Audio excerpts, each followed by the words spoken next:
The story starts with our protagonist who wielded his sword for over 100 years, reaching the pinnacle, but his death is near even after ascending human limits, but his only regret is that he lived being obsessed with the sword and didn't enjoy life. We now move on to a different scenario where a young boy is being severely bullied, and this white-haired monkey blames his mother and how because of her the clan is in ruin and he should consider himself lucky that they weren't kicked out. They are from the prestigious Tang family, but they have fallen because of the heavenly brilliance demon lord. Literally looks like a TikToker without any filters. They faced this guy when he came to take Tang Jai. After fighting with all their might they managed to win, but as a result they had used all their resources, causing the clan to walk the path of downfall. Moving to our bullied boy, this white hair monkey is still acting almighty. As our boy tries to retaliate, this monkey becomes more aggressive. This is our boy's daily life after his mother attracted the attention of the pervert and ruined the clan, which resulted in harsh words directed towards his mother. After entering the house his mother is all worried, but our Chad tells her that everything is fine, but she knows that the other are bullying him. He tells her not to worry and rushes into his room. She asks him if he has eaten. He tells her he doesn't have an appetite. On the bed our Tang Yeon-myeong knows that it's not his mother's fault, but there's not really anyone he can complain to, and raising his voice will only cause retaliation like his father that got assassinated. If they leave the family there is no one who will protect them, and wishes if his father was still around. The next day this group of rubbish start beating Yeon-myeong. Just wait till he own them, I promise it's satisfying. As the intensity of the beating increases, the girl, let's call her Red Dog, takes out a set of needles and wants to test poisons on Yeon-myeong before the clan leader competition. Moving on to Ugly Gorilla, he sits on top of Yeon-myeong and holds him down as this ugly Red Dog starts her experiments and finds it fun that Yeon-myeong is suffering and his skin and reacting. After a few hours it starts raining and Yeon-myeong thinks that if he closes his eyes he would be free, but there would be no one to protect his mother, and thinks if he was but stronger he would have taken care of them, and his wish was to get strong enough to protect his mother. That's when Yeon-myeong notices a glowing sword, but he didn't realize that it was here all this time. For some reason this sword feels familiar to him. After getting a hold of it Yeon-myeong realizes that it was his sword and he had trained for over 100 years. And showcases the ultimate sword he had created in his lifetime, but because he was so focused that even after reaching the pinnacle he can't stop his death, and wishes that if he gets a second life he could live a normal life. As he remembers his memories from his past life with his ultimate sword, he merges both his memories from his past and present life. The next morning his mother tells him to not go as he was very injured yesterday, but Yeon-myeong assures him that he will be okay. The white-haired monkey thinks Yeon-myeong is avoiding them. The hypocrite Ugly Gorilla tells him that if his mother doesn't want to see him in a sorry state he will come here. The monkey has decided he will beat him thoroughly even if he comes today. Wait a few seconds till our Chad own them. Yeon-myeong is here and the Red Dog falls from the tree pretending to be cute, but Yeon-myeong doesn't make a reaction. The monkey starts mocking Yeon-myeong and asks him why he looks unharmed. Yeon-myeong tells him that much won't hurt him, calling him by his name, shocking this mutz. They think Yeon-myeong has gone mad and the gorilla is ready to release his frustration. That's when Yeon-myeong starts calling them by their names, which offends this rabid dog, so she thinks of killing him or doubling the poison dosage. As gorilla tries to attack, Yeon-myeong grabs his head and buries his head in the ground, shocking the pathetic retards. As the fat gorilla gets knocked down, they start panicking as Yeon-myeong approaches them and tells them with these pathetic skills they want to compete. White monkey thinks Yeon-myeong is acting differently and charges towards him. Instead he grabs onto his hand and literally breaks it into pieces. According to Yeon-myeong, with these skills the clan leader's position is pretty much decided. Inside the hidden poison hall, it's where the clan leader resided and major family decisions were made, but because the clan leader's position has been vacant for a long time it has become the council room for the elders. They are discussing about the participants of the clan leader's position and if the Poison Phoenix's son will participate, as he hasn't announced his participation yet. Moving on to Yeon-myeong, he is dragging the Red Dog by her hair and the elders thinks of excluding him as he is being bullied and hasn't shown any retaliation. As Yeon-myeong drags the dog, the third elder tells him that although he is the son of the previous patriarch they cannot let someone unskilled participate that can lower the competition's level. Even if he is the patriarch's son currently he is nothing but a burden to the family. That's when Yeon-myeong barges into the room and the third elder warns him if he understands what he is doing right now. Well, our Chad tells him that he is aware, silencing the courtroom. Then he shows the disfigured face of that Red Dog. What a Chad, he literally disfigured her face. Seeing this the elder is shocked and Yeon-myeong tells them that all this time he has suppressed himself but he has reached his limit so he won't endure it anymore. two dogs are barking how he can harm someone that's going to participate in the clan leaders competition. Yeon-myeong tells them that he is aware of the clan's rules and fight between participants is allowed. The third elder asks him if he is saying that he will participate in the competition, so what if he does, old hag? Yeon-myeong asks if that enough and tells him that ugly gorilla is buried in the ground and he has followed the clan's rules and repaid kindness twofold and revenge tenfold. Since he has proven his qualifications, they can't stop him, but a few dogs can't stop about how he exploited the competition to exempt himself from serious crimes, but the third elder allows him to participate since he is so confident. He tells Yeon-myeong that he'd better win the competition or else he will bear the consequences. In the evening his mother tells him why he is participating in the clan leaders competition. Yeon-myeong tells her that it's necessary, and seeing his firm face his mother won't ask him how he learned those technique or how he overpowered those kids, but she wants to know if he is confident about being the clan leader, which he replies in a cute manner, making her cry as she is proud of him. Yeon-myeong wants to continue protecting his mother, and if anyone disrupts his peace he will eliminate them. A month has passed by and Yeon-myeong's uncle tells Jae-hae how it's dangerous and Yeon-myeong shouldn't participate in the competition, but his mother praises him about how incredible he is, while his uncle agrees to that part, but his attitude had changed a lot. It's all thanks to him and his family that has been protecting Yeon-myeong. Bro, come on, he was almost bullied to death. Since the situation escalated he had to intervene, and Yeon-myeong is currently doing closed-door training. All this time he has been enjoying his mother's meals and trying to fix his twisted chi veins, since he had already reached the peak once he can learn techniques anytime he wants. At the age of 12 his meridians aren't fully blocked, so he can easily regain his powers, so all he has to do is to eat well and grow properly. On the day of the competition he bids his mother farewell and leaves with his uncle. As he leaves she feels proud and thinks if his father was alive he would feel the same. Yeon-myeong came a bit early and his uncle is away due to the competition proceedings, that when a horde of dogs come barking telling Yeon-myeong how trash like him is participating with them, but as they think about disciplining Yeon-myeong he gets knocked out and they bark that Yeon-myeong used a hidden weapon, but after taking a second look it's a half-eaten rice cake. The group get enraged and decides to beat him up, but Yeon-myeong approaches them, tells them if they want to experience the pain. White Monkey faced firsthand. Hearing this they get nervous and all charge towards Yeon-myeong. What a bunch of losers. That's when Yeon-myeong's uncle notices a guy flying through the door and realizes it's a participant. He rushes to the scene to find all of them beaten to a pulp by Yeon-myeong as he eats rice cakes sitting on top of them. The elders are all enraged and can't believe so many participants are injured before the competition, so the Grand Elder thinks of modifying the competition rules. According to some participants, first they undergo 2 to 3 years of training, then they proceed to one-on-one duels. That's when both the girls realize that they both know confidential information. Pink Hair tells her that her father works in the general office.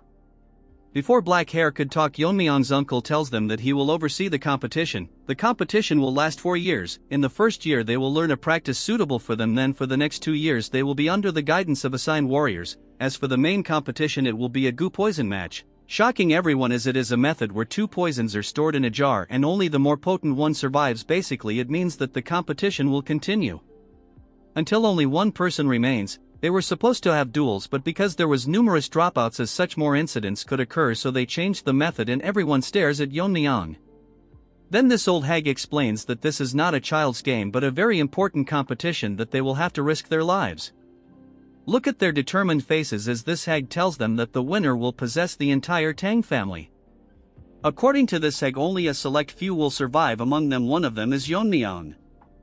At night on the Black Death Alliance territory, a mysterious man is discussing about the Tang clan and how they have been plotting recently. According to their spies, it was declared a few days ago when the future of the Tang clan left in carriages. Currently the state of their clan is such that their alliance leader can get rid of them anytime he wishes, but for now he is leaving them since he has some use. So this guy is thinking if anything happens to the kids it would leave a irreversible damage to the Tang family. Although they are weak, but they are still a clan to be wary about. So for now they have tracked them down and can easily kill them, but what if they kill them 4 years later at the climax of the tournament, which would be fatal, so for now they have decided to lurk in the shadows. According to them they have already planted a seed. As they walk to the competition venue, the supervisor tells them that they will be called by numbers instead of their names. Each group has 4 members and they are Group 7. The pink-hair girl is Yuri, the purple-haired one is Mirio, and the boy is Aijin. The last one is number 28, which is our Yeon-myeong.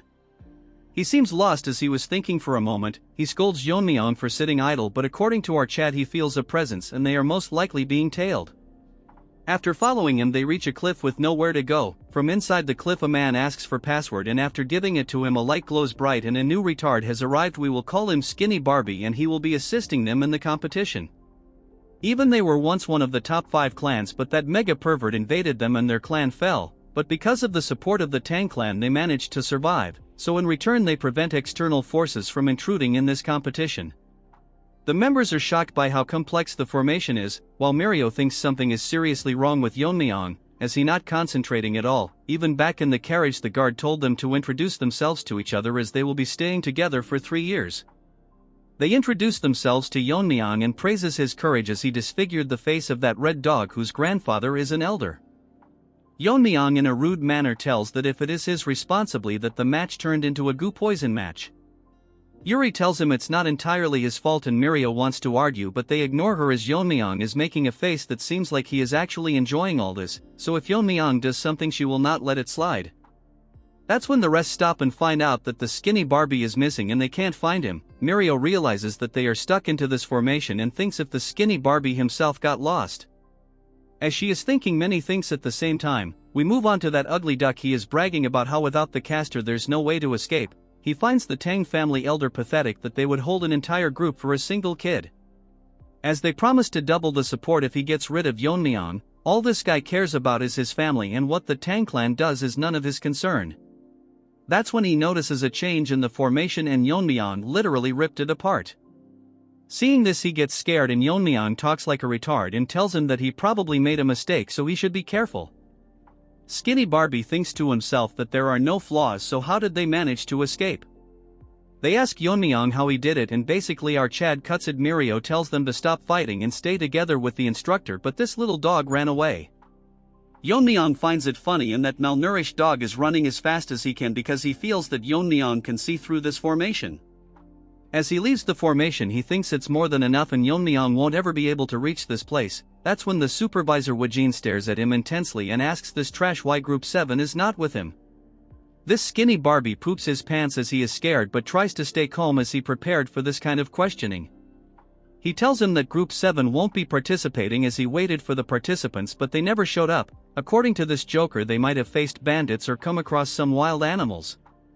That's when the formation cracks and Wojin thinks it might be an intruder but it's actually Yeon-myeong. The trash can't believe that the Jegal clan's supreme formation broke so easily and Yeon-myeong is happy to see him. Before they arrived Mirio can't believe that Yeon-myeong has such an astonishing skill, and if is it even possible to break the formation with a short sword. Yeon-myeong tells them that he didn't break the formation and it will close soon so they should hurry up and leave. Wojin asks them if they are the participants and they confirm it and figures out that this man is the supervisor and according to him Skinny Barbie told him that they were attacked. Yeon-myeong tells him that he might be mistaken and it's because of his help that they could find them easily. The others can't figure out why he is lying. According to Yeon-myeong he is under the Tang clan's commands so he will keep it just as a suspicion, but after the competition if he finds that they are involved he will eradicate the Jegal clan from the root. Retarded Barbie makes an excuse and runs away. Wojin apologizes to them for the trouble they faced and officially introduces himself to them as a member of the Manhwa Brigade. According to Mirio the Manhwa Brigade disappeared a long time ago. They were a military force directly under the young clan leader of the Tang clan and each one of them is as strong as a great leader. The previous clan leader was Yeon-myeong's mother. Before she could talk Yeon-myeong tells him why they are not in the Tang clan. Years ago they fought a desperate battle against the Heaven's Brilliance Demon Lord to protect their master but they were easily defeated. Since they couldn't protect their master they consider themselves nothing but sinners. According to Wojin the first year is autonomous practice and according to their performance they can receive martial arts, scriptures and weapons. Yuri asks Woji if the legendary techniques the 10,000 heavenly flower rain that was lost fighting that mega pervert. That technique is only granted to the one who becomes the young clan leader of the clan. Although it's an incomplete martial art its essence has been passed down by the elders. Hearing about the technique Yeon-myeong thinks that it's similar to sword control and he can probably mimic it to some extent. The winner will receive the essence from the elders one by one. Since he is done talking they can do whatever they want. Yuri asks him where they will be staying and where they can sleep. He outright tells them to survive on their own and they won't be getting any lodgings or comfortable beds. Wojin tells them that comfort will not make them strong and they should adapt to extreme conditions, so from this point onwards they will start practicing on their own judgment. Yeon-myeong literally asks if proved qualified is it okay to live comfortably on a bed, since to him adapting to the forest's environment is unnecessary. Everyone including his teammates are shocked hearing him.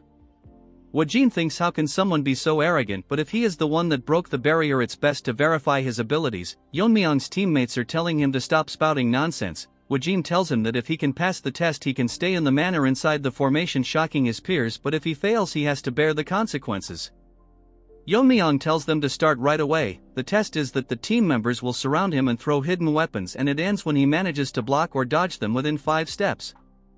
It will start the second Yeon-myeong blindfolds his eyes. As the members surround him, our group thinks if this is even possible. As they throw weapons from all sides towards Yeon-myeong, he counts them to be exactly 167 and takes out a dagger, and with a single exquisite slash Yeon-myeong manages to block them all, shocking everyone present on the scene. Woo-jin can't believe that he repelled all of them but realizes that he actually attracted all the weapons. Yeon-myeong asks him if he passed, but Woo-jin is in a shocked state. After coming to his senses he tells Yeon-myeong that he has passed the test so he can directly go to the manor. Mirio asks Yeon-myeong if he plans to leave his teammates behind. Guess what, he smiles at them and shouts about the meal they will give him. Mirio can't control her anger and Woo-jin thinks that the battle is already over before it even started. Yeon-myeong asks Woo-jin to make sure that every meal has meat included. In some place a pack of wolves are enjoying their meal, but soon they start coughing and get paralyzed, and from the top the trio launches a sneak attack. Using Ijin's poison-making skill they manage to hunt them down, and now they can finally eat. It's been 4 months and the first thing they encountered was a bear. Since they didn't find food they had to survive on grassroots and shed tears when they finally succeeded in hunting. They even managed to find a shelter. As Ijin start the topic of Yeon-myeong, Mirio gets angry and tells him to shut up. She thinks that Yeon-myeong is loafing around, and once they go to the manor she will beat him to a pulp. As they were talking they realize that the meat is not in its place and Yuri gobbled up everything, so they beat her to a pulp. Inside the manor our Yeon-myeong is surrounded by squad members and they start attacking him, but Yeon-myeong kicks them to create distance and instantly disappears. Actually he is on top of them and plans to use a new technique. Yeon-myeong gets ready and throws 10 rings towards them simultaneously, but the attacks are not normal as they start hitting them one by one. Woo-jin can't believe that he can control them to the extent that it only nicked everyone's skin. Woo-jin asks him if he created this technique. Yeon-myeong agrees and tells him that he named the technique the Whirling Line Frenzy Dance. Woo-jin asks him that this technique will consume a lot of internal energy, so how can he manage it? Yeon-myeong tells him that he once asked manuals for eye techniques. Among the techniques there was Piercing Sky Eye and Current Flow's Eyes, but since Current Flow Eye was incomplete it was not recommended. Yeon-myeong tells him that he has mastered Current Flow Eyes, which is one of the oldest and most powerful techniques of the clan. He completed the art using the essence, and the technique allows him to shoot at the desired point with minimal internal energy. Woo-jin isn't surprised anymore after all he has seen. He tells Yeon-myeong that in 2 months the rest of his team will be here and they will face the same test he has undergone. All 3 of them have proven themselves, but they would only return after they have polished their skills. Hearing this, Yeon-myeong is actually happy and excited to meet them, but according to Woo-jin they use his face as target practice. In Yeon-myeong's past life his only connection was his master the Sword Ghost, but in this life he has friends and family and he wishes to see them soon. After 2 more months the trio is ready to enter the manor and Mirio is very excited to meet Yeon-myeong. Yuri wants to split his head and Ijin doesn't have anything to say. They are all fired up and start calling for Yeon-myeong, but since there isn't any response Mirio thinks if he ran away. Mirio turns back to see why Ijin is so quiet. It's actually because Yeon-myeong is with him. Seeing him they get shocked and Yeon-myeong asks them what they were going to do to his head. Yeon-myeong tells them they weren't serious about smashing head and they should instead show him how much they have improved. They tells Yeon-myeong that they are just joking. Mirio didn't even notice him before turning around even after their sense being sharpened after living in the forest. She can't figure out what he was doing all this time. Moreover Yeon-myeong has grown taller and becomes exceptionally handsome. Mirio thinks that something is wrong with her head after seeing only animals. Yeon-myeong praises that even from his perspective they have grown incredibly stronger, it's just that they looks less impressive because he is here. Moving on to the Jaegel family, they are holding a meeting and they are here to report on their groups. One of them tells him that Red Dog has grown exceptionally strong compared to others, but it's because she is burning with immense hostility towards someone. One of them says that they cannot exclude number 10 who passed the warrior's test in just a month. Skinny Barbie thinks they are impressive, but compared to Yeon-myeong they all seem quite ordinary. Not only did he break the formation, but when he spied during his training he saw skills that even a master couldn't perform. However, recruiting him is very risky. So he decides to not bring Yeon-myeong's name up, so they have decided to recruit number 2. Since her face was disfigured, it wouldn't be hard to win her heart. If she manages to win and become the young clan leader, they can engage her with his nephew, which will officially make the Jae-gal clan the external family of the Tang clan. This will give them the power to intervene in the Tang family, and slowly but steadily they will take control and merge the Tang clan with their main house. Since number 28 is dangerous if he survives this, Barbie thinks of adopting him and tempt him with the position of young clan leader of the Jae-gal family. What a mutt. Living in the manor, they have doubled their training, but nothing beats the comfort of having a bed. As for Ijin, he barged into the room swearing to kill Yeon-myeong. Ijin brags about the poison he had made, putting his whole soul into making it. Yeon-myeong picks it up and literally drinks the entire bowl. Ijin tells him to spit it out, but Yeon-myeong makes a huge burp as Ijin falls to the ground. Yeon-myeong seems to have gained a new power after consuming it and asks Ijin that the poison is weak and if he has anything better than this. Since he doesn't believe him, Yeon-myeong mocks his poison-making skills and pisses him off, but whatever he makes, Yeon-myeong drinks it as if he is drinking booze. The poisons don't affect him anymore and Ijin thinks that he is immune to all poisons. According to Yeon-myeong, he is immune, but it's just the family's core technique, the poison refining madness.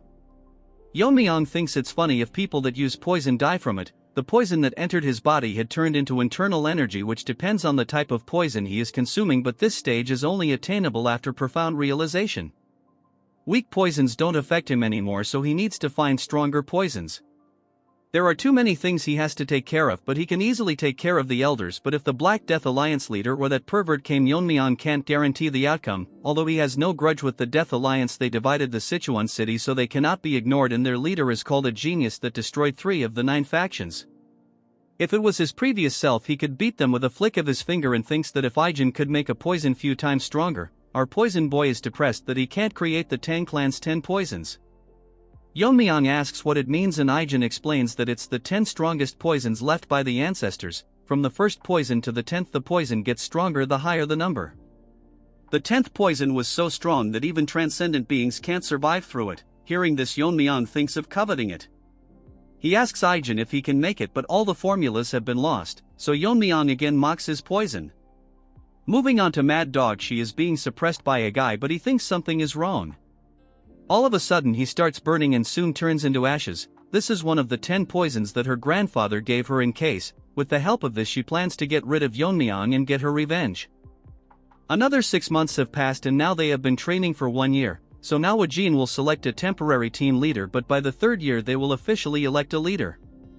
The leaders from each group will participate in the Gu Poison match. Since it's a life and death situation, it's best that the most outstanding member becomes the team leader. Yuri just got to know that not everyone has to participate in the Gu Poison match, so they decide to appoint Yeon-myeong not only as a team leader but a winning contender. Wajin appoints Yeon-myeong as the new temporary leader of the group. Since no one has any objection, he tells Yeon-myeong to come forward and collect the elixir called the Heavenly Heart Pill. This is a special pill that is made of rare herbs which can significantly increase internal energy depending on the user's level. The members are jealous why they are giving him such a precious item. This is because the clan has high expectations from the team leaders. Before Wajin could finish, Yeon-myeong tells him if there is anything else and if there is anything other than this elixir, since he doesn't need something like this, shocking them. Instead, our Chad wants poison, and the strongest among them something like the Tang family's 10 poisons. Yeon-myeong received a lot of weapons because he couldn't get the poison, so he requested for them instead. Mirio tries to punch him as to why he gave up the pill. Yeon-myeong tells them that he didn't actually give up the pill a few hours earlier when he was receiving the weapons. Yeon-myeong was disappointed that he didn't get the poison and asks Wajin what he is going to do with the pill. He says that he will return it to the Medicine King Hall. Yeon-myeong figures out an interesting idea that if the team members combine together and defeat the temporary leader, they can re-elect a team leader and reward them the Heavenly Heart Pill. Wajin even thinks this is a good idea since investing into the future of the Tang family is good. Hearing all this from Yeon-myeong, they rush outside to bring weapons, but actually Yeon-myeong won't comply, as once he becomes the young clan leader he will ensure that they all get a Heavenly Heart Pill. They tell Yeon-myeong to come out to fight them. A lot of time has passed and it's almost time for the tournament. Ijin has lost a total of 172 times. Moving on to the girls, they have already given up and all their time passes by seeing Yeon-myeong's handsome face. Our Chad tells Ijin to admit defeat as he will be the young clan leader, even before he has met the other teammates. Yeon tells everyone that Yeon-myeong is officially the team leader and tomorrow the goo poison match will begin. He further tells him that in other teams there were disqualifications and even deaths, but compared to them all members of Team 7 are safe. All the members have grown as strong as them, and finally tells Yeon-myeong that all this time the use of poison was forbidden, but in the goo poison match everything is permitted except the 10 poisons and such that Yeon-myeong should give it his all. The next day Ijin hands him a case full of the deadliest poison, and even a single drop can kill a person, and warns him not to treat it as his lunchbox. Ijin tells Yeon-myeong to promise them that he will make it out alive. Yeon-myeong lets himself get hit by Ijin and assures that he will be the last person to land a hit on him. Moving on to Red Dog, she is ready for the battle. Previously the Jaegal family contacted her and offered to give her an advantageous position. She asks him in return what it is that they want. This rat tells her that their family has weakened a lot, so they would like to join forces with the Tang clan so they don't lose all their sovereignty. She tells him what he will do if she rejects him, so this sly rat tells her that he is here to build trust and asks her what it is that she wants. Her only dream is to kill Yeon-myeong and avenge herself. All the teams have appointed their leader, but we don't want to waste our time. Seeing the beautiful scenery, Yeon-myeong thinks this a perfect day for someone to die. Yeon-myeong finds the goo match venue vast, but the skinny Barbie is peeking on Yeon-myeong. Seeing him up close, he thinks they are wasting potential, but it's best to eliminate him. Yeon-myeong stares right in the sky as if he is seeing right through the formation as he instantly opens the sky because he felt an unpleasant gaze. According to Yeon, no one is allowed to interfere in the goo poison match, but the Jaegal family has been sticking their nose from the beginning, but Yeon-myeong will leave them be as he can question them after the match. Skinny Barbie is extremely tired out as Yeon-myeong not only saw him, but if he didn't withdraw fast enough he would have been blinded. The bigger problem is that his swordsmanship can rip apart the space, which is unheard of. Finally, after 4 years, Barbie has figured out that Yeon-myeong is not someone that they can handle, so they must stop him by all means necessary or else he will seek revenge on them. One of the team leader is severely injured. All she wanted to do was join the force and provide for her impoverished parents and plan to withdraw, but she came across a crazy dog that wants to kill, so there's no way she can give up. That's when the dog used his nose to track her down. Although she is fast, her internal energy is not that great. She tells him that they are all from the Tang family, so he doesn't need to go so far. This ugly dog tells her that he doesn't consider himself one of them and outright beheads her. Yeon-myeong runs towards his surroundings and finds an cave to ascend to the transcendent level as his body has grown. The two condition for reaching transcendent realm is to attain enlightenment, which he already did in his past life, so Yeon-myeong breaks all the barriers he placed on his meridians. As poison spreads around his body, his internal energy skyrockets as his bones break and he undergoes metamorphosis. Although it's painful, Yeon-myeong manages to break through. To test his new powers, he uses his fingers to cut down a mountain, and his usage of internal energy has decreased significantly. Moving on to that crazy dog, he is bullying that fat gorilla. This guy bullied Yeon-myeong, but karma got to him. This guy is an orphan that was raised by the Grand Elder as his own grandson. This guy is monstrously strong that he couldn't even touch him. Even in this situation, he is thinking about Yeon-myeong and starts laughing. Seeing this, the dog gets curious and he tells him that there is someone who is more scarier than him. So to make himself scarier, this retard tell him that he is a spy from the Black Death Alliance. Since Fatso now knows about his identity, he has to kill him, but all of a sudden his body freezes and his body starts bleeding as Yeon-myeong comes from behind and greets this Jeonjil guy, but he can't remember his face. After this arrogant loser got smoked by Yeon-myeong, we now see his past. We don't want to know anyways, but someone told him that with his monstrous talent and pretending to be an orphan, he will easily be adopted, and during the family head selection, if he kills the successors and returns to the family, he will be recognized. How generic, but watch the video, it gets way better. Moving to the present, filterless TikToker feels like his organs are melting, but he can't figure out how Yeon-myeong did all this without noticing him. The fat gorilla Jeonjil can't believe that the person standing in front is Yeon-myeong. Our chat asks him what that half-dead dude is called. He is literally called Ganja. I have nothing more to say. Yeon-myeong had felt an anger before coming to this mountain and thinks it was this guy. Suddenly Yeon-myeong moves his hand, a needle comes out from his neck. The Jeonjil guy figures are that Yeon-myeong poisoned him, but can't figure out what kind of poison uses such a small needle, but Yeon-myeong ignores him and asks him if he has seen the other participants. The fat brain tells Yeon-myeong that they should first detoxify this Ganja dude, and he thinks that if Yeon-myeong shows vulnerability while detoxifying, he can kill him. Obviously that's in his dreams. Jeonjil tells Yeon-myeong that he has changed a lot, but gets nervous as he feels that Yeon-myeong only has resentment towards him. Yeon-myeong tells him that if he had that, he would be lying on the ground. All of a sudden this dumb bulldozer apologizes to Yeon-myeong for what happened earlier, but Yeon-myeong doesn't care about the past. This guy didn't think that this would solve things from the past. Yeon-myeong probably left him alive as he is to dumb. While they were talking, the ganja dude all high tries to sneak an attack on Yeon-myeong and tells himself that since he is going to die he will take Yeon-myeong with him. Dude thinks he is the protagonist and slashes at Yeon-myeong. All that leads to him cutting through an afterimage. Yeon-myeong gets behind him and tells him that he doesn't play with people who are about to die. Like a Chad, he grabs his shoulder and tells him to not retaliate or he won't have a body to bury, as he gets poisoned to death. Ji-eun-jul is shocked that as always Yeon-myeong overpowers his enemy even if he is one of the top contenders, but what's more confusing to him is that final technique was from the black and white sword school, but Yeon-myeong neutralized it easily. Yeon-myeong tells him that it's just him that's left, so how should they determine the victor? Ji-eun-jul is smart enough to surrender and Yeon-myeong allows it, but he can't find a way to get out, so Yeon-myeong rips apart the formation. This is outright savage as he tells him to get out from here. Afterwards he instantly vanishes from the place. In some other place we see hundreds of men practicing swordsmanship and see a worm die in his hand which was transplanted into that ganja dude, so basically he is dead. Although he was an illegitimate child he had with a servant, his talents were out of this world compared to his siblings, so if his wife found about it she would lose the position of heir, so he intended to kill him multiple times. That's why he left him in the Tang clan with a different identity, but as a father he couldn't do anything, so he will avenge his child and tells all his disciples to assemble and tells them that they are going to destroy the Tang clan soon, and from today onwards no one with the Tang clan name will return alive from Mount Gongsan. This is where the competition is happening. At night Yeon-myeong thinks to himself that after running day and light he didn't encounter a single human, so no matter how vast this world may be it's too hard to believe. As he gobbles up the meat, Yeon-myeong didn't expect that they would deliberately fake it so they couldn't approach, and if that's the case the remaining survivors are from the Jaegal family and figures out the entire plan they were scheming. As such he has to pay the price for his crime. Yeon-myeong stares at the sky to find it stunning and sleeps as he wonders about his mother. That's when that red dog found Yeon-myeong. What a timing, but this retard can't recognize Yeon-myeong and she was supposed to meet the last survivor or Yeon-myeong. She can't figure out his identity, however is regrettable that she has to kill someone so handsome. As he spreads the poison distribution gas and uses the 10 poisons of Tang clan, Yeon-myeong suddenly grabs onto her neck and asks her if she is cooperating with the Jaegal family. Our Chad tells her that while everyone was competing she found a safe place and tried to sneak onto the last person alive. As the dog gets hungry for a bone she figures out that our Chad knew that she was coming. Yeon-myeong tells her that if she wants to breathe she better answer him, gender equality at its peak.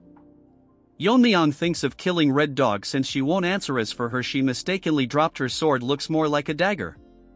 Our Chad figures out that she is Red Dog, but she can't figure out how he knows her name. Yeon-myeong is so merciless that he tells her that her personality didn't change one, so he should probably destroy her entire face. Moving on to Skinny Barbie, he is scared that the mission failed and Yeon-myeong managed to defeat opponents with higher levels. This guy played too many games, he literally destroyed your formations. Number 10 managed to defeat all his opponents but got owned by Yeon-myeong, but this Barbie is in doubt if Red Dog can defeat our boy, and if Yeon-myeong wins it's over for them. That's when he notices a source of light in the formation. It's that crazy dog's father, let's call him Minion. According to his friends they had bought in a total of 300 people, although it's excessive, but this guy isn't so dumb as he thinks the survivors will be more cautious, so they should be careful. His friend asks him how's the spy he planted doing, but he failed, so he is very concerned about it. Our Skinny Barbie sneaked into their conversation and according to him this guy is crazy strong.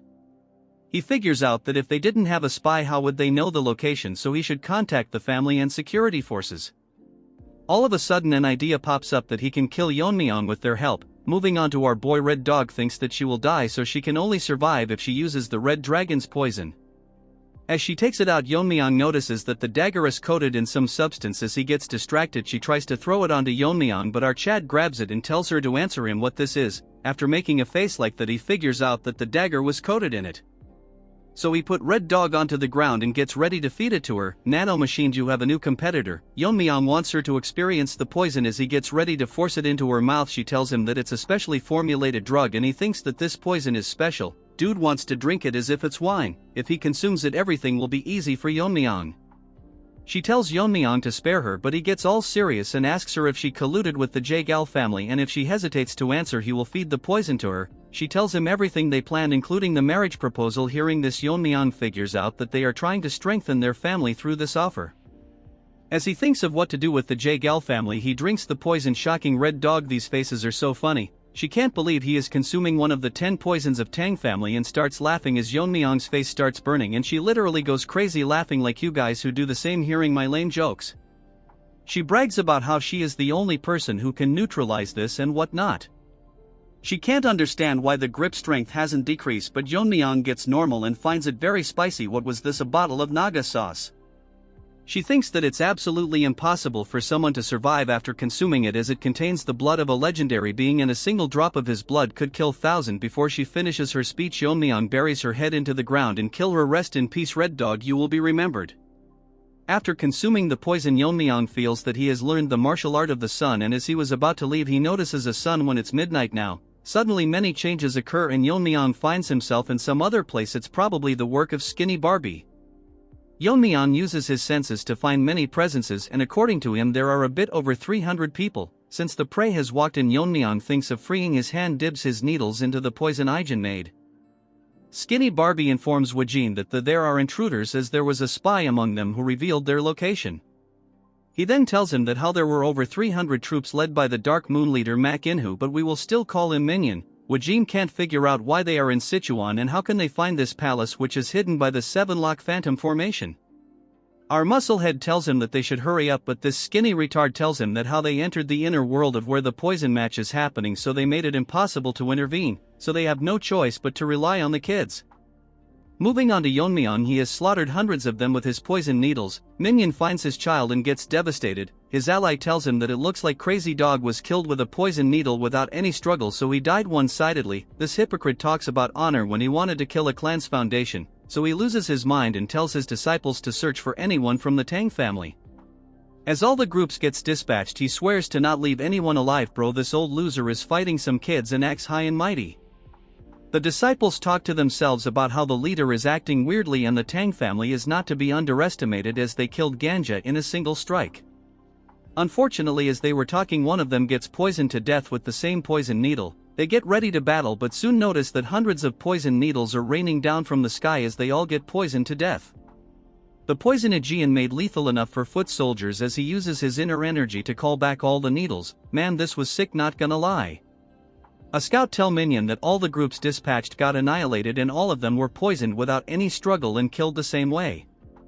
More scouts come and informs his the same thing, and now Minion is nervous and their number has significantly decreased. According to his friend, in an hour of searching they have already lost more than 100 of their men. As such, he figure out this was possibly done by one person. Minion is scared enough to pee in his pant and thinks without a doubt that it's the work of a master from the Tang family. Minion gathers up courage and leaves the command to his friend as he plans to face the enemy himself. His friend thinks in an hour or two the sun will set, and if they can't find the intruder before that they can get annihilated, as they are the only ones suffering, so he tells everyone that they will leave in an hour. But bad luck, Yeon-myeong is sitting in a tree waiting for them. But this monkey can't believe that he didn't feel a presence until he talked. He tells everyone to dodge but looks behind to see everyone dead as Yeon-myeong asks him if he is the leader. Even on high alert, he didn't sense Yeon-myeong coming down from the tree, but he is too young to be a master. Yeon-myeong uses his chi to call back all the needles. Dude is outright badass. This guy thinks he is Einstein as he tries to figure out how strong Yeon-myeong is, and what he did earlier was a technique and it probably consumes a lot of inner energy.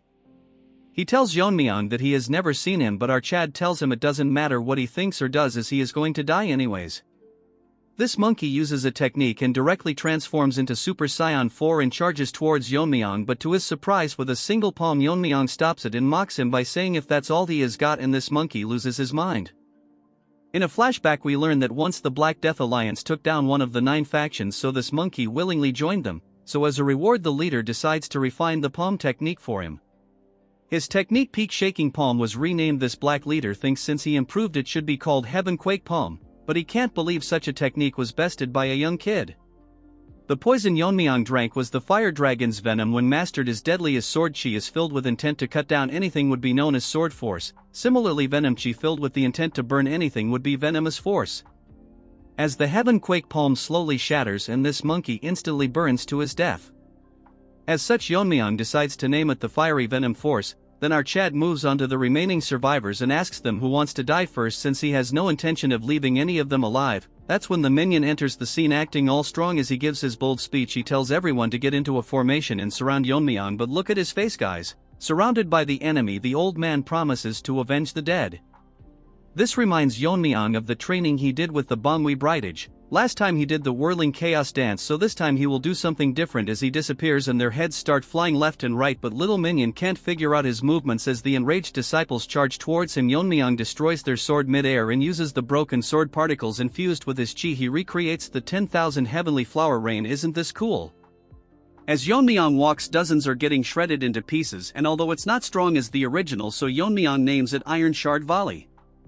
Since everyone is dead and minion thinks Yeon-myeong is tired after killing this many disciples and gets ready to attack him and decides to use all the techniques the alliance leader bestowed upon him. As he uses all of his ultimate attacks, Yeon-myeong yawns and blocks all of his techniques. As such, Yeon-myeong has decided to be merciful and show him the silent sword technique. Minion can't believe that Yeon-myeong is able to handle the silent sword technique. Yeon-myeong tells him that it's rather a simple technique, shocking Minion's face. Yeon-myeong make that meme face and Minion thinks that it took him years to master this technique, but it's easy for him. Yeon-myeong tells him that he killed someone earlier who used the same technique, but he knows that they are all under the Black Death Alliance and knows that Lizard in the form of a human can improve any martial arts. That's why independent martial artists leave their former life to devote themselves to the Black Death Alliance. But Yeon-myeong is disappointed by the fact that this is a trivial technique that someone can easily imitate it. Minion got shocked too many times in a single chapter. Yeon-myeong is cruel enough to mock the leader and tells Minion that the lizard didn't have enough faith in him. Since he is so arrogant, Yeon-myeong will show him the actual power of this technique. As Yeon-myeong releases his chi, the dagger increases length. For those who have reached a transcendental level, they can manipulate it. As such, he uses Blade River, ripping apart this inner world in two. Damn, this looks cool. This minion can't believe that a human can use such a technique. Since Yeon-myeong is able to handle so much energy with ease, he must have reached the final stage, in other words the transcendent stage, but Yeon-myeong read his mind as the minion turns into a rat and runs away. Arched tells him that there is no point in running when he suddenly makes that meme face and thinks of using the Tang clan's technique. As the newly born rat runs, he thinks how it's possible for a kid to reach the final stage, that too from the fallen Tang clan. Yeon-myeong's ninja-like spinning blades start attacking him as the rat tries to stop them with his sword. More of them surround him, but this evolved rat managed to hold his ground, but slowly but steadily he gets injured and survives at the cost of an arm. This rat has so much trash in his head that he thinks he can survive, as Yeon-myeong must have wasted a lot of energy using this skill. Yeon-myeong enters the scene and using his chi on the rings, and they start spinning on the ground, shocking this retard, as the spinning blades surround him and the rat gets chopped into pieces. Yeon-myeong enjoyed this place a lot as he used multiple techniques and there's no one alive, so Yeon-myeong decides to leave this place. Arched forms energy around his dagger and thinks that he will fix the Elder and the Jae-gal clan and make each one of them pay. As Yeon-myeong rips open the formation, this never gets old. Moving to this skinny Barbie, it continues to lie to everyone about how they can't intervene to make the competition fair. What a liar. Everyone present can't believe his words, but in reality this ugly trash can enter the formation anytime he wants, but since he sealed it, no one can make it out of the competition alive. And according to his informants, the Dark and White clan leader is here with 300 of his disciples, which will be impossible for Yeon-myeong to handle. As this donkey covered in makeup talks nonsense again, he sees everyone making an happy reaction. Looking back, he sees Yeon-myeong staring right at him. Yeon-myeong's friends rush to hug him and he tells them that no one was able to hurt him. With a smile on his face, Yeon-myeong stares directly at the shocked skinny Barbie. Barbie cannot understand how it is possible that he is alive, and if the 300 soldiers were completely useless, he notices Yeon-myeong's glare and hides his face with a folding fan. The Jeonjil dude greets Yeon-myeong and he smirks at him, but Barbie is still in disbelief how he is able to cut through the 7 legendary formation of the Jae-gal clan, which even a master won't be able to do, and gets suspicious that Yeon-myeong is above a master. Yeon-myeong wants to immediately kill him, but he can't take chances until he becomes the head. So he first decides to take care of the Tang clan elders. As Yeon-myeong was about to explain to him what had happened, the surroundings suddenly started shaking and the entire formation starts breaking down. Everyone can see what had happened inside the inner world. They see hundreds of dead bodies. Wajin is in amaze that he handled this May by himself, and he would find it difficult to deal with more than 30 of them, but after seeing the dead body of that evolved rat earlier known as Minion, they are literally acting like girl in concerts as he is extremely strong. Yeon-myeong is literally a top-tier protagonist. He tells Woo-jin that they weren't hard to deal with as it was expected from him. Woo-jin thinks his power is already beyond the head. All the remaining contestants can't believe that he did all this by himself and is probably beyond the final stage and whatnot. Hearing this, Yuri and the rest are proud for some reason. Now we unfortunately have to give some screen time to White Monkey as he feels extremely angry knowing that he got crippled while Yeon-myeong got stronger and he was someone he could beat anytime he wanted. Woo-jin makes an announcement that the competition is concluded and names Yeon-myeong the winner, and if anyone has objections they can come forward, but sad that this cripple can't do much with a broken hand. As Yeon-myeong is now named the winner, they all assemble in front of him and Woo-jin thinks finally they have hope of reviving the Tang clan through Yeon-myeong. All 82 members aside from Woo-jin greets our Chad as their new head. Mirio and Yuri thinks if they have to speak formally with Yeon-myeong, Woo-jin thinks to himself that if Yeon-myeong is trained right he can be the next big thing, which obviously our overpowered Chad can read, and tells them that it won't take that much time and soon become a reality. Hearing this they all get reassured and is ready to follow Yeon-myeong, and his first orders are for all of them to go to the main house. As for the money, he is pissed that Yeon-myeong got everything and he will get his revenge even if he has to sell his soul. Chill bro, it's not worth that much, as he transforms into a deformed omelet. After they all left the scene, the joint sect Taeho along with his fat assistant Hyunso. They were nearby but can't believe that more than 300 people have been killed, but they think that no matter what, the younger generation are monsters, as with even a number less than 100 in the mountain they could do it. But this Taeho thinks something is wrong that such a thing happened, but none of them were aware as over the year the Tang clan sent them valuables in honor of the tournament. Hyunso thinks that the Tang clan's blade technique declined very much, but when Taeho tells him that it was done by a short blade, shocking this fat panda. According to his analysis, these people were dealt in seconds sand, so all of them were killed by one person, so he must see this person and decides to go to Sichuan. Hyunso is worried that while going to Sichuan if they come across them, but Taeho is confident as he has reached the top. Remember, Evolved Rat also behaved like this and got owned by Yeon-myeong. Hyunso thinks that it is best if they first visit the family, so this Taeho dude agrees to it. At the moment the Black Death Alliance is in the south while the demonic cult is in the west, and for the joint faction they are currently in a tough spot. So his master wanted to meet the Tang clan master, who was in a similar situation. As he leaves spilling rubbish, if I narrated more of this boring trash you guys would leave. Moving on to the main house, the ugly ginger was scribbling trash on paper when one of them informs him that the competition is over and all the participants are back. He thinks the competition ended faster than expected, but with Red Dog having the poison it wouldn't be too hard to win the competition, but the informants burst his bubble and tells him that among them he didn't see Red Dog. Moving on to the main gate, the guard are discussing about who will win the competition as they notice our Chad leading people, and everyone is gathered to know who the winner is, but before that all the women present are going crazy seeing our Rizgod. They thought most of them would be dead, but a lot of them managed to survive. Seeing Jeonjil happy, a few think that he is new head, but sadly many of them didn't survive the competition. Seeing them, Yeon-myeong thinks that his mother would also be worried about him, but he is more worried about what he should do if she doesn't recognize him. Yuri takes this opportunity to show Yeon-myeong her father, who is relieved to see his daughter being alive. Yeon-myeong asks her if she is asking him to take care of, well, she doesn't deny, but he is very skilled, but he didn't get promoted because he didn't suck up to anyone. Yeon-myeong finds this as an opportunity to make people who are on odds with elders his own, but he doesn't know much about Aijin and Mirio. The current head of the Tang clan, let's call him Crippled Chicken, greets everyone, and this skinny Barbie starts smooth talking him, and this Crippled Chicken praises him how their formation helped the Tang family and they were comfortably able to host the competition, but little does he know that it broke. Since he is done greeting, he tells everyone to go meet the elders and the warriors are dismissed so they can rest. Woo-jin apologizes to them, but they will not go to the elders' house, shocking this to house animals. The chicken star questioning Woo-jin, but as the person of Yeon-myeong he tells him that as per the family rules they were supposed to visit the stealth and poison hall rather than the elders' house. This crippled chicken gets pissed and tells Woo-jin to disperse or else her will punish them for protesting, shocking everyone, and according to Woo-jin they are clearly showing that not to talk back to the elders. Yeon-myeong intervenes and asks him if there is anyone who has more power than the family head, and after asking for his identity Yeon-myeong tells him that he is the winner of the competition. This chicken goes back to its den and informs its masters that the winner is called Yeon-myeong. This ginger-faced can't accept that Yeon-myeong won the competition and thinks about how his grandchild can lose even after having the red dragon's poison. The Grand Elder is confused how his disciple that he personally recognized and before the competition he was sure that Yeon-myeong was not as strong as him, so he is growing every day as they speak.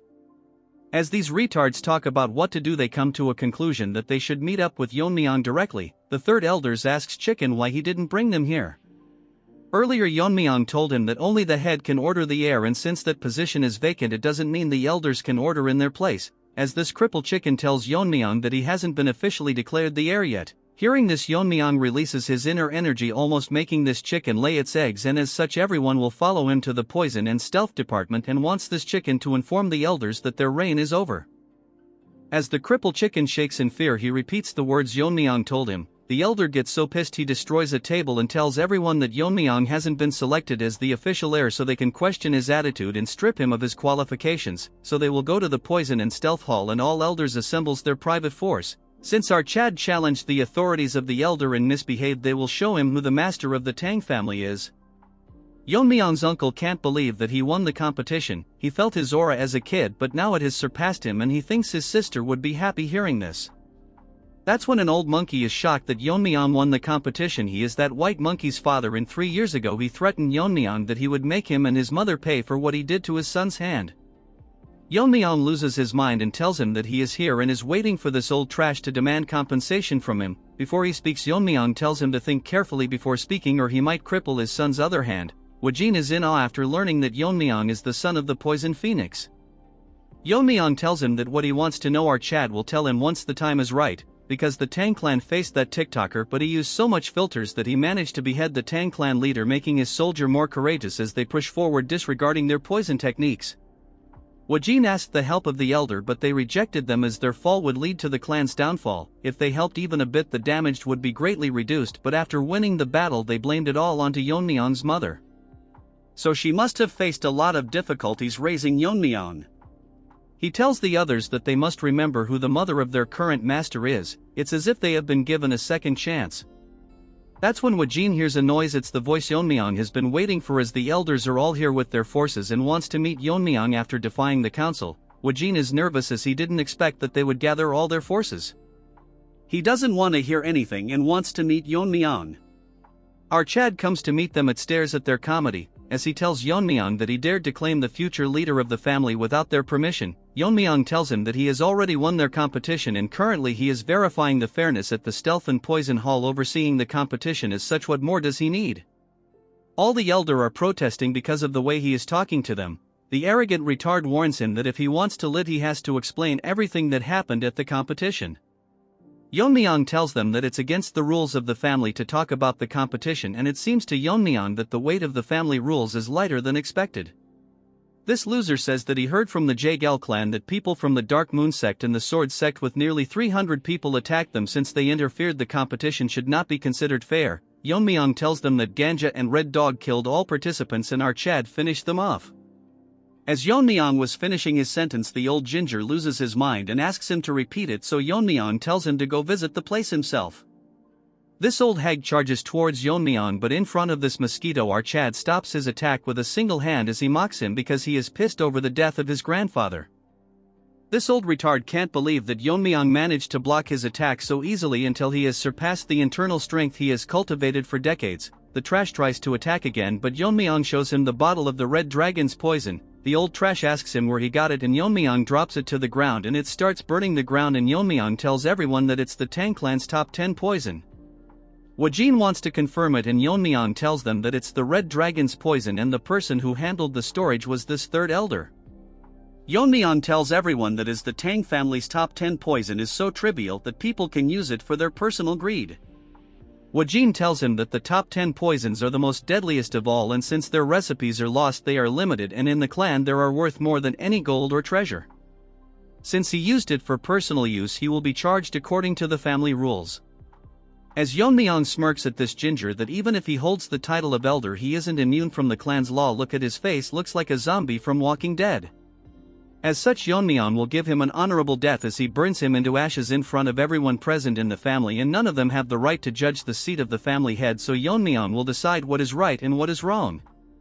The Grand Elder, let's call him Smelly Mongoose, blames his men that they can't subdue a single person. Yeon-myeong tells him that the disciple of Grand Elder has endangered the family. But he doesn't do anything, so Yeon-myeong tells him that he is a spy from the Dark Moon sect. The Smelly Mongoose tries to make excuses and wants Yeon-myeong to provide evidence.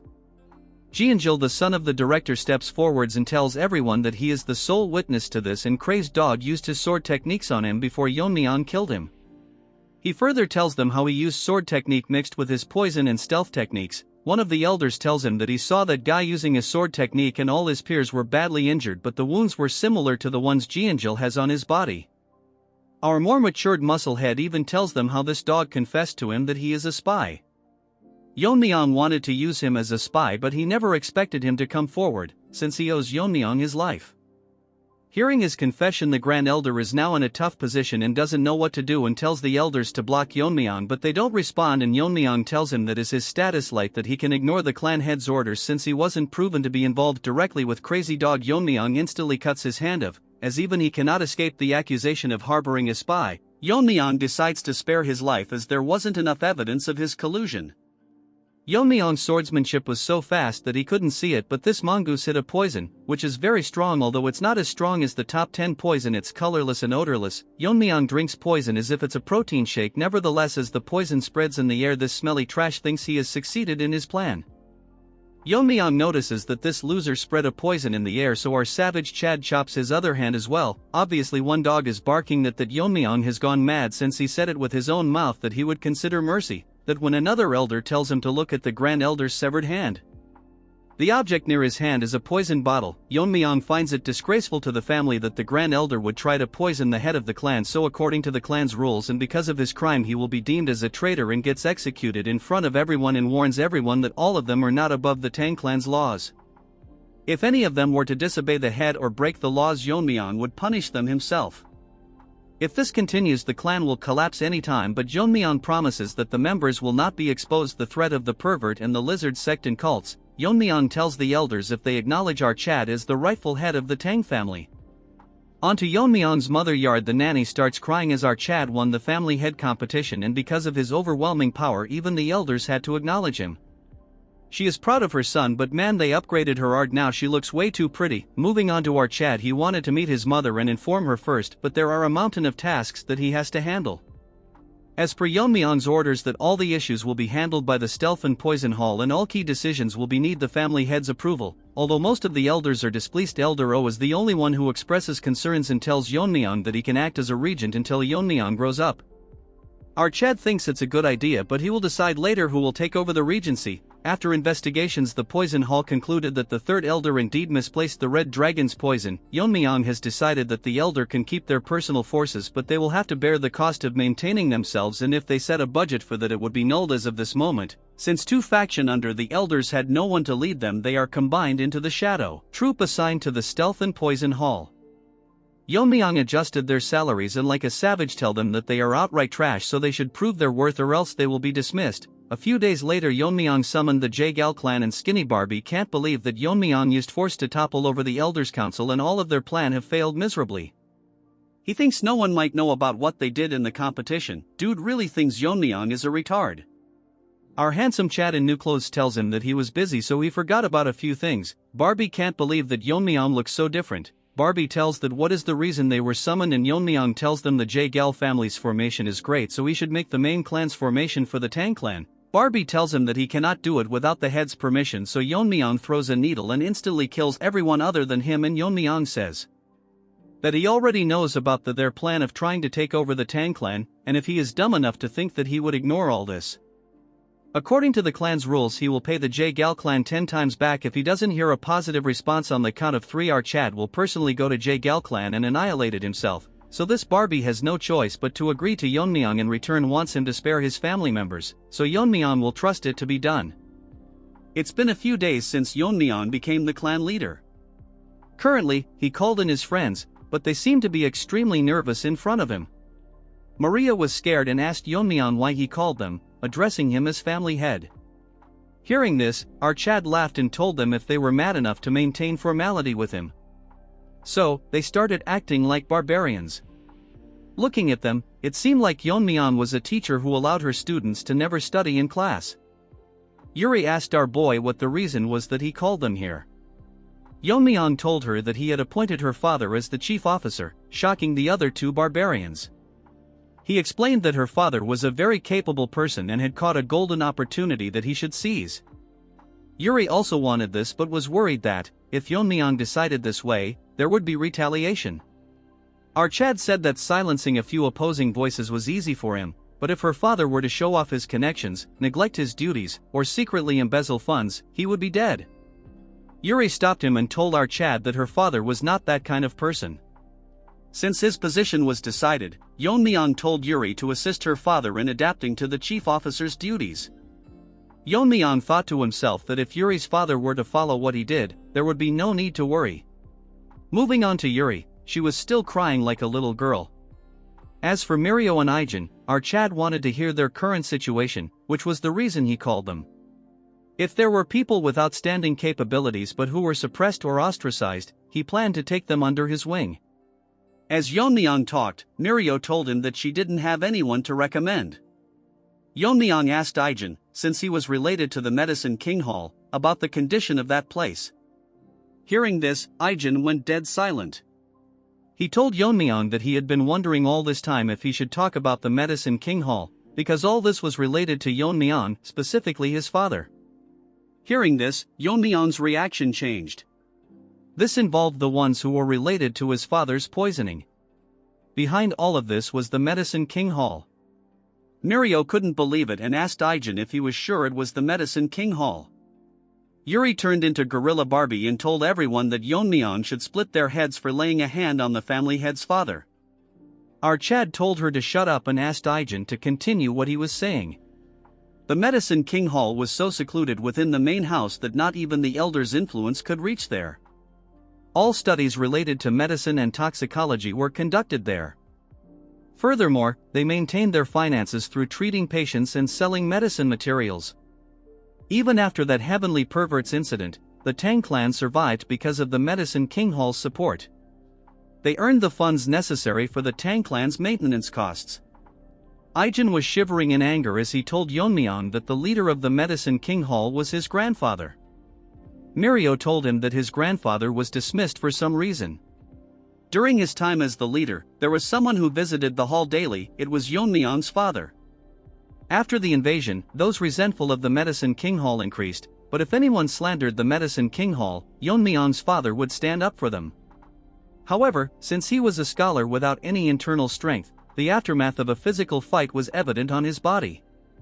According to Yeon-myeong, if someone with no internal energy was hit by an attack carrying inner force, they couldn't dissipate the energy and would end up suffering deep internal injuries. Despite all this, his father still fought through.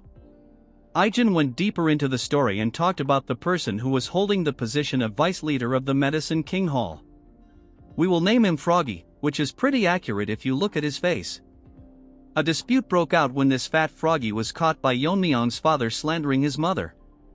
Instead of reflecting, this Froggy tried to use martial arts.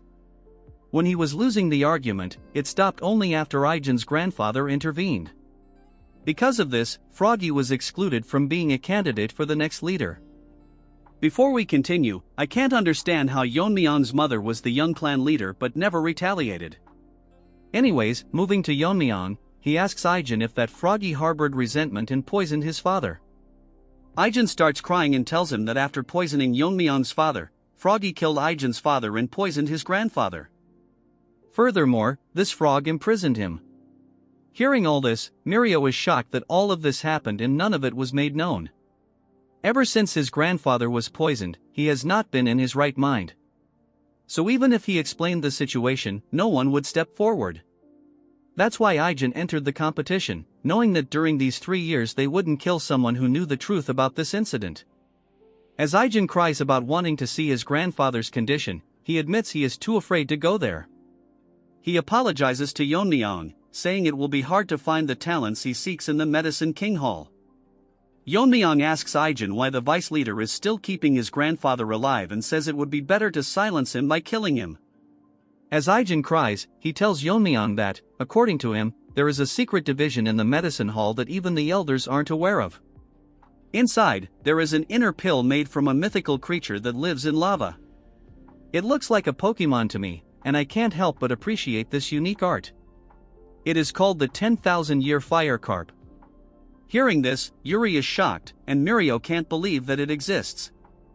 Yeon-myeong is confused, as usually an inner pill is just an item that enhances internal strength. Aijin says that 100 years ago, there was a tale that the lesser lord of the fiery sun palace took the inner pill of a 10,000-year fire carp and ascended to the fire realm. He explains that the inner pill contains extremely strong poison, and if it is consumed without neutralizing the poison, 9 out of 10 times it leads to death. If the poison is removed forcefully, the effects are lessened.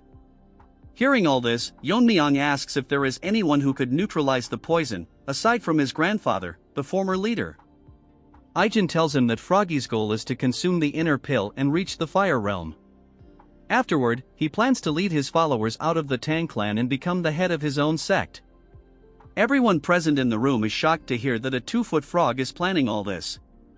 Yeon-myeong thinks this guy is stupid to believe that consuming the inner pill and reaching the fire realm is the pinnacle of power. The fire realm is one where he would not receive true enlightenment. It is, in fact, a realm below the transcendent realm. The 3 years Archad spent with him, Aijin never showed his worries after all that happened and instead smiled in front of everyone.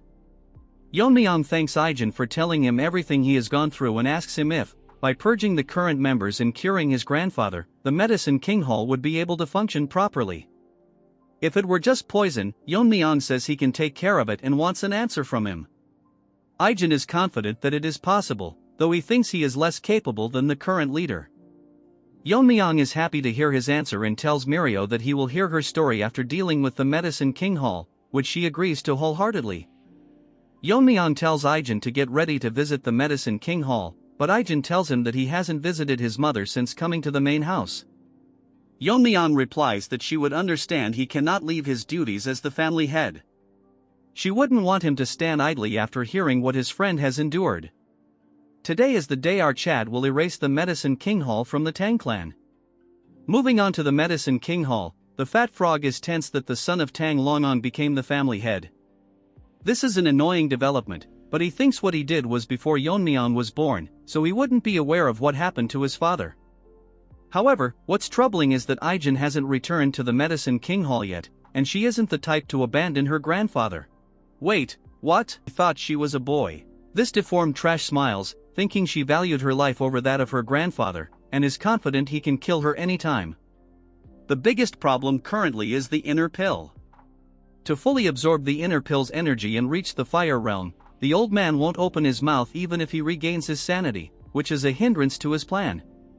This frog considers removing the poison himself, but if he messes it up, he could lose the entire inner pill. As he thinks of a better solution, an attendant knocks on Froggy's door and tells him the family head is here, shocking him to the point he wets his pants. Outside the hall, the Bungi Brigade is dragging and beating the people of the Medicine King Hall. Serves them right. The person leading the charge is our mega Chad, Yeon-myeong. Looking at his face, he's probably going to slaughter everyone. The tadpoles are shouting, asking if the intruders have forgotten where they are. Aijin tells Yeon-myeong that she searched everywhere but couldn't find her grandfather. She searched every nook and cranny, but there isn't a single trace of him. Losing her mind, she demands the toad tell her where he is kept, but they refuse to answer. Yeon-myeong orders Wayne, who instantly rips them into pieces. Now that is what you call badass. Everyone captured is shocked. Yeon-myeong tells them they can keep quiet, as he only needs one mouth to talk anyway. After the contest began, Froggy instructed them to imprison the former leader in a place called Nook. Hearing this, Aijin is outright shocked. Nook is a place made to isolate those suspected of being infectious. Due to its cold and damp environment, it worsens conditions, and it was eventually closed. Yeon-myeong decides to go there with Aijin and Ain, while ordering Wayne to clean up here and wait at the entrance. As they go inside, Yeon-myeong starts slaughtering everyone present. The tadpoles beg for mercy, but he doesn't stop. As they go down a narrow cave, Yeon-myeong thinks Snake is a fitting name for this place. After reaching the entrance, Aijin starts crying, wondering if they are too late. Yeon-myeong reassures her that he is still alive, as he has found him using his otherworldly senses. Upon finding the prison, Yeon-myeong tells Aijin to step aside and chops down the prison gate. His grandfather's condition has worsened, and they probably used the mountain subduing poison. Yeon-myeong tells her to calm down, reminding her that they came here to save her grandfather. Aijin informs our boy that, aside from the mountain subduing poison, they also used the Thunderbolt idiocy poison. This poison directly affects the brain and is meant to make one an idiot rather than kill them. While not particularly strong, it penetrates the brain, making antibodies ineffective. Without early intervention, there's no way to treat it. But to our Chad, this is an easy thing to handle. Yeon-myeong tells her to hold her grandfather down and places his hat on him. Our Chad injects his inner energy into the old man's body, and the poison-devouring frenzy begins to devour all the poison within him. Aijin notices her grandfather's hand moving. Yeon-myeong thinks it's best to just absorb the poison, as his poison-devouring frenzy has already devoured extreme poisons many times before. The old man's complexion starts improving, and when Yeon-myeong finishes devouring all the poison, he tells the old man to rise. The grandfather opens his eyes and sees his granddaughter. What's funny is that he initially misunderstands Yeon-myeong as his father. They explain everything to him, including the fact that Yeon-myeong is now the family head. Yeon-myeong is happy to have taken care of his father's old friend. The old man starts crying, moved that he was saved by a child who never even saw his father's face because of his fault. He speaks to the late Tang Yeon-myeong, saying that if he were alive, he would be proud of his son. Despite his age, he vows to devote himself to serving the family head. Our perfect protagonist hands him his coat and tells him he's here to arrange his position as the leader. Yeon-myeong tells him it's time to head out, as people are waiting to see him outside. That ugly frog is making even uglier faces, unable to believe the old man is standing firmly. Realizing that this was done by the family head, Froggy starts panicking. He thinks to himself that a direct confrontation would be bad, as Yeon-myeong slaughtered the elders without hesitation. This dumb frog tries to threaten Yeon-myeong, claiming that the Medicine King Hall is the one earning all the money for the clan and that without them, the clan would collapse. Yeon-myeong coldly thinks that Froggy doesn't understand the situation he's currently in. Turning even colder, he asks if that's enough for Froggy's last words. Our Chad asks the old man if he has anything to say. The old man ignores the frog entirely. Froggy tries to hop away, thinking he'll die if he stays here. But just as he moves, his body stops. He's been struck by a poison needle, expertly thrown by Aijin, proving she's more than qualified to replace him. As Froggy falls to his demise, Aijin calmly takes back her needle. Seeing him dead, the irrelevant trash tries to flee, but the Bong Brigade starts slaughtering them as Yeon-myeong had ordered them to destroy everyone. Everyone among the clan is shocked that the medicine hall is gone and everyone there was killed. A bunch of ugly TikTokers act as if they are some specialists talking about how the Tang clan survived thanks to the medicine hall. And getting rid of them is outright dumb. Now we move on to our Chad, staring at the inner pill. Take a closer look. This looks like a Ferrero Rocher. Aijin's grandfather tells Yeon-myeong that if this pill is left out, someone like Frogface might appear again to steal it, so he will deliver it our boy once the poison effects have worn off. Moving on to Yeon-myeong, his mouth is watering like a dog staring at a big bone. He tells the old man that he will just take it as it is. The old man looks confused and tells him that if he is not going to use it immediately, it would be best to keep it here. In the eyes of Yeon-myeong, the poison of this pill is so strong that it's viable to the naked eye, so there is no possibility that he will get rid of something so precious for you all. He is talking about the poison, not the pill. Yeon-myeong places his hand on top of the pill and starts absorbing the poison. As Yeon-myeong absorbs the poison, he thinks that the poison is extremely potent, which is expected of the inner pill of a spirit that lives in lava.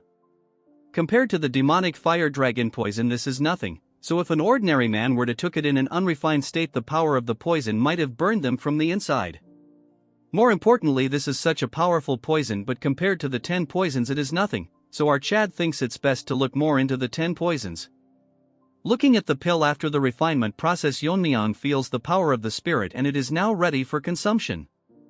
Yeon-myeong goes to his mother's new chambers and knocks on the door. As his mother gives him permission, our Chad enters to see his mother waiting for him. Dear artist, make a female protagonist on par with his mother. She never thought that she would be able to come to the main house again, and she is lucky to have a child like him. Yeon-myeong tells her that this place originally belonged to her, so of course she should be here. Yeon-myeong takes a closer look at her and thinks that although she is still pretty, however, it looks like she worried a lot about him all this time. She loses control of her emotions and runs towards our Chad, hugging him, and she is relieved that our Chad has safely returned. Yeon-myeong thinks to himself that in his past life all he could do is reflect on regretting until death came to his door, because he had no one to share his happiness even after reaching the end. Since his past life was full of regret, he plans to protect this life and live it to the fullest. Yeon-myeong asks her if she met the Bangwi Brigade. Earlier they came in to help her move things and started crying. Well, that was touching. She asks Yeon-myeong what's in his hand. Our Chad tells her that this is something he brought as a gift for her.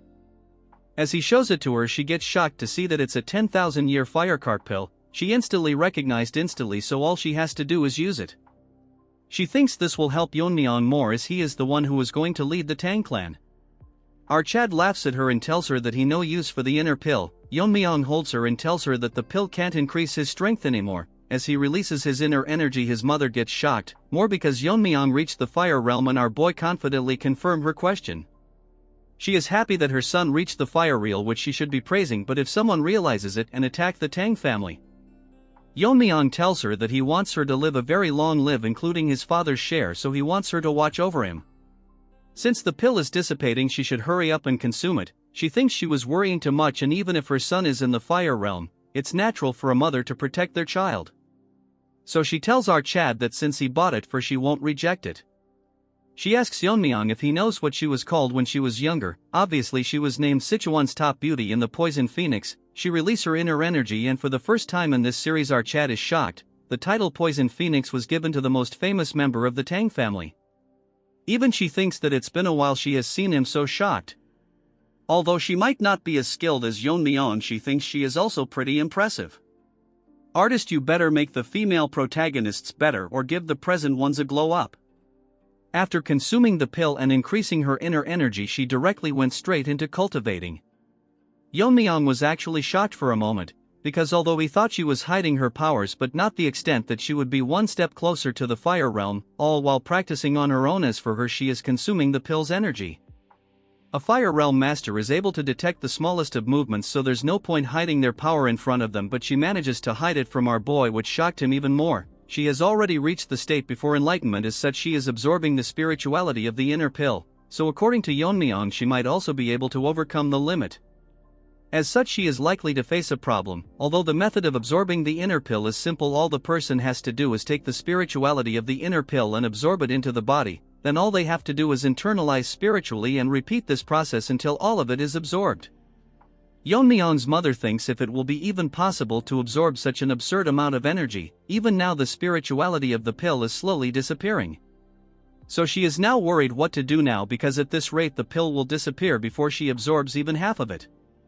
A hand enters her spiritual space at Yeon-myeong's hand as he tells her that enlightenment doesn't come from overthinking, so she must observe her surrounding and analyze and mainly imitate it. That could lead her to gaining enlightenment. Only this time our Chad will give her a little push, as Yeon-myeong energy starts touching the inner pill and slowly start fusing with it. She sees the technique and figures out that this is the Tang family's Azure Radiant Heart techniques, and figures out how it should be done. She didn't have to internalize the energy little by little, instead she has to change it into something she is familiar with and absorb it, and soon enough she gains enlightenment and absorbs all of the energy inside the inner pill. As such Yeon-myeong confirms everyone that as she has successfully absorbed it, she has reached the fire realm. The scene starts with everyone in the clan gathering at the Stealth and Poison Hall. Remember White Monkey, his father the Poison King, is crying about why they are holding a meeting early in the morning when they are all so busy. One of the elder asks Yeon-myeong's uncle when he is coming, and even if he is the clan head it's disrespectful to make them wait. We will name him Bearded Barbie. Hearing all this he controls his anger and tells them to wait for his arrival. All of a sudden one of them announced that the clan head is coming. We now move on to our Chad and he thanks them for gathering early in the morning. And today he is going to discuss something very important with them. Bearded Monkey is confused what is so important to call them all here. Yeon-myeong tells them he is going to hire a proxy head until he is of age. Hearing this, Bearded Barbie asks him who he is planning to appoint among the heads. Dude is living in his own dream, but as the Chad he is, Yeon-myeong tells him why does he think he will pick one of the elders. Shocking him, I cannot believe that this Bearded Barbie thought they would be temporary head after all they did to them. All of a sudden someone enters the meeting room. Yeon-myeong uncle looks at the entrance and gets shocked. As for the elders, they are pissing their pants because they can't believe she is here after decades. Yeon-myeong thinks she is the one who was most deserving of the position. After she was held responsible for the invasion, the Council of Elders dragged her down from the position of the head. She tells everyone that she has seen a lot of familiar faces and she will stop holding herself back. I am wondering how good they have to draw the female protagonist to match her beauty. She apologizes to everyone for being late. The night before the proxy appointment, during the bath, she feels glad that she has ascended to the fire realm. But the biggest problem is that she is unable to get used to the gunk that's leaving her body. Because of this, she even showed her disgraceful side to a servant. Anyways, the biggest issue is that she is still not used to her newfound strength. After ascending to the fire realm, she finally understood Yeon-myeong better, and that he has reached the highest state in the fire realm. Currently, according to her knowledge, only the leader of the Black Death Alliance has ascended to the fire realm. To reach a realm similar to him, what must have her son gone through during the competition? She thinks that after the bath she will be able to talk a lot of things with her son for the first time in a while. Moving on to Yeon-myeong, he congratulates his mother for reaching the fire realm. She gives all the credit to our boy and tells him to have a seat. They have a wholesome conversation until she asks Yeon-myeong how he reached the fire realm, and still she cannot believe that he reached this state at this age. Yeon-myeong is not sure how to answer her, since it will be hard for her to believe that he reached enlightenment due to the memories of his past life. Yeon-myeong thinks of using the competition as an excuse, telling her if she know about how one of the 10 poisons got smuggled out. She tells him she heard about it and the winner of the commutation was awarded the fire dragon poison. Guess what, he tells her that and she goes blank. While he wasn't lying. Moving on to our boy, he tells her that even after talking it he is fine. He was addicted to poisons during a battle, so he reached enlightenment from absorbing the poison, which helped him reach the fire realm.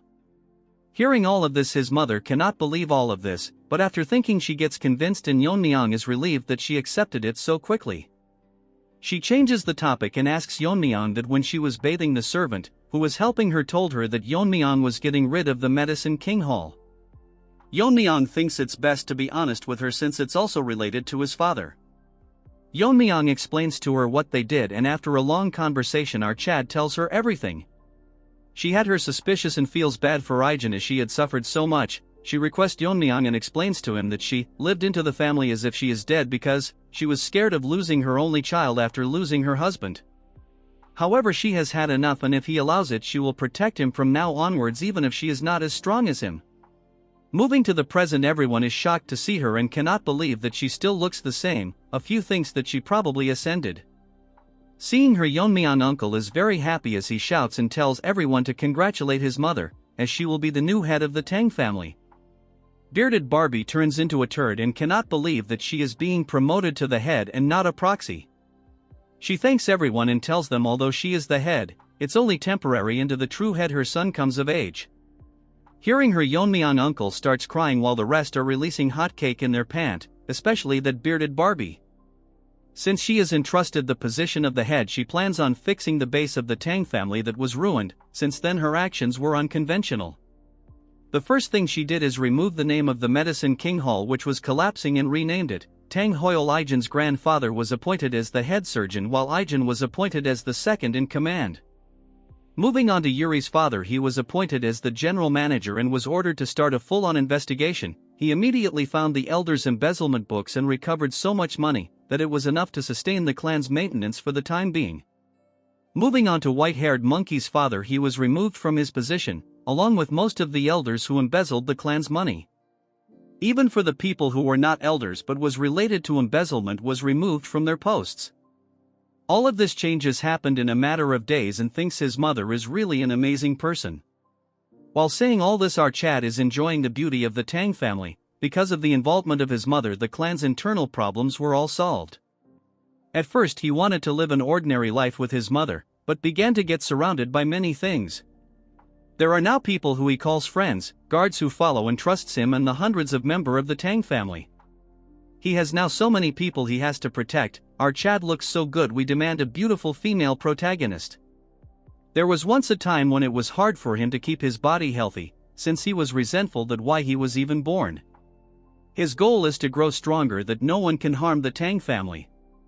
Whether it's the Black Alliance or that pervert or whoever it may be, they will never be able to hurt the Tang clan. We now move on to the Black Alliance, where the lizard is thinking about the Tang clan when a woman tells him that the twin sword trash, the one who invaded the test, was defeated by the current head. This eyeless trash with ugly bangs elaborates how he was famous and well known for his strength, so she requests the leader to destroy the Tang clan. The lizard tells her why should he do that, and the ugly bangs just won't shut up, telling him it the same as challenging him. Lizard gets pissed because of this. Chatterbox tells this ugly Barbie that he disobeyed his orders and attacked the Tang clan. Even if he managed to come back alive after doing something, he would still be punished. It's interesting to the lizard that the head managed to kill that irrelevant trash, because he was someone that wouldn't lose so easily. So he summons his guards and tells them to invite the Tang clan head in the upcoming Sichuan meeting. Yeon-myeong is having a conversation with his mother. He thanks her for all the hard work she has done on the internal arrangements. She felt nerve-wracking after taking charge again after so long, but she isn't sure if she did well enough.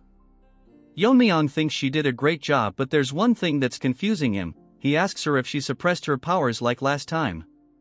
She isn't surprised that he noticed it so quickly, because he has experienced it before. However, to Yeon-myeong this is still an impeccable suppression. He asks her, since she has reached the fire realm, she doesn't need to hide her powers anymore.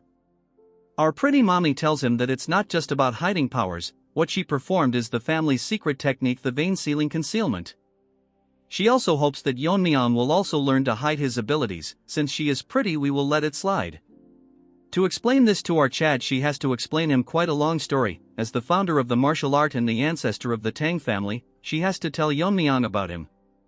In a certain village in Sichuan, a plague broke out. Although most died of famine, in this case it was the opposite, as people were dying.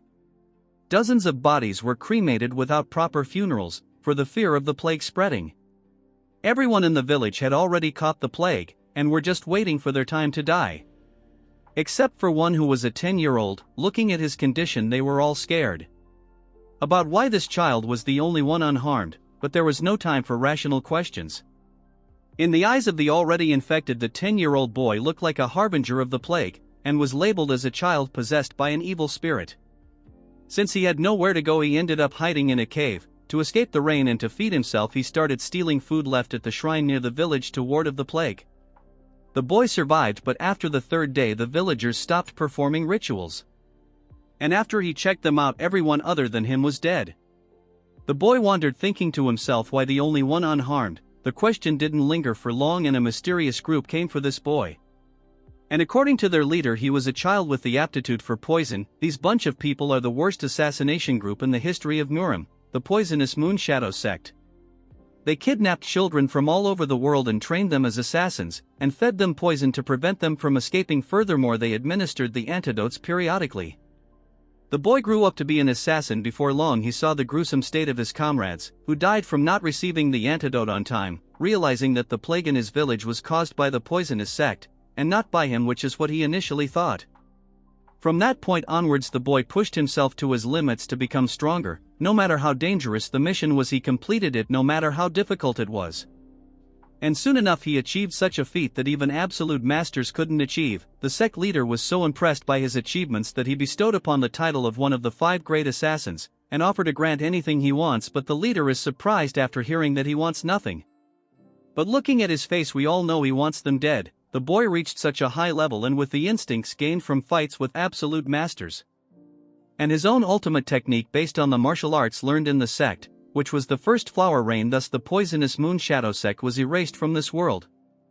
Later his descendants settled in Sichuan, forming the current Tang family. Even to this day the world remembers him by the alias the Invisible Guest. But she notices that Yeon-myeong has fallen asleep. She pinches his face, waking him up. Man, the art is so unique. Moving on to the half-awakened Yeon-myeong, he asks her what this story has to do with the vein sealing concealment. The poison sect had many masters in the fire realm, including the 5 great assassins and their overpowered sect leader, and proceeds to tell Yeon-myeong the secret of how he faced them alone. Our Chad asks her that wasn't it called the flower rain of the sky, and a very few could withstand such an attack where numbers are irrelevant. She tells him that what he said is half right, and the art is called the flower rain of the sky, but it is not actually a martial art for a hidden weapon, but a martial art that controls energy, shocking our Chad, and asks her to confirm if it really is a martial arts that control energy instead of hidden weapons. She tells him that the battles at the fire realm are clashes of energy, when the opponent attacks with energy, the person on the receiving end has to defend with energy. Since ordinary hidden weapons techniques can't penetrate the body protecting energy of a fiery master, Yeon-myeong thinks that it actually makes sense, since no matter how many hidden weapons there are, they will bounce off because of the body protecting energy. According to our boy, energy counter energy, so if hundreds of hidden weapons enveloped in energy form a storm, even with body protection it would be impossible to handle hundreds of energy attacks. It's an ultimate attack made to battle against monsters of the fire realm, so it must be much more powerful than the whirling frenzy. But what confusing our Chad is that no matter how skilled a master is at maintaining the level of energy, it is almost impossible to maintain that much internal energy. His mother figures out what he is thinking. I am probably obsessed with his mother anyway. She tells her that the answer lies within the vein sealing concealment. The basic principle of the vein sealing concealment compresses all the internal energy flowing through the meridians and concentrated into one of the 12 main meridians, and then use true energy to block the flow of internal energy and seal it within meridian. That way internal energy doesn't flow and is encapsulated by true energy. These method can deceive the eyes of a fire realm master who can see the flow of the internal energy, but since he can't use the sealed internal energy immediately, his current powers will decrease. But with the accumulated experience and insights can be rebuilt easily. By repeating this process 12 times to seal the internal energy in all 12 meridians, the true energy protecting the internal energy intertwines, creating a new protective layer, which is the body protecting energy called Dragon Scale. Not only does it surpass the defense of the existing body protecting energy, its strength is comparable to the actual dragon scales. Yeon-myeong is confused why they have a poison called the fire dragon's poison, wondering if they have actually seen a dragon. Moreover, vein sealing is not just for defense. When he releases the internal energy sealed in the 12 meridians, he can use 10 times the original internal energy temporarily. It's as temporary because internal energy beyond the body's limit will naturally dissipate. So flower rain is a martial art that requires the release of vein sealing technique. Moreover, there were several key points passed down with the vein sealing concealment, but they were lost after the invasion of the Demon Lord. As for the key points passed down orally, were also lost when two elders suddenly died. Yeon-myeong laughs as he thinks he is responsible. But she believes that Yeon-myeong will complete the flower rain of the sky because she is his proud son. I think I will become Yeon-myeong's new dad. Jokes apart, hearing her compliment, Yeon-myeong becomes even more happy, telling her that since he is the son of the poison phoenix, there isn't anything he cannot master. Thus our Chad receives the vein sealing concealment from his mother. Yeon-myeong is thinking that after vein sealing, the best way to recover internal energy is by drinking poison. To others it might be dangerous, but to our addict it's like a miracle elixir to him, so there's no need to through the rebuilding process. So he should ask Ijin to make him some poison. When a guard informs him that Yeon-myeong's friend is here to see him, even after hearing that he was working, she insisted, as Mirio breaks into the room. All she needs is a makeover and she will be pretty. Yeon-myeong gets confused why she is out of breath, and she tells him that if this keeps up her sister will die, confusing our innocent-looking Chad. Yeon-myeong is shocked that Mirio's sister is dying, but she shouldn't have come here and instead gone to a doctor first. Mirio is crying, telling our Chad that she has already consulted several doctors, and it isn't something that medicine or medical techniques can fix. Yeon-myeong is literally dumbfounded, like you guys when you study. Anyways, he asks her then if she is suffering from internal injuries. Mirio starts crying and tells Yeon-myeong that her sister is suffering from the 9 severed meridians, which is a terminal condition. According to Yeon-myeong, there was a place alongside the Blazing Sun Palace. It was a peculiar sect that used terminal conditions. It was called the Northern Sea Ice Palace. As the name suggests, the martial artists of that place practiced ice arts, which were considered both a skill and a blessing for those born with extreme energy. However, those who didn't practice the ice arts suffered from terminal conditions, so Yeon-myeong figures out that they are the descendants from that sect. According to Mirio, they are descendants of their descendants. Long ago their descendants settled in Sichuan, and married into the Tang family, which was the most powerful family at that time. Learning ice arts can free one from terminal conditions, but this is the Sichuan Tang family, which deal with poisons and hidden weapons. So there are no practitioners of ice arts or related information here. The martial art of the Ice Palace has been passed down from distant ancestors, have been long lost. This condition is a hereditary condition that appears once every few decades, which is unfortunate. Yeon-myeong thinks there is a way out of this when Mirio tells him that they have reached her house, which is literally covered in ice. Going inside, Mirio starts crying because her conditions worsened since she left the house. Her sister has completely turned into ice. Moving on to Yeon-myeong, he thinks that the room is cold enough to freeze, which is more severe than he expected. Yeon-myeong tells Mirio to pay attention, and tells her that he cannot guarantee her sister's life. Hearing this, she gets so shocked that she is in disdain. Basically, she has been resisting the cold energy with her innate energy, but now she has reached her limit. She is currently in a state where she's blocking all consciousness and focusing all her energy on her veins. Mirio misunderstood Yeon-myeong and starts breaking down and sobs that there's no way to save her. Her reaction changes when Yeon-myeong tells her that there is a way to artificially release the cold from her body. However, if she cannot withstand the process or if he gets overwhelmed by the cold, Yeon-myeong thinks to himself that he is ready to help, but he cannot risk the life of a friend's family member's life. So he leaves the choice whether to go with it or not to Mirio. She thinks that she came to him after there was no options left, so she cannot give up without trying. And it's even dangerous for out Chad too, so she tells Yeon-myeong to save her sister, and Yeon-myeong is ready for the procedure. Moving to the next scene, Mirio is skeptical why they had to undress her sister. Yeon-myeong explains that the clothes get in the way of extracting yin energy, so there's no choice. And our Chad is ready to infuse energy directly into her head, removing the cold from the 9 meridian. Yeon-myeong has to do it one by one. He has managed to remove the cold from the glabella, but the cold is getting hard to bear. Next he has to move on to the heart, but to do that our Chad has to touch some weird place. But instead of overthinking it, he proceeds to extract the cold from the heart, but all of a sudden the intensity of the cold has increased so much that it is getting impossible for our Chad to hold it in, but the intensity doesn't decrease at all. Even the surrounding of their house has turned into a cheap version of Everest, while now that's an over-exaggeration. Mirio is scared because half of our Chad's body has turned into ice. Damn, this looks similar to the nanomachine arc. Yeon-myeong managed to extract the yin meridians, form the 6 meridians in the upper body. But now the cold has exceeded what Yeon-myeong's body can handle. If he does continue, he will freeze himself to death first. Thinking what to do, Yeon-myeong thinks to himself that it would be easier if it were poison. Then he remembers that Ijin's grandfather from the Medicine King Hall mentioned to him that the reason for the poison in spirit pill was because medicine and poison essentially one, and it becomes poisonous when the concentration or quantity exceeds what the human body can handle. Even the yang energy in the body turns into poison once it exceeds the body's limit. Then this excessively strong cold energy that can freeze the bone can be considered a poison, so Yeon-myeong uses the poison purification art and his body starts reacting to it. As a lot of cold energy has been extracted, it's going to start resisting fiercely. As long as the cold energy is recognized as poison, it will be devoured by his body. And as it start overwhelming the cold, now acting as a poison, the poison gets devoured. Moving on to our ice beauty, she is opening her eyes because the cold inside her body is dissipating. She wakes up to see Yeon-myeong hand on her stomach and gets embarrassed. All of a sudden she notices that a girl is sobbing. It's Mirio. She sees her and both of them starts crying. Moving on to the story, the two sisters had their moment and our new girl Miso tells Mirio if Yeon-myeong is the person that saved her. She confirms that he is the one who saved her, but can't figure out why he is still touching her stomach. Miso tells Mirio that he is concentrating, so it's better to leave him be until he wakes up. Moving on to Yeon-myeong, he is currently treating the cold energy as a miracle drug. The internal energy is beyond the body capacity to absorb the internal energy, but if he leave it like this, the energy will naturally dissipate. Taking opportunity of this situation, Yeon-myeong thinks it's perfect for absorbing all the cold, and open up the closed meridians.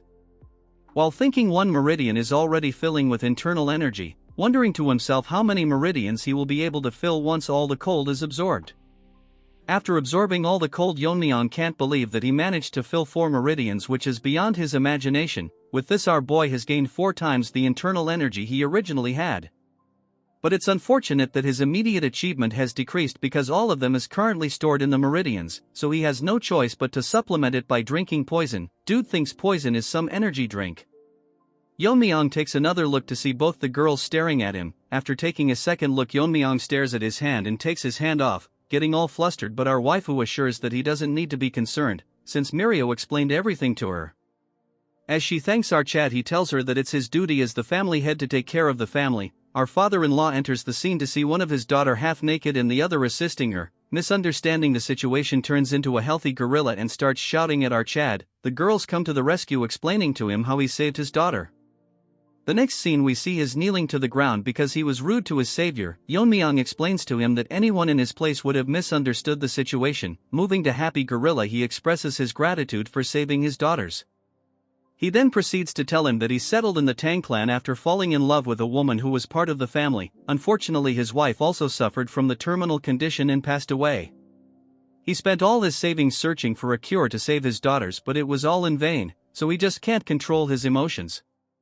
From now on, if Yeon-myeong needs anything, he will always rush to his side. We all know what he wants is his daughters. Moving on to Yeon-myeong, he asks him why it's so quiet inside the trading company. Our gorilla explains that after the Tang family got weak, the Black Death Alliance took over. Since then they have rarely gone outside. Yeon-myeong tells him that they will discuss about it later. That's when he notices someone calling for him. It's out, two girls, and would you look at our waifu. Damn, the artist did me justice this time, I can't deny. She thanks our Chad for saving her life, and this is a favor that they will never forget. Seeing her talking, our Chad gets flustered. Mirio thanks our Chad and tells him that they will repay him for sure. As our Chad leaves the scene, Miso asks Yeon-myeong if he will be alright, since he seemed bewildered, so she wonders if something went wrong while he was treating her terminal condition. Mirio isn't so dumb and makes the wicked face, teasing her by telling that if she felt sad because our boy is leaving. Hearing this, she gets flustered and asks Mirio if her behavior was that obvious. Our emo girl is such a bully that she tells her that she was very obvious and it's a natural reaction. Even if it was other beside her, they would have a similar reaction. Mirio tells her to not worry, since according to her she has never seen a person more beautiful than Miso. As for Yeon-myeong, she thinks that although he didn't say anything, his reaction said it all, and he is surely conscious of her. Moving on to Yeon-myeong, he is wondering about a normal family. The next moment he dreams about marrying Miso, having a child and raising him to be a martial artist, seeing them get married and have grandchildren. This is daydreaming beyond one's wildest dreams. It's like you guys dreaming about having a girlfriend in this lifetime. Yeon-myeong can't believe that he would be nervous just by looking at someone in this life. While staring at the sky, he wonders that this is probably what it feels like in ordinary life. He wants to visit that place once again, but the problem right now is the Black Death Alliance, although they didn't directly bring down the Tang family like the Demon Lord pervert. Their subordinates intruded the contest, which is certainly a bothersome presence. Moreover, as long as they remain in Sichuan province, they will inevitably clash one day. Moving on to the Black Death Alliance territory in Sichuan, we see a servant getting scolded because the Tang family's influence has been rapidly growing. And all this is said by the trash with even trashier bangs. But she cannot do anything, as she was warned by the alliance leader. She is extremely angry because the other leader didn't accept her request of attacking the Tang clan family, as the alliance had ordered them to not attack the clan. So it's best for her to stay quiet until his anger subsides. Remembering all this, she gets angry and throws her apple towards the servant. According to the information, both the new head and the family head of the clan has reached the fire real mastery or close to it, yet all the alliance head is doing is watch and wait for the right opportunity. With her current self, she cannot avenge those two twin sword retard that got owned in part 3 or part 4. That's when she realizes that since she cannot move herself, she remembers about what the alliance head ordered, that was to invite the Tang family head in the upcoming Sichuan gathering. So she will take this as an opportunity. Even now, when she closes her eyes, all she hears is Twin Sword's cries for revenge. He probably treated her to an ice cream treat, if you know, so unless she eradicates the Tang clan, her anger will not subdue. The servant notices that its master is expelling killing intent because she need a sweet dessert, but since servant is ugly, she burn him to death, eagerly waiting to meet our Mega Chad. Unfortunately, we all know how she will be slapped to her death. Deep in the night, in one of the houses of the Tang family, the three useless retards are talking about what to do. Ever since Tang Jihai, Yeon-myeong's mother, took over the head of the family, their positions have further weakened. Both of them are complaining this to the second elder Tang Myeongshin, but he is not sure why they are telling him all this. He blames all of their downfall on the former Poison King Tang Jiak and his son, the white-haired monkey. He points his hands towards the white-haired monkey, making a face full of anger, telling him that it's because of him that couldn't gauge the opponent's strength and kept on making enemies with Yeon-myeong. The white-hair monkey can't do anything but listen, as the elder tells him that the duo of father and son is ruining everything he has built his entire life. The white-haired monkey thinks to himself that the elder is incompetent, that he can't even stand up to the family head. That's because he is not delusional like this brainless monkey. Hearing all the insults, he daydreams of healing his arm and take revenge on Yeon-myeong. I mean, there is a limit to how delusional someone can be. Tang Jiak asks the elder what plan the elder has, since like the other elders it's hard for them to maintain their forces. Hearing this, the elder clenches his hand and tells him that he is aware of their situation. He makes a face full of anger and tells them that it is best for them to leave the family. Moving to another place, a guard is telling Yeon-myeong that they have reached the warehouse where the Tang family stores the extreme and 10 poisons. As for Yeon-myeong, he is thinking in his mind to him and that this place was originally managed by the third elder, but due to his neglected was transferred to Orchard along with the poison hall. The guards who are guarding the warehouse see Yeon-myeong and greet him, so Yeon-myeong thanks them for their hard work. One of them tells Yeon-myeong that before he goes inside he should take a pill. Seeing it, Yeon-myeong tells him what it is. The guard tells him that this is a poison-repelling pearl, which will block the toxic air inside the warehouse, and just holding it inside his mouth will filter most poison and keep them from invading the body. Yeon-myeong shocks the guard by telling him that he doesn't need it. Our Chad makes an excuse and tells him that since it has to be held in the mouth, many people including the third elder have probably held and sucked on it. The guard tells him that it's cleaned after every use so he can use it. Yeon-myeong tells him that it's not required since he can't get poisoned. The guard is adamant and Yeon-myeong gets very angry since poison is his main source of food. Dude was doing just his job but got a beating instead as Yeon-myeong orders the other guard to open the door for him. Going inside the warehouse, it is maintained very well with everything properly organized. Walking further into the room, the air is filled with extreme poison as Yeon-myeong thinks that organized, probably because this is where they store the 10 poisons.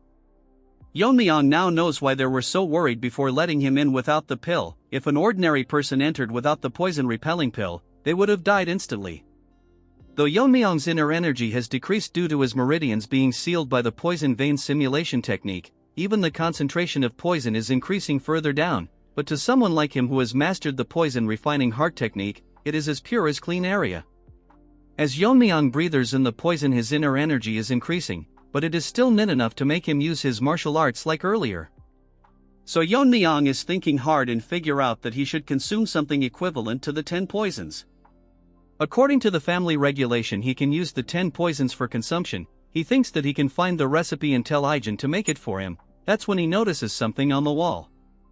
Yeon-myeong thinks something is strange, so he uses his inner energy to see that the airflow in the middle of the room is distorted, so it's more like a formation has been placed there.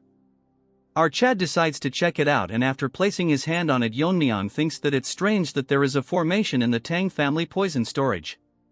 The thing is that it doesn't seem to be done by the Jeagle family. To confirm his doubts, Yeon-myeong takes out his dagger and infuses it with his inner energy. He makes a strike and splits the formation in half, but he gets shocked to see what behind the formation.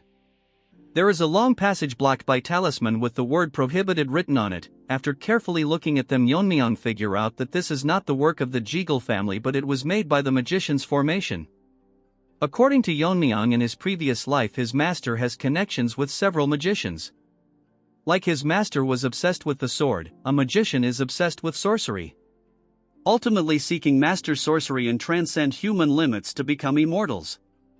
Yeon-myeong had a bad memory where he was thrown into a formation created by a magician, in the form of training by his master. According to him, it was a place full of beasts whose names even he didn't know. Magicians are typically selfish and only engage in things that interest them, but that still doesn't answer his question why there is a formation in the Tang family. His master in his previous life told him that magicians are inherently selfish creatures, and are always obsessed with spirits and demon, only seeking immortality. Yeon-myeong asks him how he managed to have a relationship with them. He makes a straight face and tells him that he beat them every day for no reason, so they begged him to have a conversation. Moving to the present, Yeon-myeong thinks there is not anyone in this family like his master, so there is probably something in the Tang family that piques the interest of a magician. The poison is so strong that it is leaking out even after being sealed with hundreds of talismans, so inside there is something with incredible poison power. Yeon-myeong is glad because he originally intended to write down the recipes of the 10 poisons if he could, but this is more interesting currently. As our Chad goes further inside, a voice from the deepest end senses that someone has entered the seal. It's not an inconspicuous time and it is not aware how much time has passed, while that doesn't matter as long as our Chad releases him. At the end of the passage, Yeon-myeong finds a few of the 10 poisons that were said to be completely lost, but in reality it was hidden here all along. Beside it there is a huge jar wrapped around in talismans which seems ominous to him. Yeon-myeong places has to feel a strong rebound. The force created was tremendous, so it seems that it's harder to break than most formations. However, to our Chad it not very difficult as long as he cuts through each one of them with accuracy. As he cuts through the talismans all around the room, he think of cutting the ones placed on the jar, as Yeon-myeong does a set of multiple moves to cut them all down. His inner energy has decreased due to the poison vein simulation technique, or else he would have finished all this in a single strike. None of it matters now as our Chad managed to cut down the ones surrounding the jar. The poisons around the jar has gotten much stronger now that the talismans have been removed. As Yeon-myeong places his hand to open the lid, inside there is a mysterious monster, shocked to notice that the power of the talisman bounded to him have died down, so now he can see the day of the light. Yeon-myeong gets wary as the jar explodes, making a huge explosion. Luckily Yeon-myeong managed to dodge it in the nick of time, or else he would be injured.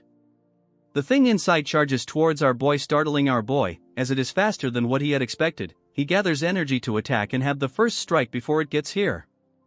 But before he could do anything, it goes past his hand like wind, telling our Chad that he has a sharp reaction. As a rewards for releasing him, this trash will kill our Chad without any pain. Hearing this, Yeon-myeong turns behind and asks him who he is. The trash proudly tells Yeon-myeong that he is the pinnacle of poison, the blue-horned white snake. Little does this snake know he is a lottery to our boy, as he can have unlimited poison as a drink now. As the snake wraps around Yeon-myeong's arm, he is confused why it's calling itself the poison of extreme suffering, which he proudly agrees and makes an assumption that Yeon-myeong managed to block the spread of the poison by sealing the vital point in an instant, which is impressive, but he won't hold for long. Poor Snakey makes a arrogant face, telling Yeon-myeong how he will slowly melt his arm. That's when he realizes something changing, as the poison-devouring frenzy inside Yeon-myeong's body activates. The skull starts devouring its poison, and the poor snake gets scared as he can believe that Yeon-myeong has the poison-absorbing aura. And what is his relationship with the Wanderer Saint? Yeon-myeong grabs onto the blabbering poor snake like a plushy toy. His new toy begs itself to stop absorbing his poisons. At the rate his body is absorbing the poison, he will be utterly destroyed. Moving on to, he is making a poker face filled with anger, telling it why he should spare it. He makes a psychotic face towards the poor snake and taunts him by telling if it changed its mind because it's currently at an advantage. So Yeon-myeong aggressively starts playing with his new toy, absorbing tremendous amount of poison from the poor snake. Beggar Snake thinks that Yeon-myeong is serious and he might actually die at this rate. So he offers Yeon-myeong a deal, and hearing this, our Chad gets flabbergasted as he stops absorbing the poison. Poor Snake tells him that he only wants to escape from this seal, and if he spares him, it will act as his guardian spirit. Hearing this, Yeon-myeong is confused, so it convinces him that it would be beneficial for him, and asks Yeon-myeong if his internal energy is increasing every moment with his poison. At a rate beyond the normal. According to Yeon-myeong, its poison is incomparable to the 10,000-year fire carpenter pill or the fire dragon's poison. It is so potent that by just absorbing it surpasses his previous internal energy. The poor snake is so desperate that it tells Yeon-myeong that if he becomes our Chad's guardian spirit, it can provide poison whenever he needs it, which is better than absorbing all of his poison now. Our Chad is heartless as he, with a poker face, tells the poor snake that he has no interest in keeping alive someone who was an enemy, so he can replenish the poison elsewhere. Hearing this, the poor snake starts crying and loses hope, telling Yeon-myeong that can't he just spare him once, since he lived in a jar for hundreds of years. Hearing this reminds Yeon-myeong of his past life. Then he activates the ultimate cute soul killer face, telling him that as a guardian spirit he is bound to obey him. The soul killer face is so strong that Yeon-myeong gets flabbergasted and loses to it, so Yeon-myeong will believe it just this once. Hearing this, the Snakey asks him if he is accepting him. Yeon-myeong confirms it and tells Snakey that if he tries anything funny he will destroy him on the spot. Snakey, all nervous, promises that he won't do anything. Moving back to Yeon-myeong, he asks Snakey what he needs to do to become its guardian spirit, since he doesn't know anything about spirit arts. Snakey tells Yeon-myeong that he doesn't need to do anything as extreme amount of energy releases from its body, and a bead moves towards Yeon-myeong as it tells him that this is a spirit binding seal. Just by holding the bead, his spirit will be bound with our Chad's soul, and that is how it will become our Chad's guardian spirit. Hearing the instructions, Yeon-myeong grabs onto the bead as it releases enormous amounts of energy. Outside the chambers, the guards are wondering why Yeon-myeong hasn't come out yet, so they start panicking, wondering if Yeon-myeong is in any trouble. One of the guard tells the other one that they need to go in and check, but guard number 2 tells him that they are not supposed to enter carelessly. Guard number 1 picks up the poison refining pill and puts it into its mouth, telling number 2 that they can worry about the punishment later, but they cannot let the future leaders suffer in a place like this. Number 2 closes his eyes and takes a deep breath, telling number 1 that he is as stubborn as always. He opens one of his eyes to see a very bright light exuding from the poison chambers. Number 1 thinks that something is happening inside and it's causing huge vibrations. As the light intensifies, number 1 and 2 starts panicking, calling for Yeon-myeong and if he is safe. Our Chad come out of the chambers as an aura is surrounding him. Back at the chambers, after Yeon-myeong made Snaky his guardian spirit, he got the guardian spirit aura and dragon scale. Unlike the usual guardian spirit aura, this one feels like a tangible outer layer, thanks to him absorbing the poison of our Snaky, which helped him fill all 12 meridians at the same time, so he considers himself lucky. Blood wanted to kill the snake a few minutes ago. He needs to suppress his aura and control the output, or else he will gain overwhelming attention from everyone. From Yeon-myeong's aura a small part arises and our Snaky manifests itself, telling our Chad that does he need to be concerned about the people below him, and the Wanderer Saint flaunted it openly. Since Snaky needs some training, Yeon-myeong gives it a hard flick, telling it to not reveal itself recklessly. The autonomous cute Snaky tells our Chad that unless he reveals it himself, no one can see him, and with an aura as strong as our Chad, there would be no one who would dare to attack him. Yeon-myeong thinks that still it's too eye-catching and he somewhat wants to live a ordinary life this time. Our smart Sneaky asks him that what he meant by this time? And he is speaking as if he died and came back to life. Yeon-myeong doesn't make a reaction and Snaky asks him if there really is a way to do that.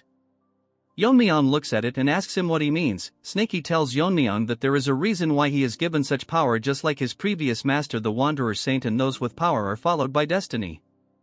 Hearing this, Yeon-myeong asks Snaky if he was exploited back then. Hearing this, Snaky starts sweating, telling out Chad that his previous master was even more inflexible than him. The previous trash master worked Snaky to the bone until his dying days, then he summoned an exorcist to seal him in a jar, because he deemed our cute snake too dangerous.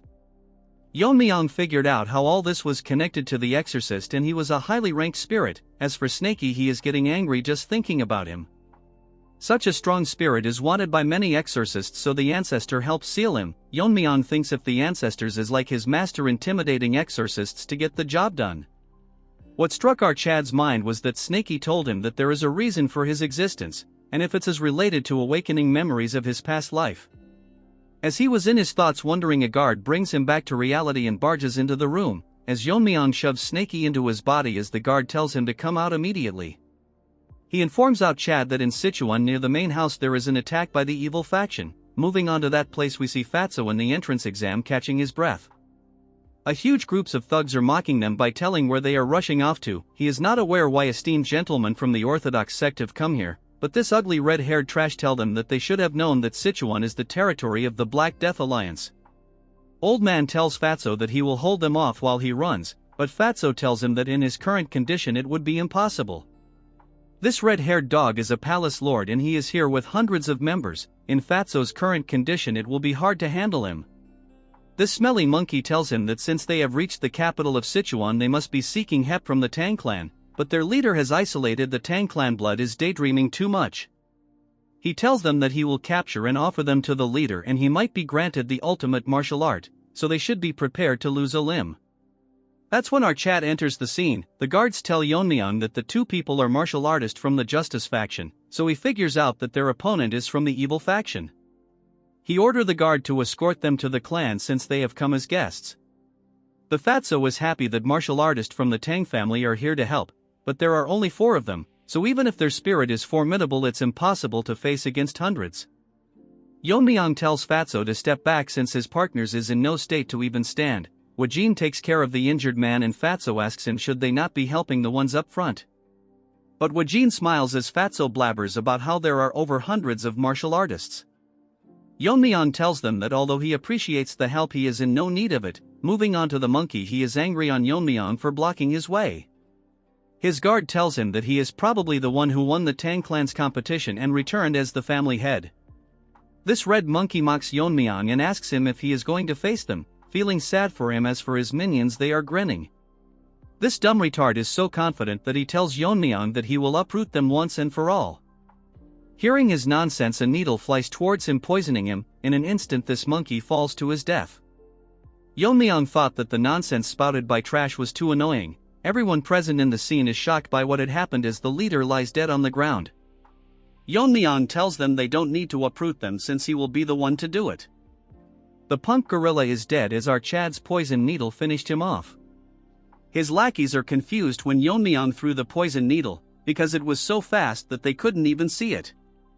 Yeon-myeong puts his hands inside his coat and takes out hundreds of needles, and using his internal energy he throws it towards them. The minions saw Yeon-myeong throwing the needles and tells everyone to stay alert. As the one beside him gets killed by the needle, he hears the sounds of hundreds of them falling to the ground, getting one shot by the poison needles. As this side character turns around to see hundreds of bodies.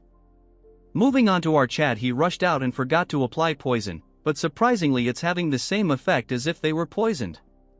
As for Fatty, he is getting overwhelmed by our Chad's riz. Snaky manifests itself and tells Yeon-myeong that its poison was seeped into his needles, and there are only few people in this world that can withstand its poison.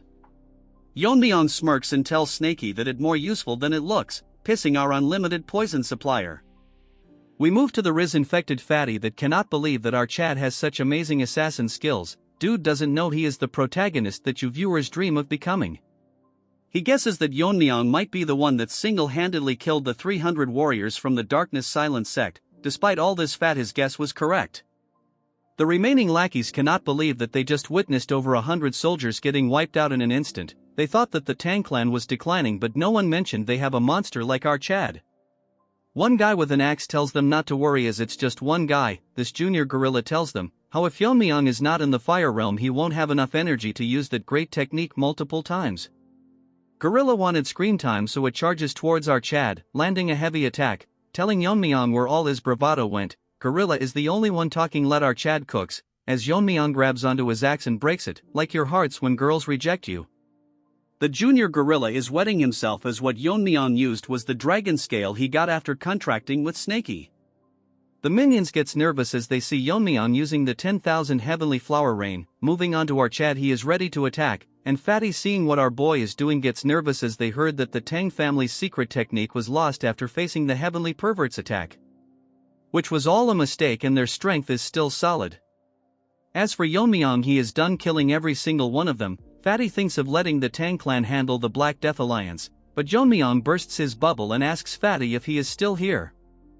Fatty is so scared that his fat will melt and tells Yeon-myeong that his skills are so impressive that he couldn't look away. Yeon-myeong walks past him and tells him that they will discuss it further at the main house.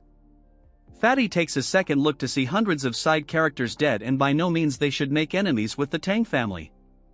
A few days ago on the outskirts of Sichuan, Fatty was eating with Sabak. He tells him that it's a relief that they didn't encounter any trouble from the unorthodox factions, since he heard that after the Tang clan's downfall Sichuan has been overrun by the unorthodox factions. Surprisingly, it's pretty quiet. We move on to the Gen Z old man, but he is serious for some reason. Fatty is confused why he's so tense all of a sudden. A mysterious man asks them if the food is to their liking, since it's a small place that he visits often. Fatty with no neck thinks to himself that he was right beside them, but he couldn't even sense him, so he is quite a skilled guy. He asks the mysterious man who he is. Sabak tells him that it's the guy from the Yu family, shocking him because this guy is the Black Alliance leader, the crippled lizard. He asks them what brings the Taoists of the joint sect to his Sichuan. Dude thinks he is Gu Chanji from I Am a Fated Villain, but he is just a side character. Our arrogant Fatty is nervous as they came to this remote inn to avoid clashes, but because of their bad luck they came across the Alliance leader. Crippled Lizard asks Sabak if he has any business with the Alliance, since he has reached the Fire Realm. Sending him would mean it's serious. Old man tells Lizard that he has no business with the Alliance, and asks him if he came alone as he doesn't see any of his subordinates. The crippled Lizard talks as if he the main character, taunting him by telling old man if he thinks that he can take him down alone, and if that's what he wants he is willing to spar with him. Sabak gets pissed and tells Lizard that he has lived twice as long as him, but this savage Lizard asks him if he is here to pay respect to him. Sabak gets so pissed that he releases his energy and tells him that in a battle between Fire Realm Masters the years of accumulated energy are crucial.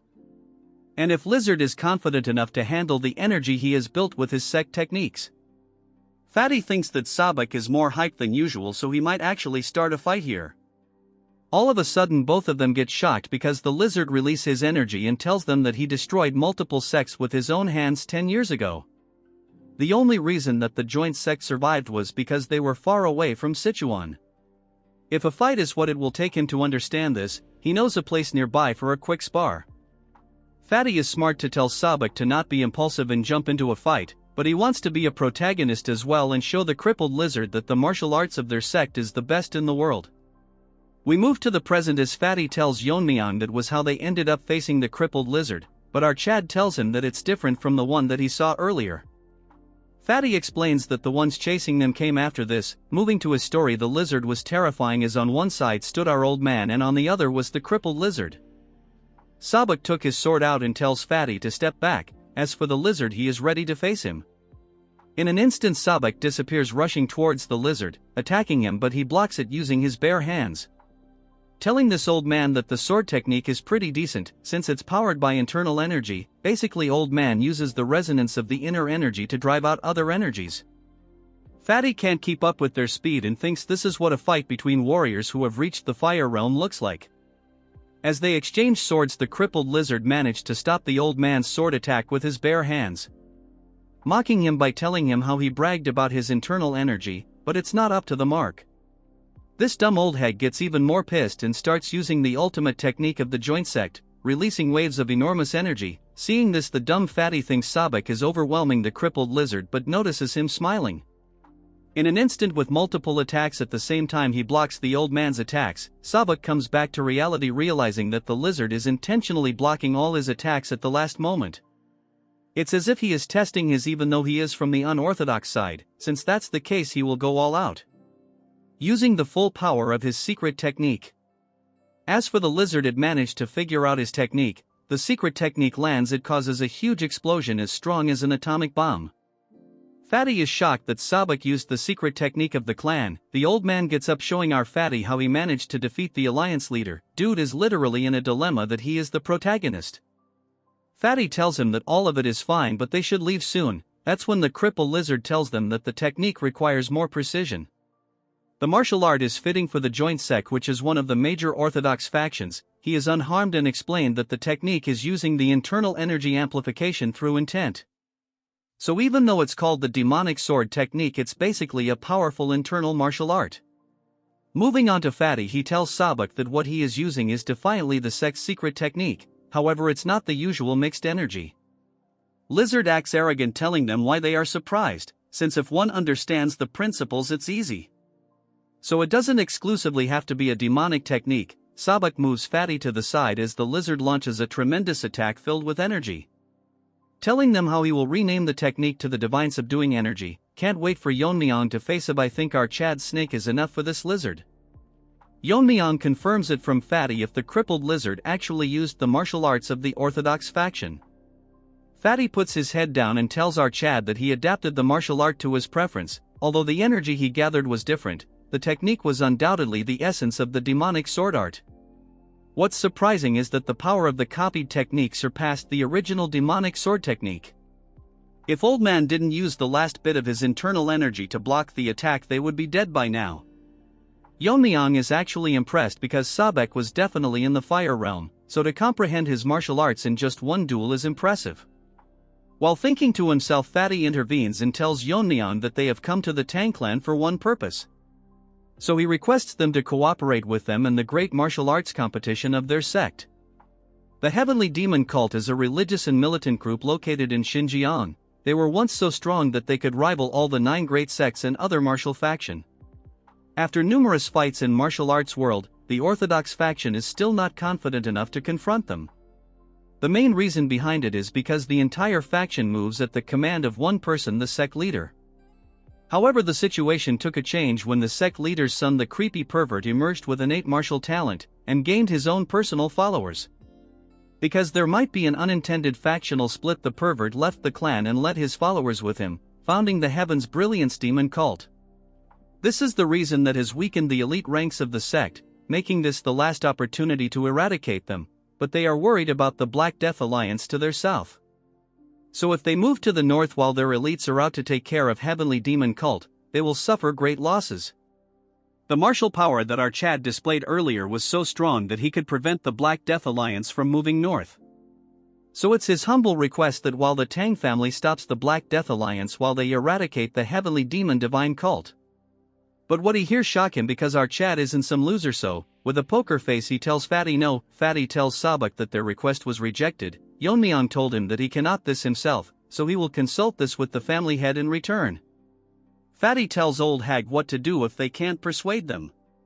Sabak tells them to wait for the time being. Fatty tells him that this is not the only problem, but the state of the Tang clan is quite different from what they expected. While they traveled here, they observed that building of the Tang family expanded, their martial prowess has increased greatly.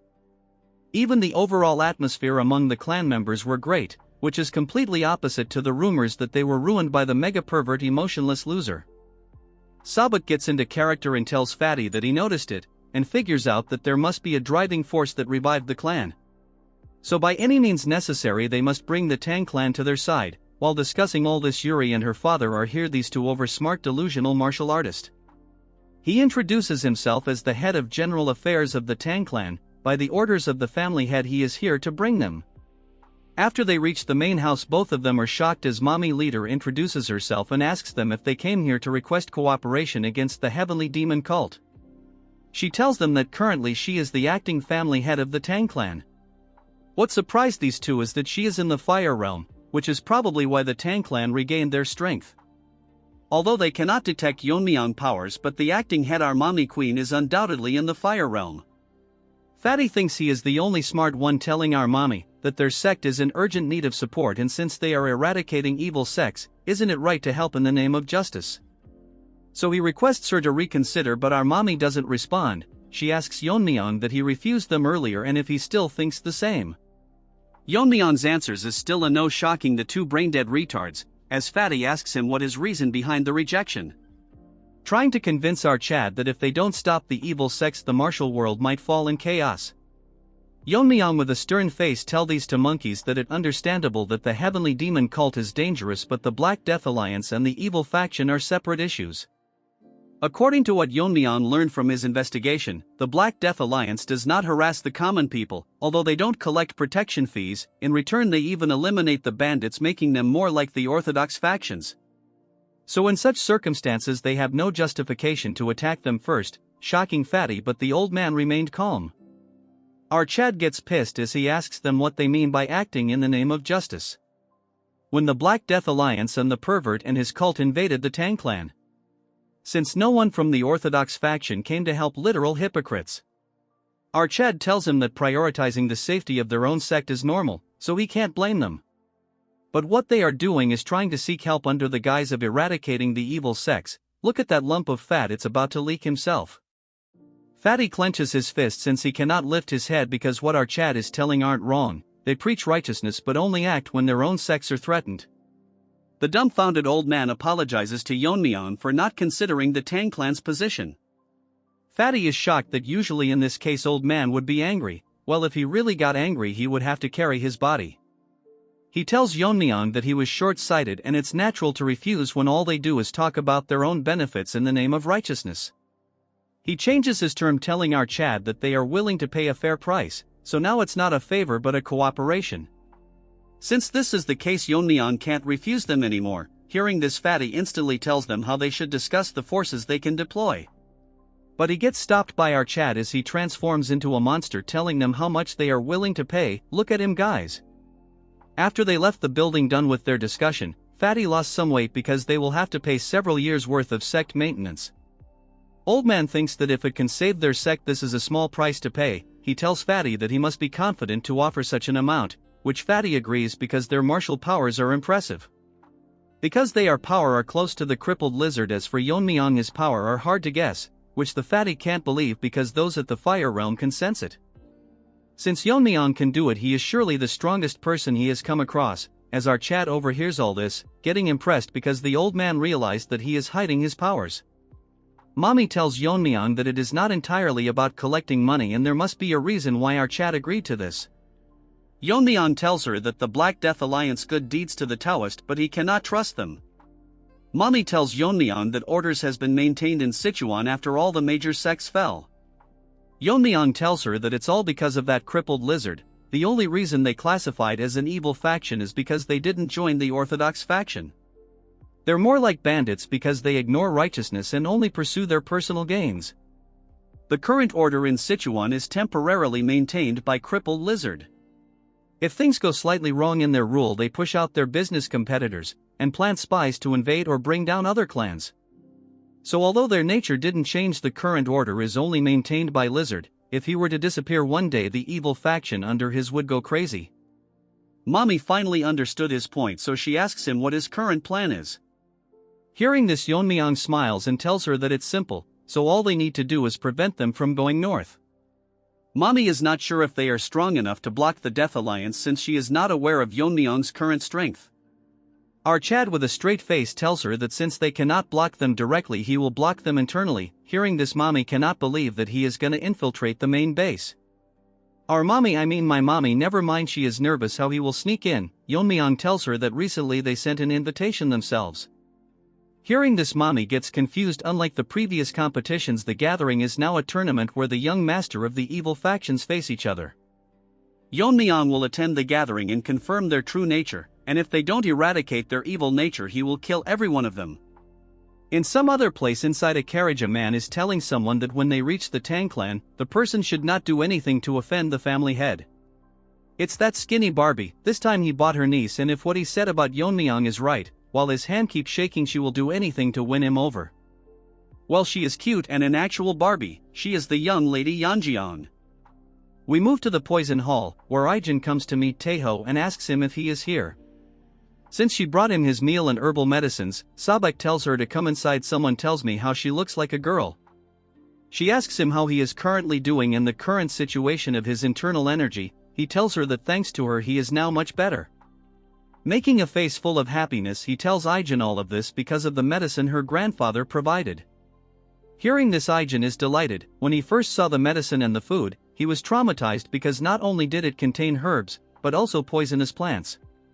Look at his face, it looks like he is consuming turd freshly released. Now that was a disgusting remark. What he didn't expect is that after eating it, his power level went over 9,000 and he became a hairy version of Nappa. This even surprised Ijin's grandfather who made the medicine.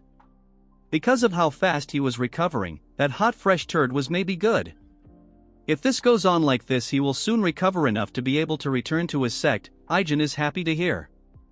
That's when Fatty tells them that it is very noisy outside and asks Ijin if something is happening. She tells him that it might be because the Jae-gal clan has arrived. Hearing this, Fatty is nervous and confused. The Jae-gal clan and the Tang family have had a close relationship for a long time. That's why they supported them during the recent contest. This time they are here to set up a defensive formation in their outer grounds. Fatty is contemplating about not knowing much about formations, but it will be very costly, and if the Jae-gal clan is well off. Instead of all this, dude should weigh himself first. Sabek asks her if the Tang clan is covering the cost. She directly tells him that the Jae-gal clan is covering for everything with a smile on her face. While the duo of Fat Monkey and Gen Z are confused, she tells them that according to the family head they were very cooperative. Sabek thinks they might have found the weakness of the Jae-gal clan. Now we move on to your favorite skinny Barbie. He is wetting himself from the thought of what our Chad might just do to him. Now we move on to the main hall. Bro, I don't want to move so much, already overworked by self. Anyways, the duo of uncle and niece are outside the main hall, as he asks Yeon-myeong if she will be able to leave a good impression on them, and she assures him. She is then move on to show her huge collection of clothes she brought. If you know can't get demonetized, and how there is not a man who will not fall for her beauty. Looking at her skinny, Barbie thinks that she resembles his sister who was called a beauty in Hubei, so capturing a young man's heart won't be too difficult. Someone tells me who the hell draws those mothers. They all look too good to be a side character. Over a decade ago, the pervert attacked the clan to claim his sister, and because of her sacrifice the clan barely managed to survive destruction. This dude has mental issue for sure. Please be wary that he not the Black Alliance leader, as some might confuse it. Driven by the shame that something is 50 and rotten got to taste her cooking, she killed herself probably because they didn't add enough meat to the dish. So no matter what, he cannot allow such a tragedy to befall the family ever again. If she develops a strong relationship with the Tang clan, they can maintain their lineage. He looks at her and thinks that the future of their clan now solely depends on her. That's when Barbie hears a voice telling them that she heard the J-Gal clan was a great help to them. Both of them are shocked for some other reason, but I would only act this way if I can pair up with our mommy. Now they are even setting up a formation for them, and she as the family head is very grateful. Let's take 10 seconds to appreciate how good the goat mommy looks like. Skinny Barbie figures out that, if she is the family head, then she is most likely our Chad's mother. Like mother like son, they are both blessed with beauty. I care to differ. The real protagonist is the mother, no debate. He was overwhelmed by her presence that he forgot to greet her, so Skinny Barbie introduces himself and apologizes for not being aware of her ascension. But since she is a queen, she gracefully tells him that he was not here when she ascended, which is understandable. She tells him that they had a long journey, so it's sufficient to rest before they should start their work. Hearing this, Barbie in a respectful manner thanks her for their consideration. She asks who the lady beside him is. In a nervous manner he tells her that she is his niece, that he brought to strengthen the bond between the clans. He asks her to greet the family head, but while she is dazed, not listening anything that he is saying, because she got rizzed by our Chad's good look. Dude should thank his mother for that. While she was daydreaming, our Barbie tells him her to pay attention. She gets into character and introduces herself, and she apologizes to Mommy for her late greeting, and congratulates her for becoming the family head. Mommy thinks that she is a very polite child and tells her that in a few years men will be heartbroken over her. Hearing this, she gets shy, taking this as a compliment. Mommy proudly tells her that she was also famous in her youth and she resembles him. If only she was real, never mind. She tells Mommy that she is still so beautiful that when she first saw her, she thought our Mommy was our Chad's sister. In her mind she thinks that our Mommy is a kind woman and compliments her. I completely agree with her in this case. Mommy tells her that since she is the same age as Yeon-myeong, she will get along with him. She starts acting as tears falls from her eye, telling Mommy that no one from her family has even shown her so much affection. In her mind, what she is thinking is if our Chad is also reaction to her story. But gets shocked when she sees our Chad lost in his thoughts. Barbie cannot believe that he ignored such a sorrowful story. Usually men would be tripping over her themselves, but she is confused if he is not interested in her. Moving on to our Chad, he is literally dreaming about our ice waifu. New sister was 6 chapters late. Barbie thinks that he has failed once again, but Yeon-myeong cannot accept that she got rejected since it's a first for her. Mommy tells Yeon-myeong to pay attention as she pulls his cheeks, but Yeon-myeong is determined to impress him. Don't hate her, she is a great character, you will know later on. Now we move on to the Black Death Alliance territory, where everyone is talking about the Tang clan's head. A little girl is running while they say how our Chad is not on good terms with them. On one of the meeting halls, the elders are talking about the budget needed for the gathering, and the second page includes the list of participants. A man is biting a branch to look cool, tells them that it is sufficient reporting for today. He is the leader of the Sin demonic lords. He congratulates the red-haired goblin for handling all this, since it was mostly done by the Void Immortal Hall. She tells him it's nothing, as she is doing her duty as the servant of the leader. The other thinks that the alliance leader threw away the report and went out. Old man tells Masked Man that he has always been a free spirit. That's when someone enters the room and everyone gets shocked seeing the entity. As for that goblin, she was sweating as it's a little girl telling them that she want to go to Sichuan for the gathering this time. She gets on top of her uncle as she asks her what has happened, as she thought it was troublesome last time. She tells him she heard rumors and asks him if the Tang clan family head will be participating. Which is the right information, so she acts cheesy, telling him that all the women in the area are lovesick over him, so she wonders how handsome he is. If the rumors are true, she will most likely make him her husband. Leaf-eating uncle thinks that if her father knew this he would be shocked, as goblin hears their conversation. And the topic is angering her, but she really can do anything. Blood should visit a hairstylist first, but then she make a smirk, probably wants trap our Chad using cute girl as an excuse. While her uncle tells her that there is no one that can stop the will of the alliance leader's daughter. In one of the residences of the Tang family, Mirio is combing the hair of our god-tier waifu. As she tells her how beautiful her hair is even after she was bedridden all this time, as she laughs, getting shy. Last time when Yeon-myeong came here, he made it very obvious that he got bewitched by her. Even I agree, just like you guys who clicked because of the thumbnail. Mirio asks her to share her beauty secrets with her bro, is seriously in need of a makeover. Mirio activates her Power Ranger meme god mode and asks her what she thinks about Yeon-myeong. Hearing this, she gets shy and asks her if she is using martial arts to monitor people's breathing. The troll tells our innocent waifu that when she mentioned his name her breathing changed. Then she gets serious and asks her if she is seriously okay, confusing her as she asks her what she is talking about. Mirio tells Miso that our Chad is going to Sichuan gathering, so she won't be able to see him for a while. Then this troll explains to her in this gathering the most dangerous evil faction will face each other. Hearing this she gets scared as Mirio tells her that it's not the most important thing. What if our Chad were to meet another girl from the factions and fall for her? In that situation, can she handle it then? Bro, look at her face, the art is so good it's killing me. She is unable to come up with an answer. Meme God make another pose and suggest her that they should both go to the Sichuan gathering. Miso makes a frowning face and tells her that what if their attendance makes the family head burdened. Mirio tells her to not worry about it since she has everything planned out. Bro is the ultimate winger, look for her in real life. At the main hall of the Tang clan, Yeon-myeong is bored, as he asks Yeon-myeong that if it's true that she wants to go to Sichuan gathering as his maid. Yeon-myeong replies with an yes and tells our Chad that she heard that the young master from the evil faction will compete for powers there, so she is curious to see how the competition unfold. With a reaction-less face like boss in my old job when I messed up, he tells her that he has been informed that he can bring one guard and one maid. Yeon-myeong on her mind thinks that it's not a pleasure trip, instead she will find a way to win over the family head no matter what. That when our girl enters his room as Yeon-myeong make the face of a junior member, he tells them that he sensed them coming and of course it had to be the girls. Mirio barges in with our queen and tells him that Miso is eager to discuss something with him. She tells Mirio that she is very disrespectful towards the family head. That's when Mirio notices a fox staring at her. Guys, just look at their face, look like JoJo's Adventurer, but it's even more uglier. Mirio asks who she is and Yeon-myeong does the same. Yeon-myeong asks Miso what she is currently doing here, as Mirio was about to tell him when Yeon-myeong is making a face similar to that cat from Pokemon. She tells Yeon-myeong that her sister and she herself want to go to the Sichuan government. Hearing this, Yeon-myeong is shocked. What's funny is the Chad is completely useless. What they plan to do is Mirio become his guard and Miso will accompany them as his maid, since he can only be accompanied by one guard and one maid.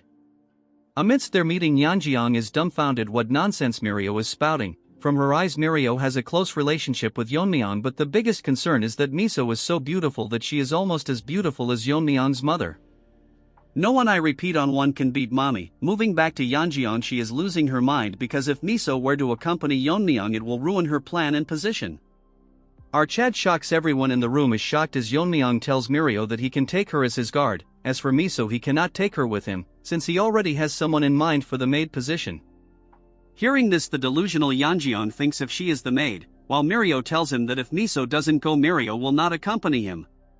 Since that's the case, Yeon-myeong planned to choose another warrior from the clan, pissing Mirio even more. Miso tells her Mirio to stop as she starts getting emotional and then literally starts crying, telling Mirio that if the family head doesn't want it, it's better not to force him. I am sorry mommy, I might get diverted. What the hell was that? Mirio loses her mind, telling the junior meme god to go outside with her since it's time for a lecture. To Mirio, he is an amazing person not just because of his martial art but also because of his judgment and decisiveness. Then as she is his senior when it comes to posting memes, she shows him his true face, telling him how he can be so cluelessness, making it obvious why she is acting like this. She wants to know why Mirio cannot go, and if he doesn't have feeling for her, it's like he is pushing away an opportunity right in front of him. Yeon-myeong shocks her by telling her that it's not a pleasure trip but it could instantly turn into a battlefield, since he doesn't know what might happen during the confrontation with the evil factions.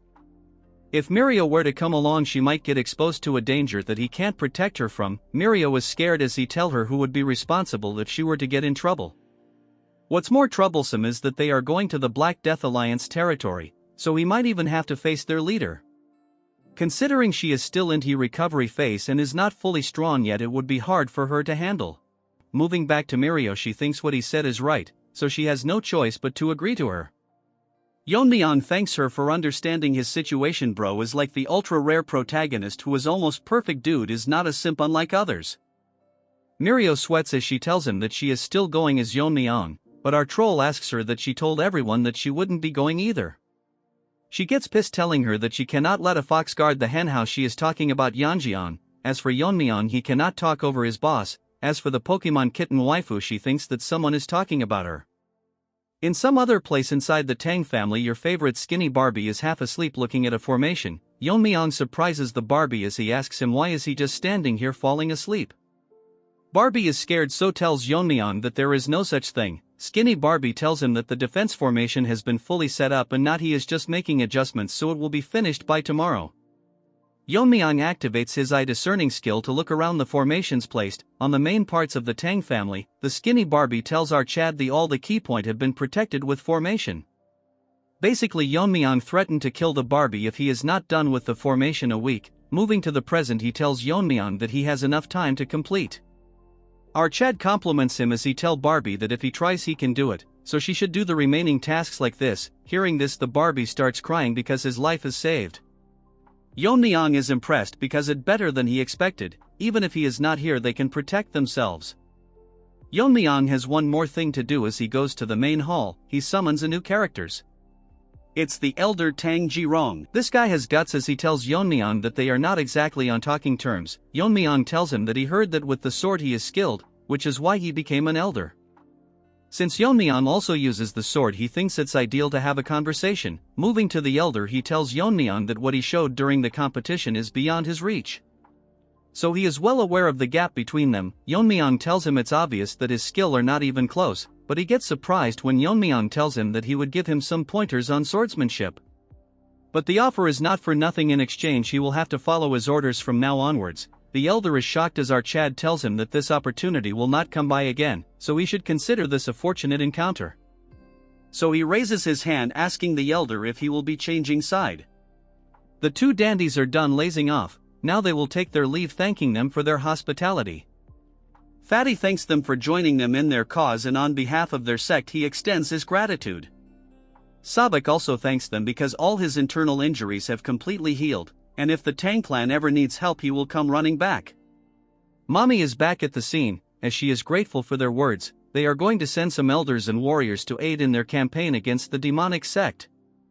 They bluntly said all the trash the clan was harboring. Sabak puts out his hand telling her that he will send the payment as soon as they return to their sect.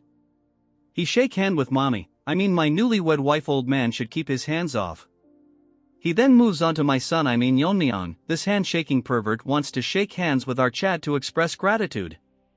Because if it weren't for him they wouldn't have made it out alive. As they shake hand, this was tells our Mega Chad that he possesses martial powers beyond his years. And before long he might surpass him. What nonsense is this ant talking about? Anyways, he gets owned by the overwhelming powers suppressed by our Chad, making him feel like the ant he is. Bro popped his pants. Just look at his face as he starts sweating. Fatty notices a change in his outlook and tells him why his face has turned pale and if he is alright. Since Ant has to stay all strong and whatnot, he tells him that it's because he is reluctant to leave. With a shivering voice he tells Fatty that they should go back to their sect. What he saw was not an illusion, but it's hard to believe that a human can possess such power. It might just be a guess, but Gen Z uncle thinks that the rise of the Tang clan might not be because of the family head but our Chad Yeon-myeong. As they leave, my wife tells everyone that the motto of the clan is that they will repay kindness twofold and grudges tenfold. This is the rules that the main family values loyalty above all. Since they have agreed to assist the Fatsos' sect, they must face the battle together. And because of the vigor and beauty of my wife they get pumped up. I married her. In this episode's jokes apart, the group of pigs that are still in the clan are having a hard time contemplating the situation they are in. From the look of it, these losers will try to kill Yeon-myeong or cause a problem for the Tang clan. With everything set in place, she wishes them good fortune in their battle. Later that day, Ijin hand over our Chad a full stock of energy drinks, I mean the fiery poison. Ijin is curious why he always carries this poison only, since there are many other poisons. Yeon-myeong tells her that it's because she is familiar with it and there's no poison like it. Basically what he means is that this is Yeon-myeong's favorite flavor. He bids her farewell since his companions are waiting. She is chilled because it's him, but he gotta make it out alive. Out of nowhere, Snaky manifests itself, getting curious as it is hard to believe if he is really as young as he says. Yeon-myeong asks it what's with a question like this out of the blue. Snaky explains that it is hard to believe that someone his age could possess such martial prowess. Now Snaky starts blabbering nonsense how our Chad has surpassed many veteran martial artists who have roamed the martial world for decades. Still, he is not on the level of the invisible guest yet, but the most supernatural thing was the sword technique he showcased when he recruited the elder. It was so advanced that it was levels above the swordmasters he had faced alongside the invisible guest. Yeon-myeong is smart, so he makes up an answer, telling it that if there are people like the Black Death Alliance leader who can comprehend martial arts at a glance, then why cannot a Chad like our boy exist? So it's best for Snaky to put aside his unnecessary. All Snaky thinks is that our Chad is definitely not a dragon. Afterwards he goes to the main hall, where his group of side characters are waiting while Mirio asks Yeon-myeong where he went.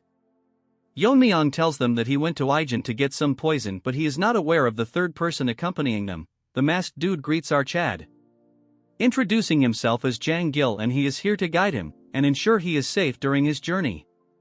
Yeon-myeong with a smile on his face tells him that he will be counting on him. That's when my wife enters the scene asking our son Yeon-myeong if he is going to leave now. Seeing her, the side characters get shocked just like Manhwa seeing their crush, but since our real main character OS chill, she tells them it okay as there is no need to be so formal. She suddenly tells Yeon-myeong that the wind is picking up, so whatever oath Yeon-myeong chooses in life, she will support him, but he shouldn't push himself too hard. Yeon-myeong tell her to not worry since she should be aware whose son he is. Hearing this, my wife gets shy, proudly telling him that he is son of the Poison Phoenix. Well, he is my son from now onwards. She then moves on to the side characters telling them to stay safe and take good care of the family head. Like some robots in charge, they tell her that they will carry out duties. Hearing this, she bids them farewell. Look at her again, this is for sure going to be my wallpaper artist, definitely did me justice. In the heart of Sichuan Tang, we move on to our squad as Mirio tells Yeon-myeong that it really feels like a festival, but it wasn't like this the last time she came. Hearing this, Yeon-myeong asks her if she has been here before. Mirio proudly tells Yeon-myeong that she came here a few times when her dad was still running the trading company. Mirio gets into her character telling him how it was a huge company back then. Once the evil factions took over, the business has shrunk a lot. Hearing all this nonsense, Yeon-myeong remembers that her father mentioned it before. Our Chad thinks that if the clan expands, it would be financially smart to have a trading company, since they cannot rely on the elders' embezzled funds and the medical wing's profits forever. Now it is becoming clear to our Chad he will need to deal with the evil factions. Yeon-myeong tells Mirio to come see him with her father. Hearing this, Mirio asks him what is the reason. Our Rizgod tells her that he is planning to help him start running the trading company. Hearing this, Mirio gets extremely happy, telling him that he cannot back out now that he has said it. Later that day, in some place in the town where a dwarf man is chilling by himself, he is actually dressed because today it is going to be another slow day. His dream is to find someone who knows how to appreciate swords. That's when he hears a voice calling for him, our Chad asking him if the place is open for business since they cannot hear any sounds of hammering. Yeon-myeong, the new Naruto lookalike, tells him that he is here to look at swords. Little man thinks that our Chad has an unusual look about him, so he welcomes him with open arms, telling him that the swords are inside so he is free to take a look. He showcases his collection, trying his hardest to not brag about how good they are compared to other shops. Mirio asks him why he is in need of a sword. According to Yeon-myeong, it better to carry a weapon even if it is just for show. Yeon-myeong analyzes the sword by tapping on it. The quality of the blade is in excellent condition and even the level of sharpness is impressive. Yeon-myeong tells Shorty that he has a right to boast, shocking him, because he cannot believe that he knows how to evaluate swords. Although the sword lacks beauty, the sharpness make up for it, which is proof that the forging and tempering was done with great precision. Shorty cannot believe that Yeon-myeong analyzed sword just by tapping it and glancing at them a few times. Yeon-myeong tells everyone present to pick one sword that will suit their taste. Hearing this, Shorty gets inside, telling Yeon-myeong to wait right there and not move. After a while, he brings in a huge case and drops it to the table, telling our Chad to open it since it's been a while he has met someone who appreciates swords. Opening the box, Yeon-myeong is shocked because this is the demon-slaying sword. The demon-slaying sword that the blacksmith showcased is shiny enough to reflect the image of Yeon-myeong. As for his sidekick Mirio and Yeonjiang, they are amazed by how extravagant it looks. Yeonjiang is someone who has no expertise when it comes to swords, but even she can tell in a glance how amazing the sword is. The Shorty tells them that the sword was not crafted by him but his master, who was an expert in his work. Unfortunately, he passed away from illness, so he took over and relentlessly worked on the sword and finished it. While telling this, he is very proud of this achievement, and asks Yeon-myeong what he thinks of this sword. He can proudly say that the sword is worthy of being called a masterpiece. Even to the eyes of our Chad, this is an amazing sword that it is good enough to be on par with the sword he used in his past life. He can feel the sharpness radiating from it constantly. Yeon-myeong tells Shorty that it is a brilliant sword, however he doesn't need a sword of this caliber. This shocks the blacksmith, so he asks Yeon-myeong if the sword didn't meet his expectations.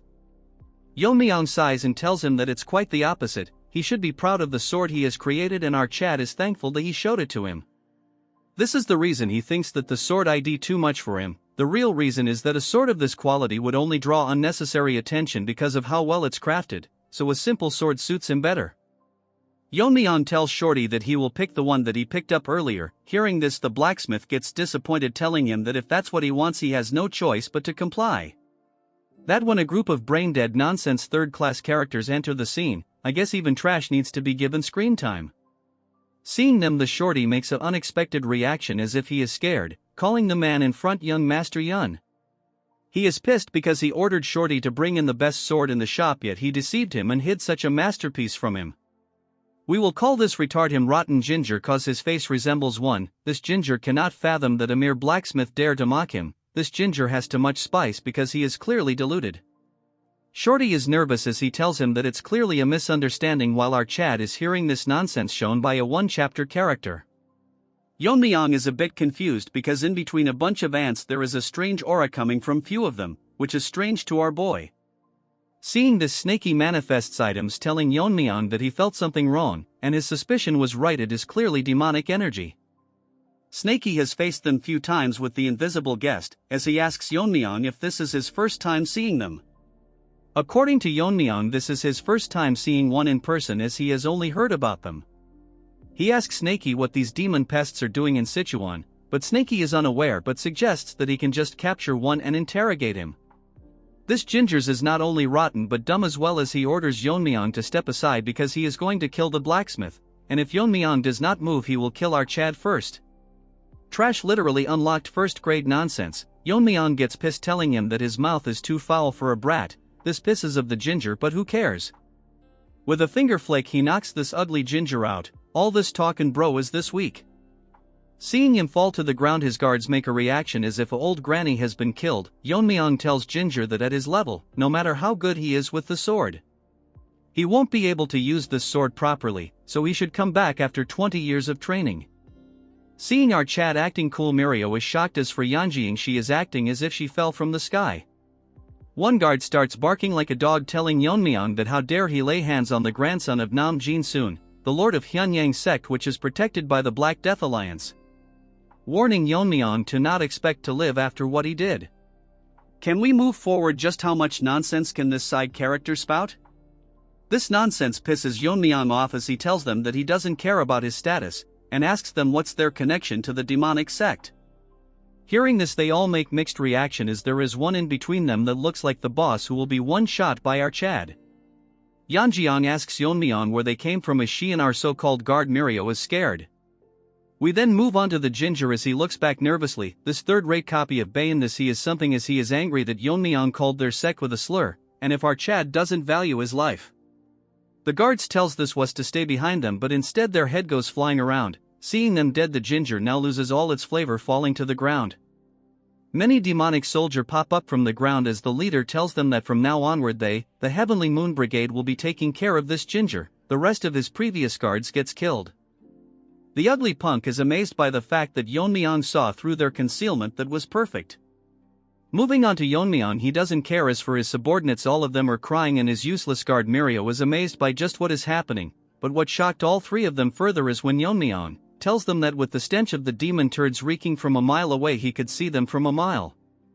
Yeon-myeong should switch professions and become a roaster, since he tells him that if he was trying to hide his identity, the least he should do is cover his face properly. Mirio thinks that he has gone crazy to roast someone on their looks. As for the bald head, he is holding himself from attacking, telling Yeon-myeong that even after seeing every one of them getting killed he still doesn't feel the sense of urgency. Yeon-myeong asks Shorty to lend him a sword, and he takes a hold of the masterpiece, as Yeon-myeong tells him that if it's urgency he is talking about, it's them that should worry about it instead. Our roaster Yeon-myeong tells them that from where he is standing, them and the ones they killed are all same to him. This pisses Bald Head so much that he orders his minions to escort the young master, as he is seriously going to kill out Chad. Yeon-myeong wasn't wrong when he called him ugly dude. Looks like the fresh turd my dog just released while I was writing this script. One of turds grabs onto Ginger, but Yeon-myeong gets surprised when the young master does not recognize them at all. According to Yeon-myeong's observation, this brat probably is not aware of their identities. That's when a voice curses our Chad. It's that ugly fart that is pissed and attacks our Chad for ignoring him. With no reaction, his face Yeon-myeong blocks his attack, and because of the strong exchange of sword a mini explosion occurs. Ugly fart thought that he was faster, but still he got knocked back, as he stares at our Chad, who was unfazed even after the exchange of their swords. All of a sudden his world starts spinning and he thinks of counterattacking, only to find himself dead, while all his subordinates watches his head rolling around. Mirio and Yeonjeong are shocked to witness what just happened. Ginger has almost turned into a paste. While Yeon-myeong is standing in front of the headless body, bro has immaculate drip. According to Yeon-myeong, after swinging the sword, he can definitely feel that it is a masterpiece. The weight distribution between the hilt and blade is near perfect, and it's razor sharp without a drop of blood staining it. He tells Shorty that it is truly a masterpiece, and he is who carried his legacy as someone amazing as well. Hearing this, Shorty starts to tear up. In a flashback we can see Senior Shorty making this sword, telling Junior Shorty that every valuable object will eventually find its rightful owner, so the sword he is crafting will find its master someday. So no matter what happens, he must give this sword to the person who can appreciate its worth. Looking at out Chad, he thinks that he has finally found its rightful owner. Moving on to Yeon-myeong, he asks them if any of them wants more, and suggests them to all attack at once. The next moment this group of nonsense charges towards our Chad, telling him to not underestimate them. Yeon-myeong smiles at them and with a single slash he rips through half of them, then like dancing in water with a set of extremely delicate and fast movements he kills them all with single consecutive strikes. Seeing this, Ginger has decides to turn back into a human. Shorty is also short of words.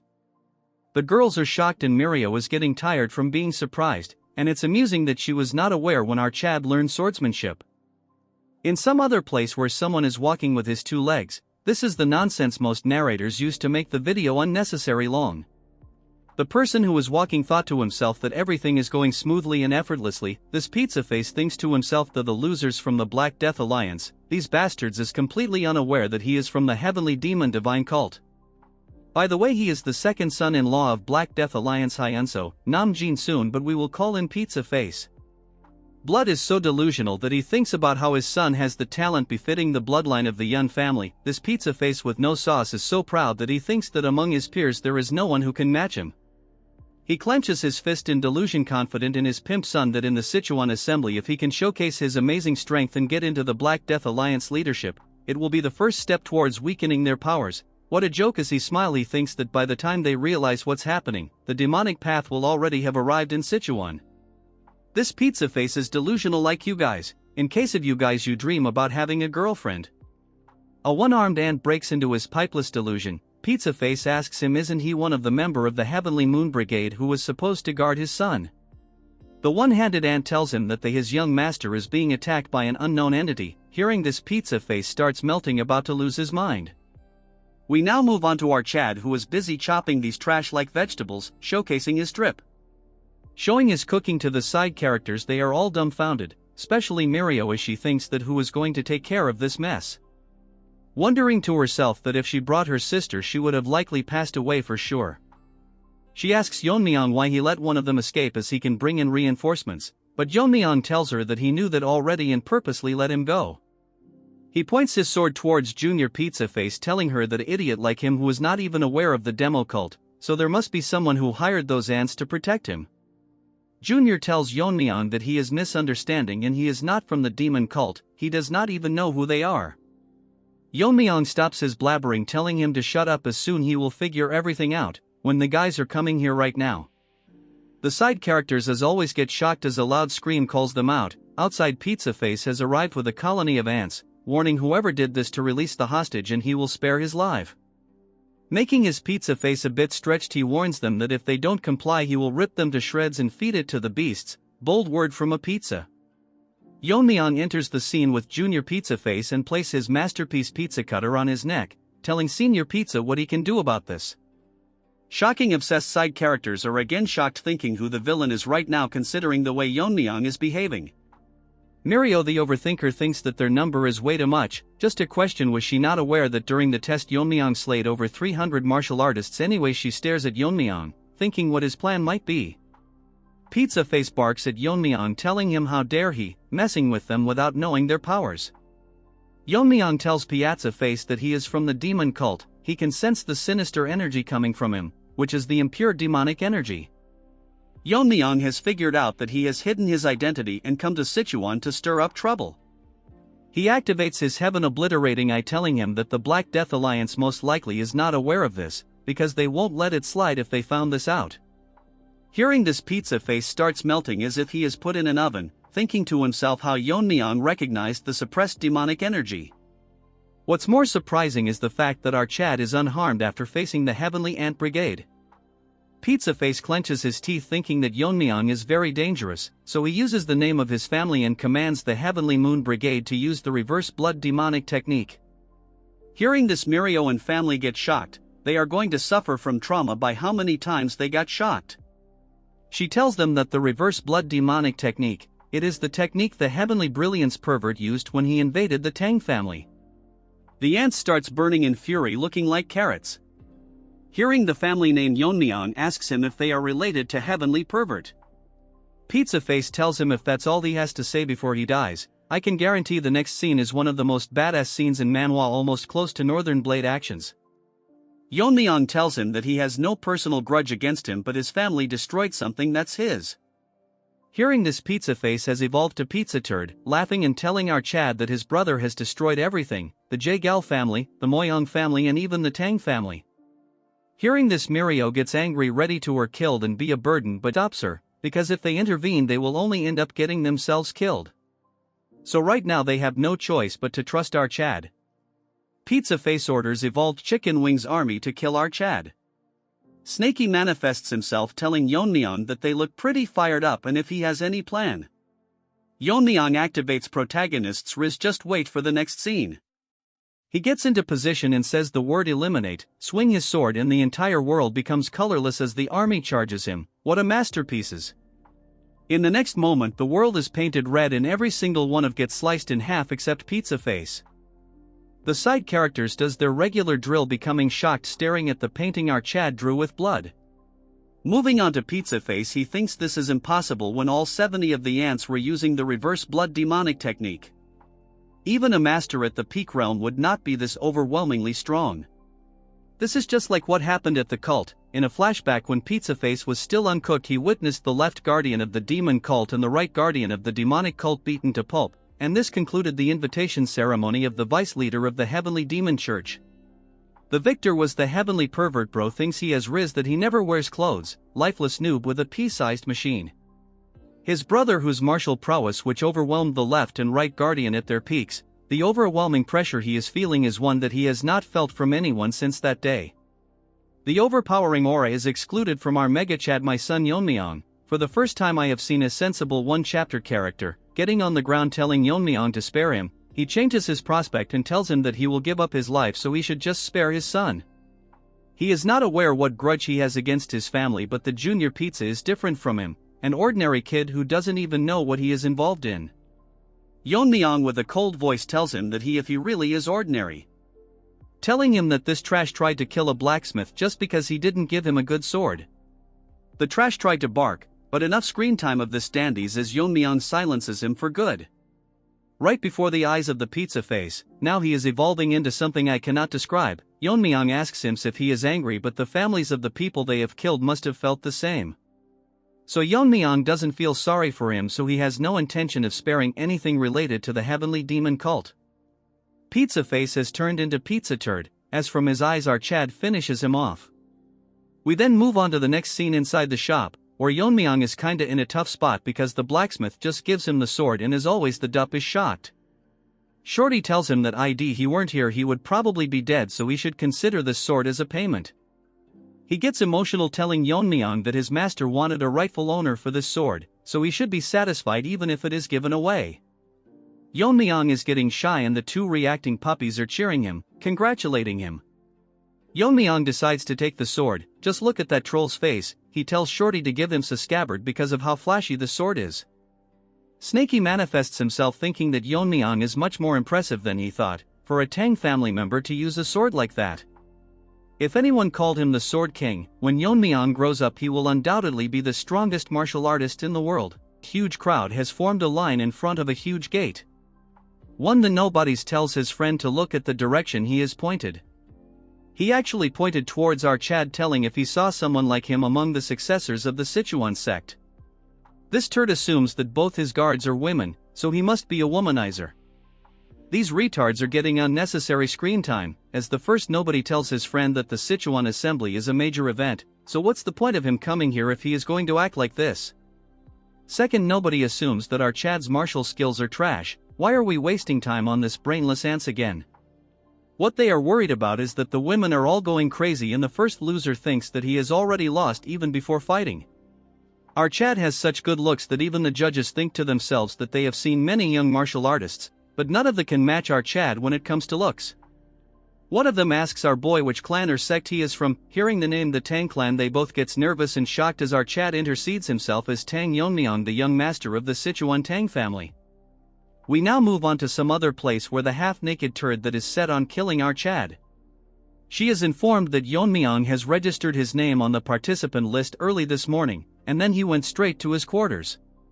She smirks, thinking to herself that it's alright for our Chad to rest for now since she will kill our Chad and avenge our grudge. In a flashback we see her on the ground crying while holding a book in her hand. Where she is now is a frequent hangout for bandits and they at people who are alone. Thankfully she was saved by senior aunt. This was the first time she met him. She was surviving as the concubine of a high-ranking military office, but she was nothing more than a plaything. The one day this old hag died suddenly in an accident, this ugly trash had an hobby of collecting martial art manuals. Wanting a new life, she grabbed one of them and ran away. That is how she ended up meeting gray-haired gorilla. After a while he taught her martial arts and they grew close to each other. He was originally from the Wudong sect and they instilled the basics to defend herself. After mastering her basics she started practicing the manual she had stolen. It was Red Lotus Flame Art, but misfortune won't leave her alone as from that point onwards, her body began to weaken day by day as she had contacted an incurable disease. Realizing that she doesn't have much time left, she left gray-haired gorilla, because she didn't want him to see her in a pitiful state. A lot of time passed and she learned that gorilla had become the head of the Darkness Silent Sword, and was quickly gaining power. On the other hand, she was dying and the constant pain made her wish that she just end her life, but her regrets won't let her die and her last wish was to just see Grey Gorilla once. That's when they found her out with Black Lizard tagging alone.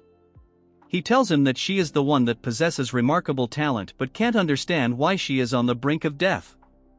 Black Lizard tells him that she learned the martial arts of both yin and yang, so her vitality and energy conflict with each other, so it's natural that her body is dying. Lizard tells her that she should recite the formula of the martial arts she has learned. To her this was a stroke of fate, and like she was hypnotized by his words she spoke it with all her will. After listening to the entire formula, Lizard took less than half an hour and created a new version of the Red Lotus Flame Art. She was shocked that he altered it in such a way that a woman could use it with her yang energy. He tells her that if she reaches a high level the accumulated internal injuries will naturally heal, so she should just keep practicing. The person who saved her was no one other than the Black Death Alliance leader who ruled over Sichuan. To show her loyalty for saving her life, she established the Transforming Heart sect and joined the Black Death Alliance. Since Gorilla was also a part of the Black Death Alliance, she thought that she could rekindle their old relationship. He clearly rejected her, telling her that he found her because of her talent and not for any other reason, so she shouldn't get caught in old feeling anymore. He had drifted far away from than she has imagined, but she cannot blame him since she left him first. Let's take a second to make sure we are in the right story. What's this third-rate romance story anyway? She didn't lose hope that it'd come again. She suppressed her feeling, hoping that one day he would understand her sincerity. Then one day she heard the news that the Darkness sect was annihilated by our Chad. That day she made up her mind that she will kill the young master of the Tang family, our Chad. Moving to the present, she just wants to track down Yeon-myeong and kill him right now, but he is someone that has surpassed the peak realm, so even with her Red Lotus Flame Art it would be hard to kill him. She smirks, holding herself a little longer as she has made a plan at the upcoming Sichuan assembly, which he will never be able to escape. She falls on her bed making an ugly face, waiting for the destruction of our Chad. Her story was sad, but now she can die since she has half the chapter for herself. We move on to another manner where our Chad is meditating. While he was doing so, Snaky manifests himself. He thinks that Yeon-myeong is a monster. He has been disrupting his mental training for over an hour, but he didn't even move an inch. It is hard to believe that it is the focus of a kid. He would believe that if it was an old master who had rejuvenated. he cannot figure out what exactly he is doing. In his mind realm he is currently facing his master in a one-on-one duel. They both get ready to attack, positioning their sword into a similar stance. They both attack at the same time using the skill eliminates as a huge explosion occurs because of their class of swords. As the bright light fades away they are both unmatched until Yeon-myeong gets split in half. Yeon-myeong expected this, that it is impossible to full manifest the eliminate technique with the green heart poison technique. Even though he cut down 70 people with the eliminate technique, it was only a degraded version that couldn't display even half of its powers. If it was in its full powers it would have split the entire area in half. In his past life he used a mental technique called the destructive force. Only by mastering this he can truly unleash the power of the eliminate technique. Destructive force has a nature that weakens the body, causing ordinary people to die suddenly, but only Yeon-myeong and his master were born with the talent to control power, were capable of using the technique. Now that he has reached the peak realm and his body has become stronger, if he mastered destructive force he could quickly gain the martial prowess of his past life. Yeon-myeong wonders to himself that he has become too attached to the sword, making him question this. Although the technique is degraded, he still managed to manifest the essence of eliminate with his current strength. The reason that it is so weak is because the current mental technique doesn't align with his swordsmanship. He thinks that he can modify the green heart poison technique to align with his swordsmanship. Yeon-myeong suddenly wakes up to see his face marked and our troll is drawing on his face. Yeon-myeong tells her to stop but she won't. Mirio gets shocked, asking Yeon-myeong if he was sleeping, which Yeon-myeong doesn't agree, asking her if they are ready. Mirio says they have been waiting for him. Hearing this, Yeon-myeong tells them to head out. Yeon-myeong asks Mirio how long she is going to treat Yeon-myeong like her friend. Mirio tells her why would she care when Yeon-myeong himself can't say anything. Then they both start fighting with each other, making Yeon-myeong fall in a tough spot. Yeon-myeong tells her that Yeon-myeong is not wrong. Hearing this, Mirio gets pissed, asking him if he is siding with her. But that doesn't mean she has to tiptoe around those guys from the unorthodox sections. They both agree on this and Yeon-myeong tells her that there's no need to worry about dignity in front of a pile of corpses. But before all this she attacked Yeon-myeong. No, now she has to pay her back tenfolds. At the heart of the Black Death Alliance, people are waiting for the competition to commence. With music being played by women who all look the same, guest artist became lazy. Then we move on the horrible bangs women. She explains the rules of the Sichuan assembly. It's basically a place where one either takes or loses their interest.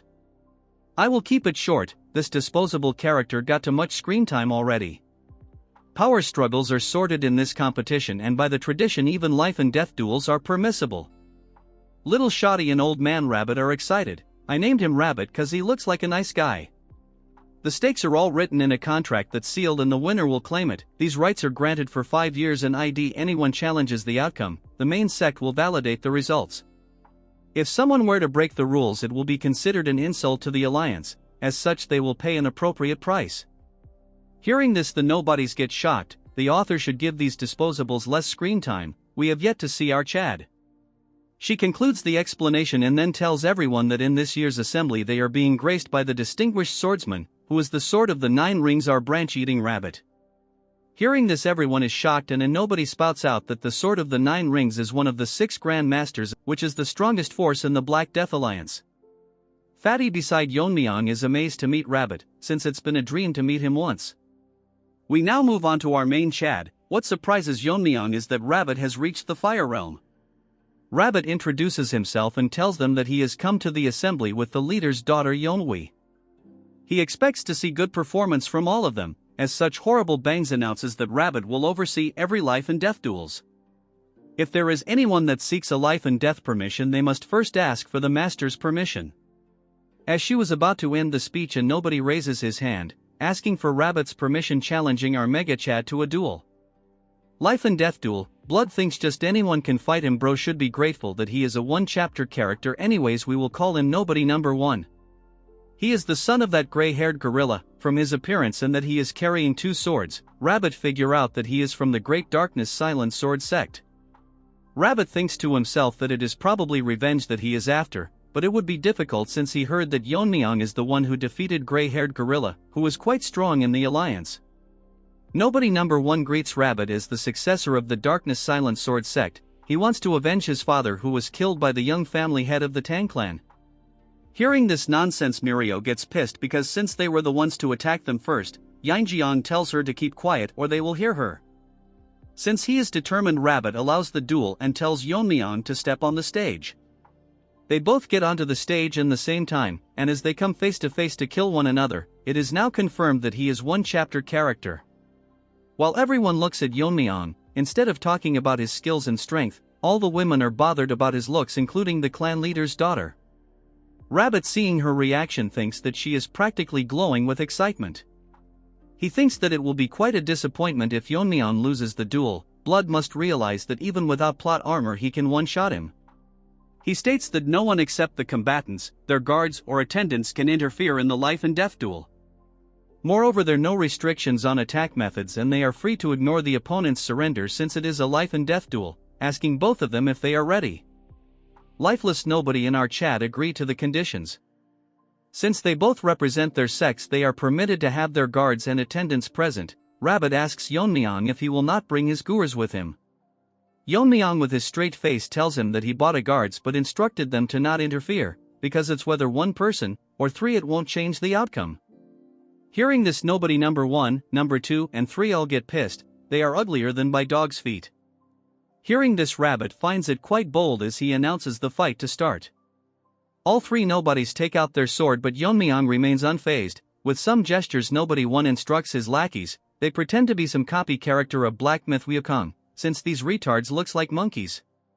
The sword energy they were excluding makes everyone shocked, because it is the signature dark sword energy of the great silence sword sex master.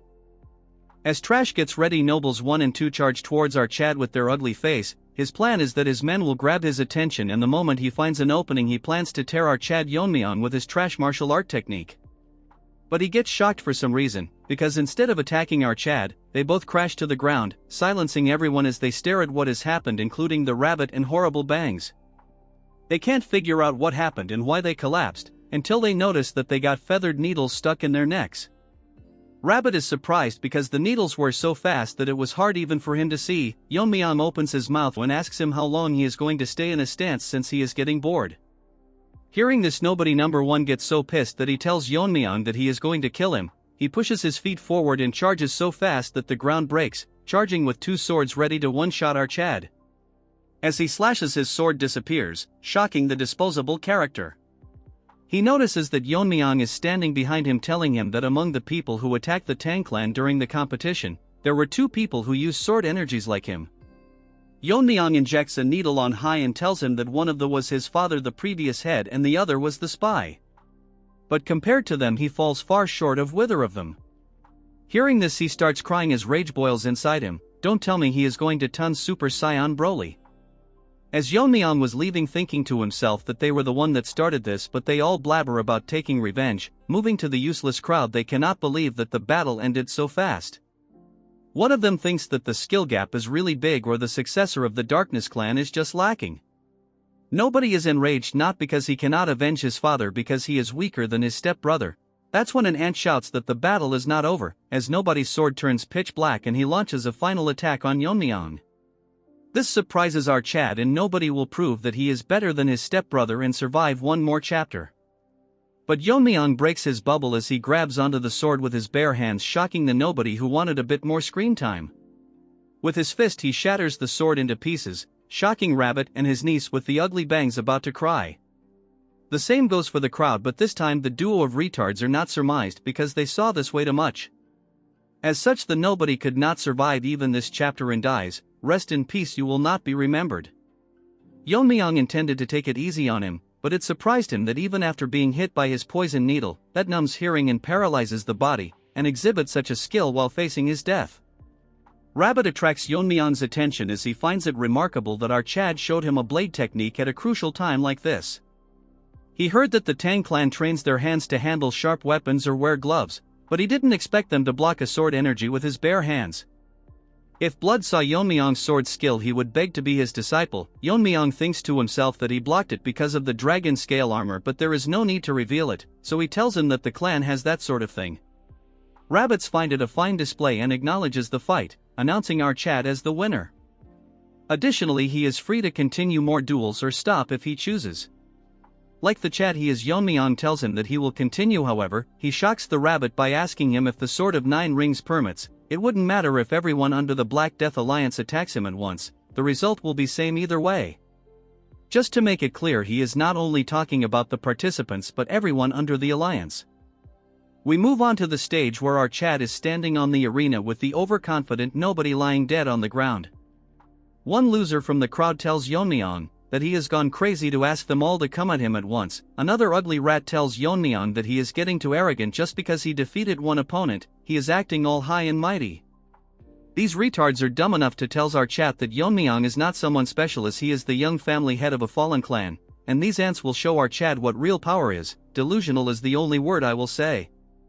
That when a voice grabs the attention of Yeon-myeong, as it's the ugly bangs that tells Yeon-myeong that although life and death duels are permitted, the Sichuan assembly is not a brawl for street thugs. Chick should first fix her hair then talk big.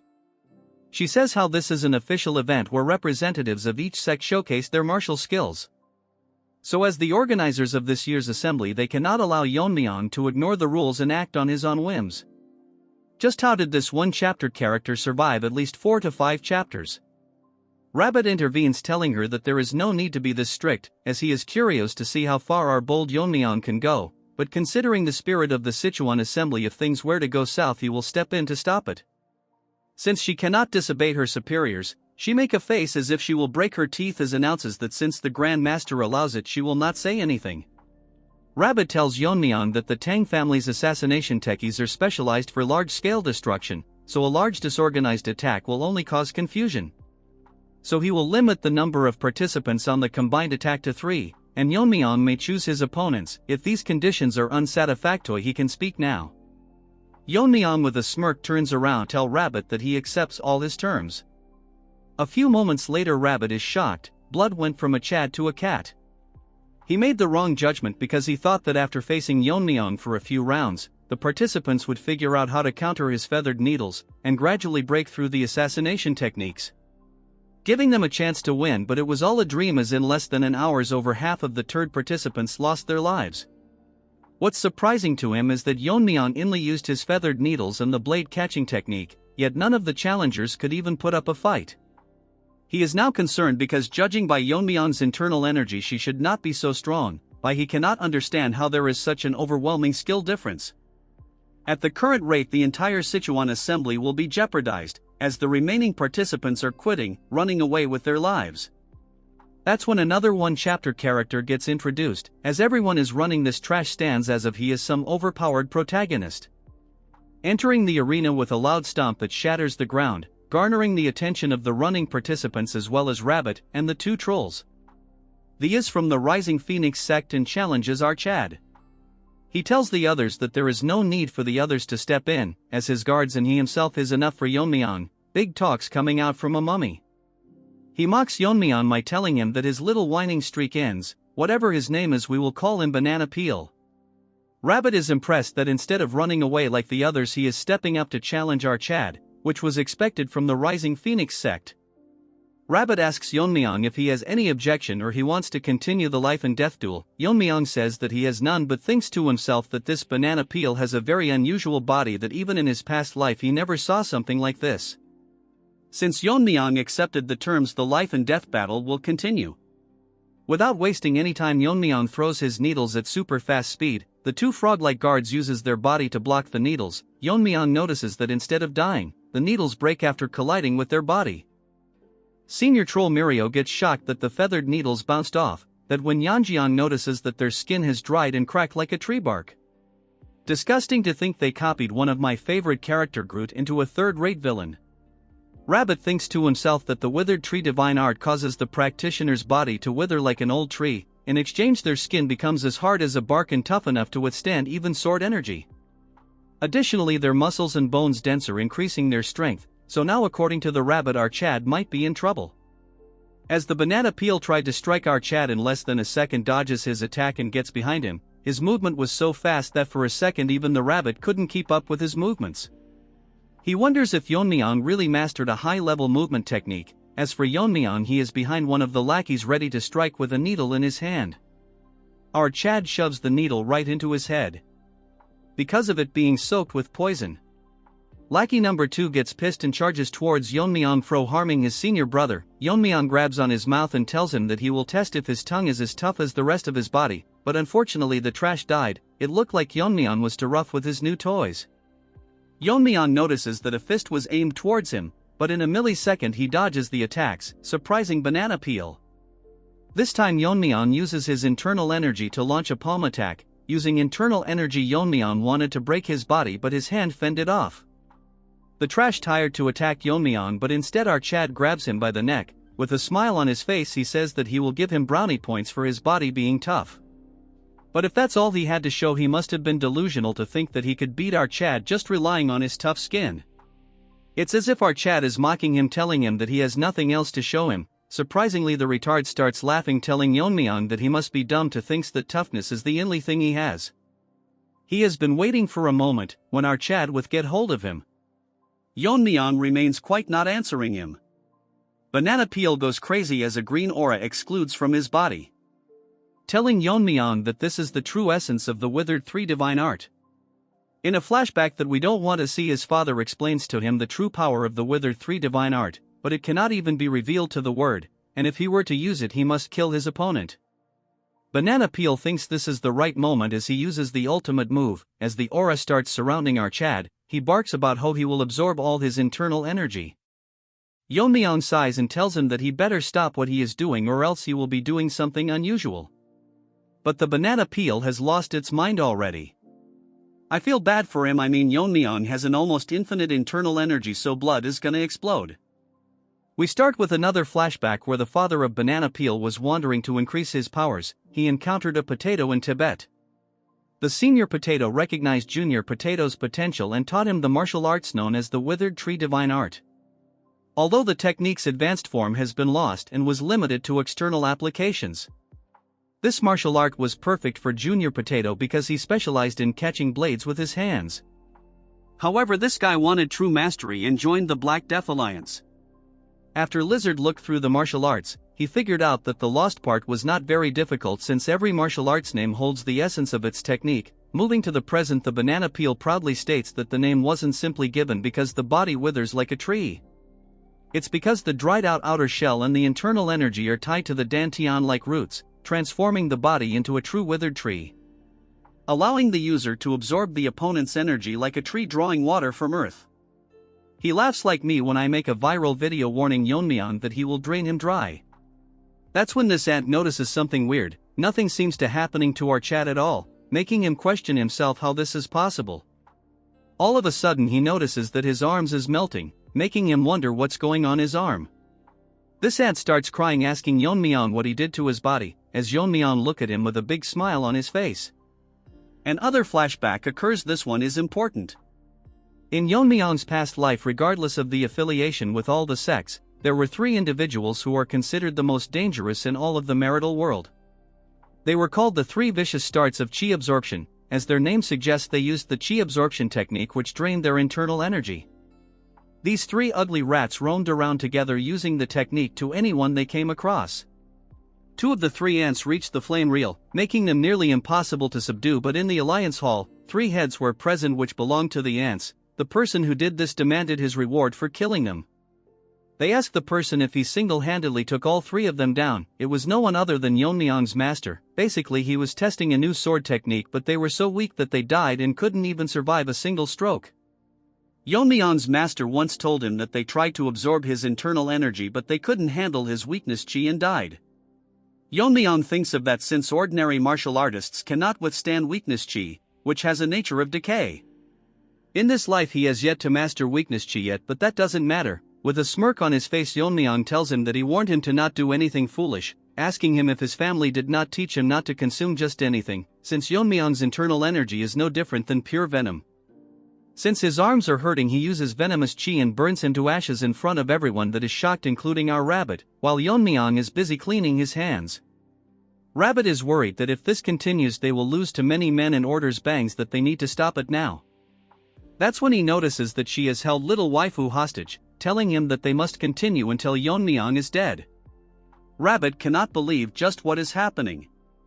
Bangs tells him that Yeon-myeong's skills had far surpassed what she had expected. so she tells the sword if the 9 rings to kill the young Lord Archad. Yeon-myeong sighs when he diverts his eyes to see that the atmosphere at the stage has suddenly shifted. Rabbit asks her that how can she take Yeon-hee as hostage, and the kind of grudge she can have against a junior disciple. He gets shocked when she tells him that Yeon-myeong is no ordinary junior disciple and of the death of the white-haired gorilla is insignificant to him. To her that gorilla's death was no small matter, so she must avenge him no matter the cost. In this life I want a girl like her who love me even after I am dead, even if this means that she has to repay kindness with vengeance. Rabbit with an enraged face asks her if she volunteered to oversee the Sichuan assembly because of this reason.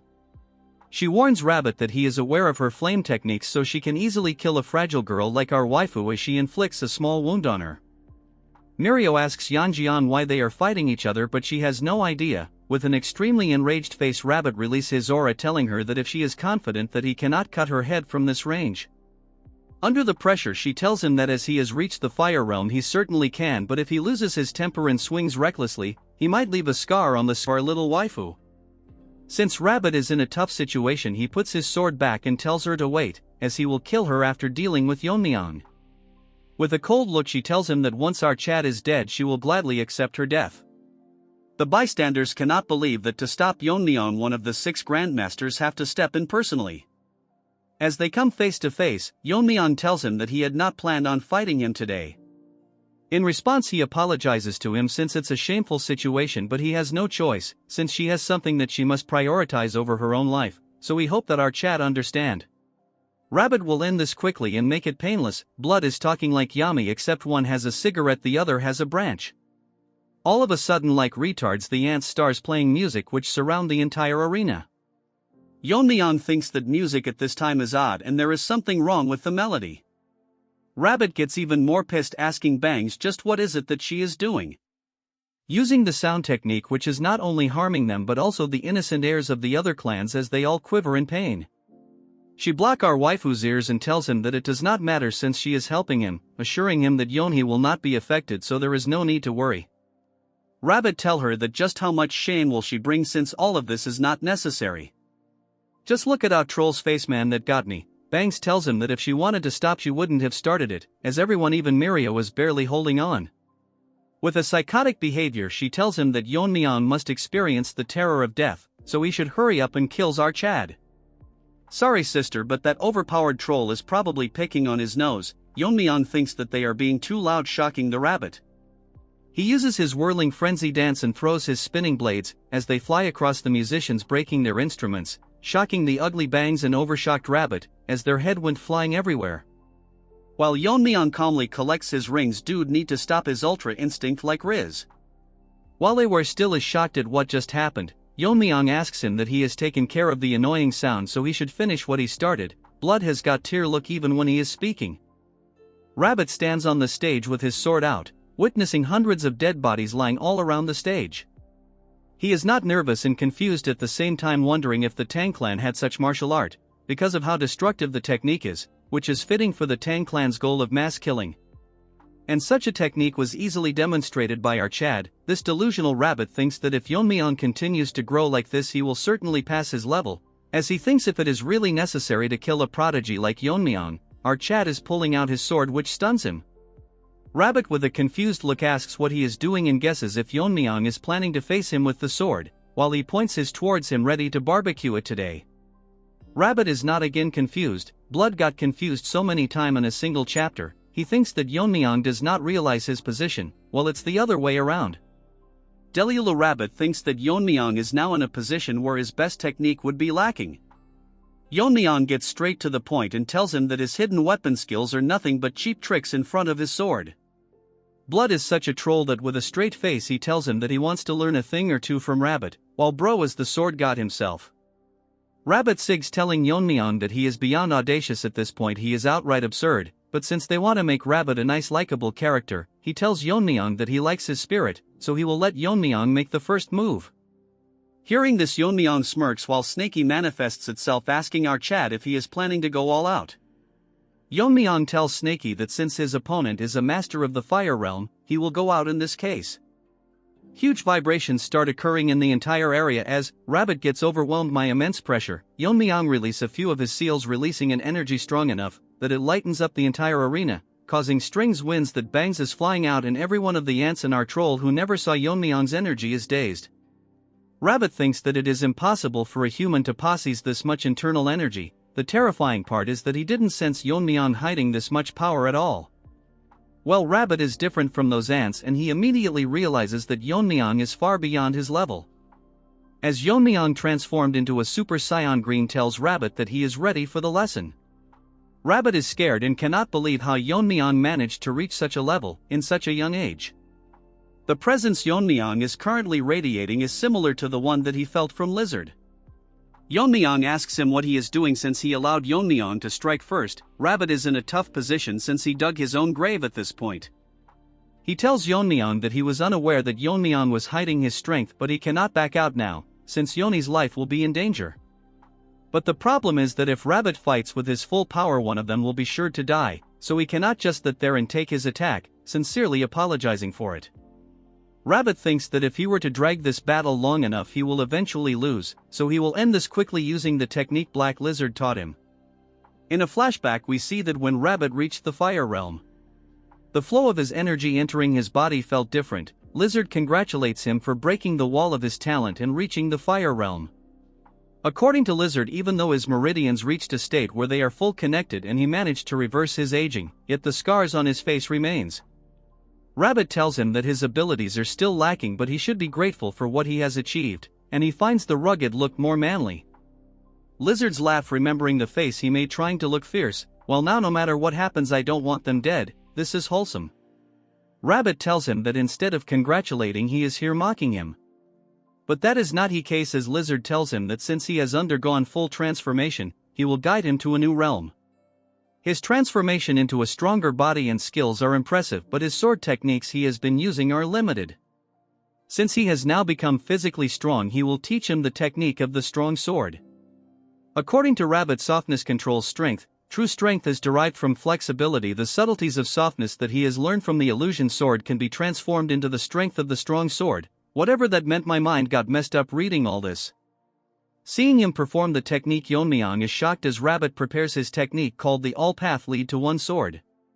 He has just recently started mastering this technique, so it is not perfect yet, so his plan is to finish this fight in one strike. Yeon-myeong, impressed, tells him that that Rabbit would use the chaotic illusion sword technique since he is from the sword technique, but he didn't expect that he would be able to pull off even a rudimentary version of the strong sword. Rabbit is shocked and getting nervous, asking Yeon-myeong how he knows about the strong sword. Our Chad's sword starts glowing. That instead of shocking Rabbit, shocked him because he has not fully mastered the strong sword technique. Yet Yeon-myeong is wielding a completely perfect version of it, as strong blue energy starts radiating from his body. In a flashback we learn that swordsmanship has always followed one of the following principles, which are heaviness, speed, breaking, illusion, scattering, severing and sharpness.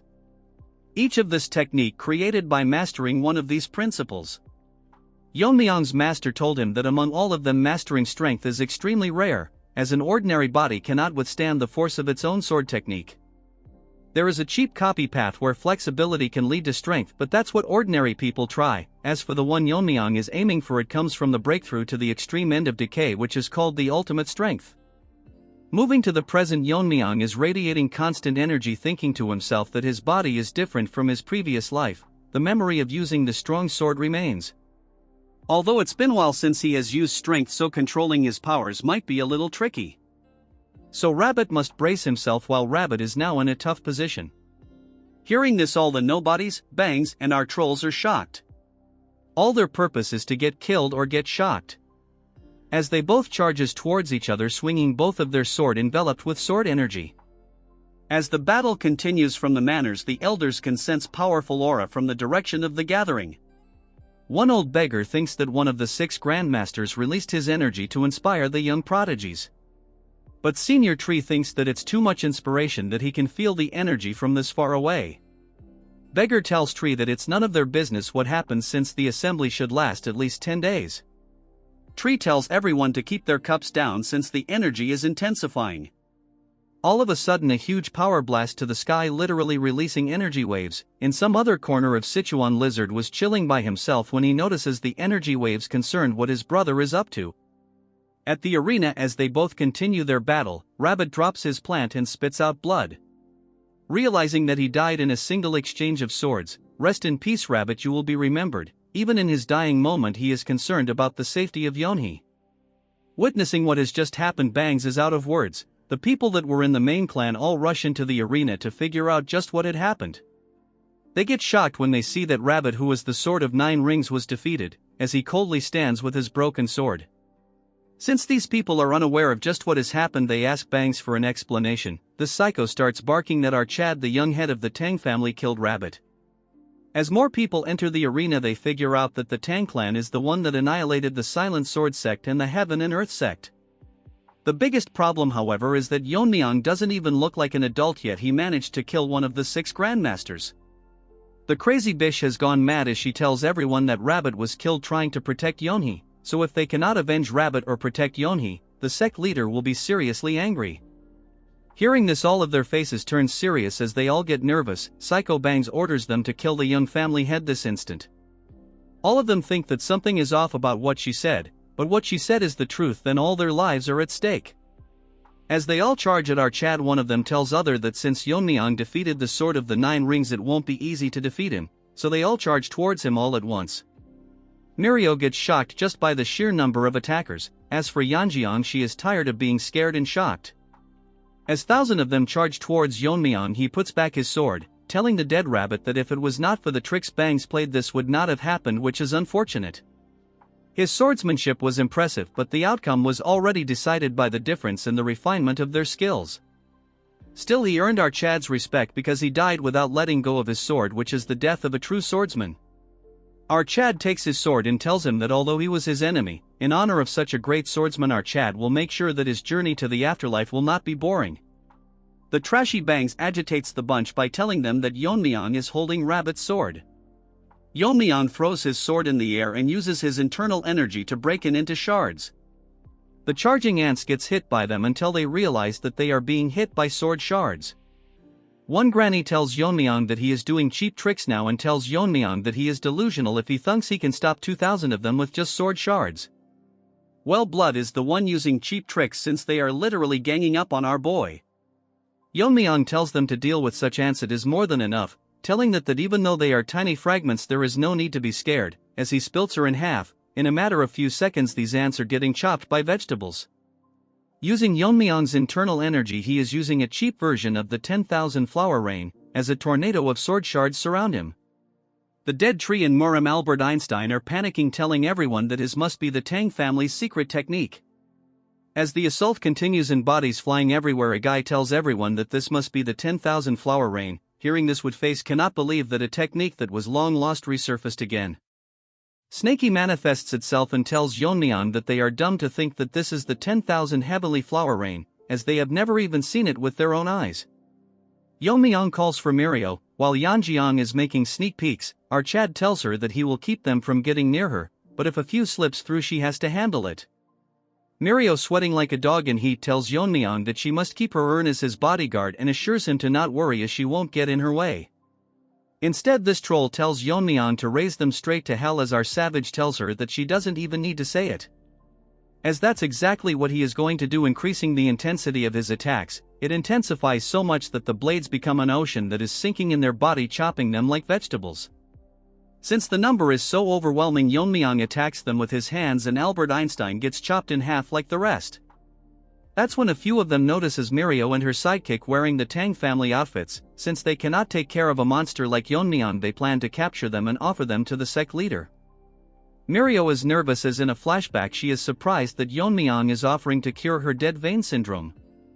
Yeon-myeong tells her that soul energies are also blocking her meridians. Mirio thinks if it's just like her sister she has to get naked, but Yeon-myeong tells her that there is no need for that. Look at that troll's face, as Yeon-myeong is flustered because he imagined it. He tells her that the main reason he is doing this is because Mirio is extremely talented in martial arts, that she is as strong as the Baungi Brigade even though she is suffering from the dead-eye vein that she is unaware of. If they cure her syndrome and unblock her meridians, her strength will be on the level of a clan elder, as she outright slaughters all of them in a matter of seconds. They cannot believe that even his lackeys are extremely strong. Yeon-myeong thought they were kids, but they are stronger than clan leaders. Mirio tells her to stay behind her as it's hard to protect someone.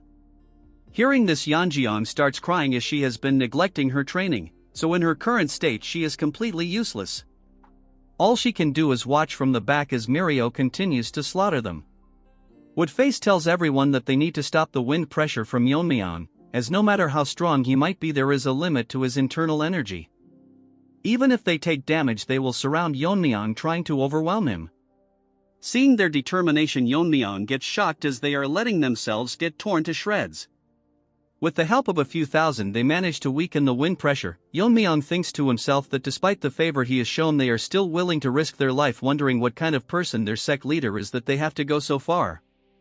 Since now is not the right time to think about it, Yeon-myeong uses his sword, and with a few moves he slaughter over 1,000 of them surrounding him. Bangs cannot believe that Yeon-myeong literally slaughtered a few thousand with just a swing of his sword. She realizes it was not luck that he overpowered a Fire Realm Master in a single strike. She has realized that number means nothing in front of him. She tells everyone to stop telling them no matter how many of them attack him they cannot win, so they should back off and save themselves. She apologizes to Yeonhee and tells her that she will pay for her sins one day. She tells Yeon-myeong that it's enough since even 1,000 lives won't be enough to stop him. So in order to kill her she need to use the sect leader. Although she didn't want to do it to witness his death, she has no other choice. Her eyes starts glowing. Yeon-myeong wonders what is happening as he uses the Inferno Lotus technique on the little girl, as she starts burning. In front of everyone resent at the scene, as no one will be alive once the sect leader arrives, as she will be waiting for them in the afterlife. Was outright dumb. I mean, Yeon-myeong can just one-shot her with a poison needles, instead he is killing like a retard. These rabid dog has gone crazy burning the girl. The side character are in disbelief but asking her if she is not aware of the consequences. She starts crying, telling them that if it's for white gorilla she can go to any lengths. At this point this rabid dog and her one-sided love is getting on my nerves. This hypocrite literally tells them that it's regrettable that she can't do more because of her lack in power. She takes out a knife from her dress, regretting that she cannot witness the death of the Yeon-myeong. As she tries to kill herself, thinking that the Lord will seek vengeance on her behalf. At that moment Yeon-myeong rushed to her and literally chopped both her hands. Then he moves to little girl and starts absorbing the fire and destroys it. Then he tells her that not only did she harm innocent people but also tarnish the honor and sacrifice of Rabbit. But since she trampled on the pride of someone who earned his respect even as an opponent in a death duel, you see, Rabbit had to die or else he would have killed Yeon-myeong. Moving to Yeon-myeong, he clearly tells her that it's stupid of this dog to expect a peaceful death. Lying on the ground, this dog is feeling the pressure, though Yeon-myeong thinks that although he said it, it's not for him to decide but the lizard. No matter what happens he cannot worsen the situation any further. This rabid dog tells Yeon-myeong that the Lord will never forgive him. No matter what happens, and all of it would be pointless since he is going to die by the Lord's hand today. Yeon-myeong is losing his temper, thinking of ripping her mouth apart. That's when a figure falls from the sky, releasing an internal energy so great that even shocks Yeon-myeong. As for the rest of them, they all stand as if time stopped.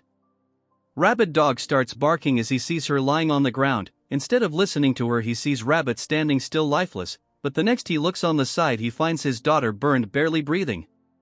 Seeing this, his easy starts glowing as he becomes emotionless. Yeon-myeong realized that the subordinates charged to fight him to death not because of their loyalty but because it would be better of die fighting than to face such wrath, as unbelievable amount of killing intent releasing from him. It's so much that side character cannot move and Mirio drops her weapon, thinking to herself if he is even a human. For the first time this bum gets nervous, thinking that the girl will not be able to withstand such an overwhelming force, so he will actually have to get serious about facing him. He moves past Yeon-myeong as if he couldn't see him. Don't get me wrong, Yeon-myeong is not weaker than him, it's just that he was taken aback. Yeon-myeong thinks if he is ignoring him but realizes that he is going towards his daughter who was barely breathing. Dog again starts barking, telling him that Yeon-myeong killed Rabbit and did this to his daughter. Telling him if he is not hearing the cries of vengeance, so she requests him to kill Yeon-myeong right now. Come on, this Rabbit is talking way too much. The leader covers his daughter in his coat and walks away, ignoring the dog. She tells him to fight, barking about why he is leaving the scene. He tells her that everything is meaningless. Hearing this, dog starts barking again, talking about avenging the dead, As she continues barking, he remains quiet, but Yeon-myeong had enough, so he shoves her into the ground, telling this dog to shut up since even his patience has its limit. So he warns her that the next time she does this he will rip her tongue out. Yeon-myeong didn't think things would escalate so much. The original plan was to kill of the air and draw attention to himself so that they divert their attention from the joint sect, which is busy fighting the demonic cult. It will change completely once the daughter of the leader is dead, as he ties a leash on the dog. Now the situation has gone beyond justification and became a personal vendetta. Mirio asks Yeon-myeong if he is going to chase the Lord down. Yeon-myeong tells her that if he doesn't, the Tang family might be in danger, so he needs to see this though. Mirio tells him not to since the Lord is so strong that he even overwhelmed the heavenly pervert. Yeon-myeong tells he is not going there to fight, since if he has any reason left he won't kill someone who came to talk. Mirio asks him what will happen if they fight. Yeon-myeong clenches his fist, telling her that he will risk his life if it threatens the main family. Keep in mind, Yeon-myeong is not even 1% strong as he was in his previous life. In the main hall of the Alliance, the doctor informs the Lord that they did everything to save his daughter, but the flames penetrated deep inside her body, so it's impossible to remove it considering her frail constitution. Hearing this, the Lord goes blank for a second, remembering flashback about Rabbit and his daughter. We shift to another scene where Lizard was young, holding the kid, as the previous leader of the Alliance was taking his last breath. Telling Lizard to take care of Yeonhee as his own daughter. Since that time something inside has changed, and to recover from the pain of loss he becomes stronger. Since he thought that if he was invincible no one close to him would lose their life. He guided all his brother to the fire realm, and gained the loyalty of power-hungry martial artists and build a very powerful force. But all of it was pointless, as things like this can happen in places he cannot reach. Now he feels what his daughter felt when her straw doll was broken. From the grief he is feeling he can tear apart the sky. As he transforms, not able to control the overwhelming anger he is feeling, his hands change and he finds everything meaningless, but he won't repeat the same mistakes. And has gone crazy thinking of eradicating anything that can possibly bring harm to his people. Moving on to Yeon-myeong, he is busy dragging the rabid dog that is suffering from rabies. As Yeon-myeong was on a walk with his crippled dog, Snakey manifests itself and asks Yeon-myeong if he knows that dragons are real. The question took Yeon-myeong by surprise. He asks Snakey that from what he knows dragons are just mythical creatures, which he clearly doesn't. Usually it is a name given to prodigies who cause an uproar in the martial world. Snakey tells him that he is not talking about some human nicknames but in species that's known as dragons. By surprise, as he asks Snakey what he is trying to imply, Snakey tells him that what he is trying to say is that the Black Death Alliance leader is not a human but he is someone that he would call a dragon. The art has improved again and Snakey looks crazy majestic. Yeon-myeong makes a face similar to Mirio, asking what the hell it is saying. Snakey then starts to explain in detail. He tells Yeon-myeong that dragons don't start out in their full form. They are born when the energy of the heaven and earth comes together, taking the shape of a human child. As they live through experiences, they transform into a true dragon. Most adult dragons sleep for hundreds of years, but when they wake up they cause chaos. They are so strong that they can easily destroy nation with a simple release of their energy blast. Yeon-myeong asks him what proof does he have that the Alliance leader is a dragon, since he might be saying this because of his overwhelming presence, which sounds more like a baseless speculation. Even Snakey is tired of this retard that he asks him if he that delusional, because Snakey is a supernatural being and yet he still denies the existence of dragons. He asks Yeon-myeong if he remembers that he once served the Tang family as a familiar. Snakey asks him what makes him think that the ancestor kept him around.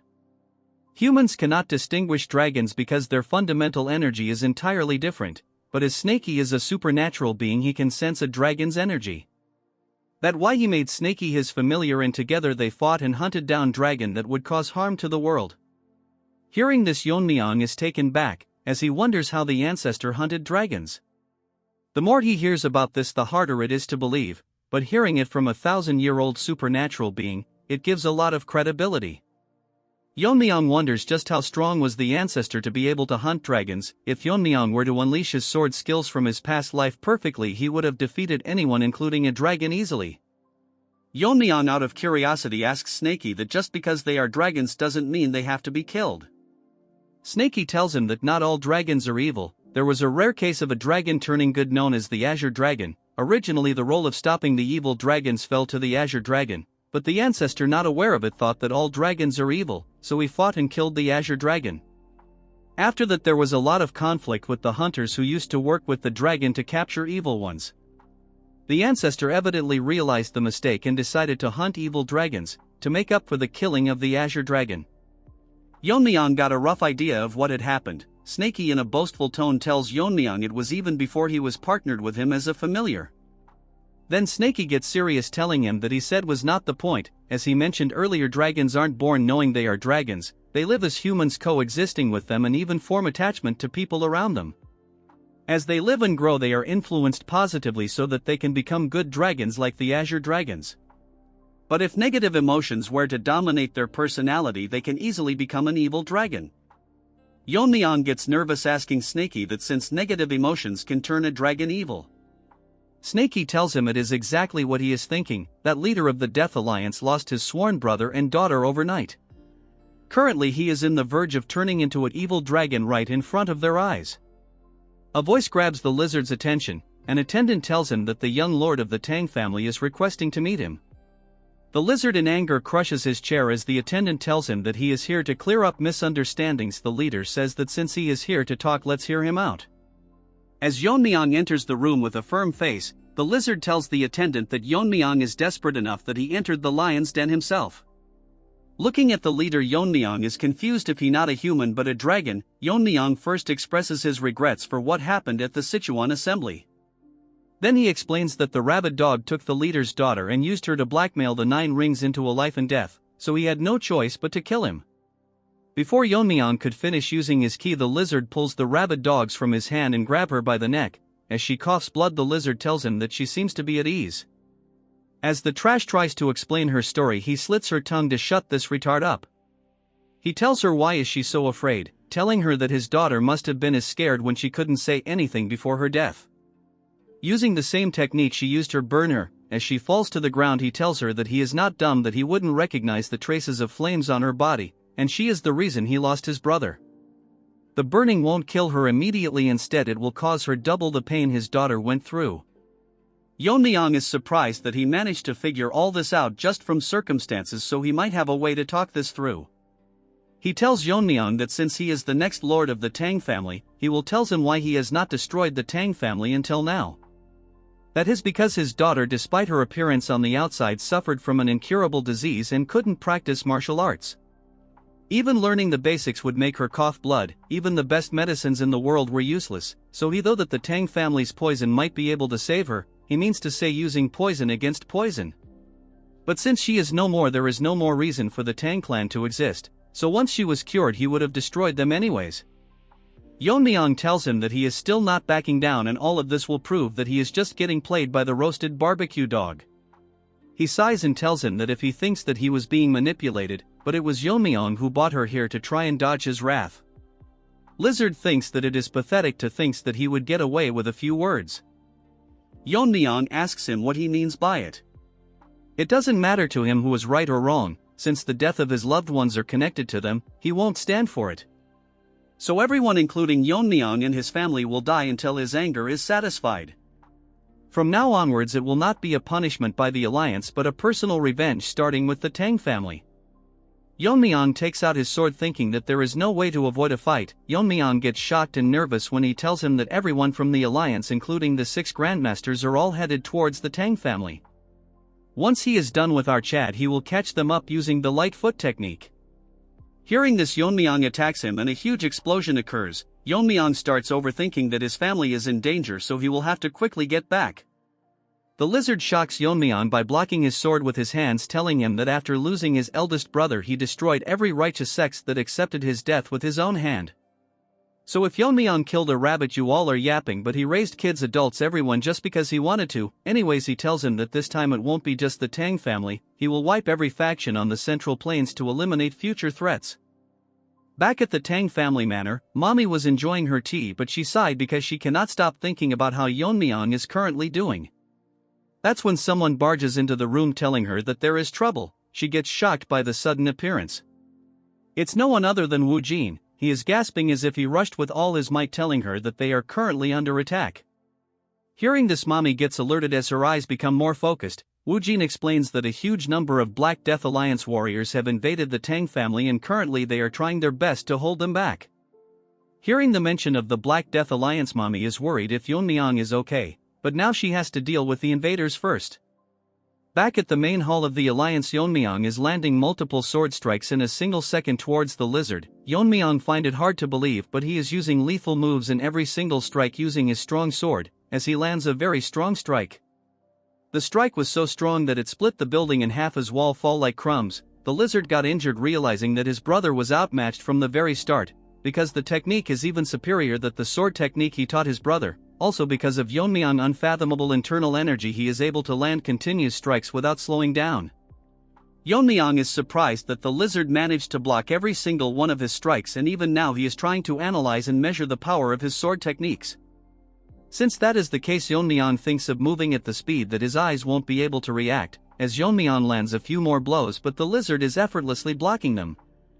Using his palm techniques, as Yeon-myeong changes his grip holding the sword in a different way, the lizard observes the change, while Yeon-myeong is focused landing multiple lethal strikes with greater intensity.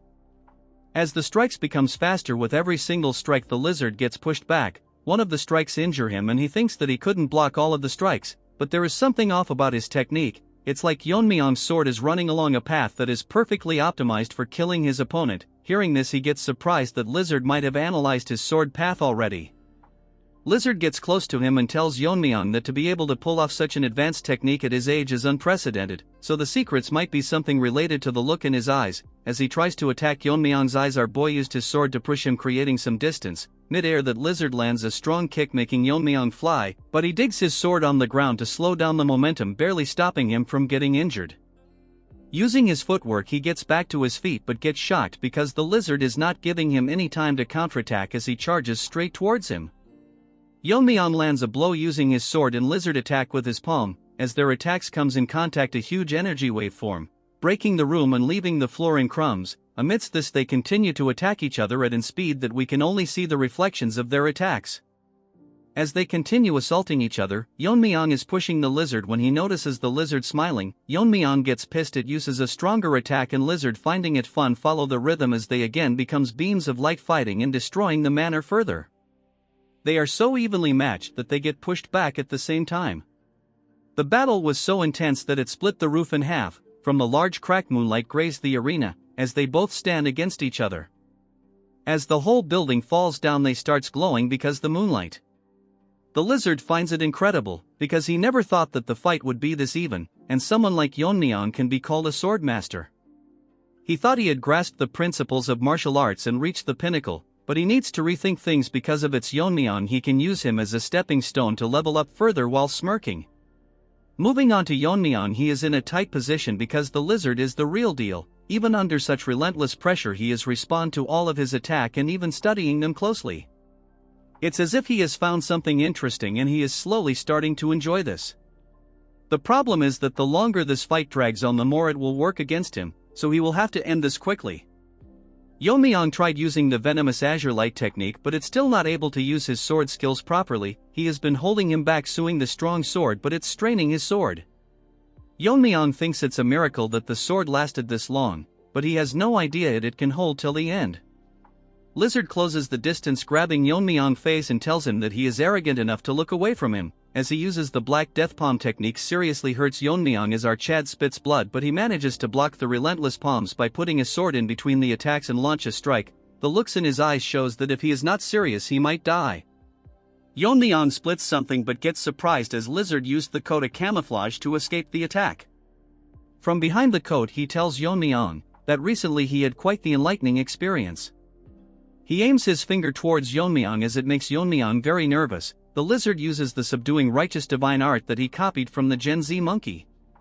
For a second the arena remained calm, but the next second it creates an extremely strong explosion. Lizard tells Yeon-myeong that even he won't be able to withstand the subduing divine's art, since it's a martial arts based on the supreme method of amplifying true energy.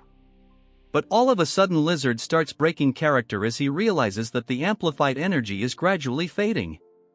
From the cluster on energy, 2 long strikes creates rifts, engulfing the energy in an instant. The strikes was so strong that the entire filled with its energy as Lizard cannot believe what just happened. Yeon-myeong flying in the sky uses a simple strikes, but this time the sword was so lethal that the lizard was taken aback as the sword strike razed the ground. The lizard gets seriously injured, unable to figure out what sword technique he is using. Yeon-myeong falls to the ground, laughing to himself because at the brink of dying he finally figured a way out to unleash a part of his original sword technique. As the lizard is still surprised by what happened, Yeon-myeong tells him that he wanted to use him as a stepping stone to reach a higher level, but it won't be happening today since he is going to die here today. Moving to Yeon-myeong, the last strike he landed was so strong that it split multiple mountains in half. While holding the sword, Yeon-myeong reflects that he thought of this method on the fly, but luckily it worked for him. Essentially, if he can reach a state of mastery where he is able to imbue powerful intent to alter objects of nature, then, according to theory, he might be able to change the energy of his true energy. The reason he is unable to use his true sword skill from his previous life is that it causes overwhelming strain on his body, which leads to complications.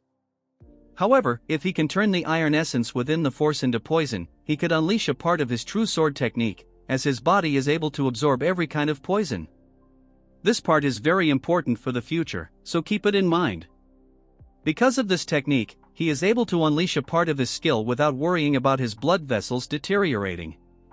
While discussing all this, Yeon-myeong is overwhelming the lizard. The lizard, growing frustrated, grits his teeth tightly and asks Yeon-myeong if he really thinks he will die.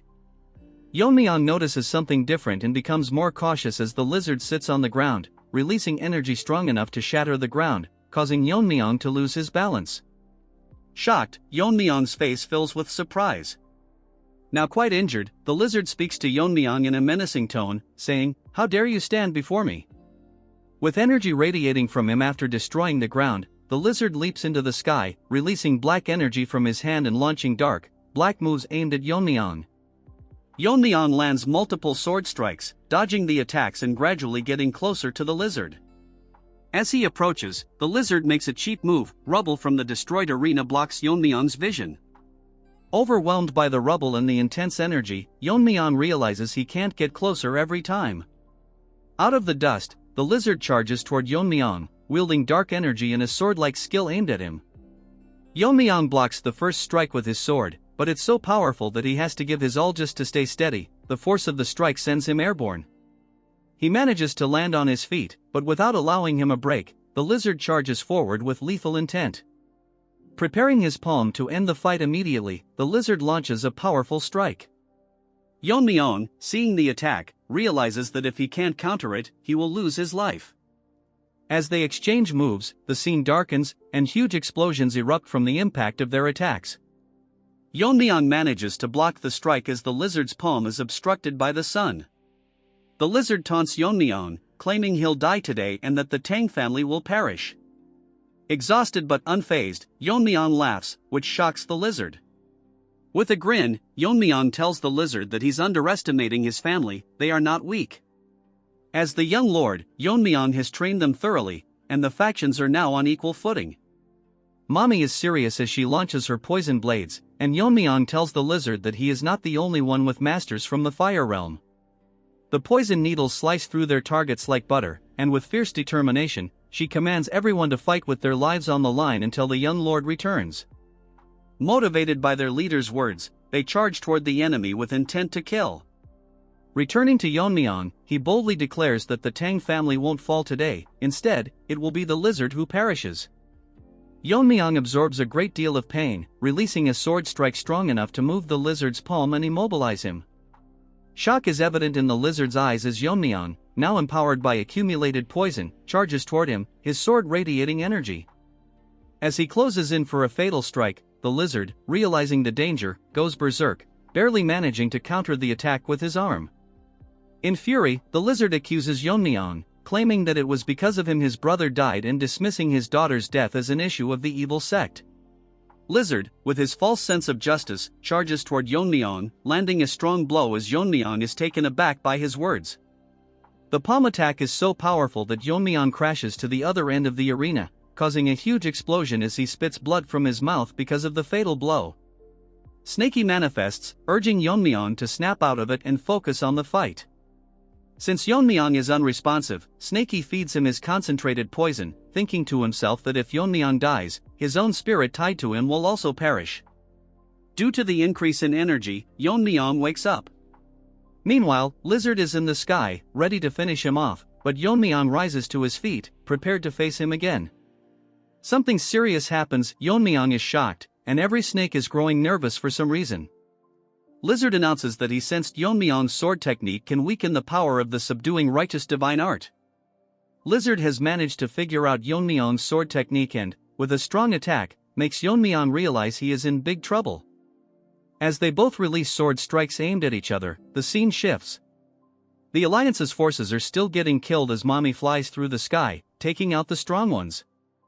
They're currently in a tight spot because, even with half of the Tang family warriors deployed to support the joint sect, the enemies within her range clearly outnumber them by more than twice. On top of that, a man is slicing through the Tang family members. Mommy thinks that, at the very least, he is at her level or even a level higher, since he is one of the 6 grandmasters of the evil path. She realizes she'll need to step into the battles to prevent her warriors from getting hurt. Suddenly, her attention shifts, and even the bald Barbie stops dancing. They witness 2 radiant strikes in the sky, as if a star is descending to Earth. Mommy is filled with fear because the resurrection seems to be coming from where Yeon-myeong is battling the Alliance leader. Yet she can't comprehend if this is actually a battle between humans, as ripples even form in the sky. She prays that Yeon-myeong remains safe. Yeon-myeong is shocked and furious because the technique Lizard used was the Annihilation Sword Strike, and it's on par with the one he realized. Even though Lizard is not human and his body can withstand the weakening effect of his sword strike, Yeon-myeong reflects that Lizard was able to recreate his sword strike in the middle of the battle as he flies in the sky, ready to destroy everything. Lizard tells him that battling strong opponents gives him a rush, and he managed to figure out Yeon-myeong's sword technique from his sword. But he says it's all meaningless, even if Yeon-myeong masters the principles of martial arts or invents new techniques, because there's no point if everyone he cares for dies. The Lizard has gone completely mad as he forces himself onto a dragon. Yeon-myeong is both enchanted and infused with energy as Lizard declares that he'll use his powers to kill everyone and become the new law. Bro got too much screen time, and now he's deluded. As Lizard flies in the sky, releasing endless killing intent, he tells Yeon-myeong he will be the new ruler of this world. Enough yapping from this third-rate Frisia, he won't survive the next chapter for sure. With the calm scenery, it's basically the calm before the storm. As I said, the sky turns as bright as the sun, forming a star with the collision of 2 sword strikes. As their battle intensifies, the destruction they are causing is devastating. Lizard managed to overwhelming Yeon-myeong, as currently he has the upper hand. Yeon-myeong getting pushed back barely hold his ground as his sword starts breaking down, by the Lizard who is grabbing it by the hand. All of a sudden Yeon-myeong loses his grip and gets swayed, giving the Lizard the opportunity to throw him right through a mountain. The impact was so great that it made a hole on the mountain, and it shows that Yeon-myeong is clearly hurt. But our boy is not ready for what's going to happen to him, as Lizard literally uses the subduing righteous divine art as a dragon's breath. Bro is deluded thinking himself to be a dragon already, look more like a mountain goat. The breath aimed towards Yeon-myeong lands a direct hit on the mountain. Yeon-myeong is surprised that crazed Lizard is not even the realm of martial master anymore, instead, it is in a realm above him. If he was even a second late he would have lost his life, as we see the mountain split in half by the burp Lizard aimed towards Yeon-myeong. Yeon-myeong grips his teeth, getting his mind in place because that fake burp threw him off for a moment, so he need to counterattack quickly. That's when he realizes that Lizard is missing. Snakey manifests itself telling Yeon-myeong to look up in the sky. Our boy cannot believe just what he is seeing above. Arrogance has gotten into Lizard's head as he flies into the sky. Yeon-myeong is ready to face him with his sword that barely in place. Lizard manifests 2 dark snakes on his palm, and tells Yeon-myeong that this is his venomous martial arts, the Black Palm technique. This the legacy his brother left him, but originally it was a crude martial art that even calling it third-rate would be generous. As this mountain goat flies his snake and tells him that it makes sense, that it was trash since it was created by a low life from an evil sect. Who has never learned proper martial art. I mean, dude is literally berating his brother. If they didn't fight, dude would eventually end the Tang clan someday. As the snakes flies inside the murky cloud, Lizard says proudly that he modified the technique again and again, turning it into a technique worthy of his name. all while Yeon-myeong and Snakey are blankly listening to him and his speech. The murky clouds turn bright for a second, the next moment the snakes pierce through the sky as a dark figure descends. Yeon-myeong is shocked and what the hell is going on, the snakes now engulfing the entire area charge towards Yeon-myeong. Our boy thinks that humans who have transcends could do something like this. Basically he did meet one since our boy was stuck in the mountain. Mountain Goat tells Yeon-myeong that this is the Black Snake Palm, which is his ultimate technique. Yeon-myeong is in a tough situation as he starts sweating, while Lizard is ready to see if Yeon-myeong can withstand it. Snakey warns Yeon-myeong that even for him, if he were to take the attack straight on, it would rip his body to shreds. So the best piece of advice is to run away, but Yeon-myeong tells him to gather his venomous energy. Snakey gets shocked for a second and then proceeds to tell Yeon-myeong that he has gone mad to take that attack directly.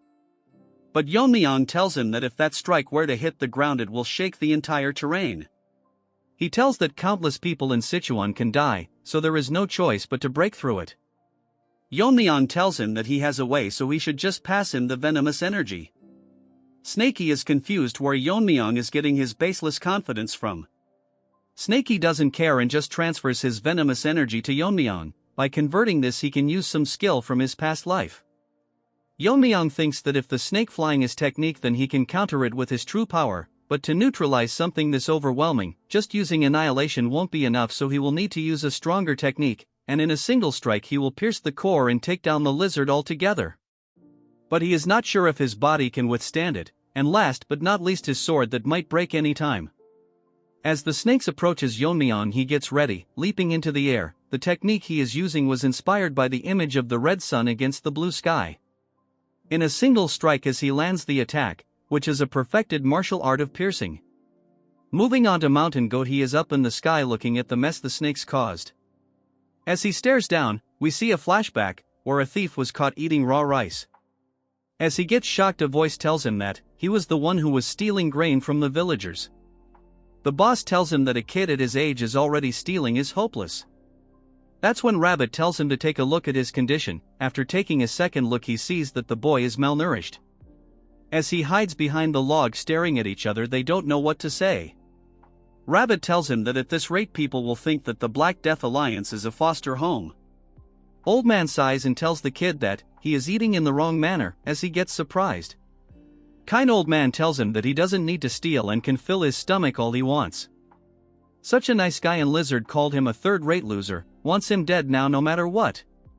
Old Man asked for his name and we move on to the present, as Lizard tells to himself that he had no name, but Old Man made him a part of his family, giving him a name. He even became his teacher, teaching him the Black Snake Palm as a means of defense, although it was trash.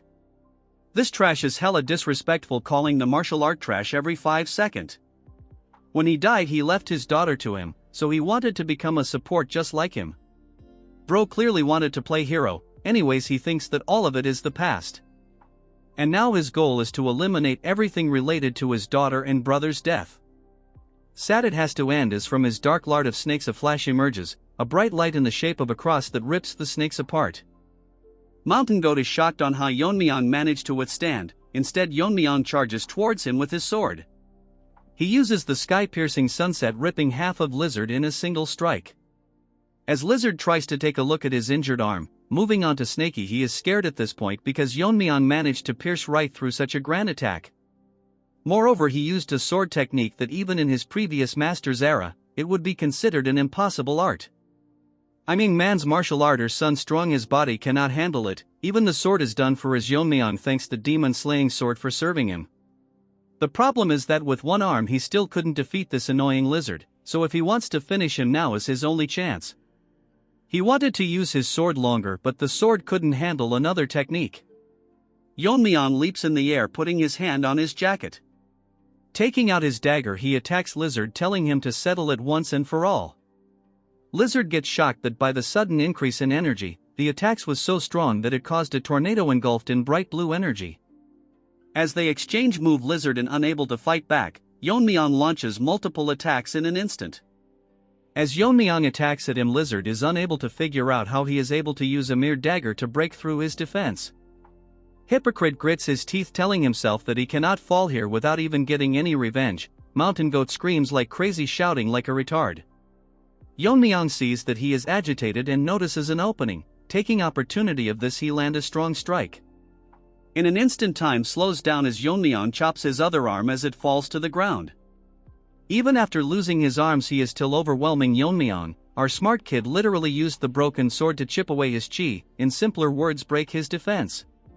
Or else they would be back to square one. As Lizard tells him that he has not fallen yet, Yeon-myeong starts glowing green, telling him that this is the price for meddling with his family. Yeon-myeong uses the skill Venomous Force, make a huge hole right through his chest. Yeon-myeong managed to blast a hole through Lizard. Lizard is flabbergasted and unable to understand what just happened, as he is unable to figure out what technique her just used. Whatever Yeon-myeong used is slowly decaying his body. Yeon-myeong intensely stares at Lizard. Snaky, hiding behind him, asks Yeon-myeong if he just created this technique in the middle of the fight. Yeon-myeong explains it to us that, in the past, he used the intent of the fire dragon poison to create the blazing Venomous Force. This time he used his untamed power to convert it into Venomous Force, launching a strong strike. Yeon-myeong outs his weapon back in sighs in relief that the battle is finally over. He feels sorry that this was the outcome. As he turns around ready to leave, Yeon-myeong, out of breath, tells him that he should have never dared to attack his family. Lizard tells Yeon-myeong if he has the right to say something like this as he collapses, falling to the ground. Yeon-myeong leaves his body behind, leaving for the Tang clan. Lizard, seeing him leave, grits his teeth, telling himself that he cannot die. In fact, he refuses to die before he avenges his loved ones. Enough of his yapping, bro should quietly leave the story. With killing intent in his eyes, he tells to himself that no matter what, he will kill Yeon-myeong today. All blood covers his eyes. He swears to bring peace to their spirits. Yeon-myeong checks his body and thinks he is lucky that he got through the fight without losing a limb. It wouldn't even be surprising if he got disabled after the fight because of the techniques he was forced to use. Yeon-myeong tells Snaky to give him some more venomous energy. Hearing this, Snaky this he is relentless. He gets angry, telling him that venomous energy doesn't just pop out whenever he wants, since he squeezed out everything he has. Yeon-myeong makes the troll face, asking Snaky if he wants to go back to the jar. Hearing this, Snaky tells him that it not like he said no, he just need a bit more time to produce it. Yeon-myeong grabs him by the neck, telling him to stop lying and spit it out, while the half-turd lizard, now a dragon, tries to eat Yeon-myeong from behind. Yeon-myeong notices a presence from behind, turning around rapidly. Lizard crashes into Yeon-myeong, although he managed to block the blow with both of his hand. Lizard has transformed into a ugly trash with yellow unclean teeth.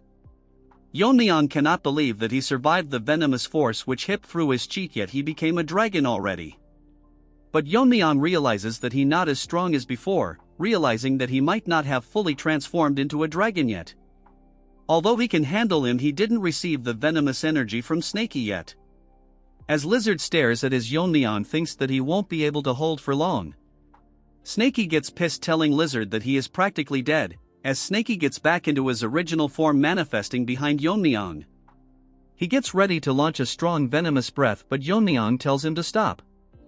Yeon-myeong, starting at Lizard, realizes that Lizard is dead, since he has reached his limits. As Lizard dies, he apologizes to his loved ones for not avenging them. Come on bro, he avenged them by killing that ugly trash with bangs already. Hearing his cries, Yeon-myeong breaks character. Now he will have an amazing character development. As his body fades away, Yeon-myeong and a now larger Snaky stares at what is happening in front of their eyes. Yeon-myeong, with a serious tone, wonders if the battle is finally over, when a huge object hits his head. Seeing the object, Snaky sigh. Bro looks so classy while Yeon-myeong is quivering in the ground. Yeon-myeong, with tears in his eyes, wonders what this is, since it's extremely sturdy. It looks like a horn to Yeon-myeong when Snaky tells him that it's a dragon horn, which must have come from the death of the Black Death Alliance. Snaky becomes smaller, telling Yeon-myeong that it's great that they got the dragon horn, which is imbued with the dragon spirit. So it will make a perfect refining material that can withstand that venomous force Yeon-myeong used earlier. Snaky realized that Yeon-myeong is not answering, so he asks him what is the reason behind his silence. Yeon-myeong tells Snaky that if they met under different circumstances, maybe they could have talked about martial arts instead. Snaky asks him if he is feeling sympathy for him now. Hearing his cries for revenge, Yeon-myeong felt guilt. Because Yeon-myeong realized that he had the power to save the little kid, but he thought that it was a matter of the evil sections because he didn't try to understand the reason of conflict, and know that it was just some disagreement among themselves. The reason he didn't take action was because he thought that Rabbit, who was a master of the fire realm, could easily disarm the trash and rescue the child. The lizard also thought the same, that if things went south, Rabbit could have easily resolved the problem. Yeon-myeong believed that he could resolve it whenever he wanted, but the complacency caused a powerless child to lose her life. Snaky with a pissed look tells Yeon-myeong that he is getting sentimental after crossing blades, since Yeon-myeong has to understand that the Black Death Alliance and the Tang family can never coexist. Yeon-myeong sighs, telling him that if he was more wary of her flame art he could have done something. Snaky tells him to stop dwelling, since it's human nature to make a mistake. Even his ancestor judged the Azure Dragon as evil and slayed the benevolent dragon, even if he didn't know that the death could have easily overthrown the entire continent into chaos. So after he hunted it down, he took its place and hunted down the evil dragon. Snaky tells Yeon-myeong that reflecting why he failed is good, but dwelling on regret will not help him, but the kind of person he will become after today's failure. As they rush towards the Tang family at full speed, Yeon-myeong asks him what was the form earlier, and if he did it from the beginning it would have been much easier. Snaky gives him a stare, telling him that he is grieving for helping him. Snaky used every ounce of his venomous energy to keep him alive, so he could not use that form. Yeon-myeong with a meme-like face tells okay. Hearing this, Snaky call his ungrateful, telling him that he should at least say thank you for all the trouble. Yeon-myeong tells Snaky thank you. Hearing this, Snaky gets shocked for a second, his face turning normal. Yeon-myeong tells him that when he briefly lost consciousness after the Alliance leader's attack, at that time Snaky used his venomous energy on him. Without him he would have taken a fatal wound right there, so he wanted to thank him properly later, but instead he ended up interrogating him. So he thanks him for all the help. Hearing this, Snaky blushes, thinking to himself that though Yeon-myeong was a rigid, inflexible guy, because his previous owner told him that he shouldn't expect gratitude for doing what's, since he is a tool and his only job is to distinguish between them. Snaky asks him if he gotten soft from all the beating. Yeon-myeong asks him if he want to go back inside the jar, and Snaky tells him that he is just joking. Moving to the Tang family, hundreds of dead bodies are on the ground. Meanwhile, Mommy is facing this bald Pokemon. As they clash sword, they are equally matched, as Mommy attack HM with multiple weapons. The Pokemon swings his sword, making Mommy lose balance, but she regains her posture immediately. She turns around wondering where the other Grandmasters are, since she has to finish before they join up.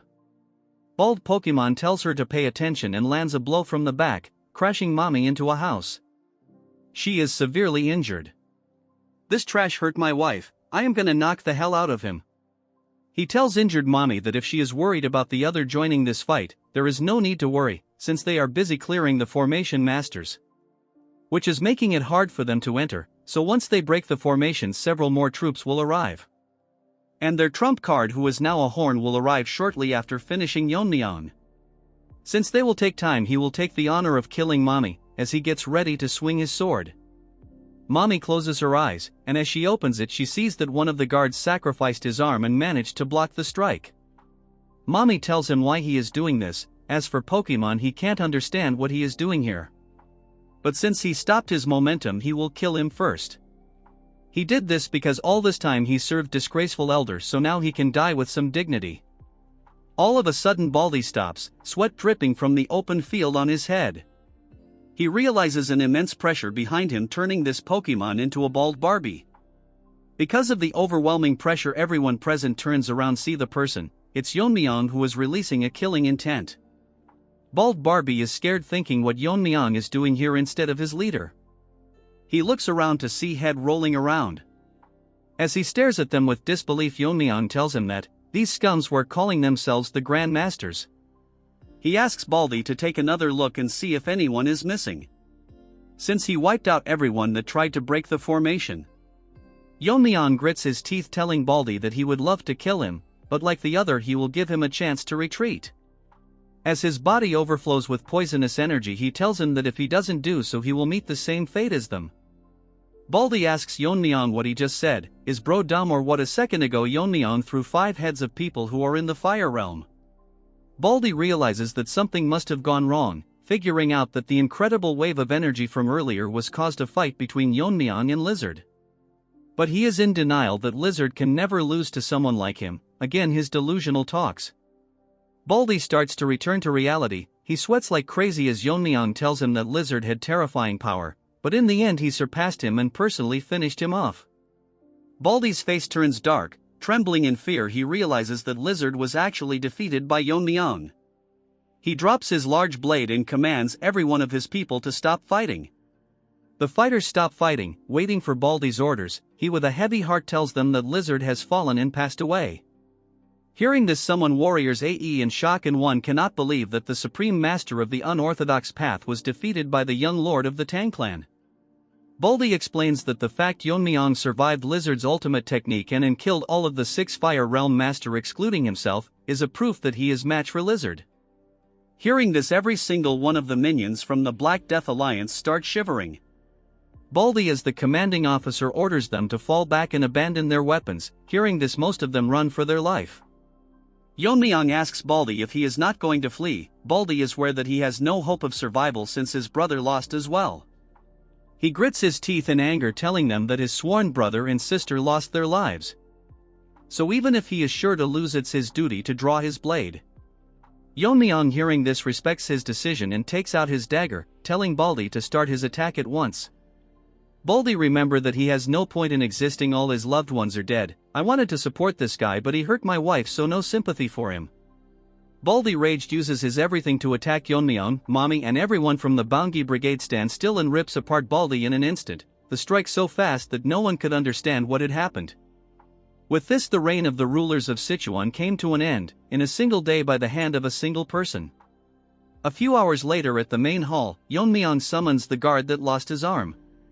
He asks him how he is feeling after losing an arm. The one-handed guy tells him that he was trained to use both of his hands interchangeable, so it doesn't bother him too much. Yeon-myeong understands the situation but tells him that it's not the reason he called him here for, but because he heard that he lost his arm trying to save his mother. So Yeon-myeong wanted to thank him properly for that. One arm tells Yeon-myeong that he did this because it's his duty as a martial artist of the Tang clan, and he sought no rewards. Yeon-myeong sighs, telling him that it was impressive, although they have not been in the best of terms. But merits must be rewarded. Yeon-myeong asks him if he has ever thought about learning the sword. Hearing this, the one-armed guy starts shivering, as Yeon-myeong explains to him that it must be difficult with one arm to throw daggers or handle poisons. So Yeon-myeong decided to teach him a left-handed sword technique. Yeon-myeong assures him that if he follows his guidance, it is guaranteed that he will become stronger than when he had both arms.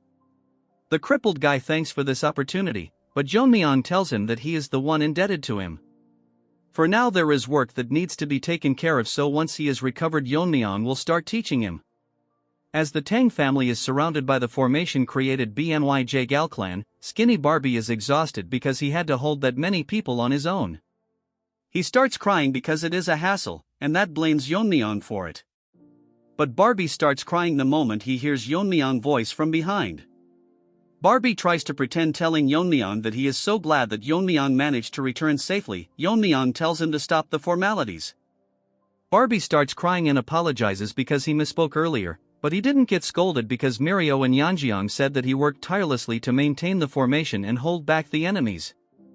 Barbie closes his eyes appreciating himself, but in reality he wanted to run away, but Yeonjeong forced him. She told him that in the time of crisis he should be focusing on solidifying alliances.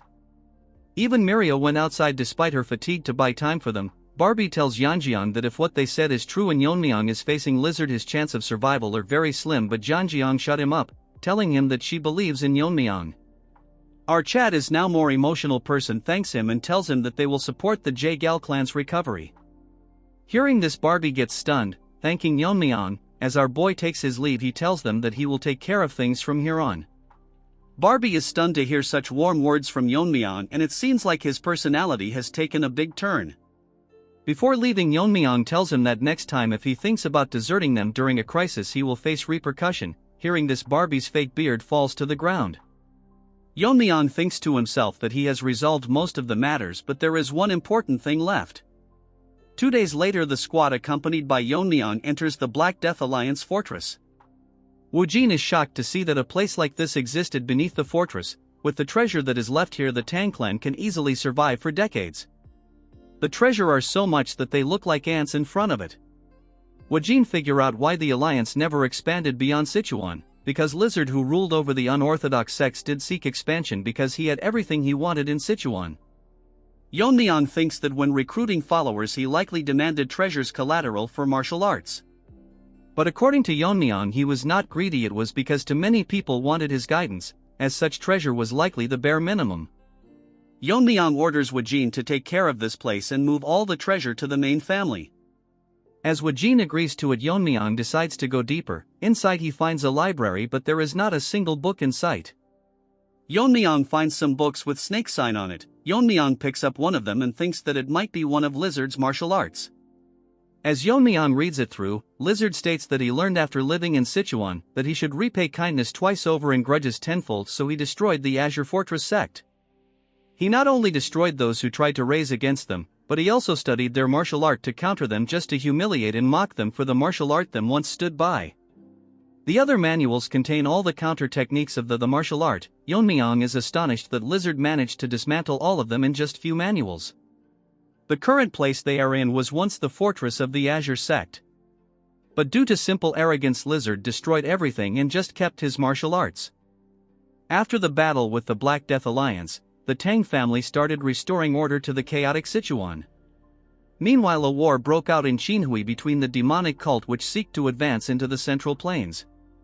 The only one that tried to stop is the Kunlun sect, and currently they are having a ferocious encounter with them. They are currently being led by one of the elders, known by the name Demon Immortal Gakun, but we will call him Scarred Face. He is a master of the fire reel, known for his ruthless techniques, and he is currently acting as a cornerstone in holding back the demonic cult. However, the demonic cult has an endless number of forces, so much so that they can rival the 9 sects combined. Look at this turd, he looks like a retarded version of All Might from My Hero Academia. We will call him Frog from now onwards. Because of their large number, they were turning the tide on the Kunlun sect until Gen Z arrived with reinforcements along with the Tang clan. Look at Fatty, he really need to go to the toilet. Because of the strong masters from the joint sect and fire reel masters, they had no choice but to retreat temporarily. The united force of Gen Z, Uncle and Scarred Face from Kunlun was so strong that the balance of the war began to shift in favor of the righteous factions. But something had to happen. Since things were going too smoothly, one of the elders from the Tang clan betrayed them, poisoning the ones that went against their idea of betraying. As Snoop Dogg was poisoned, he tells the elder that he is worse than the weed he smokes. The hairy dog poisoned him and stands with his 2 half-crippled lackeys as if he is some big shot. Hairy Dog barks and grits his teeth and apologizes that he did so because there is no need for 2 leaders in one group. Moving to the Tang clan, in one of the quarters we can hear loud hammering of metals. It's Mini Chad, who is busy welding something into a weapon. As he keeps his full concentration on making it, he remembers what had happened earlier. Yeon-myeong approached him earlier and offers him to work as a smithy of the Tang clan. Hearing this, Mini Chad was shocked, having a hard time digesting the offer. Sweat dripping from his face, he tells Yeon-myeong that he would be honored, but there is a problem. He is curious about what happened to the demon-slaying sword he gifted him. He gets shocked and surprised, asking Yeon-myeong to elaborate him a bit more. Yeon-myeong, getting nervous, tells him that the sword broke. Hearing this, Mini Chad turns into Mini Barbie. His eyes starts to swell up. Although it saddens him to see his master's final masterpiece destroyed, the demon-slaying sword fulfilled its purpose to the very end. And he is proud that after all it managed to send the Black Death Alliance leader to the afterlife. Yeon-myeong told him that a sword of such caliber could have been made by someone like him. That is why he personally came to recruit him. Before he can start crafting, Yeon-myeong would like to show something interesting. Later, in Tang family manner, Yeon-myeong shows him the horn of Lizard. Seeing this, he is in shock.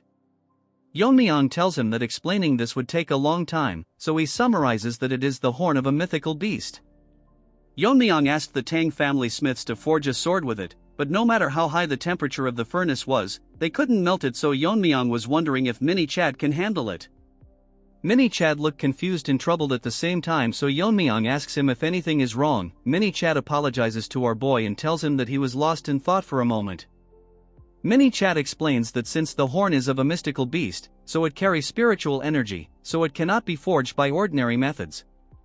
The only way to forge is this, by reimagining it. Yeon-myeong is confused by the answer. Mini Chad explains that this material needs to be forged with cold and not heat, although it may sound absurd, but at the end of the day a mystical beast is ultimately a living creature. Yeon-myeong is shocked as Mini Chad continues that if it is exposed to extreme cold it might react as if it is experiencing extreme heat. Basically in their world operates within the principles of yin and yang. Yeon-myeong is more shocked as Mini Chad says that just as Yan Metal Blade is tempered with its opposing element fire, a yin attribute like this horn might respond to its complementary element cold. Yeon-myeong thinks about giving it a try, so he will now infuse the horn with cold energy that he collected from Miso. Remembering about her, he thinks that after returning he has not met her once, so he will check on her once he is done with this. As Yeon-myeong starts injecting cold energy into the horn, the cold energy is so strong that it freezes half the room, shocking Mini Chad. He cannot believe that it's actually happening. Snaky manifesting itself tells Yeon-myeong that it seems to be reacting. After Yeon-myeong is done freezing the horn, he tells Mini Chad to strike it with hammer, telling him to be careful not to touch it bare hands. Mini Chad take him hammer and gives it a try. To him surprise, the horn actually deformed, making a dent on the horn clearly visible. Yeon-myeong tells Mini Chad that he will leave the rest to him. Mini Chad tells him that the horn is too small to be made into a proper sword. He tells Mini Chad that a dagger of this length will be more than enough, since to him the length of the blade is not particularly important. Moving to the present as Mini Chad hammer the horn with dedication, he thinks that the demon-slaying sword has served its purpose. Now it's his turn to forge a blade that will take its place, as his eyes gleam with determination while hammering the horn. We now move to Xinjiang. There we see Frog enjoying a drink. Blood thinks he is special. He tells a white turd that she never ceases to amaze him and it's more than enough. Even a Manhwa character got laid. What about you pathetic lives? This white turd is disappointed that Frog compared her to another woman who ruined her lord and country. She tells him that she is fully devoted to Frog and the divine cult with body, which is obvious in her soul. This old frog laughs, telling her that he was wrong and tells her that there is something important she has to do for him. Hearing this, her eyes gets wider as he tells her that she should be aware that the cult is currently at war with Kunlun, which is the obstacles they had to face in order to reach the Central Plains, but they still haven't broken through.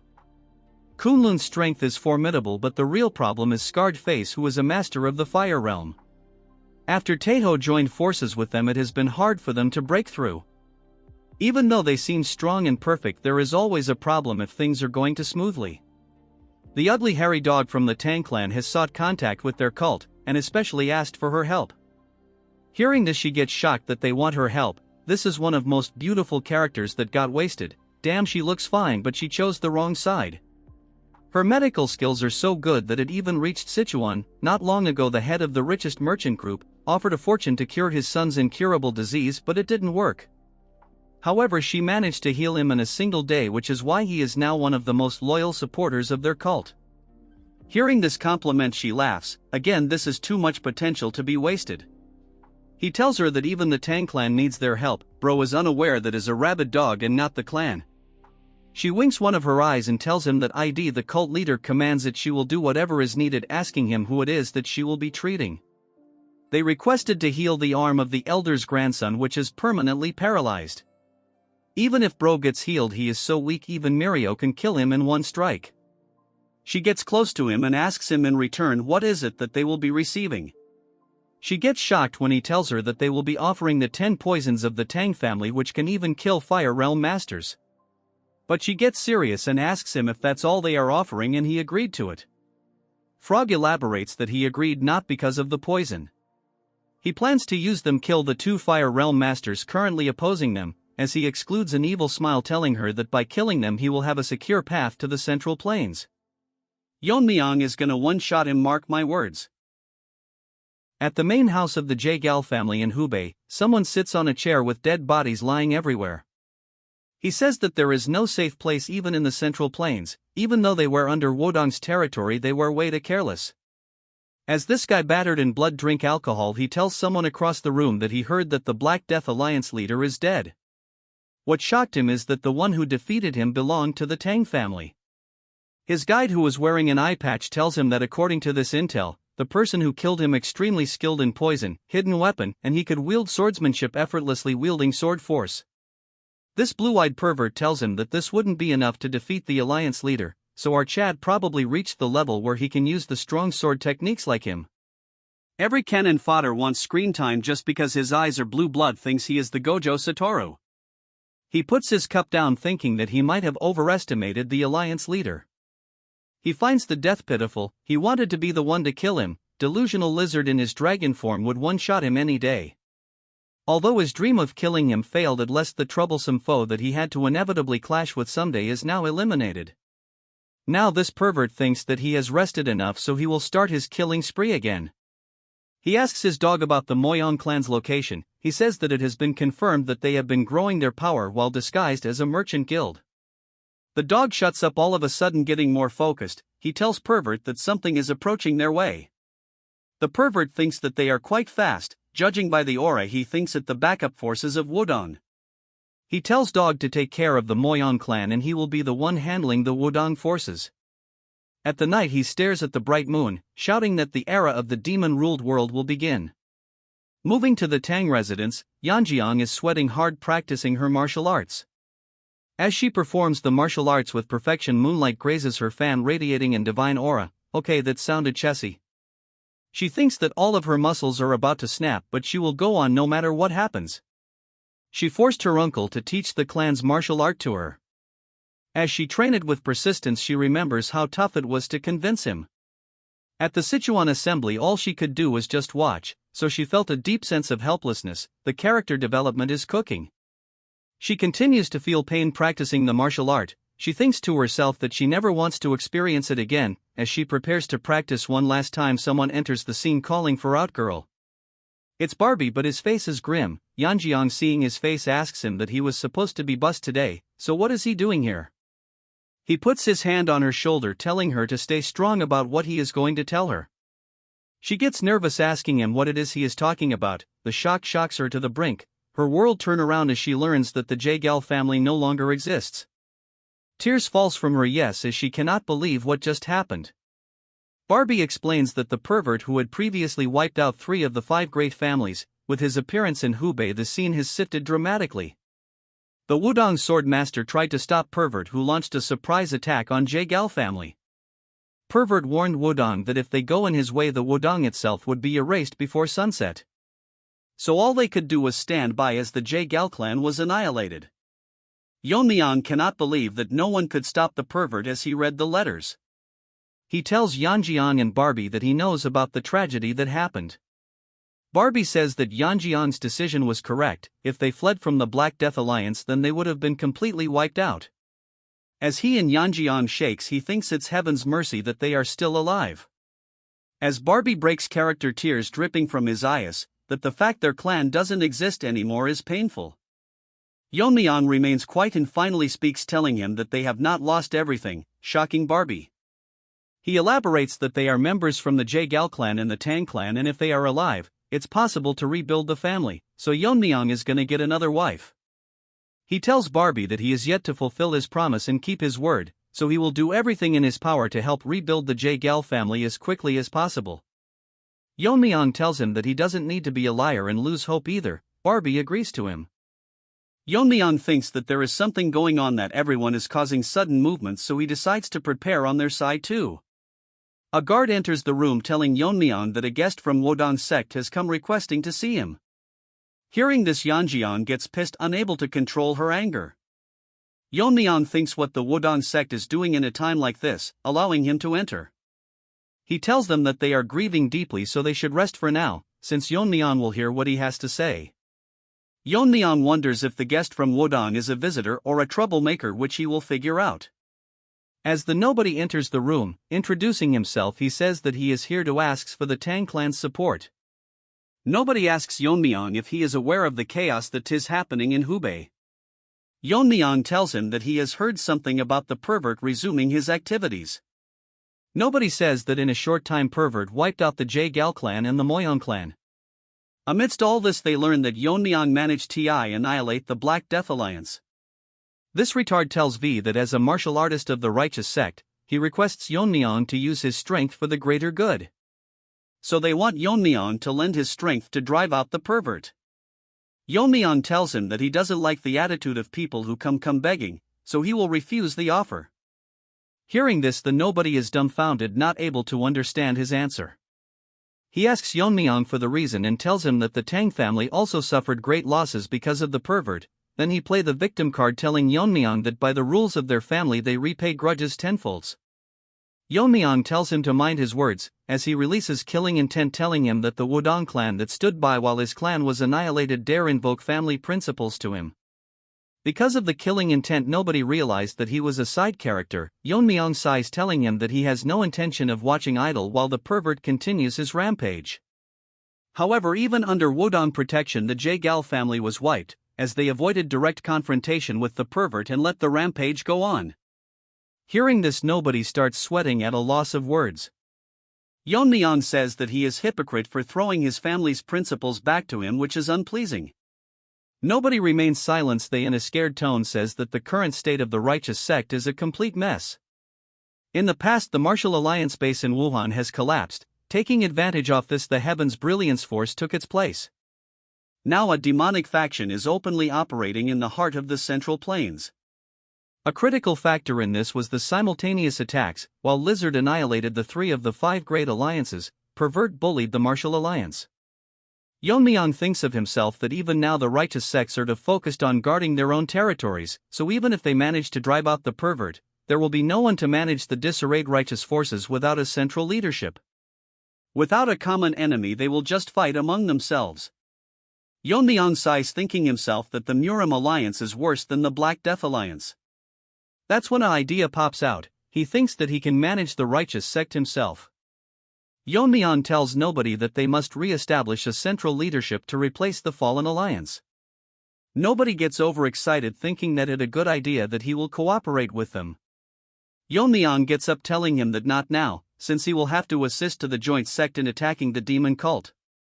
However, someone will need to watch over them if something bad were to happen. Before nobody could finish, Yeon-myeong says that in the center of Sichuan they will establish a new martial alliance. After Yeon-myeong declared the formation of a new alliance, the creation of the second Murim alliance progressed swiftly. Under Barbie's leadership, the buildings were constructed with remarkable speed and flawless precision. Even before the public announcement, the general administration Swifts had strategically purchased land, causing property prices in Sichuan to skyrocket.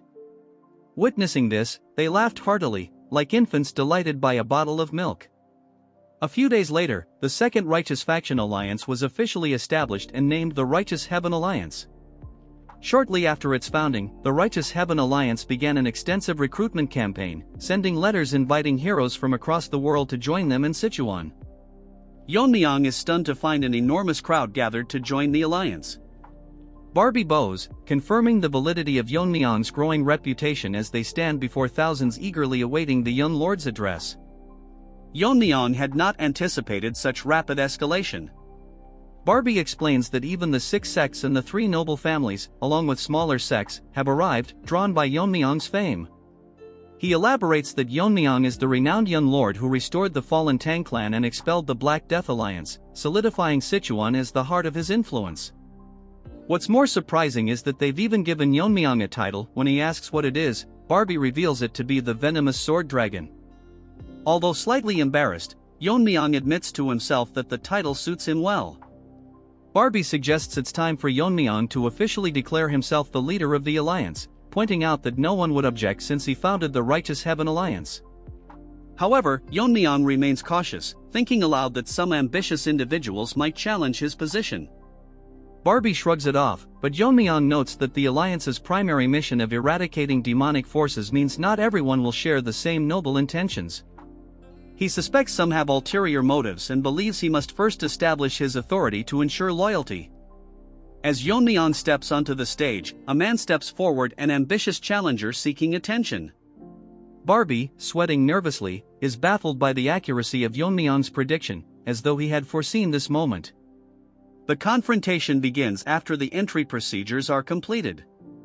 Representatives of the major sects approach to meet Yeon-myeong, but among them, a bald man, a martial master who seems desperate for recognition, demands a duel. The challenger, eager for the spotlight, claims that while Yeon-myeong is remarkable for his age, no one has witnessed him defeating the leader of the Black Death Alliance. To prove his worth, the challenger insists on a duel, even putting the leadership position on the line. Barbie observes the situation with disdain, recognizing the challenger's true intentions.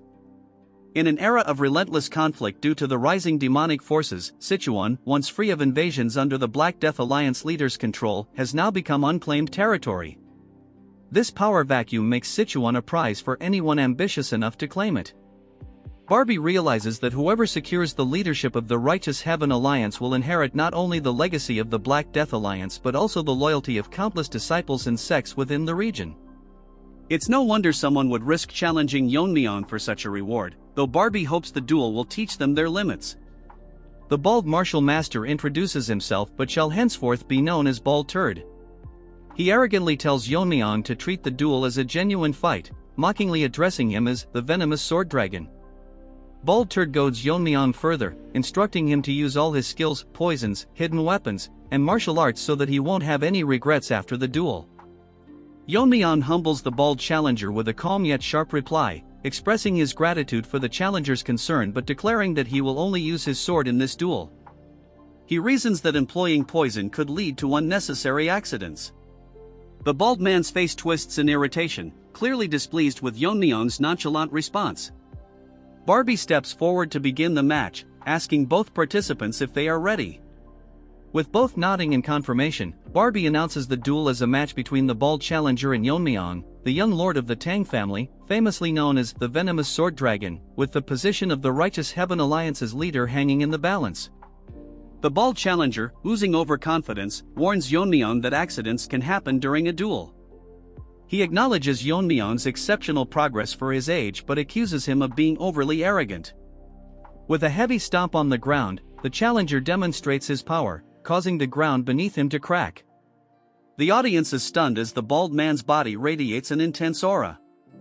His junior followers murmur in awe, realizing that he is using the pinnacle of Shaolin martial arts. One spectator explains that this isn't an ordinary indestructible Vajra body but the ultimate martial art created by the first founder of Shaolin, a technique that has never been defeated.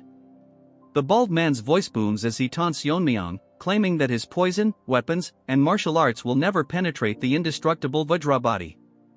He declares this duel as a challenge for Yeon-myeong to surrender his leadership, but his bravado only amuses Yeon-myeong, who inwardly laughs, surprised that such a test would come so soon. The scene shifts to a flashback in the main hall of the Tang family. Yeon-myeong discusses the alliance headquarters with the family accountant, confirming that he plans to establish it on Mount Chonseon since the Black Death Alliance's collapse has left the land vacant and ideal. The accountant suggests purchasing all the surrounding lands to solidify their position. Suddenly, Mini Chad bursts into the room, apologizing for the interruption but unable to contain his excitement. He presents Yeon-myeong with a box, revealing a dagger with an exquisite, radiant luster. Barbie is stunned, and an elder of the Tang family praises the craftsmanship. When Yeon-myeong asks if the dagger has been named, Mini Chad excitedly explains that its brilliance and cold aura inspired him to call it White Snow Dragon Fong.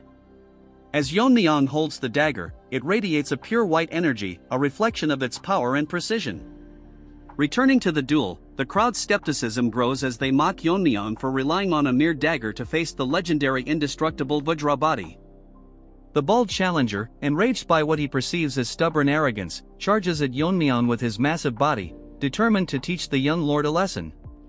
Their clash sends shockwaves rippling across the arena.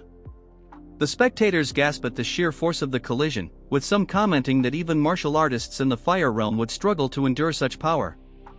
However, their astonishment turns to disbelief when Yeon-myeong effortlessly blocks the attack with a single hand. The bald man's confidence falters as he realizes his immense power has been stopped cold. Yeon-myeong, analyzing his opponent's technique, notes that the bald man's inner energy flow feels slightly different, more auspicious than typical Shaolin martial arts. Drawing upon the Tang family's records, Yeon-myeong recalls that to dismantle a sect's martial arts, one must disrupt its foundational principles. Shaolin techniques, rooted in the smooth flow of energy, can be neutralized by breaking that flow. With a calm yet decisive strike from the White Snow Dragon Fong, Yeon-myeong disrupts the bald man's energy, effortlessly deflecting his attack. The bald man stumbles back, his confidence shaken. Yeon-myeong doesn't stop there. He launches a series of precise strikes, each aimed at breaking the bald man's armor and energy flow. The indestructible Vajra body, hailed as unbeatable, begins to crack under the relentless assault. The crowd watches in stunned silence, unable to believe that Yeon-myeong's dagger is overpowering such a legendary technique. Even the bald man himself is left in shock as his defenses crumble. One observer in the crowd, his eyes narrowed in scrutiny, recognizes the elegance in Yeon-myeong's swordsmanship and begins to suspect its origin. Meanwhile, the challenger's resolve is completely broken as he falls to his knees, acknowledging Yeon-myeong's superiority. The crowd erupts into whispers, with some finally admitting that the rumors of Yeon-myeong defeating the Black Death Alliance's leader weren't exaggerated. The mysterious observer's gaze lingers on Yeon-myeong, his thoughts filled with questions about the young lord's true power. As the duel concludes, Yeon-myeong stands victorious, his strength and authority undeniable, leaving no room for doubt about his right to lead the Righteous Heaven Alliance. Under the tranquil moonlight at the Righteous Alliance headquarters, Yeon-myeong gazed up at the stars, his demeanor exuding a sense of feigned calm and introspection. The serene night was interrupted by a familiar voice. Turning around, Yeon-myeong saw Barbie approaching. Feeling a tinge of awkwardness, Yeon-myeong admitted that being addressed as Lord of the Alliance instead of Young Lord felt rather strange.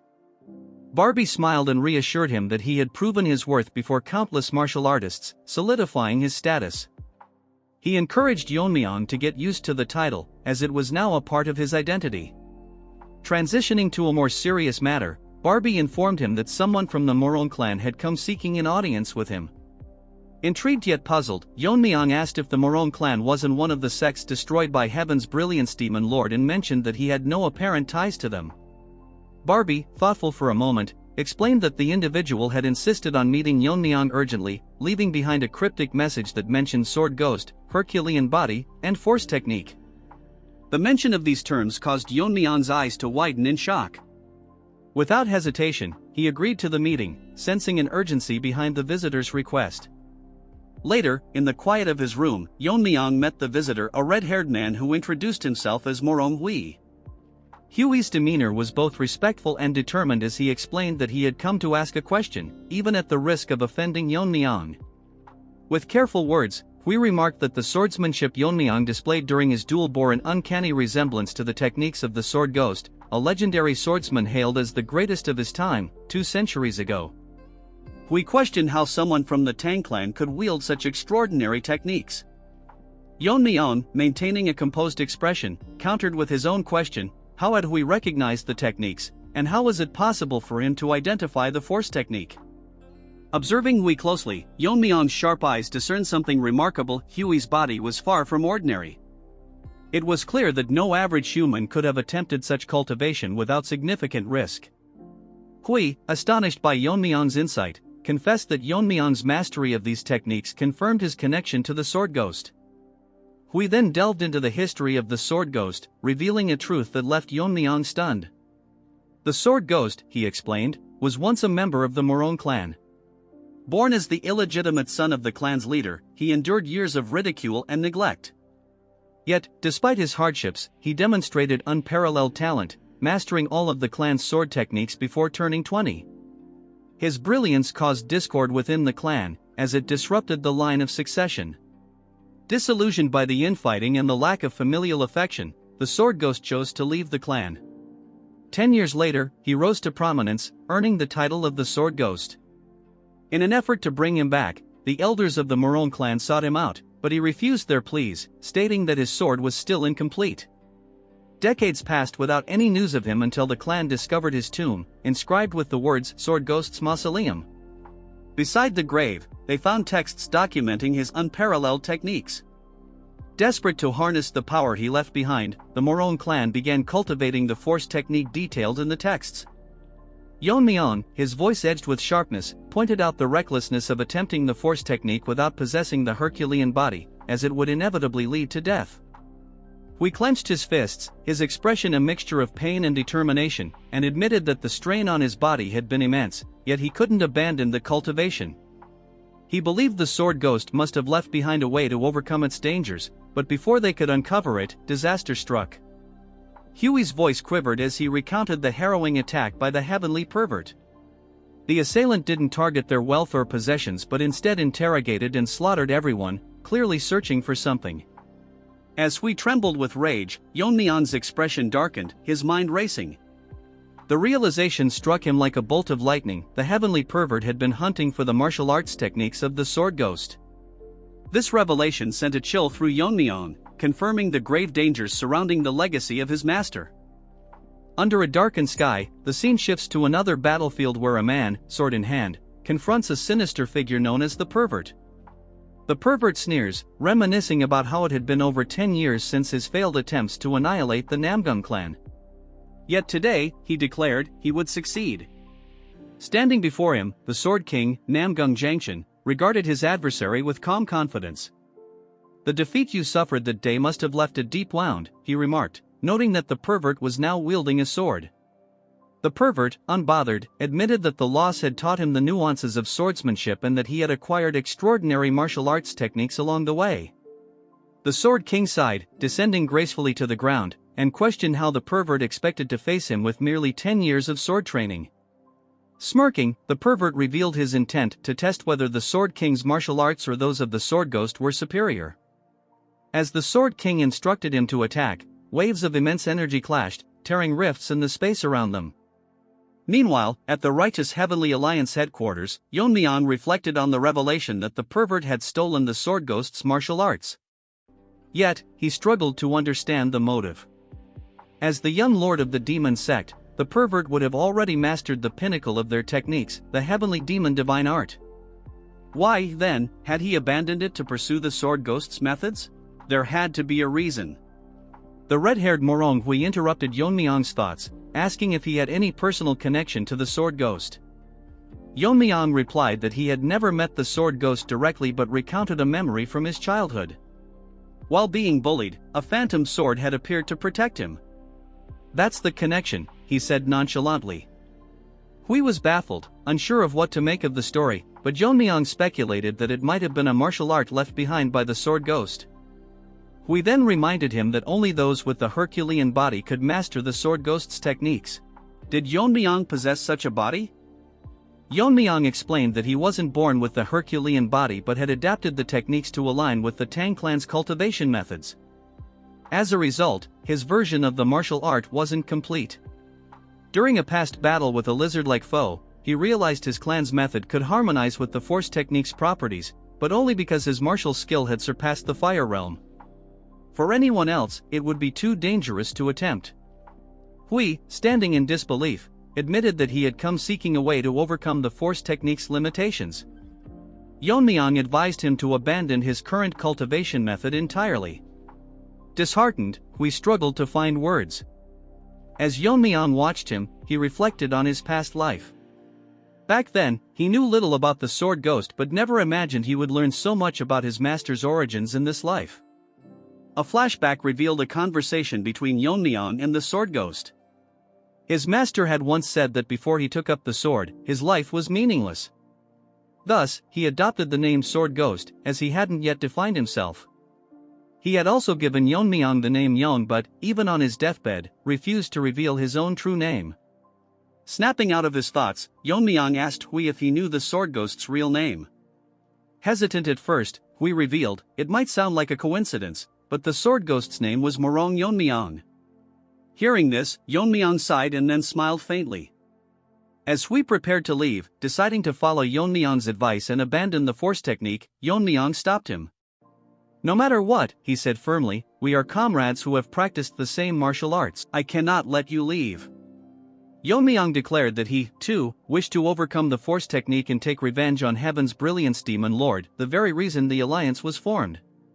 He invited Hui to join the alliance, promising to modify the martial arts to suit Hui's body. The overconfident turd who pretends be strong lost to as his broken-down sword is on the ground.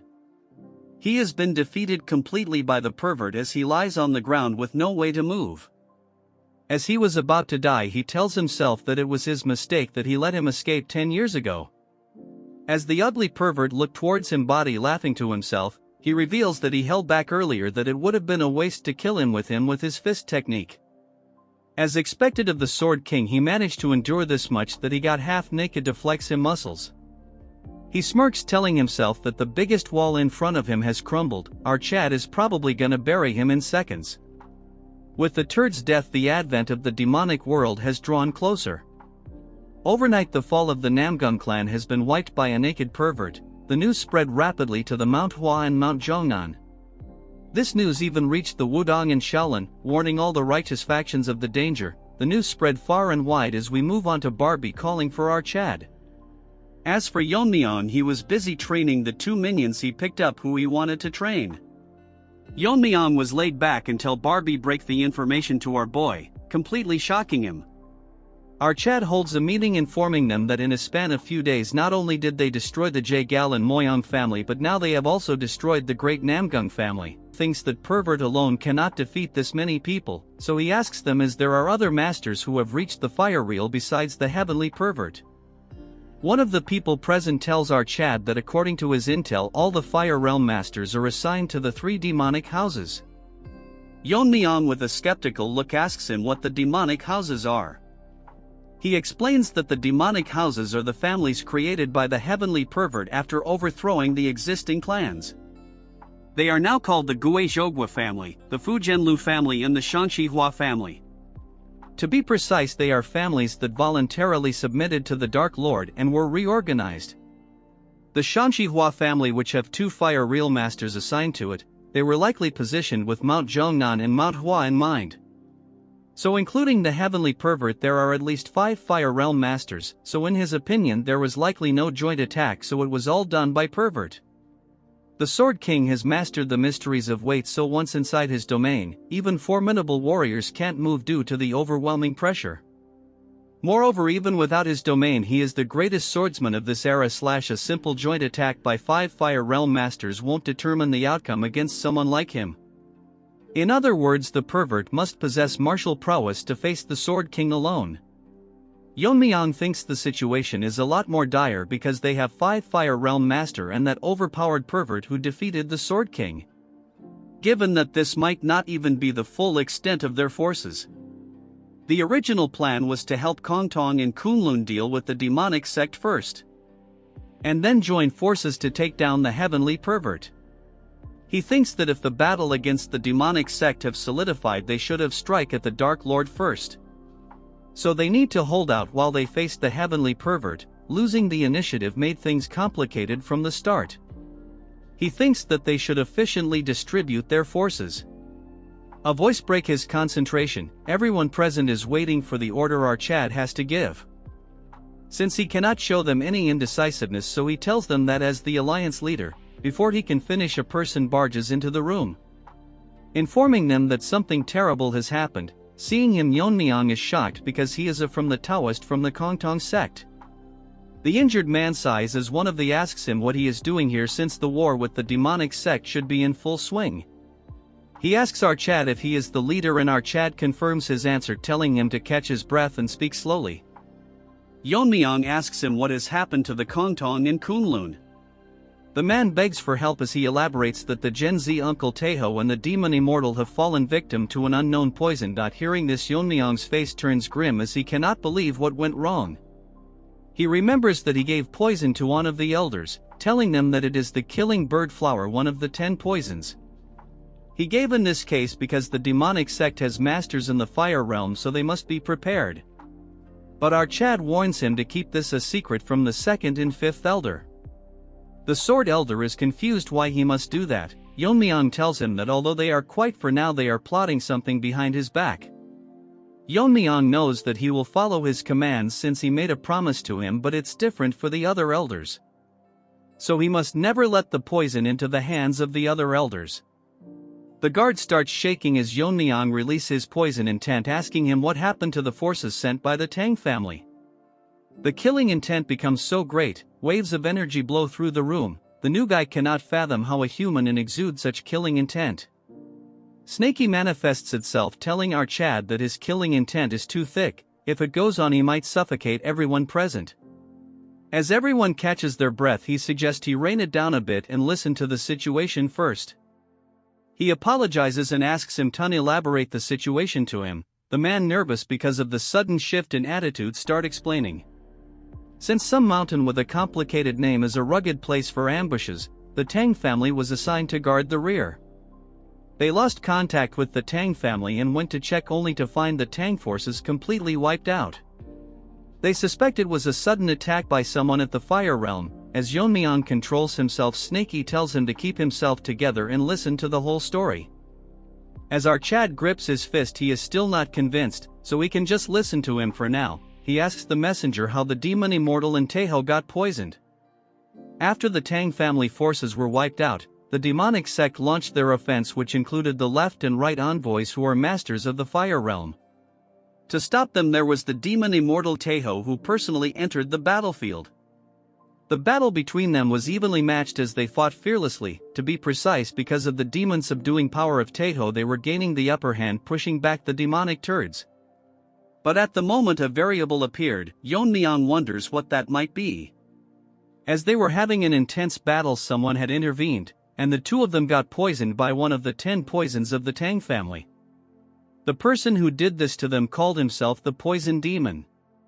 Even this white-haired gorilla will get a few chapter a cannon fodder dreaming big because of some limited poison. This part starts an underground facility of the Heavenly Demon cult, shortly before the full-scale war between Kunlun, the joined sect, and the demonic cult. The white-haired cripple, now a mummy, is chained. He thinks to himself where he is. He thought he was going to get his arm treated, since these demonic turds made conditions with his grandfather, but they might be up to something shady. Just look at the way he is tied to the wall. All of a sudden he notices something. The white-haired girl is happy that the kid woke up, trying hard to remember his name. She introduces herself as the demon healer who will be treating her, and she goes by the name Soyeon. This name reminds me of something only cultural people know. Since the white-haired gorilla is a turd, he tells her that he didn't expect the famous demon healer to be such a young woman. As she checks his hand, she tells him that if he doesn't trust this big sister, since she is going to take good care of him. All the veins in his hand are completely wrecked, so most conventional methods won't even make a dent. She asks him if he's seriously pissed off the person who did this to him. Remembering about the incident, he blames Yeon-myeong about how he should be the one having the grudge. Since our Chad stole his position that was rightfully his, and once he fixes his arm, this delusional ant will kill someone who was at pinnacle of martial arts. She tells him that it won't work, so she need to cut it off. She can reconnect his veins and connect his pathways so he can regain his martial arts, but his aptitude is too low. So rather than fixing it poorly, letting her cut it off will make him much stronger. This Barbie starts crying and thinks that he cannot give up after coming this far, so he asks her if there is any other way. She tells him that there is a way, but he will have to learn demonic arts and could get a normal arm. It will even improve his lacking aptitude. He thinks that it would be odd for a member of the righteous Tang clan to learn demonic art, but he asks her it is true that he can learn demonic arts, it will heal his arms. She smirks, telling him that it's not just any martial art but conditional if he learns the immortal demonic art. She explains that if he masters this art, he will gain incredible regenerative ability that will allow him to regrow even if his head is cut off. With the help of it, regenerating his arm is easy, and his physical aptitude will also improve significantly. However, the problem is that the immortal art is not something just anyone in the cult can learn, so just taking out 2 experts with 10 poison doesn't cut it as payment. She grabs his face and tells him that he must abandon the Tang clan. He starts crying like a baby, telling her that he has already abandoned the clan. She tells her that it doesn't apply to him, so he must sever all ties with the Tang clan, including his father and grandfather. It's a top-tier martial arts even within the cult, so they cannot just anyone who could influence his will to remain in this life. If he wants, she can send him to his family, but little does he know that she already killed his family. He smirks, telling her that if that's all it takes, he has endured until now by clinging to the thought of revenge, so the opportunity is right in front of him. He smiles like a ugly mummy, telling her that he has already abandoned the Tang family name, so why would he not abandon his family too? Moving he present, we move on to the battlefield. White Turd is having difficulties because the energy imbued with Taeho's attack is interfering with his recovery. Normally he would have regenerated and returned to the battlefield, on top of that without taking the pain suppression pill. The pain of regeneration process would destroy his mind and drive him insane. He managed to poison several 4 realm masters with the blood from his severed hand, but it's frustrating he cannot do it anymore. He grits his teeth, telling himself that he must become stronger until he kills our Chad, bro is trying to kill someone who drinks poison as an energy drink. He plans to master his arts and repay him for the humiliation with the immortal demonic art. In a flashback we see the white gorilla tied as she congratulates him that his arms have fully healed, telling him that it's unexpected that he had a talent for demonic arts. Praising the cult master that he did the right thing giving him permission to learn the immortal demonic art. White gorilla thinks to himself that he never imagined a martial art like the immortal demonic art could exist. He thanks her praising that it's all because of her that he is now all healed, but wonders why he is tied up. She smiles like a psycho pulling out her needles. She tells him that his basic aptitude is lacking, even though the demonic art suited him, but if he stays like this it will only amount to as much. The true strength of the immortal demonic art is its ability to modify the body without worrying about side effects. Because of this its creator the immortal demon even dared to challenge the cult master for leadership. Hearing this the turd gets shocked that he dared to challenge the cult master, and even warns him not to follow the paths of the immortal demon. In the end he was killed by the cult master with ease. The curious puppy asks him that his body was invincible even capable of regenerating if his head was cut off. But how could he have died? She explains that the immortal art is ultimately a martial art that relies on controlling demonic energy, that's why it's useless against the cult master who dominates demonic energy itself. She sits close to him and this ugly frog starts blushing asking her what she is planning to do to him. She says that right now his immortal demonic art is only at the level he can reattach limb which a mere third-rate proficiency. At his current level he is like a scarecrow ready to get stabbed around. Looking at the thing in her hand he asks her that why she is carrying the killing evolution needle that his grandfather was crying, asking her what she is going to do. She tells him that she is going to modify him as she stabs needles onto his face. As he quivers in pain she tells him that the fastest way to master the demonic art is being injured and brought close to death. While she is at it she will also fix his lacking capabilities. She bites her lips telling him that the Tang clan has something called the Realm of Poisoner. A state where even a single breath or drop of blood can kill dozens. From now onward she will be feeding him poison, so even if it feels like dying he has nothing to worry about since he won't die. By continuing to be poisoned and regenerating his body can be modified to take on properties similar to poison. So he must repeat this until he becomes an immortal poison master. Moving to the present this deformed gorilla vomits a puddle of blood. What he released is pure venom which has not yet adapted to his body, as he wonders if this is even possible. Every time he vomits blood his insides twist and he can never get used to it. A attendant grabs his attention, as he turns around asking him what it is that he wants. He says that they have managed to capture some of them fleeing who are from the joint sect and Kunlun members. Asking him what to do with him, this ugly mutt tells him that Kunlun and the joint sect are doomed to annihilation anyways, so there is no place back for them even if they are released. He orders him to kill them and leave no hope for those who stands against them. Moving to another scene we see our Fire Realm Masters and a small group carried by Fatty. They are being chased by the demonic cult and if they gets caught they are doomed. Fatso thinks that the Poison Master changed the tide of this battle. The messenger they sent to Sichuan better not be late. That's when he notices someone ahead. The figure disappears instantly, as the other guy asks Fatso why he stopped. As they turn around the guard says he will buy them some time so they should keep running. As Fatso was crying Yeon-myeong greets him telling him that it's been a while since they last met. In a flash without wasting any time out Chad uses sword energy. In an instant he runs through them killing them before anyone could even react. Taeho cries realizing that our Chad has come, stand among the dead body wondering if Fatso is doing alright.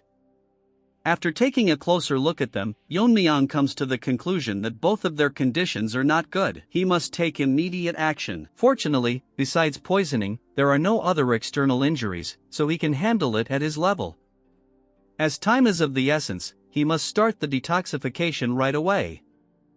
Fatso cries, telling Yeon-myeong that he is fortunate that the young sect master came to assist him. But for that reason, he tells him that he must hold them off until detoxification is complete. Fatso is shocked because the people who are leading them are the Fire Realm Masters of the demonic sect. Looking at them, Yeon-myeong thinks that they must be the Fire Realm Masters of the demonic cult. Yeon-myeong says that he needs half a minute to detoxify them, so they must buy him some time. Hearing this, the old granny tells them that the support from the Tang clan has arrived. She gets ready, telling him that they will not give them any time for detoxification. As they charge, telling Fatso that they will kill them right here now, Fatso cries, telling them to forget about half a minute and just fight with their lives on the line. Yeon-myeong is not dumb as he says that he will leave it to Baldy. A figure flies across the arena with extremely fast speed, causing a huge explosion as he stops both the demonic masters at the same time, planning to hold them off with all his might. Just before Yeon-myeong departed from the Righteous Heaven Alliance headquarters, Yeon-myeong says that he won't be sending forces to Xinjiang. Our Chad confirms his question, stating that dispersing forces ambiguously would instead create a favorable situation for the enemy. Yeon-myeong tells them to think about it for a moment, asking them if he can oppose the Dark Lord with the remaining personnel after sending troops to Xinjiang. The messenger asks them if the joint sect and Kunlun are going to get abandoned. Yeon-myeong says of course not, since losing Kongtong and Kunlun, which have masters of the Fire Realm, would be a significant blow both morally and practically. Therefore, he will go to Xinjiang directly with a special detachment. While he is gone, he entrusts the control of all Righteous Heaven Alliance forces to military commander Barbie. One of them says that if the Alliance leader, who is the pillar of the Alliance, leaves the front line, the members' morale will drop. Another adds that the Alliance leader is their greatest military strength. Yeon-myeong explains that this is the best way to deal with both sides without dispersing their forces. Since two masters are suffering from poison, he should step forward since he can perform detoxification. That's when old Baldy tells him to take him along. Although our Chad's martial powers are unfathomable, they should prepare for sudden attacks during the detoxification process. Moving to the present, the duo is relentlessly attacking the old man, but he fends them off with a move as he sends both of them flying. They experience the Shaolin's secret technique, the Vajra indestructible body. Granny thinks that it is indeed a great master who has earned his reputation. There's no way they can break through that in just half a minute. The old hag tells her that's not all, even the fleeing Kunlun and Kongtong have gained morale and are holding their ground. It is as if they truly believe that the young master can detoxify them. The old man says that first, they should break through the Vajra indestructible body of the great respected master. What is the Baldy waiting for, not attacking them, and how can 30 seconds be this long? The old man tells the envoy to buy some time and he will refine the demon energy technique. She is a bit nervous thinking about the techniques he is about to use. After a decade, the old man says that he won't allow them to do anything. The granny uses a technique while the old man is trying to do something. Baldy gets shocked as pitch-black flames surround the area. She tells him to come on her, and she will burn the area to the ground. The old man stands still as the flames surround his indestructible body. Moving on to Yeon-myeong, although he successfully absorbed the poison with the poison absorption technique, because time has passed since they were poisoned, both of their blood vessels are severely damaged. Especially Taeho is in such a state that returning to the front line is impossible. As for the poison energy, which he didn't hope came true, it is undoubtedly the energy of one of the 10 poisons of the clan. Considering the agreement he has with the elder, the possibility of him being a traitor is extremely low. Since those guys are traitors, he wonders what the identity of the so-called poison demon is. He heard that even the blood from the arm cut off by Iho was filled with poison energy. He wonders if it could be these guys who colluded with the demon sect to create an existence at the level of poison mastery. He has a bad feeling about this. For now, he must finish the emergency treatment and join Baldy. That's when he senses something ominous. He wonders what this is, as something ominous is aimed toward Baldy. He cannot believe that there is such a ferocious energy. The energy is more of a monster than of a human. The man says the dark evil demon sword. The dog barks, saying that he has refined the demonic energy to its extreme limit, allowing an evil god to reside within the sword itself. Bragging that a mere Vajra indestructible technique cannot resist the power of this evil god. The Baldy gets shocked for a second. Taking the opportunity, the granny also launches an ultimate attack. Trying to stop one of the attacks, he notices that the old man is using the flashy sword. The strike instantly rips one of his hands. Yeon-myeong is in a tough spot because there is not much time until their full recovery. If he were to stop now, these two people will become uncertain. Only he is steady while everyone is fighting with their lives on the line. Baldy tells our Chad to focus, telling him that he has just lost an arm. If it's for their sake, he can endure more than enough. The old couple are bragging that it's just the beginning, telling him that they will tear him to shreds. Snaky manifests itself, detecting the energy. Seeing the old man's energy, he can say without a doubt that he is not a spirit master. But he cannot understand what such an evil spirit is erupting from his sword. This part starts with Fatty gasping because he has burned too many calories. He never thought that half a minute would take this long. There's no sign of the enemy numbers decreasing. Although Baldy is holding on with one arm, even he will soon reach his limit. Everyone is exhausted from fleeing all night. Right now, he can barely hold his sword. Fatty takes deep breaths, wondering if half a minute has passed and if they can endure until both the deadweights are detoxified. As a large group of people charges towards them, Yeon-myeong enters the scene, telling Fatty to step aside since he will be handling it from now on. Hearing this, Fatty cries, thinking if Sabak and the demonic are dead. Yeon-myeong tells him that contrary to what he expected, they were able to successfully break free from the poison quickly. Yeon-myeong takes out his dagger and says that it's all thanks to everyone who risked their lives to hold out until now. So now, he will quickly put an end to this. Moving to the side characters, the white-haired turd thinks that it's impressive that he held out even after losing an arm. However, once he dies, the entire momentum of the Righteous Alliance will be crushed. All of a sudden, a single clean strike rips through the domain they created. The white monkey gets shocked by what just happened as he realizes something is wrong. All his subordinates get split in half from the single strike that our Chad launched. The granny didn't realize that there was someone so skilled among them, as the monkey tells her to be careful. Everyone present is shocked as Yeon-myeong apologizes and asks him if he arrived too late. As for the old couple, they are in disbelief. Then they get serious, realizing that since he is here already, it means that they have completed the detoxification. Yeon-myeong thanks Baldy, saying it's all because of him. Baldy responds that fortunately, their desperate resistance was worth it. Yeon-myeong gets lost in thought. A flashback starts when Baldy acknowledges our Chad as the alliance leader. He wants to make amends for his shameful words and actions by exterminating the demon path within the Righteous Heaven Alliance. Yeon-myeong thinks that he is a person without flaws in both character and ability. But it's unfortunate that he lost an arm here even before the fierce battle with the Dark Lord. The energy he can sense from them doesn't match Baldy's internal energy. If that's the case, they must have something that can neutralize Shaolin's Buddhist secret techniques. Our Chad gets angry because he thinks that he might have judged too quickly by only looking at their energy.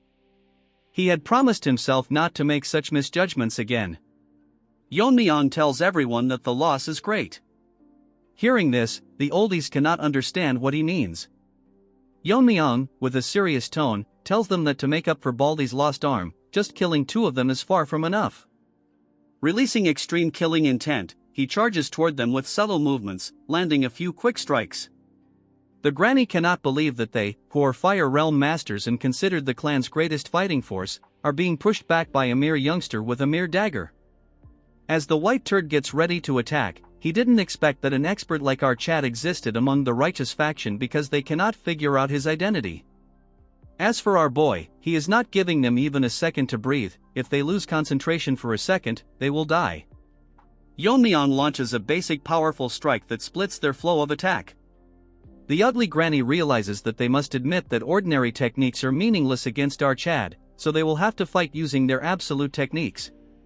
The granny shouts, asking our Chad if his momentum still remains after stopping this. Her hands glow red as she uses the ultimate technique, the Demon Fire Great Sun. Monkey asks her if she intends to blow the entire place up. Yeon-myeong analyzes the strike, telling himself that if something like this strikes down, the entire area will become a wasteland. Yeon-myeong, not giving her any time, uses a sword technique as internal energy wraps around his dagger. Using the piercing technique, she turns into dust before she could even complete all the dumb dances she was doing mid-air. The white monkey opens his mouth in disbelief. As for the granny, she is done for. The shocked monkey thinks who exactly he is and if there is someone like him, a 1 in 1,000 years genius comparable to the small sect leader. These dumbos just compared that pervert to our Chad, which is disappointing, but that's for another time. Yeon-myeong tells him that although there's no need to explain to those who are about to die, he will specially tell him. Our Chad introduces himself as the young lord of the Sichuan Tang sect and the alliance leader of the Righteous Heaven Alliance. Hearing this, he realizes that he faced the alliance leader, the venomous sword dragon. Before he could finish thinking, he gets split in half, and here comes the end of the old couple with too much screen time. Yeon-myeong moves on to Baldy, asking him how his arm is. He tells him that it's fine and he stopped the bleeding, but that's not important. He says that breaking the demon sect's power by defeating both the left and right commanders makes him feel the loss of one arm worth it. Yeon-myeong tells him that he should have been more careful when dealing with the situation. He tells our Chad to not blame himself too much, preserving the lives of two masters was more important. As he reconstructs an arm with true chi, he says that even though he has lost an arm, until they finish the demonic path, his spirit will not falter. Yeon-myeong tells him that his confidence reassures him. He thinks to himself that even though they call them the fallen righteous sect, they're fortunate to have someone like Master Baldy. However, the problem is that the ominous energy hasn't subsided since earlier. Usually, when life ends, its energy dissipates. Yeon-myeong agrees, telling him that even though they're dead, their killing intent seems to remain. He tells our boy that they should eliminate the energy before they leave. Yeon-myeong asks him how this is possible. He says that Shaolin's Buddhist secret techniques have the power to purify impurities, so they can easily eliminate ordinary demon energy. He goes down, getting ready to purify it and return. Snakey nervously manifests himself, telling him to stop the old man before he touches the energy.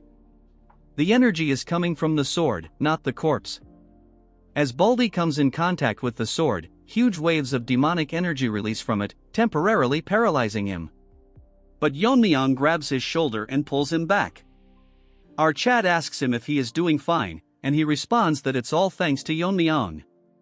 Our boy senses something and looks at the corpse, seeing that he's struck with all his energy force, but it won't disappear.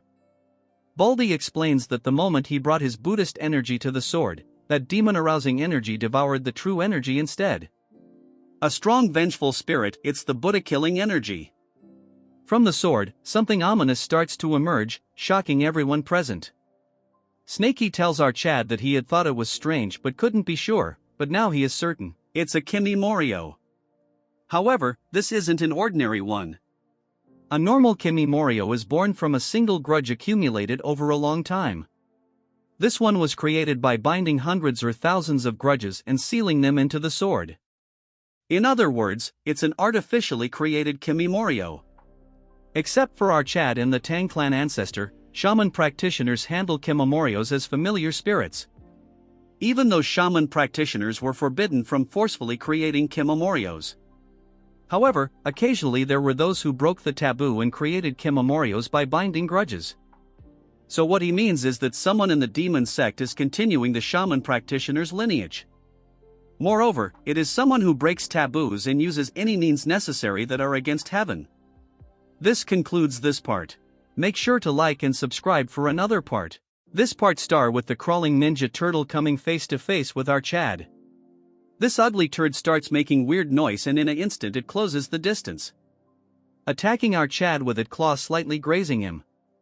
Yeon-myeong grabs onto the dagger, landing multiple simple strikes at it from all sides.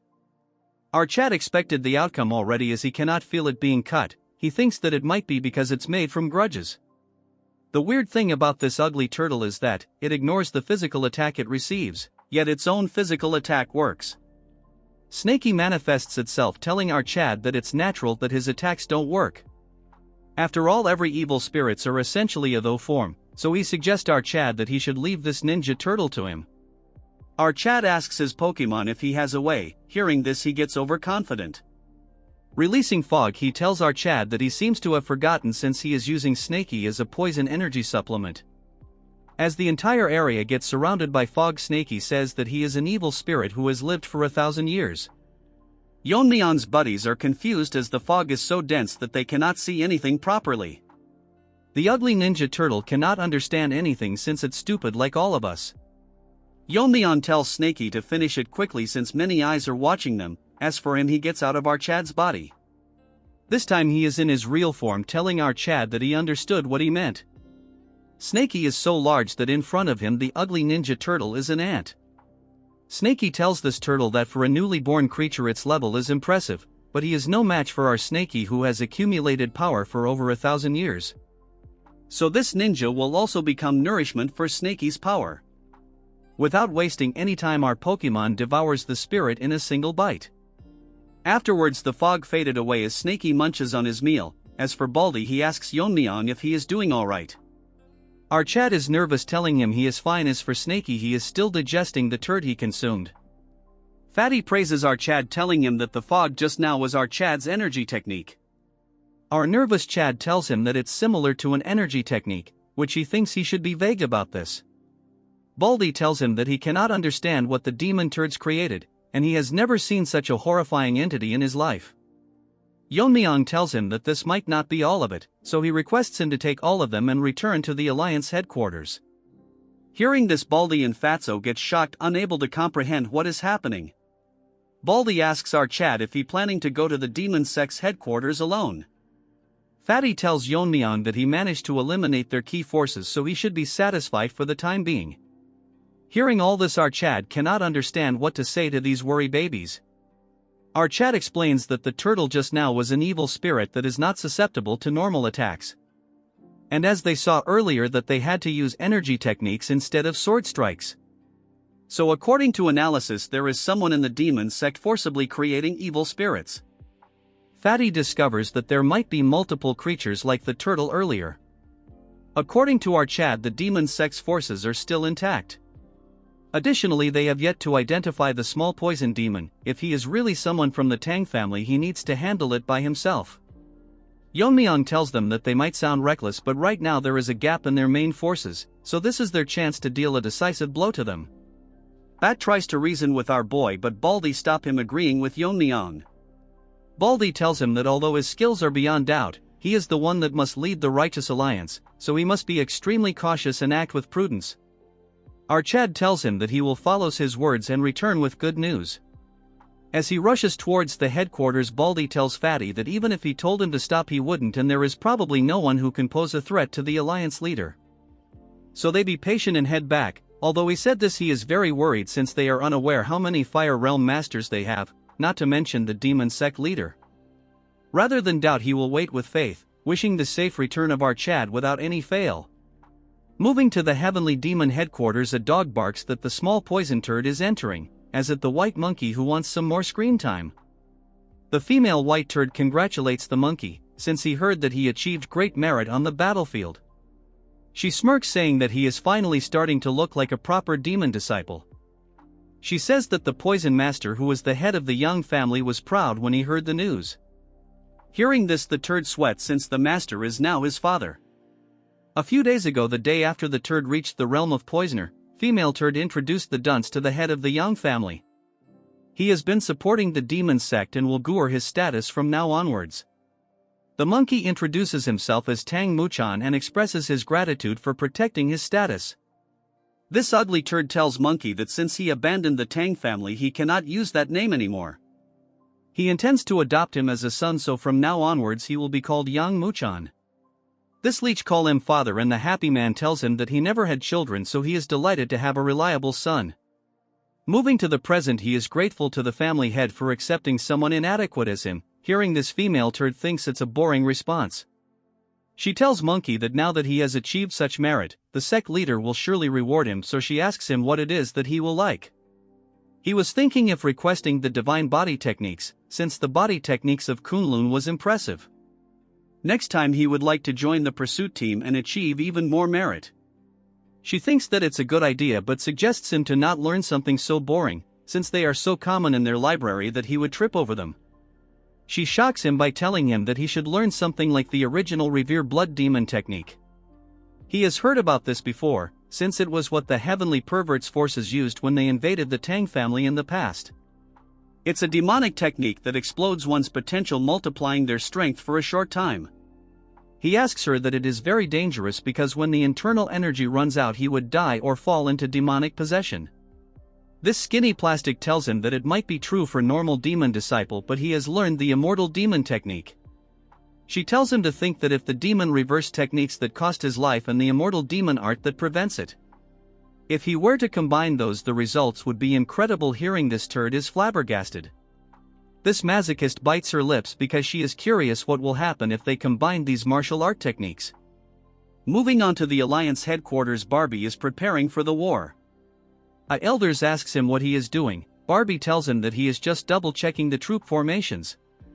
He thanks the elder because of his quick organization that over 2,000 can move in just a few days. He asks Barbie if he thinks that the Alliance leader and the demonic master of Kunlun met. Barbie hopes for the best and they are not too late. Barbie thinks that if the Alliance leader treats the two Taoists and brings them back to the front line, the Alliance will have a total of 6 Fire Realm Masters. Barbie thinks that the Heavenly Pervert has 5 Fire Realm Masters, so if they maintain their forces the pressure will be greatly reduced. Until our Chad join the Alliance, they should just keep the Heavenly Pervert in check while preserving their strength. However, he didn't know that not only would a considerable amount of time pass before reuniting with our Chad, but he would return after doing something earth-shattering, at the Demon Sect's headquarters, exceeding all expectations. This part starts at the Heavenly Demon headquarters. Inside, the White Monkey is getting praised by the White Turd. He tells Monkey that he has made great contributions by cooperating with the left and rigged envoys. Because of his help, their advance into the Central Plains has come one step closer. Sitting on a shari exuding pure demonic energy, this white-haired turd tells him that for such great service he will be rewarded accordingly.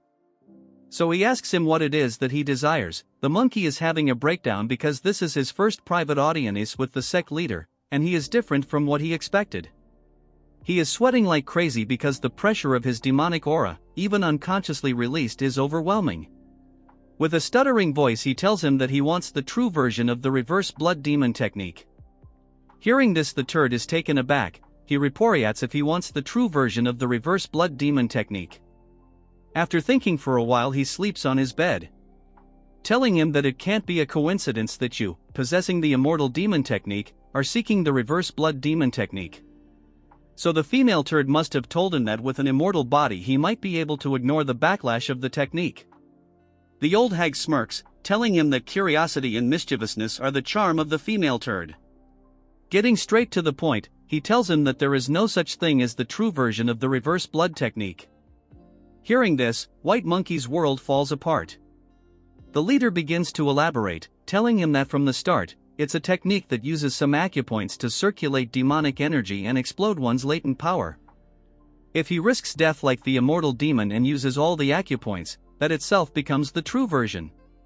The dumb monkey tells him that from what he has learned so far, it can't be true. Before he can finish, he notices something strange. He is unable to move his body no matter what. He realizes that this is the heavenly demon technique that the female turd mentioned. The old hag asks him if he is bewildered because he thought it would be faster for him to experience it firsthand. As he snaps his fingers, something starts happening to the monkey, as his body starts to swell, causing him severe pain. Seeing the reaction, the old man laughs, telling him that he lightly overloaded his demonic energy. If he had done it properly, the monkey would have gone berserk. He says that the heavenly demon technique has the ability to control demonic energy. When mastered, it allows control over all demonic energy within range, essentially giving the sect leader power over the life and death of every demon in the sect. However, there was one that escaped, the immortal demon. He forced him into a berserker state by overloading his demonic energy, but it didn't affect his body. Instead, it only exploded his latent power, turning him into an uncontrollable immortal monster. The monkey asks what happened to the immortal demon if he became an uncontrollable monster, since he heard from the female turd that the sect leader killed him. He agrees but says he didn't explain it to her properly. Basically, he overused the reverse blood demon technique, drawing too much on the immortal demon technique's latent power. In the end, he couldn't handle his own regenerative abilities and self-destructed. The conclusion is if he learned the immortal demon technique and pushed the reverse blood demon technique to its limit, that would be the true version of the reverse blood demon technique. The turd tells him that he can't open all the acupoints of the reverse blood demon technique by himself. If he wants power equal to the immortal demon, he will have to go through the same berserk state he did. For him, who hasn't mastered the immortal demon technique, it might only hasten his death. Asking him if he still wishes to learn it, the monkey transforms into a dog ready to devour the bone. He agrees to learn it, thinking to himself that if he can become much stronger than now and get revenge on Yeon-myeong, he would risk his life 1,000 times. Grinning like a deformed omelet, he tells the white turd to bestow upon him the true reverse blood technique. Next, we move on to the Righteous Heaven Alliance. Barbie is thinking hard because he finds it strange, the forces of the Dark Lord of Destruction that were attacking martial arts families for a short time are moving at an unusual degree. He thinks that the heavenly pervert might have been injured in the fight with the Sword King. While he is thinking, a voice grabs his attention, telling him that it is an emergency. Barbie calls the man Yang, asking him why he is in such a hurry. Yang informs him that the heavenly pervert has made a move. Hearing this, Barbie turns into a turd, fear visible in his eyes since these turds have invaded Shaolin. One bald ant asks how they could invade Shaolin and if they think they will be safe after messing with Shaolin, which is under imperial protection. He warns that if they continue this tyranny, it'll go beyond martial arts crimes and become a national offense. This annoying character asks him if he really thinks that the emperor will prioritize practicality and safety over faith in Buddha. Before the bald face can finish talking, he uses a degraded version of Yeon-myeong's sword art, killing them in an instant. He laughs, telling them that no one is coming to help them, and even if they come, it would be useless. This arrogant trash declares that from today onwards, a single monk will not live to see the evening moon. All his subordinates agree with this talkative trash. Moving on to Barbie, he is shocked because the government shall not interfere with martial matters. He figures out that the imperial court has decided to abandon Shaolin. Barbie orders everyone to gather troops. Although they are late, they must go to Shaolin. A voice tells him that it is not possible. Swordmaster Hak Eunice is accompanied by a mysterious member, none other than the Sword Saint of Mount Wu-Tang. He asks Barbie if he is part of the alliance. If so, he must not send troops to Shaolin now. Barbie asks if he is saying that the alliance should abandon Shaolin. The man tells him in a loud tone that it is not just the heavenly pervert who is moving, even the demonic forces have started moving into Shaanxi too. Hearing this, everyone present in the room is shocked as the Sword Saint explains that the 3 demonic families that follow the heavenly pervert are moving. Among them, the Manhwa family has announced a dispatch ceremony for the great war between the righteous and the demonic. Moving on to the demonic family, an old hag is serving tea, telling someone about the great war between the righteous and demonic paths. She is the great madam of the Manhwa family. Her child has been waiting for this day, saying that he needs to achieve merits to impress his father.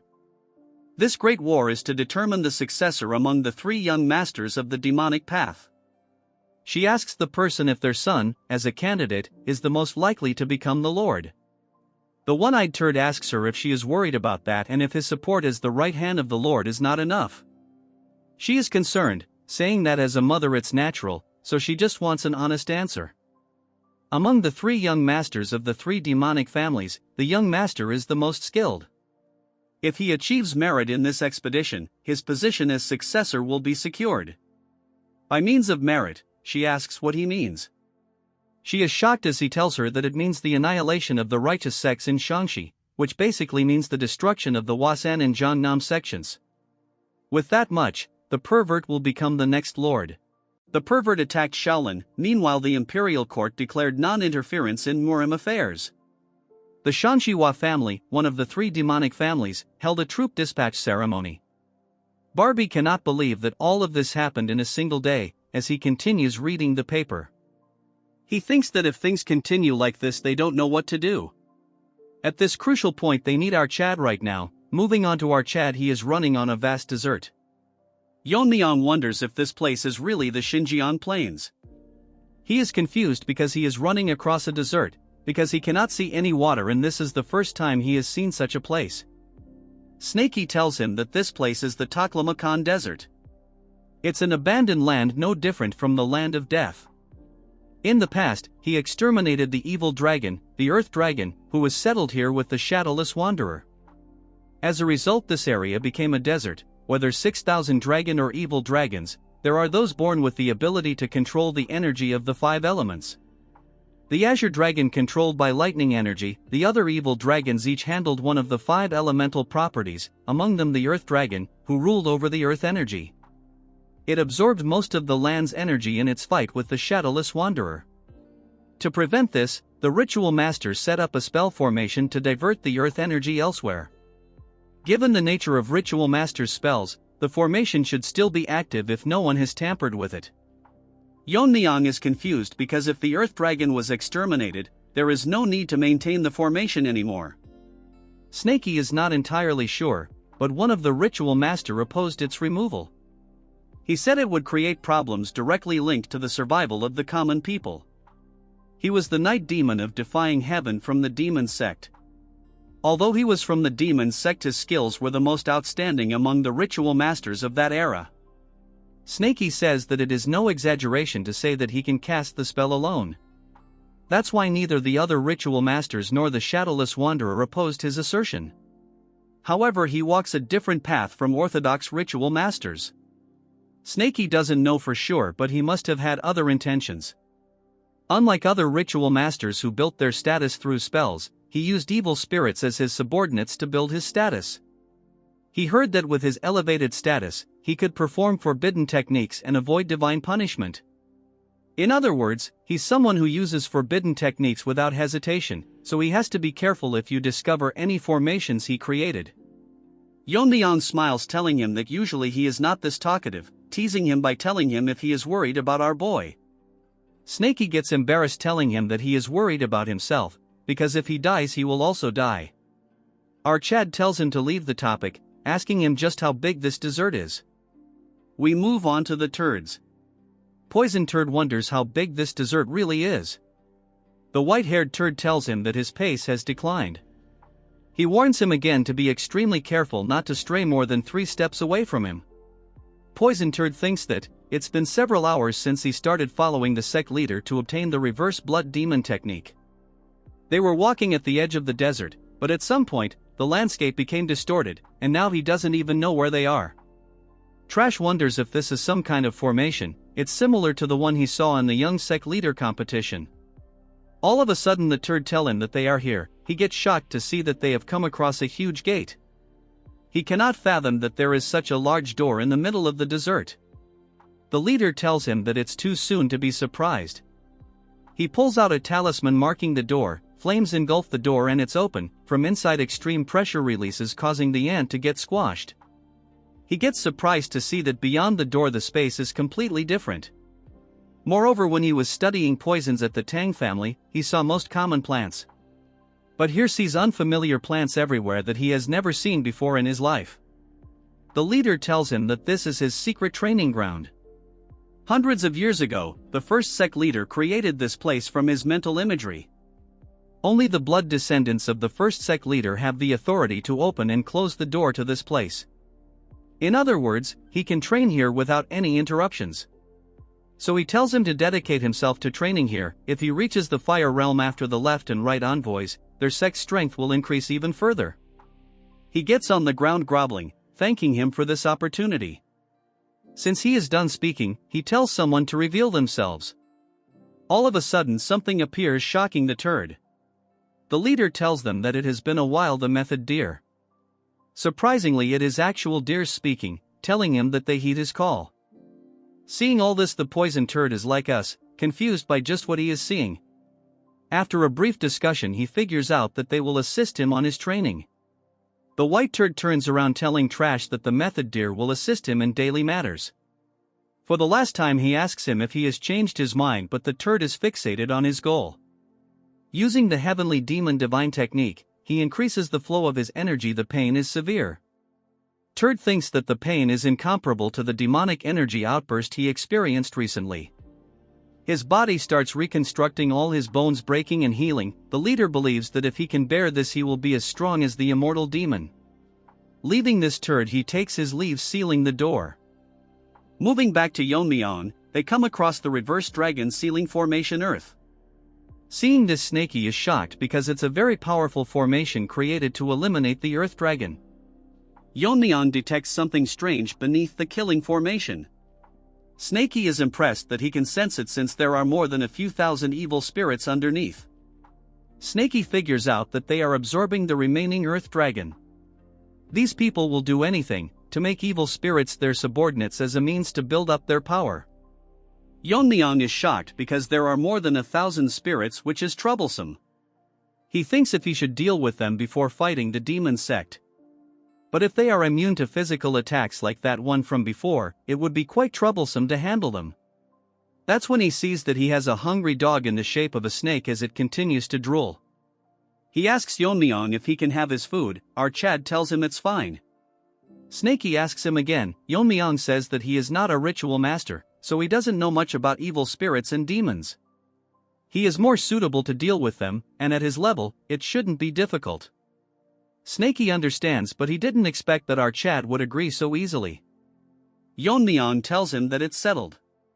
His energy and body are already strained from traveling across this vast desert. He needs a day to rest before clashing with the demon sect. So he will allow his to manifest, but tells him to finish it as soon as possible. Snakey instantly transforms, turning into a huge beast. Before leaving, he gives him an advice: if he heads north towards the desert's border, he will find a village.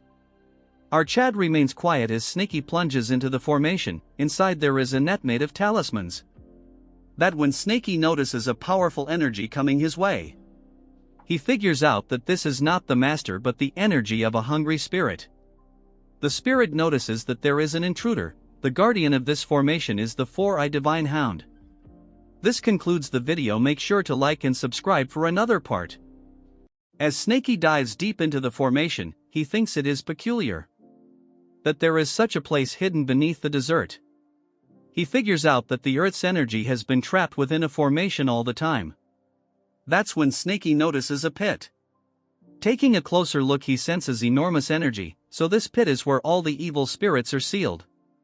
He thinks that if he can absorb these, his caliber would increase greatly. That's when he gets shocked, realizing that something dangerous is coming his way. In a flash, something large break out of the pit, telling Snakey how dare he set foot in this place. This four-eyed rat doesn't know how he discovered this place, but any intruders will be eliminated. As this ugly dog howl trying to intimate the giant monster, Snakey looks at the trash and realizes that this trashy dog possesses top-tier caliber. Multi-eyed rat looks at Snakey and say that he looks familiar. He asks Snakey that he is probably one of the subordinates of the invincible guest. Hearing this, Snakey asks if he is aware of him. Trash tells him that he saw Snakey with the invisible guest when he was active. He had, though, that Snakey died with him. This turd dug his own grave as he tells Snakey what his purpose for coming here, calling him a mere tool. Hearing this, Snakey is having a hard time controlling his anger that he called him a tool. He instantly wraps around this rabid dog, increasing his size, telling him that a mere gatekeeper for a small fry has the guts to call him a tool. As Snakey becomes as big as him, a fierce fight begins. Keep in mind that Snakey in his prime form can one-shot that lizard from earlier parts. The scene shift to the northeast side of desert where a small town is located. Followed Snakey's instructions and discovered this place. But it is very surprising that there is a village like this near such a desert. Fortunately, he found a modest place to rest. He wonders how Snakey is doing since he is currently doing the cleanup, but the clash with the evil spirit will start again. Chad cannot rely on him all alone, since the essence of evil spirits is resentments imbued with grudges. If he can imbue his swords with an intent stronger than that of resentment, he can cut them down. Chad gets stunned when a busybody breaks his concentration, telling Chad that he has brought his meal. Yeon-myeong tell him that he has told him multiple times not to disturb him during meditation. The old hag apologizes, telling him that he forgot. Since he is an old man, Chad lets it go, telling to drop it by the door. As this old turd was about to leave, he asks Chad if he needs a girl for night service. Then he realizes that he is blabbering too much as Chad made a face as if he would chew him alive. When Chad first arrived here, he politely asked for a place to stay, but they seem to have mistaken him for a young master or some demonic family. Then these dumb people started bowing their heads, crawling on the ground, and then they started watching his every move. Our Chad didn't think that he had to clarify this to them, so he is going to play along with it. But there is something wrong because they are trying to provide him excessive hospitality. That when a voice call for him breaking his attention, getting pissed, he asks him who is it that is breaking his space this time. The figure that is in front of our Chad is very nervous and is sweating a lot. The man says that the moment he saw them he realizes that our Chad is from the Tang clan. This man is Jiang Chunli. He was a member from an evil martial arts family when the Black Death Alliance ruled Sichuan. One day while he was away, a superior from the alliance harassed his wife. Because of this she made an extreme choice out of shame. Enraged, he took revenge for his wife, and because of this a warrant was issued throughout Sichuan in the name of the Black Death Alliance, forcing him to flee to Xinjiang. He had a young daughter that he couldn't bring her due to the warrant. He asks our Chad if the warrant has been lifted. That's why he came here, to ask him about the current situation, so that he can go get his daughter. Our Chad tells him that he doesn't know where he worked, but the evil faction in Sichuan along with the Black Death Alliance are gone. Thus the warrant has likely disappeared as well. Hearing this, the man goes bonkers, asking him if there really is someone that can defeat the Black Death Alliance. With a straight face he thinks to himself he single-handedly annihilated the alliance. The fact that his current nickname is the Sword God level young master of the Tang family. He gets shy, thinking that it's better to let it slide quietly or it will just get noisier. To make up an excuse, he tells him that one of the master of the fire realm said so. The man gets on his knees thanking him, telling him that he will go back to find his daughter. Our Chad asks him that looking at the condition of the village, they don't seem very well off, but they are treating our Chad too well, so there probably is something behind this treatment. The man tells him that this is because of the divine pill. It's a drug distributed by the heavenly demon sect that help forget worries. The more someone offers, the more they get, but since the village is poor they get the bare minimum. The problem is the divine pill is highly effective and addictive. Once you get addicted it cannot be avoided. They all mistook him for a high-ranking member of the sect and are trying to curry favor, hoping to get more pills. Sometimes sect members appear here for that purpose. Yeon-myeong thinks to himself that this land is beyond the reach of the Imperial Court and the Alliance. He wonders just how addictive drugs are affecting the innocent people. Before he could finish his thought, a sound breaks the flow. Someone is ringing the bell vigorously. It's the village emergency bell, which usually means bandits are coming. The old hag barges into the room, asking if our Chad is inside.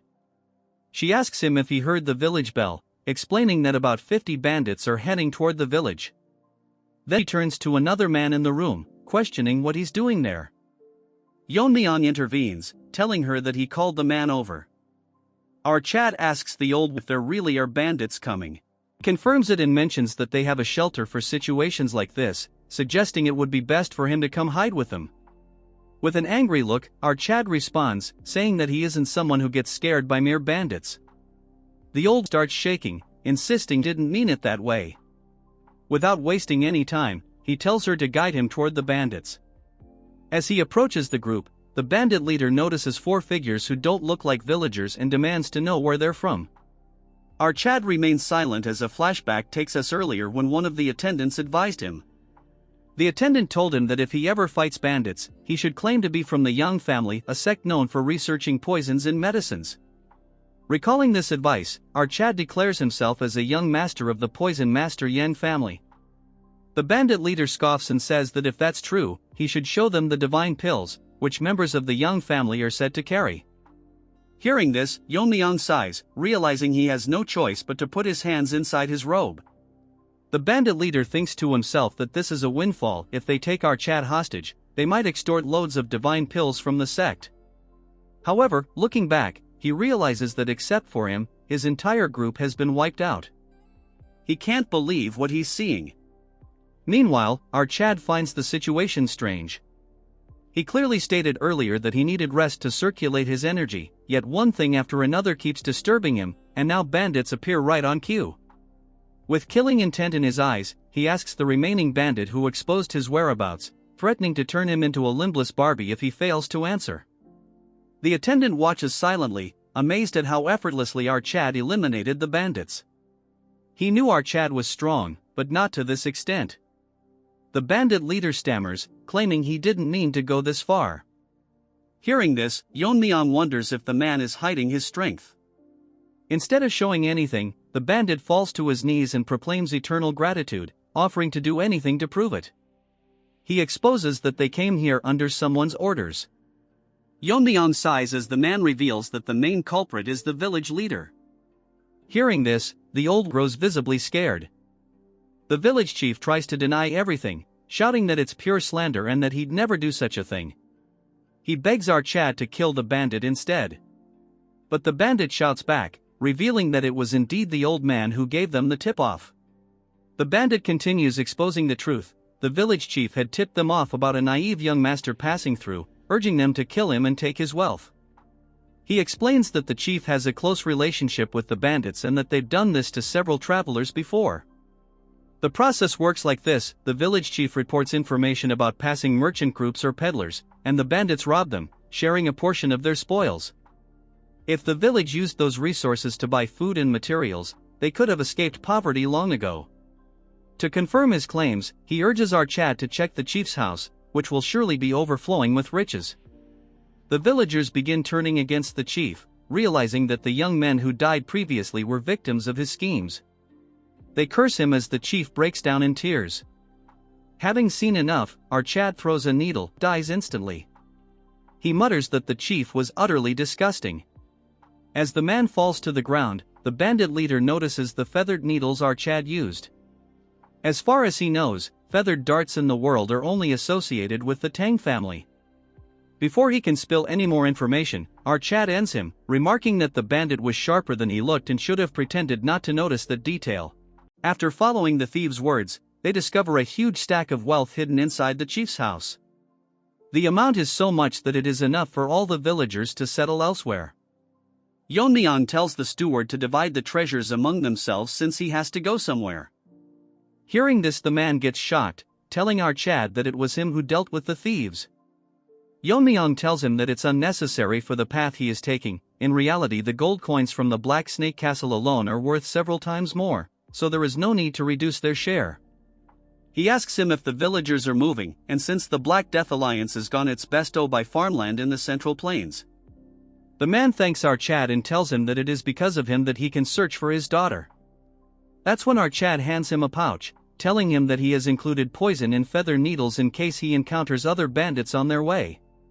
The poison is so dangerous that even with a scratch it can end anyone. Seeing this, man feels extreme gratitude, unable to express himself. He then asks our Chad if he is from the Sichuan Tang Family. The man gets shocked when our Chad reveals that he is Tang Yeon-myeong, the young master of the Sichuan Tang Family.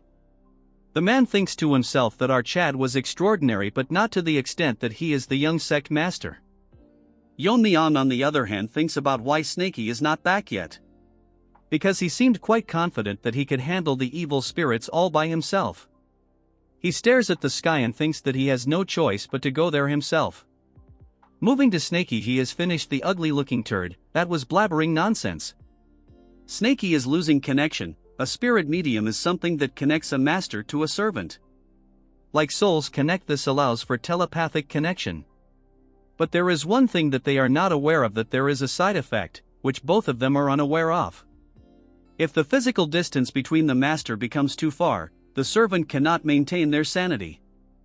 Meanwhile, in the deepest part of the reverse dragon formation, where the high-ranking spirits were sealed, all turned towards their gazes towards the sky at once.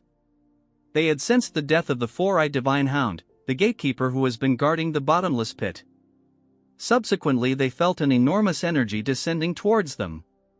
A strange evil spirit, who had lost its sanity, was descending while spreading poison. The lower rank ants were annihilated just by touching the poison mist Snakey was emitting.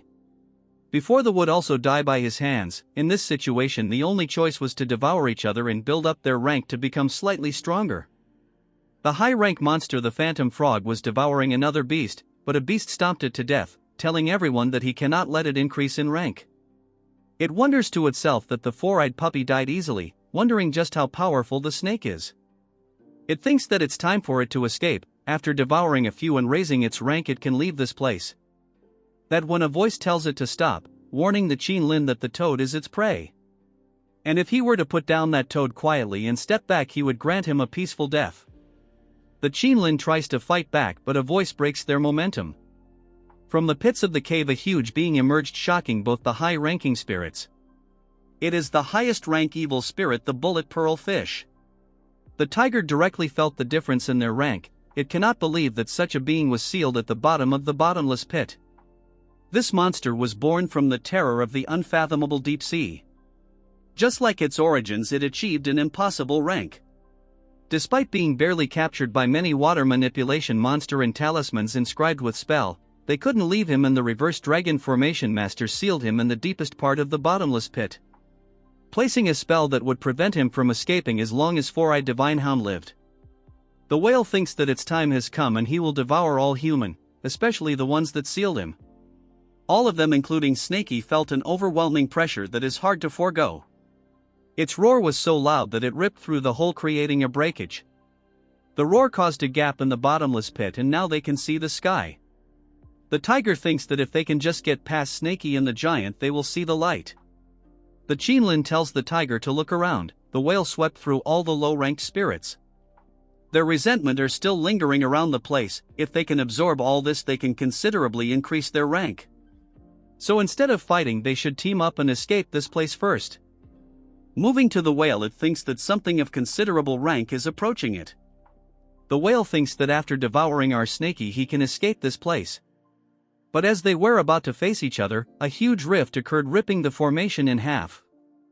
The stronger beings stopped getting scared, while the lower-level spirits continued their battle royal. The whale cannot believe that the reverse dragon formation got destroyed. The formation was strong enough to hold back dragon. Yet it was destroyed, so he thinks that its creator might still be alive. It starts shaking until it saw the figure. Unlike what it had thought, the being that split through the formation was the venomous poison dragon, the young master of the Tang family. With a cold gaze, he asks Snaky why he is not done yet. This part starts with Yeon-myeong flying in sky, coming face to face with our Chad. The whale is nervous because he has figured out that our Chad is not from the reverse heaven sect, but he is using magic. That's when he notices the huge crack in the formation. Moreover, the spell is not restoring and the sky is still open. The large turd thinks that there is no need to go through the trouble of breaking through the ceiling. He thinks that if he can have our Chad, he can escape this place easily. Moving on to Yeon-myeong, he is tensed because Snaky has gone mad. But he doesn't have time, so he uses his energy to pull Snaky from the battlefield. He grabs his pet and tells him that at least he is not injured and always causes trouble for our Chad. This flying fish is so dumb that he calls for our Chad. Seeing it talk, Yeon-myeong is astonished. Without saying anything, he tells our Chad to split the formation wider since it's too narrow for him to get out. Yeon-myeong looks at the sky and asks him if he is talking about the crack. This turd tells our boy to split it more, and if he does so, the might trash will not care what he does here. Our Chad tells him that it's not difficult to split it open, but his way of talking is very irritating. The fish laughs, telling our Chad that he is making a mistake, calling for everyone from under, telling them that the sky has opened, instigating them by saying that this is their chance to escape, and to do so they just need to get through our Chad. Yeon-myeong thinks that the fish is huge but petty. After his words, all type of monsters are showing up. Yeon-myeong sighs, telling himself that there is at least a few thousand monsters, so there is no point in maintains order. As thousands of them charge towards our Chad, to counter this, our Chad has made the perfect technique. As such, he should test it out, taking out his dagger and making it, getting a good grip. He condenses energy around his weapon. It becomes so intense that the entire surrounding change. The pressure is so much that whale gets overwhelmed, also because of the sword he is holding. It has gathered an enormous amount of power.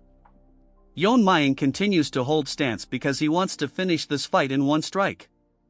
Previously, his master told him that this art is one that shakes the spirit among essence, chi, and spirit. It was designed to counter martial arts and magic by utilizing waves. It directly strikes an entity like a soul or thought, so if he imbue the wave with the decaying nature of defeated power, this power is so strong that even ghosts would be powerless against this technique. He throws the sword towards them. The whale got shocked when he realized that the sword, which was gathering energy, is aimed towards them. As the dagger starts engulfing the crowd, Yeon-myeong explains that this is a sword move that narrows the wave's intervals and merges them into one. if it contains even the reinforcing energy to amplify its power. The martial art sword force-style wave pulse engulfed the entire area, creating a radiance so bright, as every being except our Chad gets eradicated, and the whale is unable to believe that after enduring for so many years he was freed from the seal. And now in an instant our Chad annihilated thousands of them, as our Chad stares blankly at the outcome. After some time he tries waking up Snaky. Since he won't wake up nicely, our Chad gives him a good finger flip, instantly waking him up as Snaky asks our Chad what he is doing here. That's when Snaky notices something, unable to believe that there are more than a few thousand spirit energy scattered. It cannot believe that there are this many though of spirits lingering around. He assumes that our Chad slayed all of them when he was unconscious. Our Chad tells Snaky that he was so confident yet he lost consciousness to the point where even he couldn't recognize Snaky. Our Chad asks an explanation why he fainted and he explains that he fought some kind of gatekeeper here. But as soon as the fight started he lost consciousness, so he apologizes to our Chad. Our Chad sighs, telling him that as long as he is fine that's all that matters, telling him that they must leave since he wasted too much time here. Hearing this, Snaky panics, telling our to wait. He tells Yeon-myeong that before they leave he wants to absorb the lingering spirits. But before he could finish our Chad gets very angry, telling Snaky that to handle this trash he used internal energy from 4 meridians. Now he wants to waste more time absorbing power, as such they will leave immediately. Hearing this, Snaky starts crying, turning into a stuffed toy, trying to emotionally blackmail our Chad. Since Snaky cannot convince our Chad, he ordered to teach him a secret technique.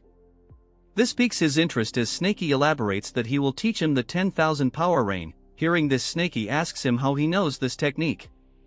Snaky explains that before the shadowless wanderer sealed him in the magic vessel, he taught our Snaky the technique, telling him that if someone in the future discovered him, he should teach him the secret technique and serve that person. He is aware that Snaky might disobey him, so he sealed him in a magic vessel. Yeon-myeong tells him that at the end he become a servant for our Chad, yet he never shared the technique with him once. As Snaky continues to cry, he tells our Chad that he was planning to use it as a condition to negotiate his freedom. He didn't want to live as a tool forever, only to be sealed away again for the next generation again. But he will accept being a servant, but he just wants the spurts. Yeon-myeong asks him how much time it will take. Snaky is shocked that he is allowing it. Our Chad gets angry, telling him that instead of whining he should just transform. Instead of his whining he should have let him take the spirits. Snaky transforms, telling him that it won't take too long. Snaky grows extremely huge, ready to engulf the spirits. Our Chad tells him that it might be too late, but he tells him that he has been great help to him, and he is not a tool in his eyes. Hearing this, Snaky gets happy, thanking him. As he absorbs everything his scales turn deep black as Snaky is slowly becoming a dragon. He tells our Chad that he has absorbed everything as there is no reason to stay here longer. Our boy asks him that since his scales have changed he would need to call him by another name. Snaky says it does not matter since his horns are still the same. Afterwards he thanks our Chad, telling him that he is forever grateful. In the past, Snaky was an evil spirit named Siang Willow that stole people's intelligence and spreading poison in the soil. The captured guest who captured him wanted to create poison with the sorcerers. It was not some ordinary poisons but evil spirits containing poisons. He was trapped in a space where over 100 evil spirits were trapped, and they devoured each other until one gained resentment.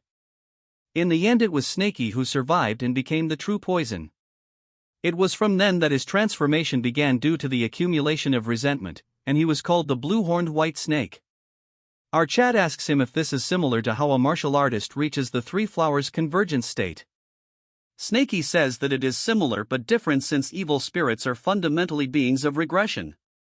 If it were to be categorized, it's closer to a demon learning the martial arts of regression. When these achievements deepen they reach the extreme demon level. Our Chad tells him that he cannot feel a negative sense about extreme demon, and if this is because of absorbing resentment. Snaky tells our Chad that the more resentment one takes the more supreme they become. Snaky asks our Chad what it called when an extreme demon master crossed the wall one more time. It the real of shedding the transcend demon. Now that Snaky has reached that level he feels that he can also escape this resentment. Thinking this through, Yeon-myeong wonders if he eats more resentment can cut off the familiar's connection and escape. So he thinks that he has to stop Snaky from gaining resentment from now onwards. Snaky gets nervous, telling our Chad that he told him that he wouldn't think like that. He reasons that the spiritual connection is not related to accumulating resentment. Even if it was possible, Snaky has no intention of cutting ties with our boy as he gets small, telling our Chad that he has a long way to go. Our Chad sighs, telling him that it was his fault that time was delayed. As our Chad cruises through the desert, he thinks that going back and forth he might start getting attached to the desert at this rate. That's when he notices something and stops. They stop by the village. Our Chad tells Snaky that he stayed in this village after Snaky went to the reverse dragon stealing formation.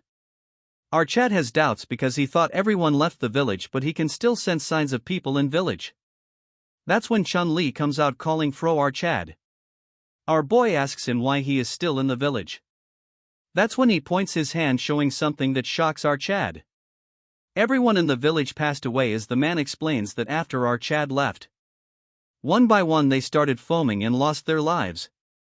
The younger ones barely survived, but the rest passed away. Hearing this, our Chad asks him what the reason might be behind this. According to him, this might be withdrawal symptoms from the divine pill. Before our Chad left, he showed our Chad the pill, which was discovered in the village chief's house.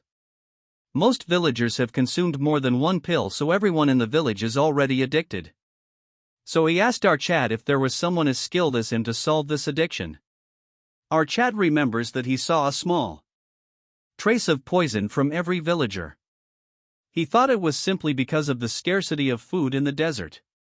So he asked him to gather everyone, and he extracted everyone's poison with the poison absorption technique, but didn't consider the withdrawal symptoms. Snaky thinks that it is a malicious item. The poison itself is not harmful, but it disrupts the sense not to kill. Moreover, attempting to detoxify this is even worse. Hearing this, our Chad gets shocked. Snaky explains what might happen when numb senses return. With the pain they never knew before, even the slightest touch would feel like a burn due to heightened sensitivity. The poison is dangerous because one can either die slowly, or if detoxified they will die from symptoms after detoxification. That's when Snaky starts getting shocked because he didn't know our Chad could make such a face. Our Chad gets stoic, wondering that someone's goodwill returned as one's death. Our Chad orders the man to take the survivors and go to the Tang family, then head to medicine hall and show the dive pills to Yijin. She can certainly resolve the pill's symptoms, and once he reaches there he should say our boy's name. Our Chad flies from the village, leaving the man behind. He heard from the man that the Yang family is behind all this, so once he arrives at the main base he will at first annihilate them first.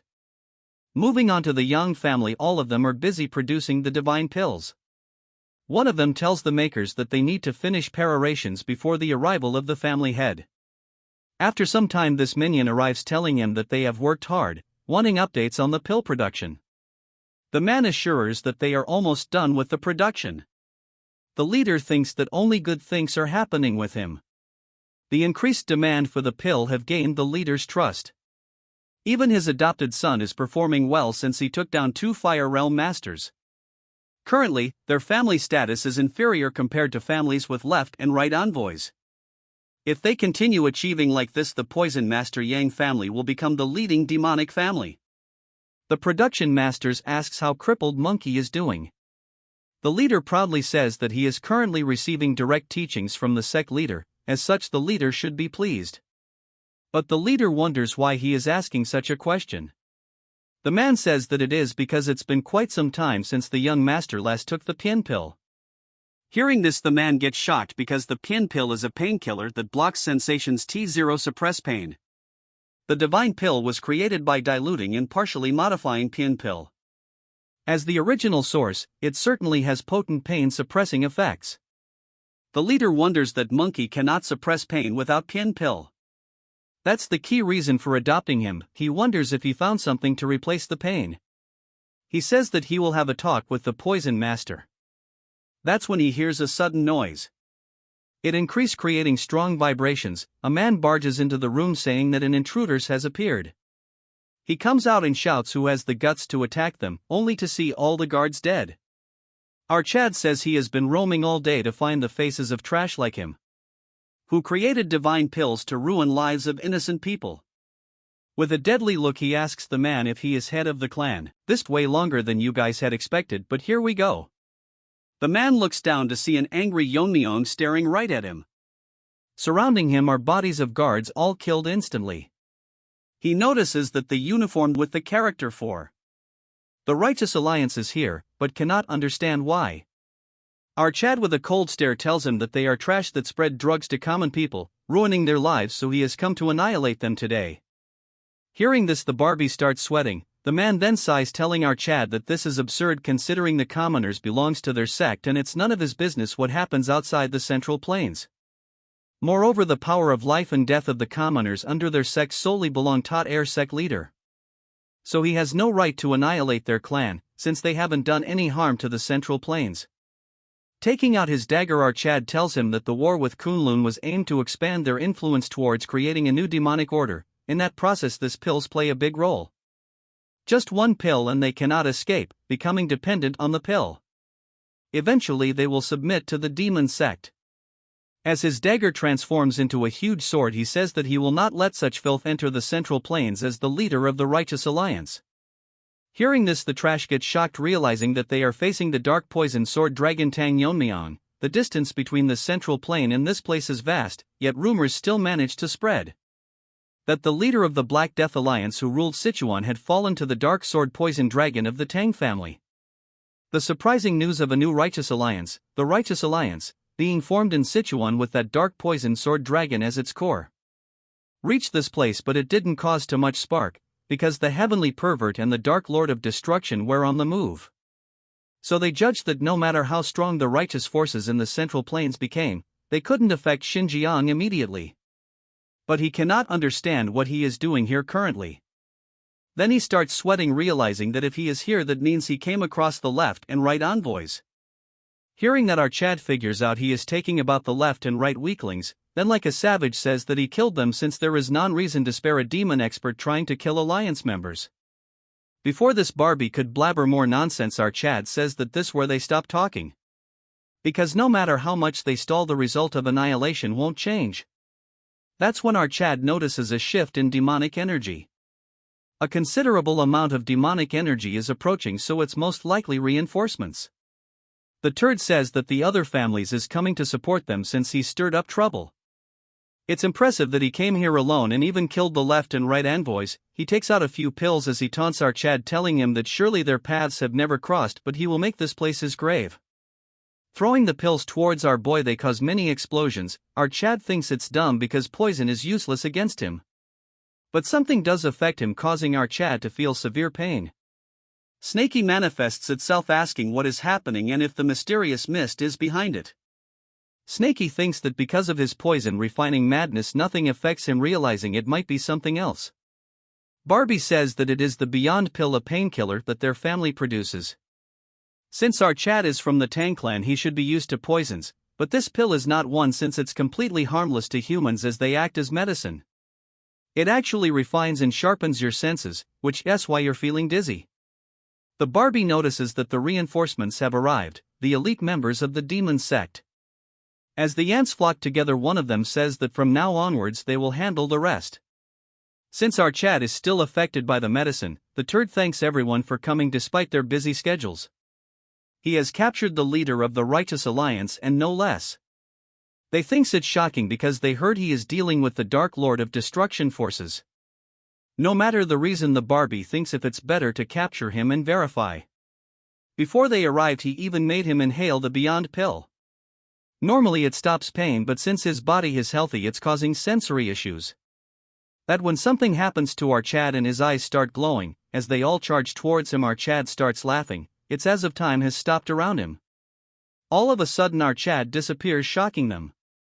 That's when one of them notices that our Chad is flying in the sky.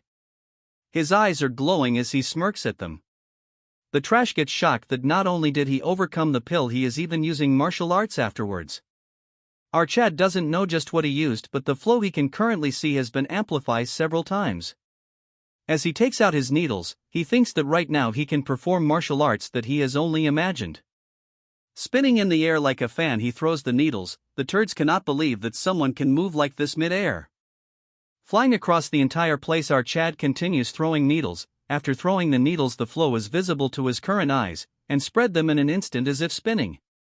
They get shocked out of words when they see that the sky has turned green and like shooting stars the needles are coming down. In an instant every one of the reinforcements gets killed. The leader cannot fathom just what he witnesses. It was like a rain of death falling. Yeon-myeong gets down telling him that he came here to punish them, but didn't expect a reward like this. The man cannot understand how on earth is this considered a reward. Our Chad smiles telling him that this is where the show begins. The Nirvana pill that hit our Chad is a painkiller that leads the user into a world without pain. If overused it sharpens the senses excessively, damaging the nervous system as a side effect. But however, no matter how good a medicine is, exceeding the proper dosage turns it into poison. The poison cleansing light chi absorbed the excess Nirvana pill, and the effects of the Nirvana pill settled into Yeon-myeong's body, adjusted T0 the maximum level he could handle. As a result, the effect that appeared on our Chad was a heightened state of clarity. In other words, it had the effect of a stimulant. This mysterious feeling is similar to the time he had omnipotence in his past life. The ugly Barbie is shocked because no one has even overcome the Nirvana pill.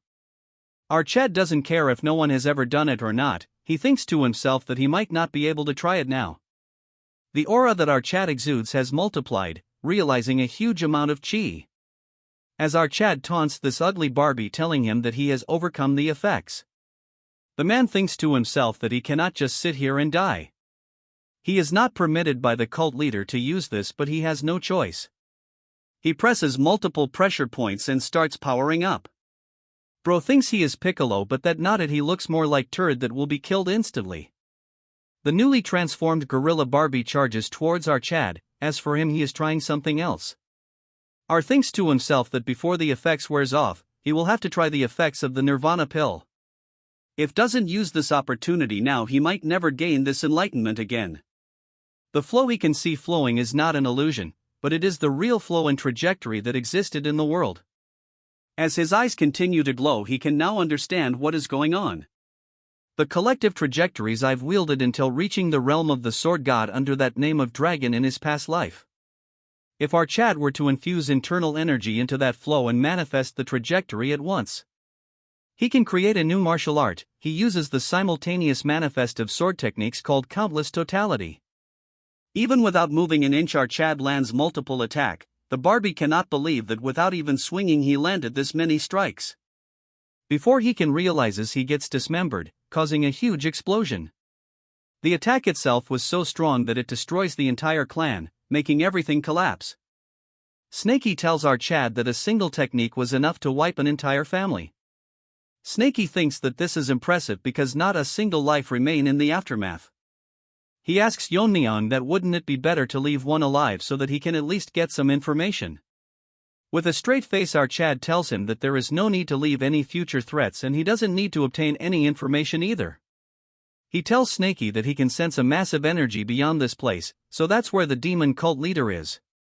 Going back to Demon Lord Castle, this white gorilla is pissed because the left and right guardian are late.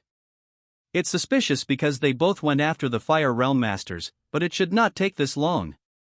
He thought they'd arrive while Little Poison Demon was being placed in the spell formation, but perhaps there was unexpected support? Even so, there aren't many in the Central Plains who could match those two. With the Namgung Patriarch missing, the only person who could stop them would be the Shaolin monk. But even if he personally came, it wouldn't be a problem. Since he sealed the vengeful ghost with the intent of Buddha killing was sealed inside the right guardian's sword. Because no matter how strong the Buddhist true energy is, it will be useless against that. They are still late. All of a sudden he notices something. Realizing that something is wrong, he gets up. Because from the direction of the Poison Demon clan all the demonic energy vanished all at once. All of a sudden the female turd barges in, telling the sect leader that the Poison Master Yang family was annihilated. He tells her to calm down, telling her that he has sensed it, so she should go and take refuge somewhere. Because if it doesn't end with the Poison Clan, it will surely come here next. As he exudes immense demonic energy, he tells her that whoever it is, he will make them pay for it, for touching his sect. Moving to another place filled with poisonous flowers. It's where that white monkey is getting trained. He is not aware how much time has passed, but he still can't adapt to the rampaging demonic energy. As he falls to the ground, he continues regenerating, but he is down bad because even it has its limits. He cannot believe that his mind is breaking down before his body. At this rate he will turn into a mindless monster. But he must hold it in since he cannot let it happen, before killing our Chad with his own hands. He thinks that he will just endure the pain since his body will regenerate anyways, so he might as well surrender to the pain. He thinks that he should use the uncontrollable energy instead. He thinks that he will use the surging demonic energy to break through his governing and conception vessels and connect his life and death aperture. The only way out of this agony is to become a supreme demon. As the white monkey turns into a deformed monkey, he say to defeat our Chad he should at least reach this level. As time passes by, multiple parts of his body explodes. At one point it doesn't hurt anymore. Rather, his mind feels clear and he can feel a sense of liberation. After seeing the condition of his body, he realizes that his body is in optimal condition. His control over demonic energy has increased so much that he has reached the realm of the supreme demon. That when he notices a presence, it's that scary-looking deer, he asks Trash if he called for him. Monkey asks him how long it has been and he responds that it's been half a month. He laughs, realizing that in half a month he has reached extreme demon. If he gets stronger he will definitely get his revenge. He thinks that the surrounding is a mess because of his poisonous energy. He thinks that he should put some clothes on and meet the cult leader. But he notices something. Thunderclouds has surrounded the area, which is unusual. Monkey asks the deer what is happening right now, and he tells him that the Lord of the 10,000 demons have descended. Turd is confused, asking him if the cult leader is coming here personally.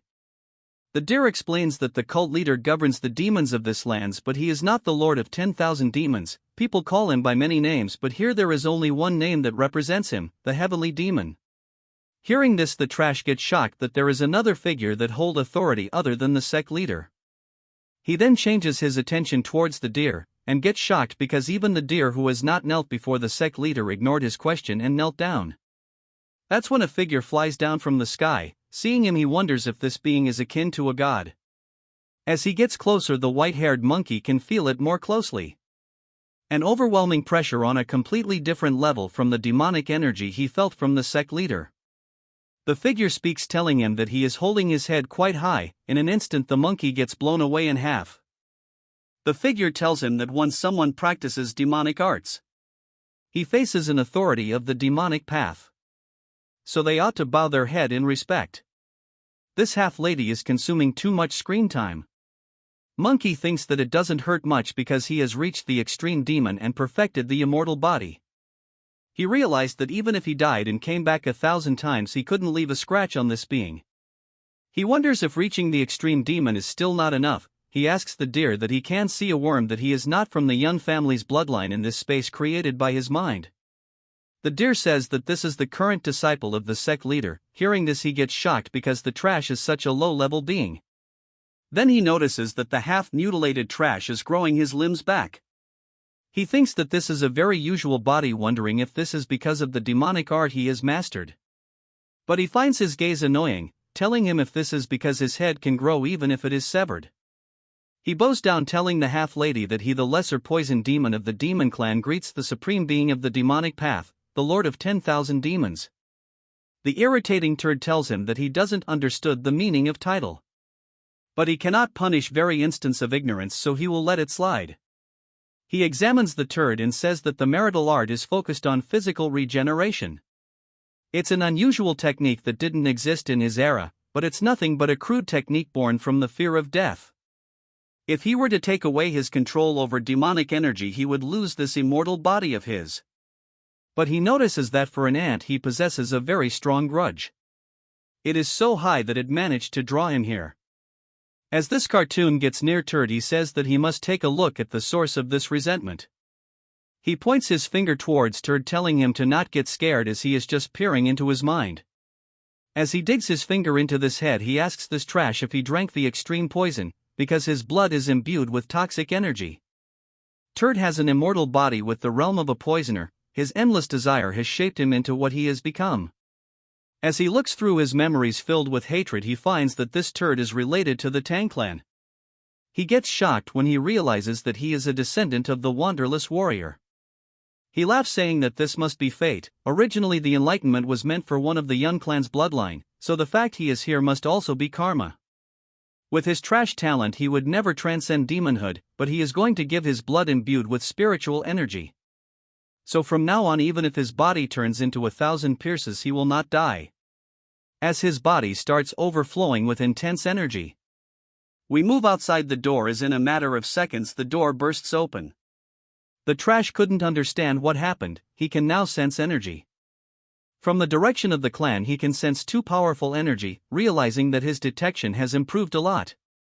One of the energy is the sect leader's, the other one is familiar, and he guesses it might be our Chad. The heavenly demon was previously known as the Ming sect. It was a clan led by world's greatest sorcerer. They advocated and prioritized the well-being of the people. Since one of its members became the emperor, its influence was reaching astronomical heights. At this rate it was only a matter of time before it became the state religion. The sect leader, who was proud, has been betrayed by his own follower, the emperor. He had feared that the sect might overpower the imperial family, so he annihilated the entire Ming clan by mobilizing all the forces of empire. Anger and betrayal of losing him people, negative emotions clouded his mind. For the vengeance of his people he resorted to forbidden techniques that he has once prohibited. As he raised down the empire he was reborn as the first sorcerer of defying heaven. Since he could no longer stay in the central plains, he stabilized the Heaven Demon clan in the barren lands of Xinjiang. This is what the world knows, but Old Turd says that he settled here because of a new method to increase one's caliber. It's a method to transcend limits without using sorcery of forbidden techniques through evil spirits. As caliber accumulates, one can transcend human limits and become a god. The plans of their ancestor to gather faith and trust from people was ruined by emperor. There is a limit to the faith of Xinjiang's commoners alone. So they need to expand into the vast central plains. Once they expand, it's easy, they will release all gathered evil spirits and cause chaos in the central plains. And become the saviors who can control these spirits and be truly revered as gods. To create a foothold for the expansion, his son, the heavenly pervert, is weakening the central plains powers. It's bad luck that they were about to defeat Kotong and Kunlun, but something unfortunate happened. As our Chad has entered the premises, he asks our Chad what the noble leader of the Righteous Alliance has come alone to eliminate evil. Yeon-myeong tells him that he saw more than enough reason to destroy them all. So he plans to send him to join the left and right envoys. The Old Turd cannot believe that he managed to defeat them. Our Chad says that since he has so many doubts he will demonstrate it to him. Using the destruction sword technique, he thinks to himself the opponent is the leader of the demon sect, so he won't go down easily. Surprisingly, he managed to block the strike using a single talisman. Snaky manifests itself, telling our Chad that the demonic energy he sensed from him and the talisman proves that he is a sorcerer of the defying heaven. So this fight will be completely different from the martial artists has faced before. The Old Turd says that he was bound to face him one day, so he will show our Chad the way a sorcerer fights. The ugly-looking Pokemon Master summoned the three-headed one-footed eagle. As our Chad and Snaky remands quite, something huge covers the sky. It's an cool-looking eagle with weird body parts. Snaky is surprised to see that the Turd has such a strong subordinate. Its current strength is comparable to his current self. The eagle asks that beside our Chad there is something, and he says that he is aware that it's an evil spirit.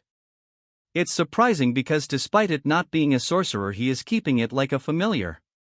He orders the eagle to capture Snaky and he abides to it. Snaky tells our Chad to focus on the old man while he takes the head of this disabled bird.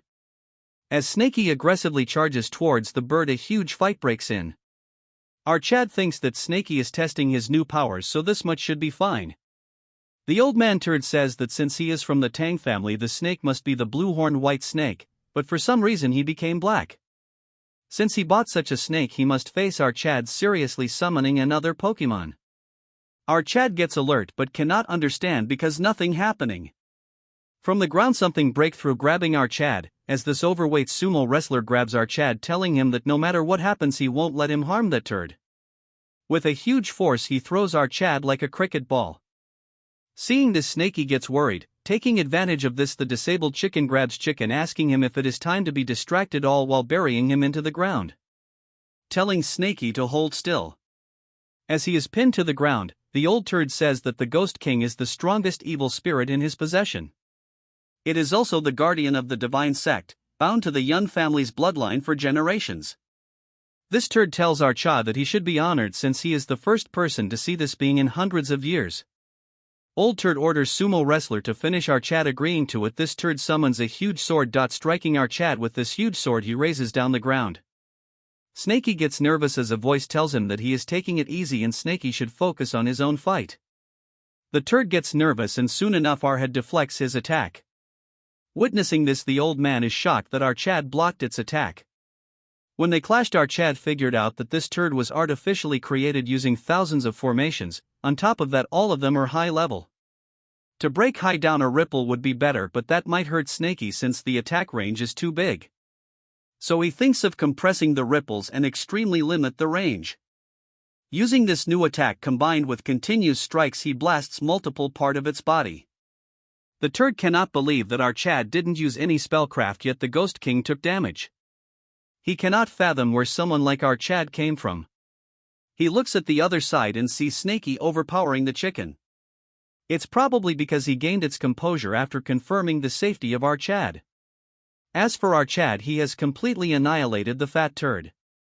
Our Chad tells him that it is too easy, asking him if he has any tricks up his sleeve. The man thinks that defeating the Ghost King is impressive, but it's such a low-level talent, which shows how young he is. A purple aura surrounds him as he tell our Had that he is naive if he thinks that he was doing nothing when he was fighting the Ghost King.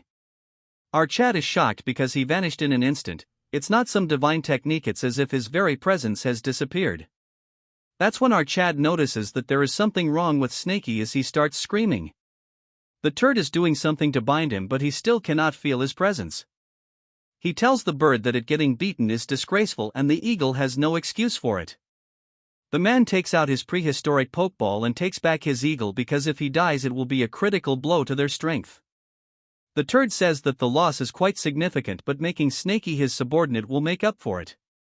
Snaky tells him to shut up since he doesn't know him. He smiles, telling him that since his ancestor helped the invisible guest capture the Earth Dragon. In this case he is indebted to their sect. Snaky thinks it's pathetic that they are holding a grudge for 1,000 years across generations. If he really wanted to make him his subordinate, but that's not the main problem. He should look around as our Chad is about to strike him down. The man pulls out another talisman before the attack lands. As the strike lands, our Chad thinks that the attack didn't land properly. As the smoke settles, he sees multiple coffin, moreover they managed to block his sword. Then he realizes that it was not the coffin, what is inside them is capable of blocking his sword strikes. The old turd says that the Ghost King might be his strongest evil spirit, but it was not his best card, but he had no plan to play this hand right now. The bodies are that of 3 Fire Realm Master and Extreme Demon Master who has existed since their ancestors' time. Their total number comes to 30 and this is his trump card. Yeon-myeong is shocked when he learns that this is a technique to awaken and control corpses of past masters, turning them into Jiangshi. This old turd says that this is the Great Extreme Demon Revival technique. It's an onslaught of about 30 masters. As they start getting active, turd says that even though they are corpses it's hard even for him the caster to control their movements. As one of them attacks our Chad it splits the battlefield in half. Our Chad managed to dodge it easily, flying into the air. But from behind multiple more of them charge towards our Chad. As our Chad attacks them, the 3 of them together block the attack as our Chad falls one of the roofs. Without giving him any time to rest, multiple more of them attack him. As our Chad continues to parry their attacks non-stop, he finds it surprising that a one-handed mud is generating this much force. Yeon-myeong wonders if they cannot feel pain, then figures are that it's natural since they are not alive. Our Chad tries a new trick, grabbing one of them by their hand he uses the decay poison technique. Moving on to the old turd. He tells Snaky that the golden 5 elements binding talisman. No matter how high the caliber of an evil spirit, once bound by this talisman, it's a technique he can't free by his own power. As Snaky starts feeling immense pain, the turd tells him to give up since he will use him good. Snaky tells him to give it a try, since he can't do anything beyond binding him. He says that he must not have much left after controlling the jiangshi. Moreover, since these breathless jiangshi are using internal energy, aren't they actually using his internal energy? The turd says that it is not a normal jiangshi technique, while settling a soul into a body is easy enough. As our Chad faced them, the turd continues to explain that if the body and soul are different, there is rejection. And if they are from the same person, they resist the caster. But their predecessors found a way to extract the will of the soul. And jianshi recreated through that method don't need careful control. As our Chad continues the exhausting battle, Snaky says that it's horrible to enslave someone after death. Even so, they cannot breathe. Turd says that he is correct, however, their sect continued researching and finally found a method. It's supplying demonic energy through energy absorption using talismans. In other words, absorbing others' demonic energy and storing it in the talisman. As our Chad is getting exhausted, Snaky asks him if this is even possible. The old man explains that they obtained the remans of the 3 energy-absorbing fiends who were killed by someone called the Sword Ghost in the past. They learned the ability of energy absorption from their talisman and imprinted it on these souls. This trash says that, in other words, if they regularly supply demonic energy from living low-level demons, they can use their martial arts from when they are alive without external control. Hearing this, Snaky gets angry, asking him if he has any respect for the dead or the living. This trash sighs, telling him that an evil spirit born from resentment has such sentiments. Whether dead or alive, it's an honor to devote oneself to the divine cult. Since our Snaky has no choice of becoming a servant quietly, he has no choice but to forcibly extract his spirit. As his hand starts entering Snaky's body, he feels extreme pain. This turd laughs, asking Snaky how it feels to forcibly get his spirit extracted. Though he has just started, but he offers him a choice to surrender willingly. But he gets shocked when he realizes that the spirit is not here. He finds it confusing, then figures out that Snaky is bound to the child of the Tang family. Since our Chad won't willingly sever the connection. Rather than dealing with future troubles, it's better to eliminate Snaky. Snaky, even in pain, asks him if our Chad is going to do down that easily.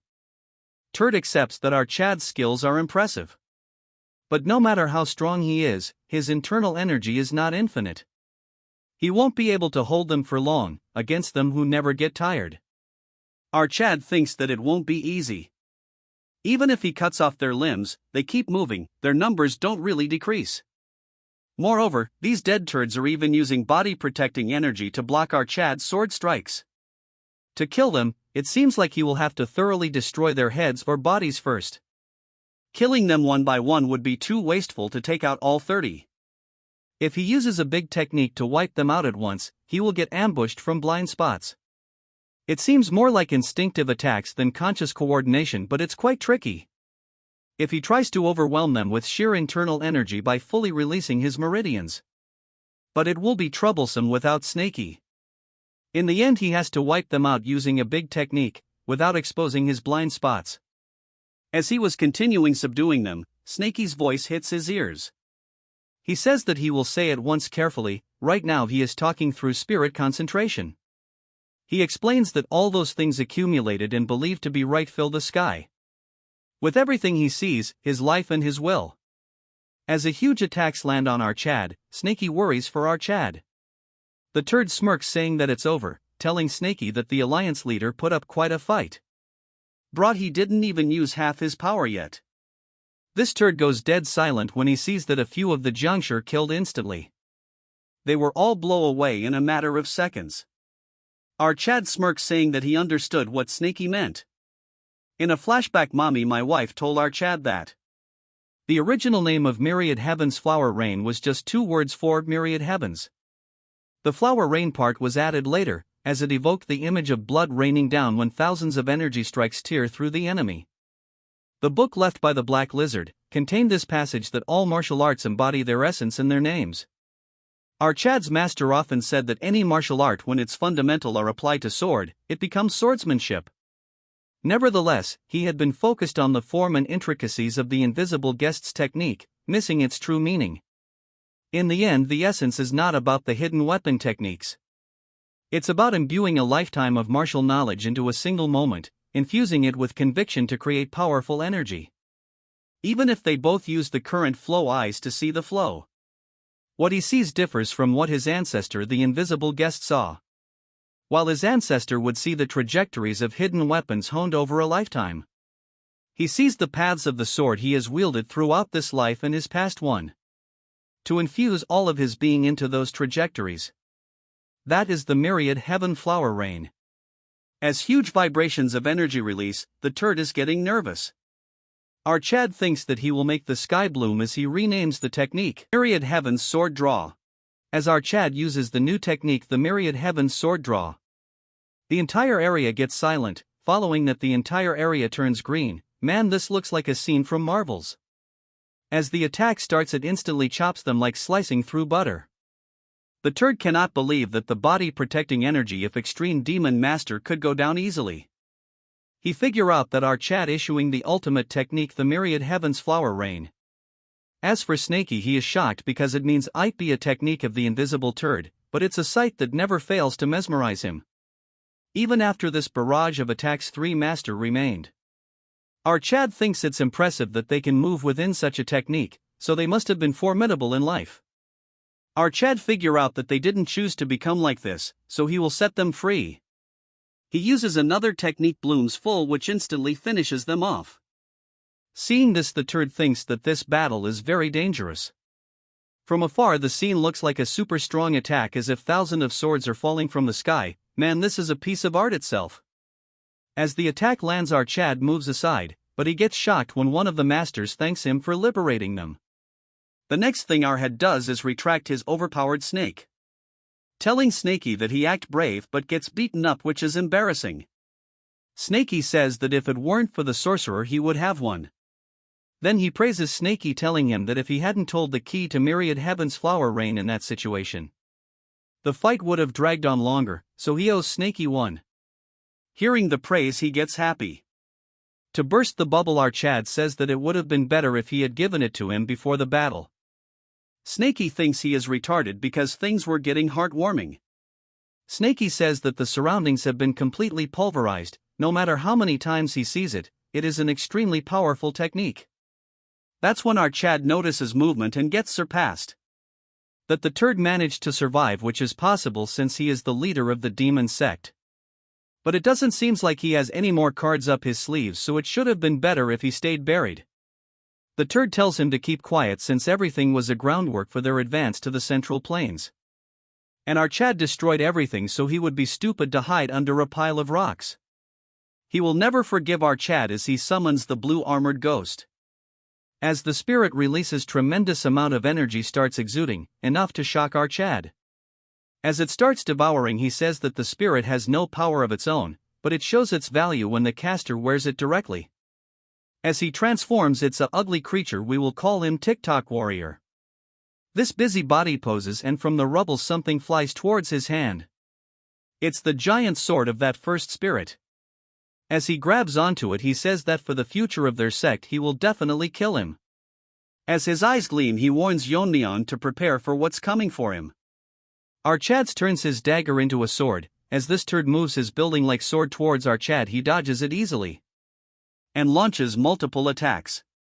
The turd attacks endlessly without any game plan until our Chad uses the wave ripple point. This instantly destroys him. But because of some powers, he regenerates immediately. This is concerning for our Chad, as the turd lands a strong strike. Although our Chad blocks the attack, Snaky tells him that the harness is abnormally high. The regeneration is so fast it's not giving him enough time to seep in poison. But since the old faggot is a turd, he is now gonna explain this overpowered ability. So this goes like this: the turd says that as long as his internal energy doesn't exhaust, this blue armored ghost spirit will endlessly regenerate. And then says that unlike our Chad, who has depleted a lot of his energy in the previous fight, the turd gets pushed back as this retard explained the shortcoming of his attack. Yeon-myeong tells Snaky that all he needs to do is exhaust his internal energy. In a second, Snaky seeps poison into our Chad, which turns into internal energy. The turd sees that our Chad's internal energy is increasing rapidly. In a matter of seconds, he gets cut thousands of times. The turd cannot believe that he is receiving internal energy from evil spirits, which should not be possible.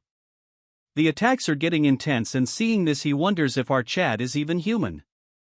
What was out of place is that instead of fighting, this turd runs away. As he runs away, Snaky says that of all the sorcerers of defying heaven he has seen, this guy has to be one of his kind. From outside, as energy continues to flow out, one of the elder asks the female turd who the leader is facing. And it's surprising to see that the divine cult's headquarters would vanish without any trace.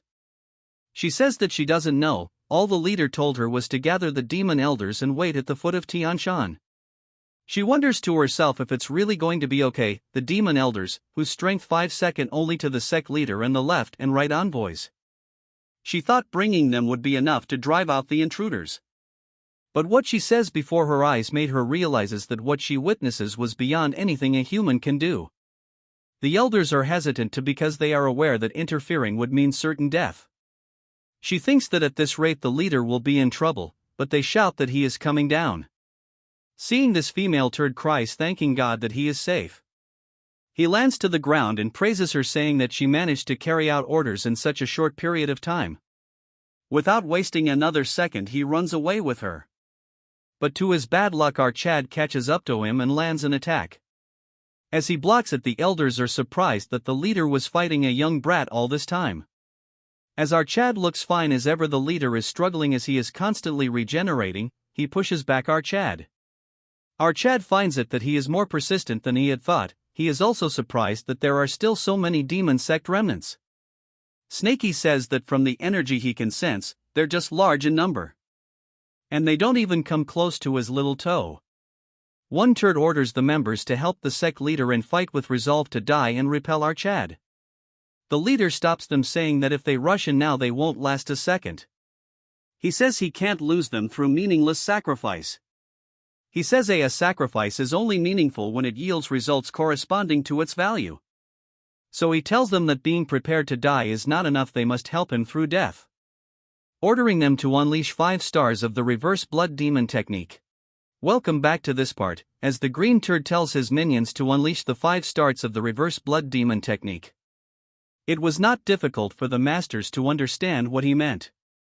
If one draws the reverse blood demon technique to 5 stars, they enter a berserk state due to the rampaging demonic energy. Unless one has reached the level of extreme demon and can freely enter the berserk state, like the radiant left and right envoys. Using the 5 stars of the reverse blood demon technique is no different from a suicide charge. Moving back to the turd, he says that if he dies they are next, so if they hesitate he will give them a little push. So he forcibly stimulates their demonic energy, making them all go berserk. Seeing this, they all are worried as he is forcing them into this state. All of them wonder if they truly wish for all of them to sacrifice their lives. But even if they use the reverse blood demon technique, they might not be able to defeat our Chad, since even their leader couldn't do anything. The elders thinks that they don't have a choice, so they can only fight to death. As they charge towards Yeon-myeong, he uses sword draw, instantly finishing all of them as he used the annihilation technique. The turd cannot believe that even the demon elders using the reverse blood demon technique were defeated in a single strike. Then he looks down to see that his toad has died. He thinks to himself that the blue-armored ghost's defense shouldn't have fallen to that single strike. He wonders why his chick died, partially blaming that it could be that his internal energy is depleted, to the point where he cannot maintain a proper form. Our Chad tells Turd that he must be trying to buy some time. But our won't give him this luxury, as our Chad closed the distance ready to land a fatal blow. The Turd blabbers to himself that he is going to use a forbidden technique. The rebound force is so much that our Chad gets pushed back.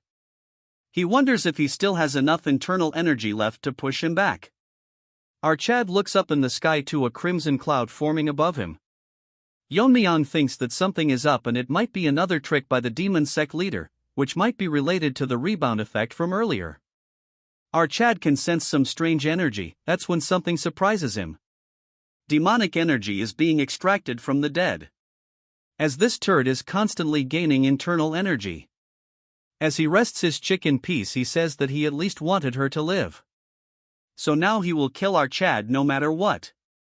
Because of the increase in internal energy, his armor is rapidly recovering. So without wasting any time, our boy says that as he had expected, he will need to concentrate all his attacks to destroy it. According to Yeon-myeong, he has already withstood 1 myriad heaven's flower rain, so he will need an even stronger strike. If he concentrates the intent of flower rain into a narrow area, layering the attacks to maximize their power. He uses the myriad heaven sword draw fills the sky. He is surprised that he even withstood myriad heaven's sword draw. Yeon-myeong cannot believe he withstood that attack. The turd again explains that the wide area berserk induction. Regardless of whether they're alive or dead, within this crimson cloud domain, the cloud domain will gradually expand, extracting demonic energy from all demon sect members across Xinjiang. Hearing this, our Chad gets shocked. The turd says that he didn't want to use this technique but to kill him, he has no choice but to accept the sacrifices. Our Chad cannot believe that he is not only killing his minions but even the innocent civilians. This hypocrite says that faith can easily be rebuilt, telling him if he is worried about the civilians, just because he bears the character for righteousness. Snakey tells our Chad that it would be better for them if all the demonic sect members die. Our Chad says that if it were just demon sect members he wouldn't care either. The problem is the people living in barren Xinjiang who have received demonic energy. They simply learned breathing techniques as a form of cultivation. Moreover, he clearly realized after experiencing the effects of the Nirvana pill. Even if they haven't learned demonic arts, continuous exposure to the divine pill's toxicity accumulates demonic energy in their bodies. If he were to leave them to die, he would be repeating the same situation as before. And he will regret not having a better choice. But he can't just regret. As the leader of the Righteous Alliance, he has a duty to take responsibility for everyone in the Central Plains. But he cannot just keep regretting. So he will finish him off before the domain expands further. Even if he has to use dragon scale and origin energy. Snakey tells him that it will not be necessary. If what he says is true, they just need T0 prevent that cloud from expanding. Yeon-myeong asks him if there is any way. Snakey says that when it comes to sorcery rather than martial arts, he is far more knowledgeable than him. Besides, he cannot let him die when they are connected by a spirit link. Snakey thinks to himself that he has been influenced by hanging around our Chad. As he flies to the sky, he tells him to draw the attention so that he won't come towards him. He will handle the spell. Meanwhile, the turd wonders just what is Snakey getting close to that spell technique. But our Chad attacks him, not letting go of his attention. As the turd curses our Chad, we move back to Snakey. According to the domain's width, it has only reached near Tianshan so far. The only way to stop this is to use his power as an evil spirit. As Snakey release energy equivalent of that attack, it starts causing reaction. The turd realizes that Snakey is exhausting his own power to stop it. He is sure that if he recklessly uses all of his powers he might die. But that when a huge strike lands towards him which splits his sword by a lot. Yeon-myeong is happy to have Snakey, since without him this fight would have been very difficult. The turd cursed Snakey, saying that he is interfering with his replenishment like this. Snakey finds it strange himself that he would be sacrificing his cultivation for something like this. He never thought that his heart would open up after a certain incident. In the past, Snakey was heartbroken when the Wanderer realized him after it was over without any reason. He says that it's because he is dangerous, so he should stay here. According to Snakey, after the jar closed, it seemed like that B0Y said something more. He thinks it was probably about him being a tool. Different from him, our Chad never treated him as a tool. Even if he were to use him, he expresses gratitude and shows him respect. This is not because he lost his spirit link due to the situation, but for the sake of a friend. As he releases even more energy, his colors starts changing again. Before he closed the jar, he said that he doesn't need complete freedom, but he shouldn't contain him. He says that he might not be able to hear him, but he has been a great help to him. He regrets not being able to give him the affection he deserved, since he has reached the caliber of a true poison master. The sorcerers of Defying Heaven won't leave him alone. They came to the Tang clan to get a hold of Snakey. He continues saying that if someone from the future generations finds him, he hopes that Snakey will get freedom. Till then, he will take care of anyone that might stand in the way of his freedom. He thanks him for everything, calling him a friend. As our Chad and this turd fight it out, our Chad continuously. The turd gets cut, but because of his regeneration he is not dying, so he mocks our Chad, saying that his hands have gotten slower than yesterday. As crazy as it might sound, this trash tells our Chad to cut him even more. According to Yeon-myeong, he has been cutting one-sidedly for a whole day.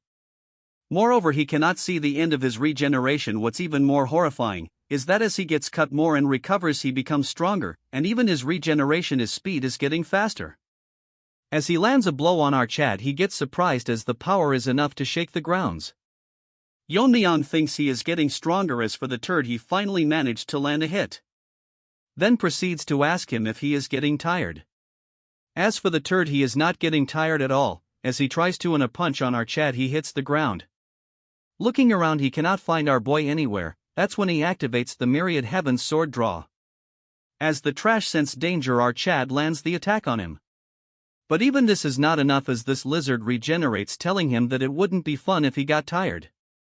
As this half lump of meat regenerates, calling out our Chad. Our Chad thinks this rogue is only relying on his regeneration, as this turd cuts his hand and throws it towards our Chad. Yeon-myeong is confused since he threw his cut-off arm, which has no internal energy. Then he proceeds to burst his body and then regenerate from his arm, being able to catch our Chad. Then he grabs onto our boy and explodes himself. All he can do is explode and regenerate. What a retarded way of fighting. Because of this attack, our Chad falls to the ground flat, being very exhausted. Snakey asks him if he doing fine, as he affirms it. Snakey thinks to himself the our Chad is struggling with just this much. He thinks that it might be because he has been fighting non-stop for days, and even his poison energy is almost gone. The undying turd falls from the sky, and he is adapting to this new body fast. He smiles at our Chad, saying that his standards have finally returned to when they were young. He then proceeds to say that he understands how he must be feeling, and it must be frustrating to be held back by someone like him. He says that the Central Plains must be in the midst of war with the demonic forces. And after dealing with the demon sect leader, he will have to face the Dark Lord of Destruction. All while an undying bastard keeps pestering him. Snakey warns our Chad, saying that both him and our boy is exhausted in body and mind from repeated battles, so retreating is the best option for now. Yeon-myeong tells Snakey that it will be difficult, but if he can replenish his poison energy one last time, since he has figured out a way to nullify his regeneration. As Snakey provides him with poison, he says that this is the maximum he can give him right now. As for the turd, he charges recklessly. According to our boy, not only spiritual energy but also the energy of flesh decomposition in his blood. So he must be constantly containing the poison energy with his regenerative power. As he prepares a new move, he thinks that if he can disrupt this flow, that's when waves of internal energy releases from our Chad, shocking the turd. The fragmented demonic energy is being finally shattered until it turns to powder and scatters everywhere. As he releases this mist, it is called the poison eliminating mist. The dumb turd is baffled by what this. As he looks for our Chad attacking blindly, he thinks that our Chad is trying to buy time to recover his internal energy in the mist.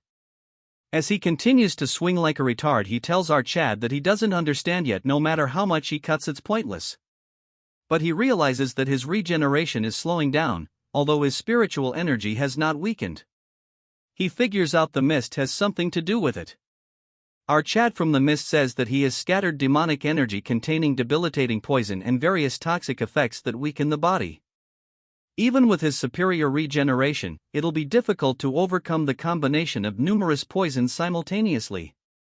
And before his body adapts to this poison, he will shred him to pieces so he completely perishes. In a blink, our Chad cut him into shreds before he could even react, as our Chad continues to overpower him. He cannot accept the fact that even after receiving spiritual energy, he is losing here. He has gained tremendous power, yet he is still unable to defeat our boy. He tries to use his head, saying that since he cannot regenerate because of the poison, he will just explode the body parts with poison in them. Again, this exploding addict causes a huge eruption, pushing back our Chad. The explosion was massive, which pushed back the mist, and now is the only chance for him to settle this with our Chad. He curses our boy and says that he will kill him in the most miserable way possible. With laser focus, Yeon-myeong charges towards this baldy, as for him he is probably gonna explode again. As they were about to face each other, and Figure intervenes, getting their attention. it the demonic leader and he was still alive. He tells them that before his last breath he will send them all to hell. Yeon-myeong cannot dodge the attack as it hit all of them. It is the Heart Demon Jade Sealing Grand Technique. It is a powerful sealing technique that risks the caster's life, imprisoning the opponent in a form of a bead, causing them to fall into eternal heart demon. Those who can't overcome their inner demons within the heart jade demon can never escape even after death. Both of them are stuck in large red pills, inside both of them are stuck unable to move. However, Snaky manages to get out of the red ball, telling himself that the demon sect leader to struggle desperately like this until his last breath. He cannot figure out what this is, since it has no effect on him. It is probably a technique that only works on humans. Even so, it's peculiar that someone as strong as our Chad was unable to get up. Snaky shouts telling him to wake up, asking him what will happen if the leader of the righteous gets held up. As he continues to rant, he stops thinking what will happen if he never gets up. This new Snaky realizes that he can be free, then he daydreams that if he runs far away, and he might be able to spend the rest of his life in peace. This is peak fiction. Then he gets out of his dilemma and wonders what might happen to our Chad. He then proceeds to say that it's not like he likes our Chad or anything. Then he makes a lame excuse, saying that in case someone might use a spell to extract his spirit connection from him. That's the only reason he is doing this, but doesn't know what he is going through in there. But he needs to wake up before they reach the central plains. After transforming into a dragon, there are some changes that occurred after the dragon's cultivation settles into his body. But he cannot explain it. Naturally, inside his body there is an subspace of immeasurable size. He proceeds to swallow the pill. He wonders if he should take the turd with her, but if he were to carelessly bring that turd along, someone who even our Chad couldn't kill, and if he were to break free in the central plains, it will be hard to imagine what might happen. It's not urgent, so Yeon-myeong will understand, telling the ball to not complain after he wakes up. At blazing speed he rushes towards Sichuan. Moving to the Tang family, the injured are all getting treated. As Fatty gets treated, he tells the nurse that he is indebted to him once again. He tells him that it's his duty as a physician. Before heading to the Alliance, he stopped by the Tang family to treat my injuries. The Tang family had kindly provided access to the medical ward in treatment. However, when she heard that Yeon-myeong headed straight for the demon sect's headquarters, she couldn't hide her worry, as he wonders that no matter how great the Alliance leader is, to his parents he's just a child to worry about. Moving to the poison hall, she is worried that our Chad is going through late puberty. As days pass by, he is becoming more and more reckless. Although she is supporting her son's endeavors, he is drifting farther and farther away. So he should think about the people who worry about him. A voice grabs her attention as she asks her attendant what is going on. He says that she has a visitor and he should let them in. It's our waifu as she greets the family head. She is aura farming, as even the attendant thinks that she is extremely pretty. She introduces herself as for my wife. She is shocked to know that our Chad has a connection with her. With a gleaming look in her eyes, she says that he saved her when she was waiting to die from blocked meridians. Since then she wanted to repay his kindness but never had the right opportunity. Then today, while she was visiting the medical wards on an errand, she heard from the injured that our Chad is fighting the demon sect alone. In this situation she just cannot sit by and do nothing since her body is weak, so she asks if there is anything she can do to help the family. Instead of answering her, my wife asks her if she would call her mother. Hearing this, our waifu turns all red, telling her that it's not the time yet.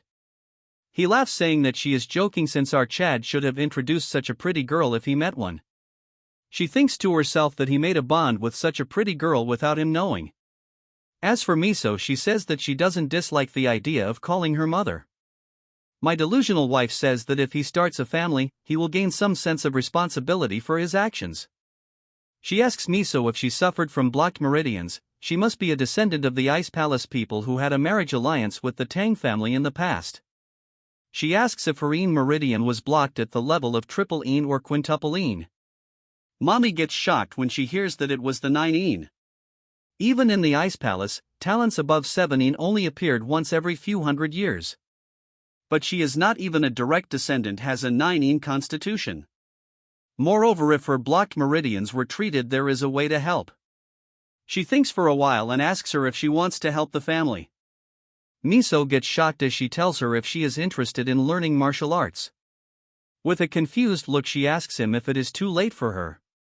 Mommy laughs, telling her that if she were to learn it would make a good impression on our Chad. She says that as a mother she worries about her son, but she cannot stay here forever. When he becomes the family head he will need more people by his side. People who can protect and represent the family whenever he steps up like today. If she is willing she will teach her martial arts by herself if that is her choice. Miso thinks for a while and then agrees to her. In her mind she says that she cannot let a potential daughter-in-law slip away. She says that her training will start from tomorrow when a guard barges into her room telling her that there is urgent news. She asks him what all this commotion is about and he says that the heavenly pervert has attacked Shaolin, and as a result it was destroyed. Moving to the medical hall everyone is shocked because they cannot believe old man Baldy is drinking tea with a non-existent hand using void grasp technique. He laughs saying that he might have drawn unnecessary attention.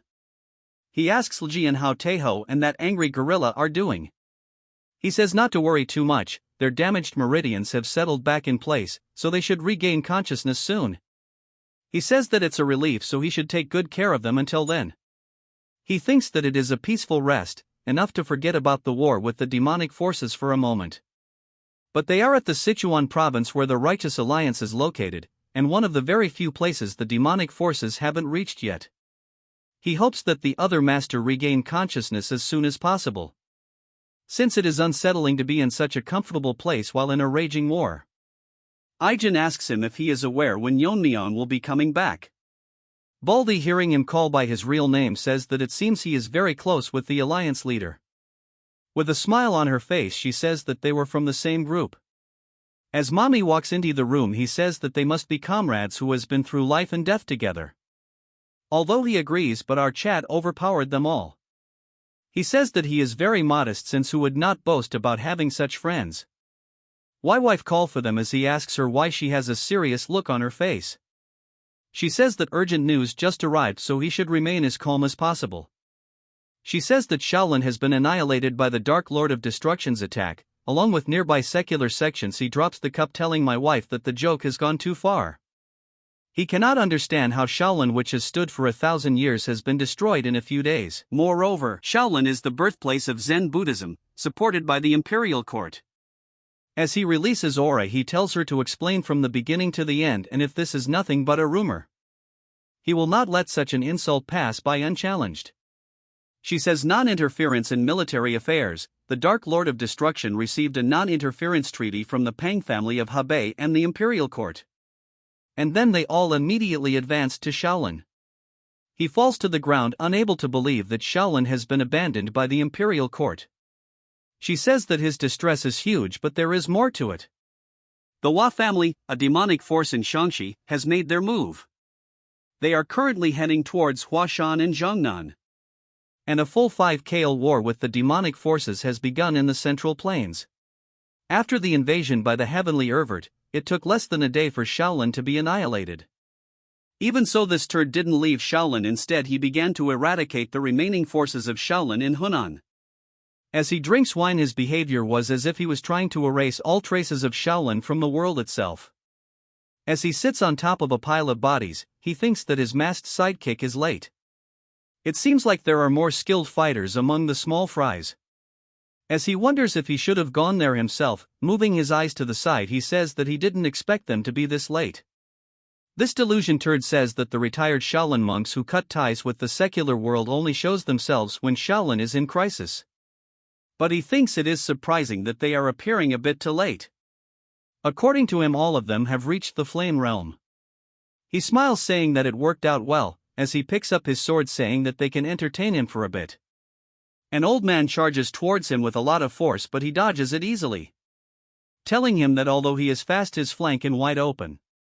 But he gets surprised that his counterattack was stopped as he holds onto his sword. He is clearly intrigued that the technique he used is the golden body protection, also known as the Vajra indestructible body. The old man, clearly nervous, says that he is right arrived. And this is the Buddhist technique, is the energy of righteousness. And he confidently says that his demonic art can never break through this defense. He says that he is right since his demonic energy is dissipating, but just blocking his strike won't accomplish anything. That's when another similar-looking baldy prepares an attack, landing the 100-step divine fists. As the attack was about to land, he is curious if this is the 100-step divine fists. He says that it is a long-distance strike that negates distance by extending energy imbued with intent, rather than physical force. Why is this turd getting so much attention? Moving forward, this turd says that this way he can deliver an instant blow without energy loss, just like close combat. While holding back one baldy, he stops the attack. None of the monks present can believe that he completely blocked the 100-step divine fist enhanced with the Vajra indestructible body. All that with just one of his hands. As his energy starts wrapping around his sword, he says that he is curious about all their talk about righteousness and intent. Why the so-called masters waste time explaining martial arts, as he overpowers the baldy, releasing his sword.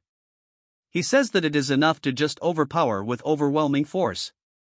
As more monks join, he says that they are negating distance by imbuing intent, which is similar to infusing a lot of energy and slashing.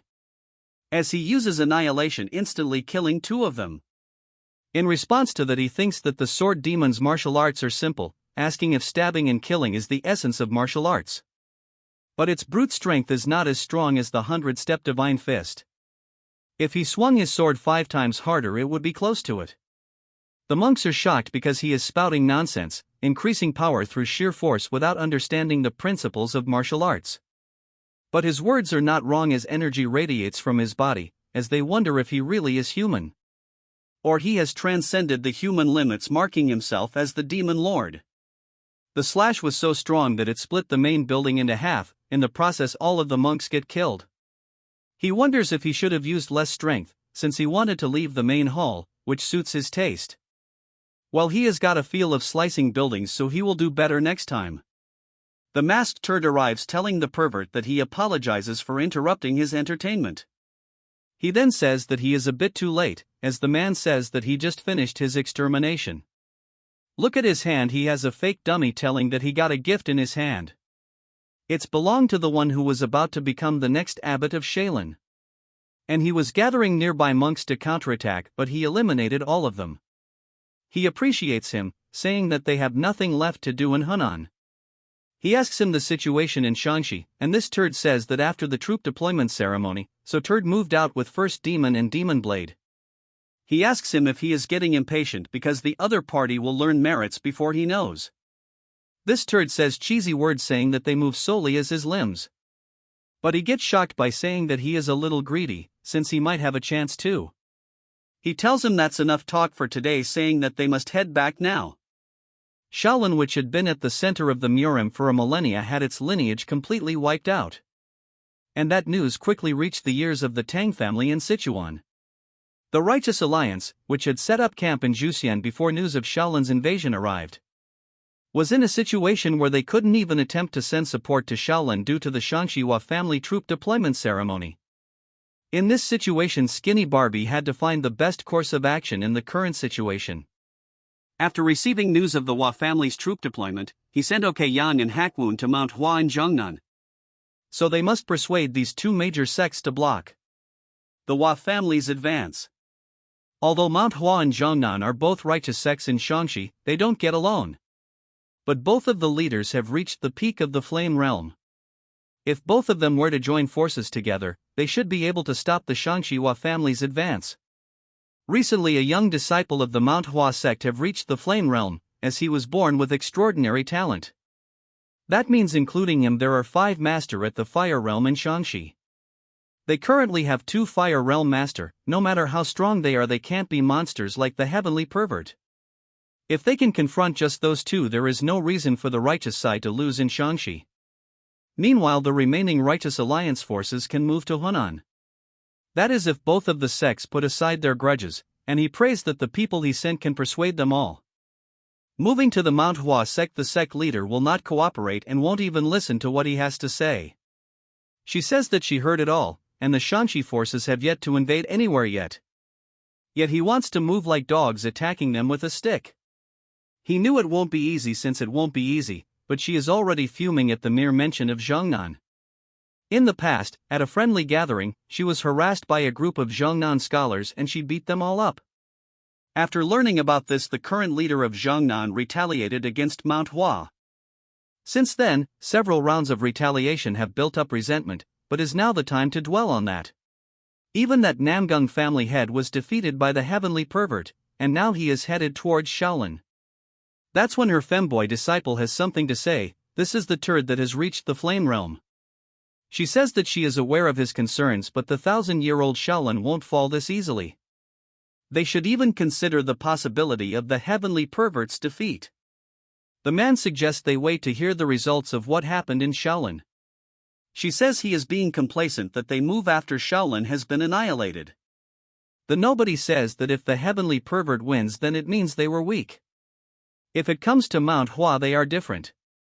This cocky turd says that if they had invaded Manhwa, it would mean they would have demonstrated Manhwa's might. He is a genius who has reached the fire realm at this age. In the past he would have believed his confidence, but after meeting our Chad he is nothing but an ant. It's hard to believe they are off the same age, since he has a long way to go before he matures. But the leader says that there was a time when she thought that her disciple would rival the Black Death Alliance leader. No offense, but he would insta-kill this joker. She says that if those Zhongnan people are so desperate, they should come to Manhwa and kneel at their feet. He says that he has said enough and he will directly go to Zhongnan and seek cooperation himself.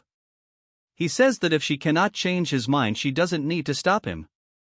Today he didn't come here as a member of the Manhwa, but he came as an envoy of the Righteous Alliance. She says that he has become insolent and needs a beating. All of a sudden a noise grabs his attention. As they rush outside, she gets surprised. Someone tell her that the righteous faction people are all weak now. Joker says that they are all trash and instead of training they rely on authority. Noticing them, he says that the energy of them are different and they should introduce themselves. They are guard from the Hua family, and by the orders of their leader they must annihilate their sect. Moving back to the Zhang'an sect, someone holding the cup says that Shaolin was attacked by the Dark Lord of Destruction, and the Hua family has mobilized their troops. The sect leader knows as Hakyu says that he is right and had no time to sit back and observe. And there must be a reason for these simultaneous movements. He asks if this news has reached Mount Hua as well. The messenger says that the Righteous Alliance has sent him an OK Yang at the same time. The leader is smart, as he says that knowing the leader's personality they won't make a move. But after hearing the news about Shanxi, the situation might be too big for pride. That when a shout alert them that there is an enemy raid.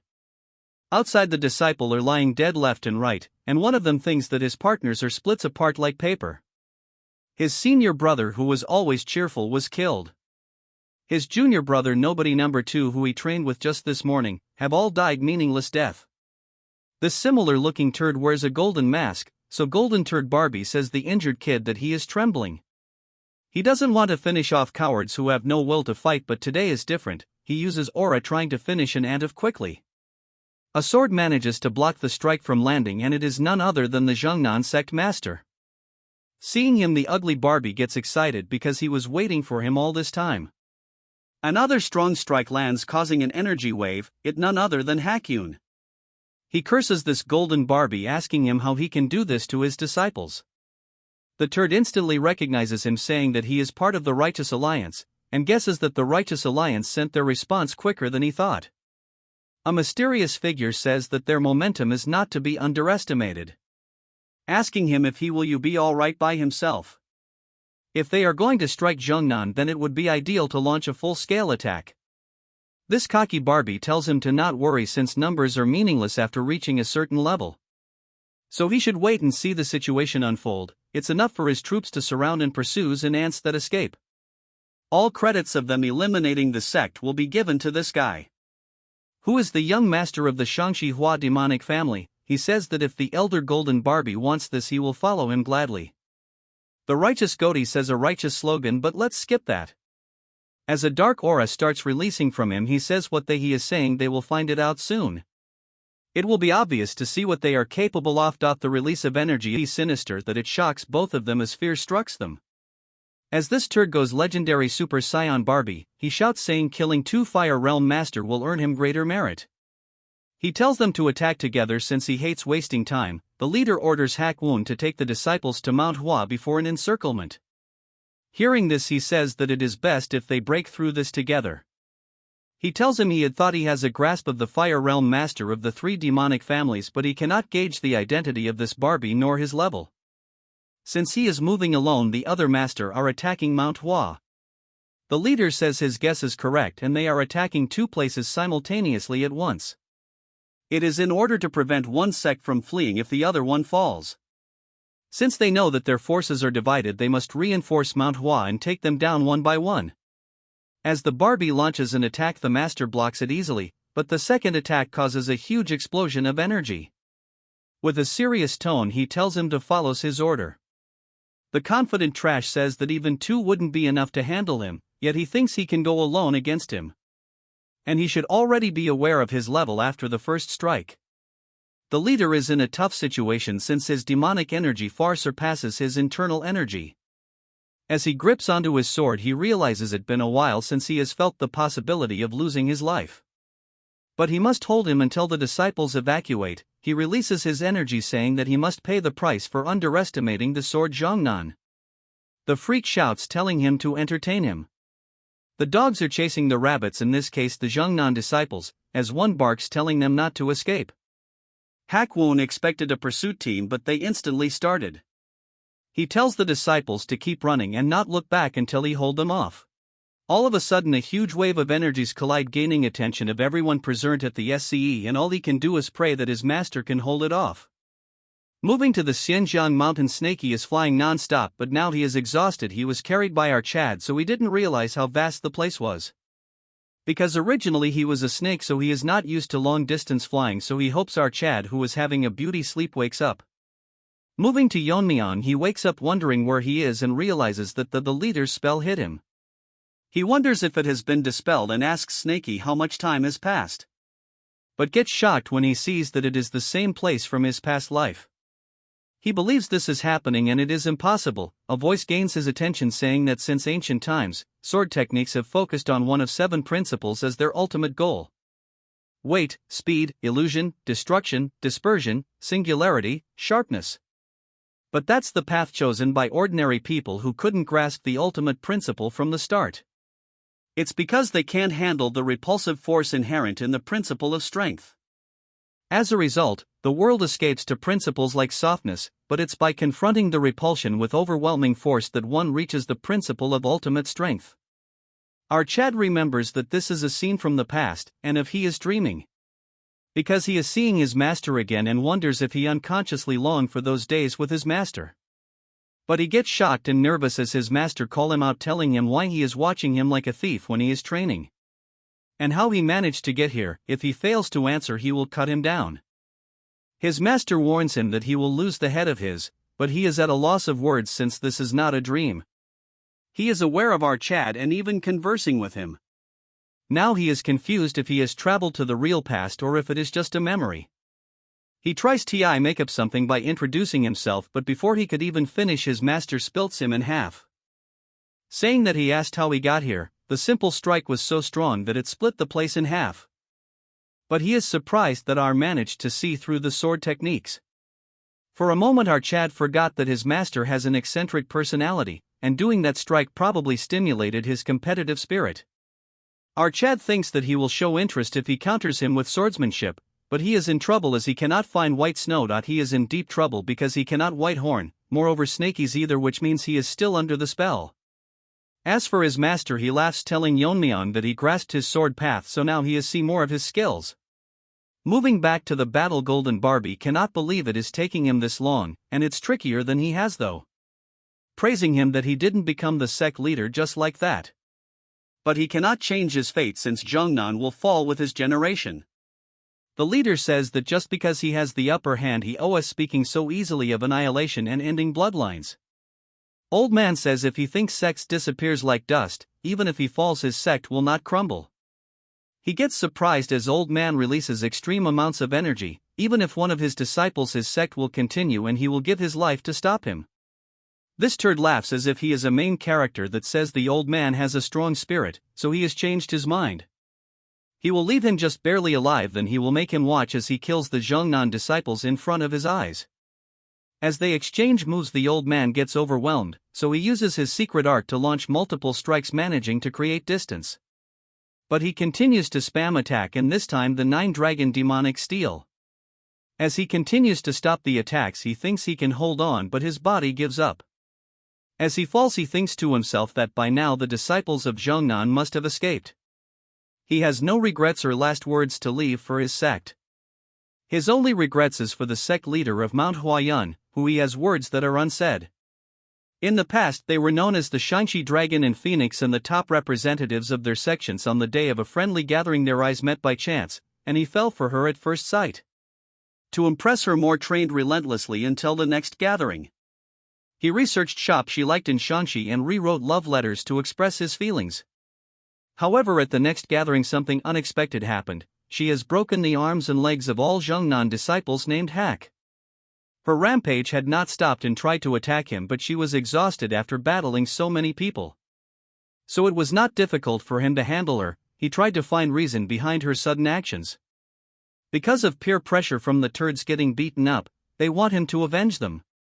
So he could not ignore the martial brothers' cries, so he too broke arm and legs of the Manhwa sect named disciples. So the friendly exchange between both his sects split apart. Later he learns that the reason for her going berserk was because his martial brothers harassed her. Along with feeling sorry for her, he felt ashamed of his sect. He wanted to clear up their misunderstandings, but the relationship between the sects has already become irreparable. When he was destined to become the next sect leader, he wanted to change the current Zhongnan sect. More than honing martial arts, he wanted them to emphasize courtesy and respect, so that Manhwa could look at them differently, and at that time he could face her again. Since then it has been decades he has made this decision. As his eyesight starts to fade, he says that he should have apologized regardless of the sect's reputation and position. As Turd was about to finish him off, he gets shocked when he sees Plum Blossoms. The attack was so strong that it managed to injure him. He is confused as to how she is here since they sent 2 Fire Realm Masters there. It's none other than Ok-yun. Even if she is old, she is a fine specimen. Seeing her, the old man gets shocked and she smirks. Turd asks her it is strange because they sent troops to Manhwa as well, so he cannot understand how she is here. She cannot hold her anger as she tells him that she is trying to have a long overdue conversation with the old man, asking him if his parents didn't teach him any manners, so for someone lacking manners she will need to beat some manner into him. In a flashback we see that when the 2 dandies attack the Manhwa sect, Yun tells them that they barely been in Shanxi for a few years, yet they are trying to eliminate major sections, roasting them by saying that scraps under the heavenly pervert have given them confidence. She asks them if they are trying to wage a war with the righteous martial arts world.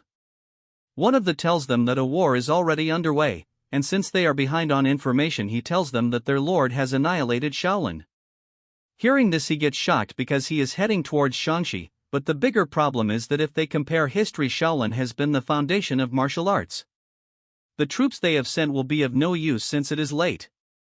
They say that since their lord is coming this way, it's best for them to clear the way as his subordinates. He then says that the things might have ended in Zhongnan by now. Hearing this, Yun is shocked and asks if they have resources for that. He says that the Golden Elder who personally guards their lord has gone. This is the first time we know that Golden Barbie is a girl. Her martial art is far beyond what they can compare to. As they says that Zhongnan might end before Manhwa. Hearing this, she cannot control her anger, gritting her teeth. She tells her allies that she doesn't have the comfort of being stubborn right now, so she has no choice but to leave this place. Hearing this, one of the turd jumps in like a fool, but green hair blocks the attack, saying they cannot question the sect leader, telling her to leave it to them. She apologizes to Yang, saying that she wasted time with her needless stubbornness and now she has to burden the situation to her. He tells his sitter to not worry since he knows why she is doing this. Hearing this, she gets pissed but says that she is counting on him. As an intense battle begins between them, she rushes towards Zhongnan. Moving to the present, she explains the situation and says that she has a lot to say to the old man, so she wants her to just shut up and take a beating. She tells Yun that the purple energy on her face less from the violet mist divine technique. Asking him if she is the Manhwa sect leader, she asks her why she is saying this and if the thought of a female sect leader beating her is a problem. I thinks there is a problem with the translation, so I will keep this Barbie as a man. Hearing her way of talking, he is extremely pissed because she is showing this much impudence even after seeing the state of the Swordmaster. But since she has a way with words, she says that the real impudence is his ugly face that cannot even shows his face proudly. A horse reaches the scene asking the turd if he is alright. Seeing him, he gets shocked, but Yun won't give him a breather. As she launches the 24 plum blossom sword technique, he ran towards her after seeing the purple energy, thinking if the Manhwa sect has sent reinforcements. Seeing him, she launches multiple strong attacks. As he jumps in front of the attack, the wide range attack was so wide that old man asks her if she is planning to cut her down as well. She tells him to keep quiet, telling him if she cannot handle her true chi at this age, telling him to not create a fuss when she didn't even touch him. Although the Barbie managed to block the attack, he curses her, telling her how she has the audacity to attack him. She says that he must be the Hua family's young master. Before coming here, she met some Zhongnan members heading towards Mount Hua. They told her that the glory for annihilating Mount Hua and Zhongnan belongs to the young master. She says there is no need for the Lord's personal guard to go this far and asks if they are in love. Hearing this, she gets shocked, saying that she will make sure that she cannot speak such nonsense. As she goes Super Saiyan to Barbie. She says the one speaking nonsense is she poked a little and now everyone knows he is the Lord's son. She says that if she kills him, the Lord will hold him responsible for this and he will die. And this is going to be fun, as this turd shouts, saying how she can claim to be righteous people. She says he has no right to call her cowards when they split their forces in half, and now everything they said has revealed their weakness. She asks him to not talk about principles since they launched a surprise attack. As her words got this ant pissed, he charges towards him, but a strong sword blocks the attack and launches the counterattack. She asks him why he is stepping forward when he has yet to recovered.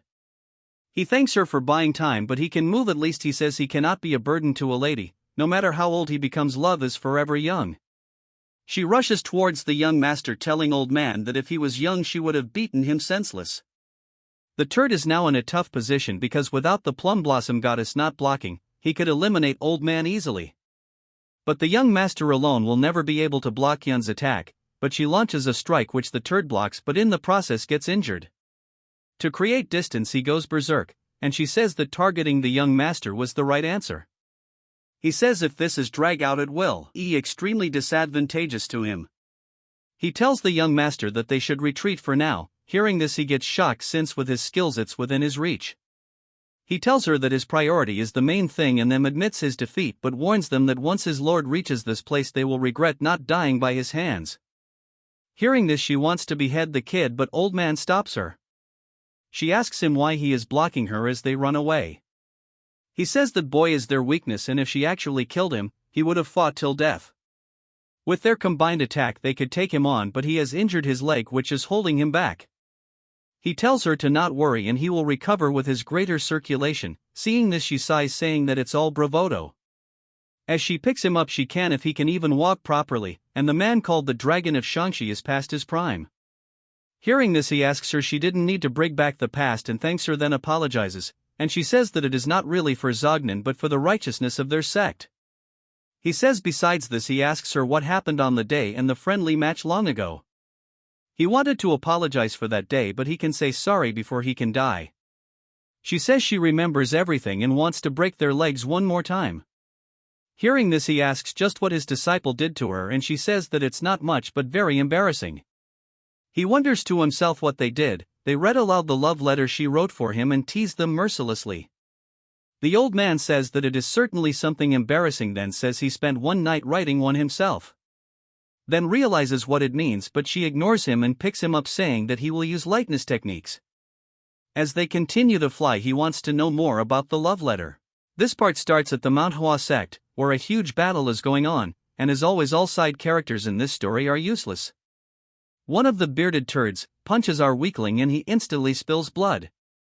Seeing him getting hit, Yang turns around asking him if he is alright. Taking opportunity of this, the second turd asks him why he is being so reckless. As he attacks him, he tells him that his enemy is right in front of him. Yang thinks to himself that their level far exceeds his expectations, and this is beyond what the green-haired turd who just entered the fire realm can handle. Even the other disciple are being pushed back. If this war were to continue, their side will suffer greater losses. He prays that he stays alive at least. Moving back to him, he is glad that he is at least alive. He reached the fire realm at the age of 20, so he thought he had talent equal to the Black Death Alliance leader or the Heavenly Pervert. This dude had some serious daydreaming problem. But now he understands the look of doubt his senior brother showed him. His lack of real combat experience made a bigger difference than he had thought. As they are overpowering him, the aura exuding musclehead tells this turd that for his age he is not bad, but he is lacking experience. But he will have no more chances to show his skill, as this Temu Hulk jumps in the sky trying to squash him. But he gets surprised when he manages to do a donkey roll, barely escaping. He mocks him saying he is a loser and has no shame that is pitiful to live, then proceeds to call him an insect. Hearing this, the tone make him even angrier. He says that this time he will make sure to finish him off. But he notices the ground trembling. Seeing this, the enemy cannot figure out just what is happening. It's as Hakwon as he tells him people that a group of evil is right in front of them, so they must help Manhwa eradicate them. As the Zhongnan sect people charge towards the enemy, the two nobodies are nervous as to why they are here. Wondering if the golden turd has fallen, which is beyond common sense. Seeing their arrival, OK Young thinks that it is a dramatic indeed, asking them where they are looking. That's when they realizes that they lost focus for a moment, because of the Zhongnan. Taking opportunity of this, our crew attack they and manages to injure them severely. With the involvement of the Zhongnan sect, the tide of the battle turned around. The Flame King and Demonic Fist suffered critical injuries and choose to retreat. This was the first victory from the Orthodox Murim, after a string of losses against the demonic forces.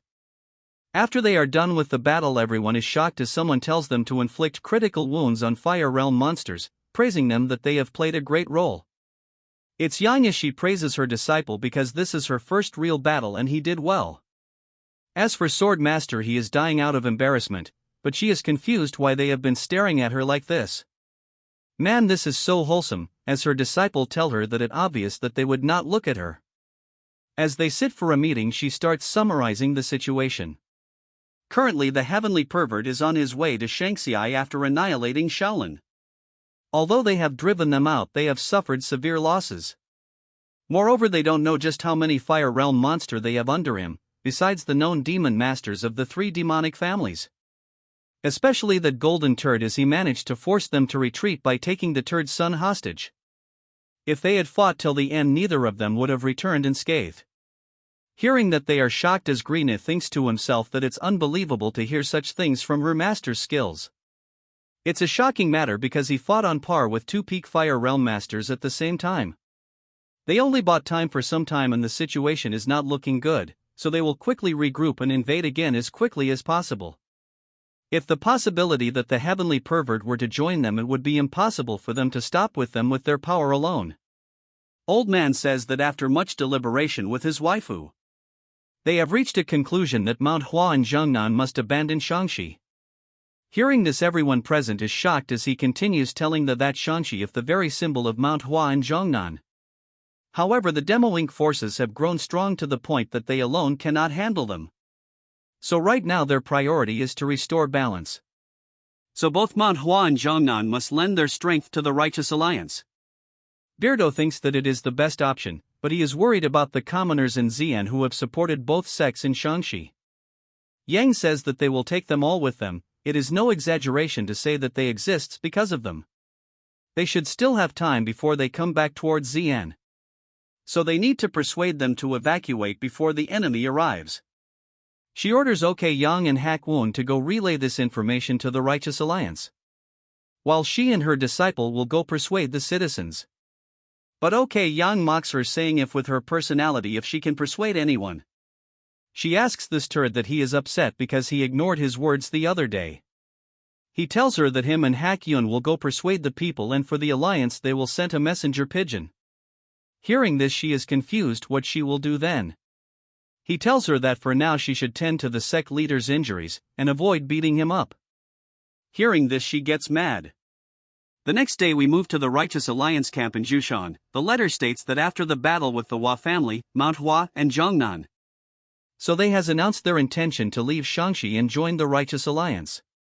Barbie is stoked because two major sects are joining them, and it's possible that their messenger managed to persuade them well. Moreover, they managed to repel the golden turd and even dealt a blow to the Hua family. Because of this, it should greatly reduce the demonic force's strength in Shaanxi. However, they don't have time to check on Shaanxi, so they will need to do something about Shaolin's situation.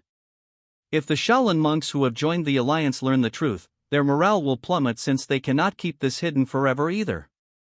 The burden on his shoulder is deeply heavy as he wonders where the alliance leader is. Moving to our forgotten main character, he tells our half-dead Yeon-myeong that he has some expectations, since he turned out to be nothing special. He thinks it's a waste of time, but seriously they are stretching this too much. He turns around as Yeon-myeong says that it doesn't seem like reality. As our Chad uses the sky-covering sword, all without actually using a sword. As he tells his fake master that his real attack are more painful than this. He is shocked because his body and inner chi have been constantly recovering completely since earlier. Which cannot be normal, so the strain must be affecting his real body. As his fake master gets up, he thinks that he has never won a duel with his master when he was alive. By the time he was confident he has surpassed him, he had already passed away. He thinks it is nice to see his face again, but his smile still scares him. As his master laughs, he says that if this is the wall he has to overcome to get out of here, he should show his disciple who has already surpassed him. Finally managed to get rid of the copyright claims, this part starts in the practice area all silent. When all of a sudden huge wave of energy raises through the area. Our Chad is getting overwhelmed, since he has no weapon. He is using his internal energy to manifest swords. Using them he offsets his attacks, but a follow-up attack causes his to move places as he thinks to himself that a simple dragon scale fragment is not enough to inflict damage on his master. As he rushes from one place to another, right now he is fighting using pure internal energy since he has no access to white snow and feather needles. To inflict damage, the best option is to use the myriad heaven flower rain, as such he aggressively charges towards him. Then uses shadow step to create a facade. He is thinking of using the dragon scale principle to solidify energy to create a foothold and change direction. Although it consumes a bit of internal energy, but if he tries condensing and solidifying the energy fragments before they scatter. With the sword he charged towards old man. Although he blocks it, he seems excited. Although the sword is good, it is not as good as white snow imbued with spiritual energy. Still it is enough. As they exchange sword, the surrounding turn into dust. Yeon-myeong manages to catch him off guard, and using extreme annihilation he lands a heavy blow. This makes a gap in his shoulder as our Chad says he paid him back for cutting his shoulder. As they create distance, our Chad is confused, then goes serious because his master is laughing since he is not an ordinary human. As he makes a poker face, old man says that it was a magnificent strike. And they are few in this world who could display such swordsmanship. But from the wound a little girl asks him why even with this much power he couldn't save her. The dark creepy thing says why he watched as she burned, and hearing all this he remembers what had happened. He grips onto his sword tightly, saying himself that he must not waver since all of this is not reality. The creep doll asks him if he is going to kill her with the sword, like all the people he did behind him. Behind our Chad, all the people he has killed is surfacing. As they continue to curse him, he grabs onto his sword and instantly raises them to the ground. He convinces himself that all of this is just memories of the past. But more of them latch onto him, telling him he feels no responsibility for all those he has killed. He killed them without hesitation and didn't understand the reason behind the battle, sometime even when he knew he turned an eye for his own sake while wielding his sword. He should not look away, as it is the weight of the resentment from those he has killed. What is dragging his feet is the swap of doubt, guilt, and arrogance he has created himself. And all of this is within his heart demon. This is so detailed, unlike most manhwas. As they drag him under the swap, our Chad also realizes that all his action was wrong. Recalling his life memories, he has solved everything with force. In both his live he has never learned or though of any other way. This is peak character development. He planned to live his second life ordinarily, yet he is still floundering in the river of blood. Despite getting another shot in life, he is still not aware of his past life. He remembers that Snaky told him that him thinking of living ordinarily is not possible, because someone with talent like him must have a reason behind it. That's when he realizes something and his hand comes out of the swap, shocking the creep doll as a huge fluctuation of energy blasts through the swap. As he has released himself from it, he tells them that there is too many he wanted in ordinary life. So he tried to remove obstacles, but at some point connection took root around him. He was alone in his last life, but this life he has friendships, got to teach others and lead them, make friends and feel affection towards a woman. As the creep doll turns into Chucky, he says that he is aware of his past life, but he must protect his connection. As the sword remanifests itself, he says that he has decided that these connections are a reason for his life. It won't matter even if he thinks it's a deception towards those who have fallen, since he is going to leave this place no matter what. Hak Yun and his buddy visit the nearby villages and inform the civilians about the current situation in Sichuan. They warn that after destroying Shaolin, demonic force were coming to eliminate Manhwa and Zhongnan sect as well. And as of today, all of the Shaanxi had been engulfed in the flames of war. While ordinary conflicts between martial sects don't harm civilians, it's a different story when demonic forces are involved. As such a progression of refugees formed and soon Xian witnessed a large-scale refugee exodus ever seen. To ensure the procession wasn't blocked by wild animals or bandits, Hakon, Okayang, and Chong Myong stood at the front. Hak Yu and Okayang took charge at the rear, in case of possible pursuit by demonic forces. Yun asks Old Man where they are going, since they can't take the entire refugee procession to Zhuxian Mountain where the Righteous Alliance forces are stationed. He says that they will all move together within Shaanxi, then go to Zhuxian Mountain. Then they plan to send the refugees to Sichuan under Hak Yu's leadership. Since Sichuan is the safest place in the Central Plains with the Tang family and the Righteous Alliance there. Since it will guarantee the safety of the refugees, Yun adds that Thu will be fortunate enough if they don't get ambushed on the way. Hearing this, he tells her to not say ominous things. She asks him that there was something strange about the man called Golden Spirit. But Old Man doesn't understand it, so she tells him to not give it mind. She thinks to herself that for being the Lord's son he was excessively ordinary. Wondering if there was any need to overprotect such a being to that extent. It is a worthless act and chosen by the logic of demonic forces, and relationship seems too emotional to be just a guard. Moving back to Sichuan, someone is practicing martial art. Someone handed her the technique called cold poison ice crystal cultivation technique. It's a cultivation technique created when the Tang family was exchanging knowledge with the Ice Palace. My wife says that those with the Nining constitution have difficulty learning ordinary martial arts. But they're actually optimized for learning ice techniques. In other words, this cultivation technique is meaningless to those without the Nining constitution. That's why it wasn't destroyed even during the Dark Lord of Destruction's invasion back then. As Mirio practiced the art, she realizes that it's a cultivation technique that would harm oneself if learned with an ordinary body. She thinks to herself that why the Dark Lord of Destruction didn't pay attention to such arts, but it's extremely precious to her, so she must practice diligently. My wife thinks to herself that fate is truly mysterious. That among the many martial arts lost that day, the remaining one would be helpful to that child. That's when she remembers that 17 years ago the heavenly pervert finished of the family had her father. She heard him saying that if it is the Lord's will, after that he retreated. Now that she thinks about it, she wonders if it was really the Dark Lord of Destruction, but it is actually Goldie. Moving to Goldie, who had treated, all of them failed and are in front of the Lord. The young master hides behind the tree, telling himself that the Dark Lord of Destruction is his father. He is too ashamed to meet him since they lost to both Manhwa and Zhongnan. Goldie apologizes, telling the Lord that due to his carelessness, they failed to achieve victory in Shaanxi. In that case, he gladly accept any punishment. The pervert uses his eyes to look through the forest straight towards the couple, and they also sense it instantly. He can easily see them as his pupil reflects it. Then he orders Sliver Mask to go to Guizhou and prepare for the expedition. He follows the order and he tells them that he will handle the situation in Shaanxi, and the opportunity will belong to the Higua family. Goldie asks the Lord to give him another chance, and he will surely take down both sections. He gets shocked when the Lord says that it is the second time he has failed.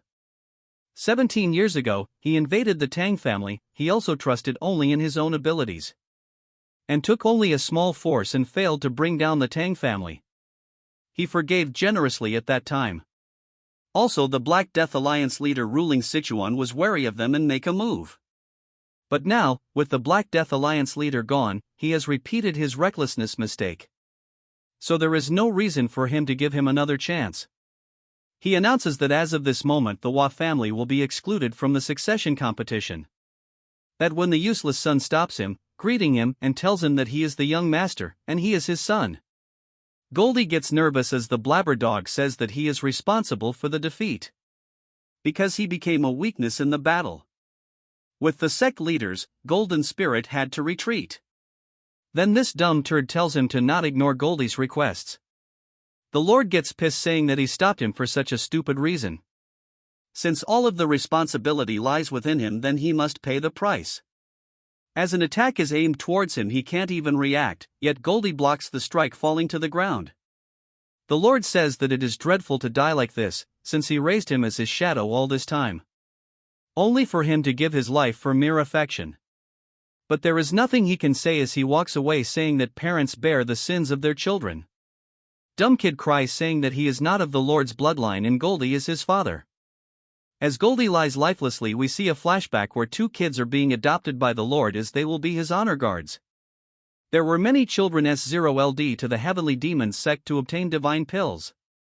Among them, the twins were chosen by the young sect leader of the heavenly demon sect. And under his support, they received demonic manuals and spirit medicines, reaching the realm of extreme demon. And wearing gold and silver masks respectively, they became the young sect leader's honor guard. As shadows they took down those who blocked his path, and acted on his stead, and one day he ordered them to create an heir. He tells them to make the daughters of the families that have surrendered to them bear the seed that will succeed him. It was an incomparable order, to suddenly seek an heir through his honor guards. But it was the order of the one who would become the sky of the demonic path was absolute. So they couldn't question it. He also excluded personal feeling, which is simply an order. That's what he HD though. Until 10 months passed and he held a small lump of flesh in his hand, he developed feeling that a shadow should not have. Knowing he couldn't do anything made Hai want to call him out more desperately, his son. These were words he could never say in his entire life, but he kept this one promise that even if he becomes the Lord one day he will protect him until the end of his life. As he lies dead on the ground as rain showered the area. And this dumb turd cries with no words coming out. This part starts at the Gua family state. As he gets dressed, Sliver Mask says he must follow his lord. His wife says just how long are they keep going to wait. She heard that the Hua family held their departure ceremony if they were to achieve victory. Then their son would be out of succession without even a chance to compete.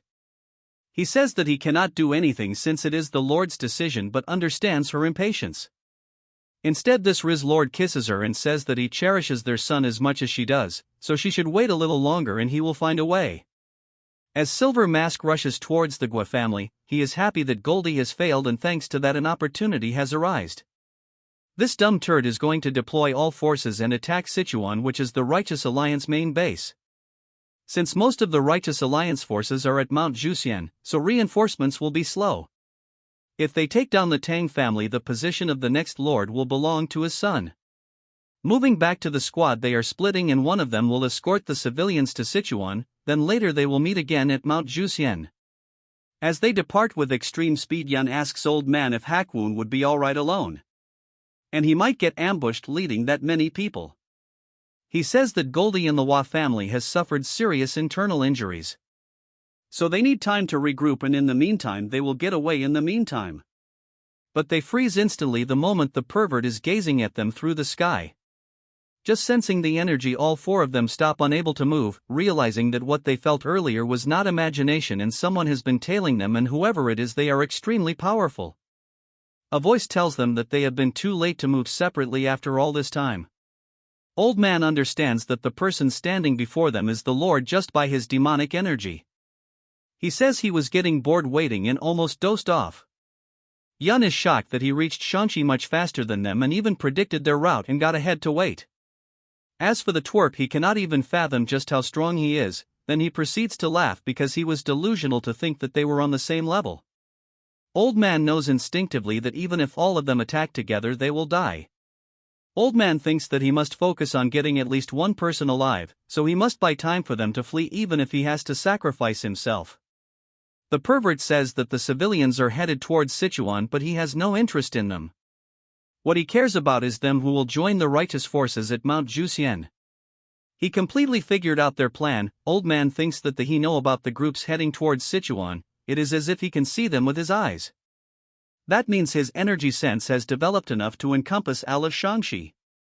He thought of killing them, but he has changed his mind. For now he will spare their lives. Hearing this, old man asks what their scheme is. He says that there is nothing like this, killing them here and then going to slaughter the civilians would take as long as drinking a tea. He gets behind old man, saying there is no need to go that way since he doesn't kill people for no reason. All of them couldn't even process when he got there. Pervert says that no matter how much they struggle, if he puts his mind into it, establishing demonic order in the Central Plains wouldn't take more than 2 weeks. But that wouldn't be fun since one has to fight with a feel of satisfaction. For that very reason he postponed the fight with the Black Death Alliance leader, since both of them wanted to fight each other once they reached their absolute peak. But he got to know that he was killed by some brat who is the leader of the Righteous Alliance, so he will have to create entertainment using our Chad, unknown to him that he uses the techniques of our Chad. For that reason he will keep only the elites from both sides alive, whether they're righteous sect members or demonic path followers. He doesn't need those who drag down their alliances. From that perspective they have proven their worth. He will spare them, but they must not take a singed step out of Shaanxi. If he sees in movement he will kill them.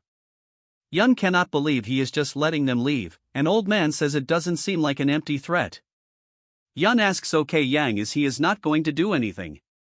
He is someone who has met both Yeon-myeong and the Dark Lord Destruction.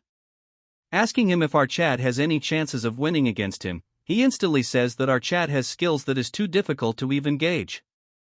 But he cannot assure his victory if they were to have a fight. All of a sudden the turd stops, saying that ending them all 4 of them away be a bit excessive. Anyway, that golden spirit stepping forward recklessly only to die by his hands. Hearing this, the two cannot believe that he killed such a strong subordinate with his own hands. He then says he must balance the numbers, so he should cut 1 person at least. He launches an attack towards Yun, which old man blocked, as his sword shatters and he falls to the ground, telling her to not follow soon. As he dies, the turd says that it's touching since both sides took a blade for each other. This leaves some weariness and they shouldn't leave Shaanxi and wait quietly. Yun pick up his body, telling him he made such a decision. As she cries, she says she couldn't even respond to her apology. She says what she is supposed to do if he leaves like this. Now she had the opportunity to open up to each other. As she turns red, aura leaking from her body, she says she will kill the pervert no matter the cost. Moving to the Hwa family, the matriarch is running outside to see that her son is carrying Goldie on his arms. He asks his mother why she is grieving even though nothing happened to the Lord, so he asks her to tell the truth, wanting to know if he really is the son of the Lord. She explains to him that all of the young masters of the 3 families are none of the Lord's children. She says no one knows why the Lord didn't create his own successor directly. Even Golden Spirit didn't know the reason. In a flashback we see him telling her that 20 years of serving him, he gets the feeling that he exists alone in a different world. It might be that he won't do it, but that he cannot, and the Heavenly Lord views other humans as less than beasts. She says that's what they talked about the Lord. The turd asks her when she was him if he talked about him. He gets shocked when he hears that all he talked about was him. At first she was worried that he was just a child born from an order. But he told him that for his son he would even go against the Lord's command. That's when he remembers all the things Goldie did for him, and because of these tears won't stop dripping from his eyes. He had lived with the desire to gain recognition from a father he had never seen. Not that he looks back at it was foolish and shameful, not realizing he was by his side. She says that since they have fallen behind in the succession race, she supposes that this is the end of the Shaanxi as a demonic clan. As he cries, she says that whatever decision he makes from now on, the fact that he is her proud son will never change. He decides to take his leave as he gets super serious, unlike his past self. Moving to the Hwa family, the lady is doing her makeup when someone barges into the room, shocking her. Her pupil get excited and she jumps over, calling Silver Mask darling. She says that since he came in person, if it is what she is thinking. He says that she is right and the time has finally come for the Hwa family, so they now need the forces of the family to deploy. In the Righteous Alliance base, someone is telling Barbie that why he is ignoring his words. With Shaolin destroyed, there is now any part of Shaanxi remains unsatched, they would have already fallen victims. So they should go to Wuhan No and prepare to attack Pervert together with Wudong. Barbie says that they have lost communications with Shaanxi forces that were supposed to come. Hearing this, he laughs as such. Barbie with a serious tone tells him that he finds this situation amusing, asking him if this is good news that they have lost contact with their allies. He says that he doesn't mean it that way. Barbie says that he wants to go to Wuhan so they can ensure that the alliance forces survive regardless of what happens to the sections. Hearing this, he gets pissed, telling him to watch him words or he won't tolerate further insults. This turd is releasing killing intent without any hesitation, as he wonders if they can really trust this person. If our Chad was here, he would have discipled this rabid dog. Shifting to another scene, we see that Barbie had to tell the monks that Shaolin had been annihilated. He says that given the situation in Shanxi they couldn't provide support. He apologizes for delivering the news late. If they want to leave the alliance they may do so, since he has no right to keep them here, as he kneel apologizing for all this. One of them says how can he, their leader, bow his heads for the deeds the heavenly pervert has caused.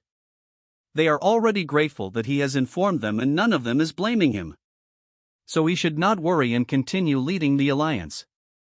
They will personally resolve the resentment for the sect's destruction in the upcoming battle against the demonic forces. For their sake he cannot accept the proposal of the so-called Sword Saint. So he informs him that there will be no change in plans. This pisses him off and he says if they are not going there, then are they waiting at the mountain for? He says he has decided where they will advance since they just received a report from the forward scouts. The forces of the Gua family heading towards Sichuan, so they likely intend to strike their main camp while the alliance force are here at Zhuxian Mountain. The turd makes a point saying that they are abandoning Wuhan yet they want to go and defend Sichuan. He says that they are not so shameless and they are using the Gua family's deployment as an opportunity. They are going to attack Guizhou itself. Moving on to Qinghai, the village steward Archad met is in trouble, as bandits are residing in the Kunlun territory. Her wonders if he can handle them since he doesn't have much poison and feather darts left, wondering if he can handle these guys. He motivates him saying that he cannot die and must lead them to Sichuan. A turd says that he will start by killing 3 of them, but before they can even react Snaky enters the scene finishing all of them in an instant. The steward couldn't even react. He cannot believe that a dragon is heading towards the Central Plains. Snaky is flying at extreme speeds and he has reached the Central Plains. In about 2 days he should reach Sichuan. He remembers that the people he saw were familiar faces. That's when he notices something on his subspace as the pill is reacting. He wonders just what is happening to Archad. Moving on to him, he is on equal grounds with his master. The voice says that he wants to leave this place, as if he could make up his mind and leave. His master says that he might have settled his resolve but he didn't succumb his heart demon. As they collide swords they are equally matched, and their clashes are so strong that mountains are being raised instantly. The heart demon says how he even dreams of leaving this place, when his swordsmanship is useless here. But all of a sudden he starts overpowering old and shocking him. He falls to the ground and the old man says that Archad's aura has changed for some reason. Before he could even react he lands another strike with extreme force. He laughs saying if he wants to see this through, but Yeon-myeong is focused. The sword strike he had brought down has no form, no technique and no path. It was a single strike imbued only with pure intent. In a state of non-self it's headed towards a single path. The old man thinks if it is the ultimate strike as such he finished the heart demon off. It laughs saying that there is no more wavering in his heart. But it is not over yet even if he faces karma directly and see himself, and a heart demon isn't something so simple to overcome. That's when he get injured, shocking him because the technique that fills up everything visible with energy, imbued with the intent of the flower rain of the sky. As such the technique replaces his master. The heart demon has grasped the essence of the flower rain. That's when a huge wave of energy replaces it, shocking Archad as one thought was over and another appeared. And using the essence of the technique it takes the form of his ancestor, the invisible guest. In the south of Shanxi they have buried old man and Yang tells Yun that they must leave for now. With pure intent she says it time to attack the heavenly pervert, but he tell her to stop talking nonsense. Since they barely made it out alive. She says him sparing their lives were momentarily, so rather than being played she would die on her own terms. He tells her to get a grip on herself and not let the old man's sacrifice go in vain. They should for now escape, but looking at her, she is not someone prepared to die, it is the empty gaze of someone who has nothing left to lose. That when someone enters the scene gasping, saying that he is a messenger sent on a secret mission from the Hua family of Shangxi. Hearing this, they confirm if he ID from the Shangxi Hua family, so he must be from the demon sect. Green Face says that seeing him alone he must not be lying, but he cannot understand what the Hua family was thinking sending him here. He says that he is just a low-ranking member, so he doesn't know the details. He was ordered to inform them that they must leave Shangxi immediately. Moving to another place, the turd tells the pervert that they must atone for the damage done to Manhwa and Zhongnan by standing against the Dark Lord of Destruction. Guess the boy turned into a man. The turd says that he came here because he sensed a large demonic energy movement from the Hua family. He asks them why they are doing here, since he made it clear that the Hua family no longer has any chances. They are doing things without his orders, and if they want to earn merits this way they should forget about it. The man, that's what we are going to call him. He asks the turd to explain the significance of the succession struggle. And if this is to succeed high as the Lord's son and the master of the demonic path. He sighs, saying that he is continuing to waste his time, but he is a good mood, so he will tell him. The Dark Lord of Destruction is merely a tool to establish a foothold for the heavenly demon divine cult's advance into the Central Plains. He is originally the young sect leader of the heavenly demon sect. When the demonic world order is established, he will return to that position as the master of the demonic path. But sorry to him, our Chad annihilated the entire sect unaware to him. Anyways, he says that after that he would need someone to manage the Dark Lord of Destruction left in the Central Plains. In other words, it's a competition to select the governor of the Central Plains for the cult. He asks the man is this is enough, but with an angered look he asks him why he played this children ploy to begin with. He says that the answer seems sufficient, so they should get lost now. The man tells him if the answer why he deceived them, then, hearing this, he says to use his brain a little. It provided justification for assigning the demon elders. He says that if he did not make this play, there was no chance that Flower Realm Masters would have faithfully played the role of dogs under someone as ordinary as him. The man says that he is glad someone like him is not his father. Thanks to that, his heart has gotten lighter. Then he proceeds to say that earlier, when he asked where he was leading all these troops, he was here to avenge his father. Hearing this, he laughs, saying that at this rate the Hua family of Shangxi will lose everything. But he cannot understand the fact that the two flower stage demons are going along with it. They respond to him that they are disappointed, despite serving the Lord faithfully over a decade. They are discarded without mercy when deemed unnecessary, and he deceives his subordinates to manipulate them. So they cannot just follow someone who feels no remorse. One of the demons says that until now he has walked the path of demons with pride, but today he trembles with rage at his own foolishness. Hearing this, the turd says that he came to the demon path seeking power, yet he is taking about righteousness. He thinks something is wrong since all of his subordinates have gone wrong in the head. He thought they would be useful for longer, but it cannot be helped. As he releases killing intent, he says that now he has no choice but to kill them all together. He says that before the sun sets the Hua family will be annihilated. The intent is so strong that just by standing in front of him, yet he feels like he is being devoured. The pressure is overwhelming, but the masters tells him to keep his composure.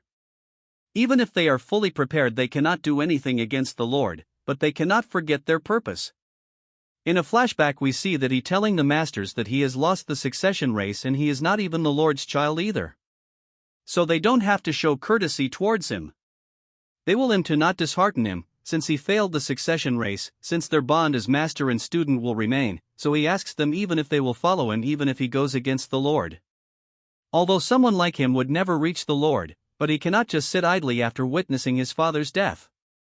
Even if he can cause the slightest disruption to the Lord's long-cherished wish, so he will risk everything to obstruct him. Hearing this, they say that if it is his will they will follow him even if it means death. Moving to the present, he is happy that there are at least people who trust and follow behind him. He says that they are about to start a fight with no chance of winning. He is grateful that they choose to follow him despite knowing all this. Since he has now become a man, he says that the Hua family will not live under the protection of the Lord, even if history records his decision as foolish. He would rather die than live a life with false bloodline, so he orders them to become fools like him, all charging towards him. Moving to the other side, the squad is informed that an internal strife has began. Okay, Yang thinks that if it is true, then it is the perfect time to make a move. Yun says that it is great news, that the demon turds bear fighting among themselves.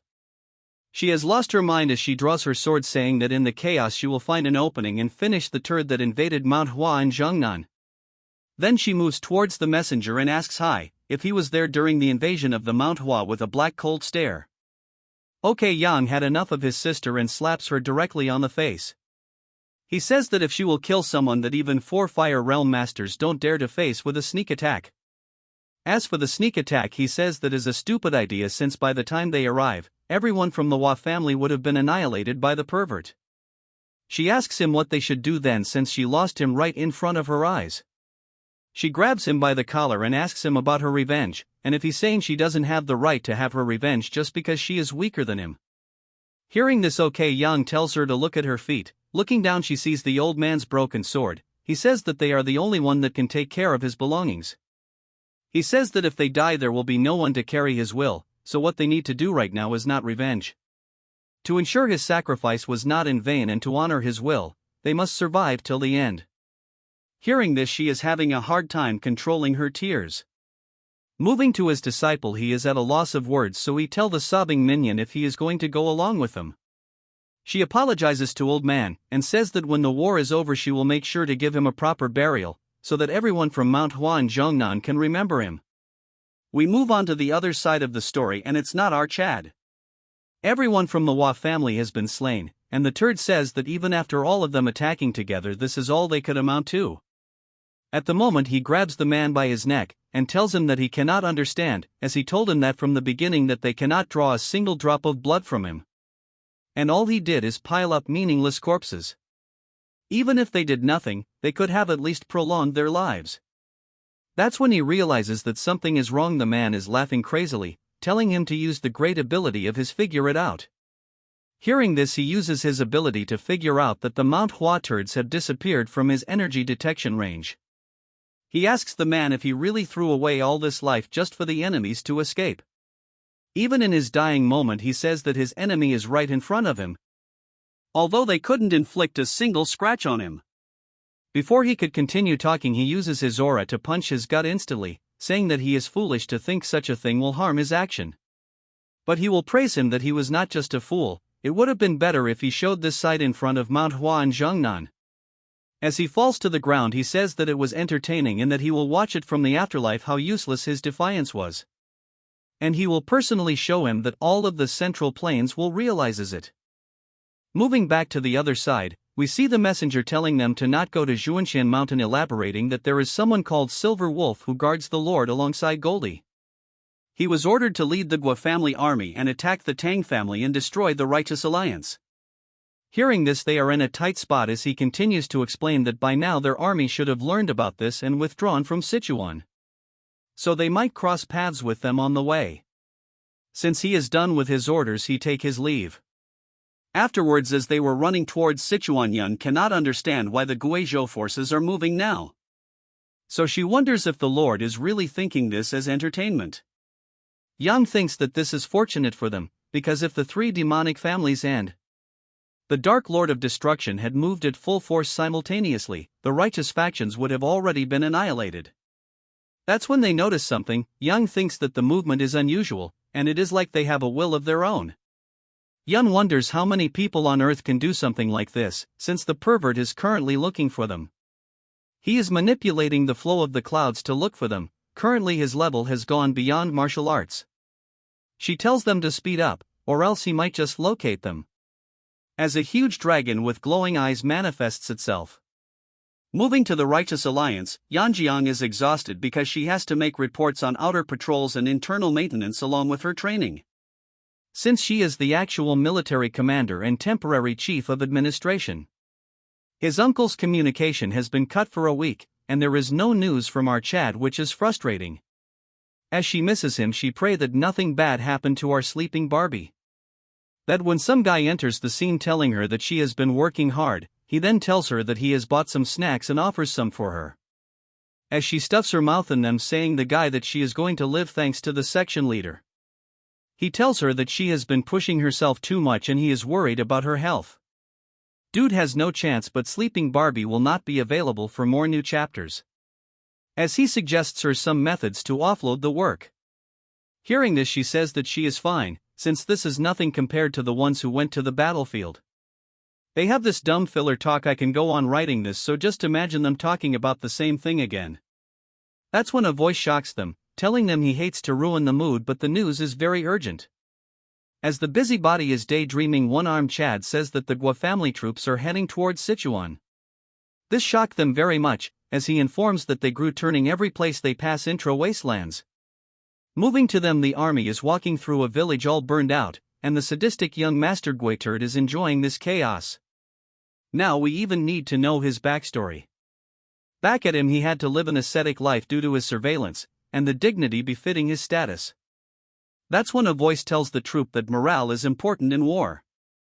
Since they can liberate themselves here, as this sadistic is going crazy, for the next 2 hours he commands the troops that he will be closing his eyes for 2 hours. In that time he won't give any punishment taken against civilians, they can kill as much as they want. Silverturd seeing this thinks that they are wast 5ing too much time, but the one on the horse says that he is too concerned. This weirdo says that looting in war is necessary, so they can afford to waste this much time. This guy is the great elder of the Gua family, the great spear king. He then says that a virtuous general knows how to loosen discipline appropriately rather than tightening it too much. This turd had entered the demonic path but was originally a military general. This guy is close to a soldier than a martial artist, after the pervert saved him when he fell into demonic darkness. He then joined him, and since then he has been helping the Gua family. But his word and action has a different kind of darkness that make him feel uneasy. As he wickedly laughs, he says that despite all this his skill are excellent, so for now all he can do is watch. A messenger bird arrives and the man reads the letter, and his smile instantly fades away. Silverturd asks him if this is serious. He tells Silverturd that it is too late to defend, so they are attacking their main base to make them retreat. He thinks that this is a good strategy, and all of this is going according to the predictions. In the letter she said that as per the elder's advice, they have withdrawn all forces from the path to lure them into a false sense of security. As per the elder's advice, we've withdrawn all forces from the path to lure them into a false sense of security. They have requested support from the Fu Zhenlu family, securing a promise of several hundred troops. In particular, they say that Baek Sarayan of the Ice Snow faction, the Lu family's strongest force, is coming, as she's the strongest among the Lord's subordinates. Considering his actions towards the Hua family, the pervert will not intervene, and now it is just a matter of who beheads him first. She told Slivery Turd to not worry about her safety. He is impressed that even though it is planned it is a matter of life and death, yet she is composed. The turd says that since the madam has ordered, they will march forward and his son will achieve more merits. Silverturd also thinks that he is right. If they make a mistake here, they will end up like Hua family. He thinks they should hurry up and destroy the Tang family and the alliance base. He tells all of them to march forward, and on the other end our righteous minions are going to fight elephants. The purple turd sighs disappointed, telling him that just when things were about heat up. Since T6 Hay have eradicated the entire place, then one of the turds says that they captured several beautiful women. Among them he has hand-picked them himself, so he won't be disappointed, offering him to relieve the fatigue of the battle before they go. Purple turd turns his crazy mode, saying that it would be impolite to disregard the sincerity of his subordinates. Then he laughs. That's when someone's saying that the Grand Elder has sent a letter, telling him that the Righteous Alliance army is heading towards the Gua family's main family. This shocks him as he continues, saying that he has ordered him to attack on the Righteous Alliance's company. He confirms and says that it cannot be helped, so he won't let his desires cloud his judgment. Tells his minions to kill Therm since they are just baggage now. And her does so. As travel for longer times, we see Purple Turd sighing. He says that he should have indulged a little before. He is not dumb, as he thinks to himself that them hurrying will not change the outcome of the war. He then rethinks, since his mother is risking herself, so he must at least pretend to be diligent. So those around him end up acknowledging him. He says himself that it's not like he only has a day to live. That's when he sees a rope, and afterwards the horse is shocked, as from the ground whipping ropes with poisons. As the Tang family guards charge towards them, the purple tuns one of them into half. The warriors instantly became aware that even though they are first-rate warriors, to cut one of them so easily. So he must have at least reached the realms of supreme masters. As for the purple turd, he is pissed that they are using such a cowardly methods, asking them where they are from. That's when a voice tells him that it is truly shameless for him talk about cowardice even though he is from the demonic clan. He is dazed and the voice says that considering the atrocities they have committed in Sichuan, it's regrettable that they didn't have time to prepare something worse for you. It's Yeon-myeong as she gives this longest speech and tells them that she will stop all of them. Instead of worrying about the outcome, he is tense that the moment he saw her his breath was taken away. Because his mother is a famous beauty in Guizhou, he has never lost composure to just any woman. Then his mouth starts foaming as he says that he wants her, elaborating then that since they are from the Righteous Alliance there is no need for them to hurry up. Yeon-myeong is a little concerned since the Flower Realm Masters are not here. So they must have gone towards the Tang family, although they have already sent them letter. This dumb Rox tells Yeon-myeong that she is truly beautiful and would like her to be his concubine. She thinks that he is truly disgusting to have thoughts like this in this critical time. Even if times were right, she would not want to tell him anything. Holding his spear, he says that he will take it slow, since the situation is not ideal. As he kills more of them, she tells everyone to prepare for battle. The demon turds also get ready for battle, although they are all still poisoned. Guess what his first command is? He orders them to capture the woman with the fan at all costs. The rest they can kill. After some time, even the sun has set and the Tang family members are almost out. Yeon-myeong is also injured as there is difference in their skills. They even used advanced troops, yet there is such a large difference. Especially the orange turd, as he is using his aura so well that he has even straightened his horse. He gets down saying that her assessment to challenge him in an open field backfire. He then goes back to his perverted behavior, saying that he will skip names and all that, since seeing her up close he is losing her mind, offering her to become his concubine. That's when the weak commander tries to charge towards him, but he gets stopped by two of the guards. As he is stopped by them, he tells our waifu that his patience is running out, but she is so savage.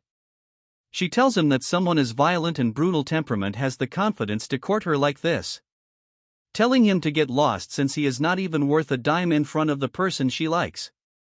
Hearing this, he rips a part of her clothes, telling her that he will use force now. He says that his companions are busy so they can take their time. He thinks it will be more entertaining. As for her, she wants our sleeping Barbie to help her. All of a sudden the entire area gets cold, snow falling from the sky. Purple turd cannot understand since it is the wrong season. He notices some movement, but it is too fast for him to react, pushing him away. He cannot understand that it is a simple technique, yet the internal energy is tremendous. He wonders just who the person is, and not the sleeping Barbie says that she rushed here to check the situation. But it took her longer since she is not used to the movement technique yet. But she doesn't need to worry since senior waifu has arrived as the direct disciple of the Tang family head. As our waifu was cultivating, she sensed a presence and realized that is her mother-in-law and also her master, my wife. She in a serious tone tells her that she has to stop her mediation, since it is an urgent situation. She received an information that the Gua family forces have reached Sichuan. According to the intel, the army was split in two and one part is heading towards the Righteous Alliance and one is coming for the Tang family.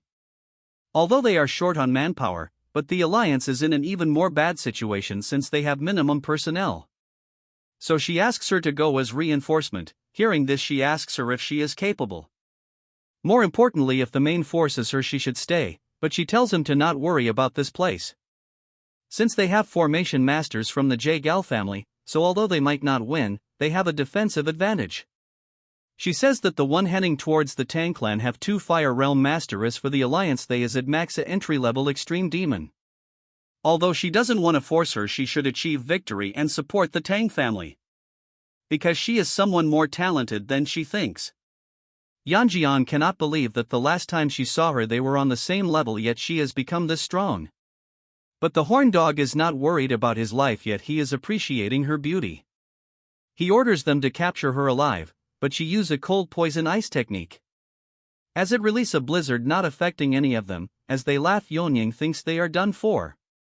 Purple turds giggles until it fades away as his minions start shivering, falling tot air deaths. He is angry on them since they are not using internal energy to keep themselves cold. But Miso tells him to look at himself first, even his hand has frozen. Moreover, the cold seeps as time passes. If he doesn't want to lose his arm, he should run away. Since she has recently learned this technique, she doesn't know how to control things like severity. Moving back to the Tang family, Woojin welcomes my wife as she asks how the situation is. He says that all troops are ready for battle and can attack anytime upon her orders. She says that the extreme demon masters with the enemy's main force are Great Spear Demon Guncheon AK, who was dispatched to the Guizhogua family. And there is also Silver Wolf. According to intel, this Silver Wolf was the one who annihilated Shaolin with the Dark Lord of Destruction a few days ago. So his martial prowess is immeasurable. Since he's the one wiped out Shaolin, it is impossible to even measure his prowess. Fortunately, this time they have Baldy, who is ready for blood. Still, they are at a disadvantage. He asks if Fatso and Gen Z uncle are awake. She says although they have gained consciousness, for some reason they are unable to circulate. Internal energy circulation is blocked. In their current situation, if they were go out, it would become a burden. So they cannot rely on them and will have to handle this situation all by themselves. For now they should defend, as another messenger barges in saying that the scouts have learned that, just now, an extreme demon master Silver Mark left the formation. And he is heading towards the alliance. This gives her a scare. What happened at the enemy side is Old Turd says that there is no support coming from the Tang family, with no ambushes or traps along the way. At this rate, before dawn breaks they might win, yet Silver Mask stop him, saying her must go towards his son. He says that the Turd has learned the swift armor technique, so the path to the alliance should be no big deal, so there is no need to worry. He would like to think like this as well, but judging by the worm, something is wrong. He tells the elder that he should be enough for the Tang family and says that he will join after saving his son. As he leaves, he thinks it's very protective to plant a gui to monitor his son. It like the kids of all the families are fighting the war for them. The purple turd is getting overwhelmed as he gives excuses that if he could ride a horse he could use the swift armor cavalry technique, overwhelming them easily. According to one-handed Chad, he says that purple turd is getting more impatient. Also, his movements have slowed down because of the ice techniques. As they attack him from multiple sides, he gets overwhelmed and they have managed to gain control of the situation. As they both land major strikes from both sides, the turd was about to fall down, when Silver Turd barges himself, causing a serious explosion. One is knocked out in the ground and the other is about to die, all in a matter of seconds, as he says the turd was in trouble because of her ice techniques. As the turd starts blabbering, Silver Turd tells him to melt the ice. Miso is scared that Silver Turd is her, since he's supposed to head towards the family. Taking a closer look at her, he figures out that the department of her martial art is shallow, but her internal energy is tremendous. As killing intent increase, he realizes she has cold energy, asking her if she attacked him. Moving to the pervert, he says himself that in order to go away from his eyesight they need to run away from the central plains itself. That's when he discovers a grave and splits it open, saying that although the materials are lacking, he will use the extreme demon soul restoration technique. My wife thinks she has made a fatal mistake, as she never thought that Silver Turd would suddenly appear there. She sent Miso to the Righteous Alliance to keep her away from dangerous battlefields. Instead, it led to her falling into the hands of the most dangerous enemy. To quickly strike Great Demon Spear, who's coming to the Tang family, and then go and provide support. Since his cavalry skills excel in open battles, as such a defensive battle is essential. She should have sent Baldy to the Righteous Alliance. That's when a voice grabs her attention. He says that Baldy was the first to see the war report, and he then handed the letter to him and departed. She confirms if he left at a time like this, and confirming her, he said that it is urgent, so he had to go first. Moving back to the Alliance battlefield, Silver Turd says to Miso that having the ice talent is quite a rare thing. Since the Ice Snow faction would be pleased to know. As for Miso, she is in a right spot, since there is a clear difference in power. As she is right now, she cannot defeat him. As for the turd, he exudes killing intent, saying he will spare her, but the purple dog with a damaged arm tells Silver Turd to capture both of them, including Yeon-myeong, since he had quite an educational experience because of them. Since they are the ones who ruined his arm, he will shower them with a lot of affection. He looks at his pathetic state and thinks to himself that he is thinking about women at a time like this. Officially, he is just the young master's honor guard. He would like to give him a stern lesson right now, but the leader would not bother about the pureness of an ice technique user. He tells the girl that given the situation they should both surrender quietly, and Miso asks him if they don't, and in response he says that then their comrades who are barely breathing will die. In his mind he thinks to himself that if they are left like this they will eventually die anyways. But he gets shocked all of a sudden and Miso cannot believe what is happening as old man Baldy has come to the rescue. Hearing the voice, Miso gets flustered as she has though that he was going to assist the Tang family yet he is here. Old man super pissed tells her that he will handle this. He asks Silver Turd that he is one of the demon masters that led to the annihilation of Shaolin, the Sliver Turd. Silver Turd says that he had thought that he would be the main force behind the Righteous Alliance or fled after the destruction of Shaolin.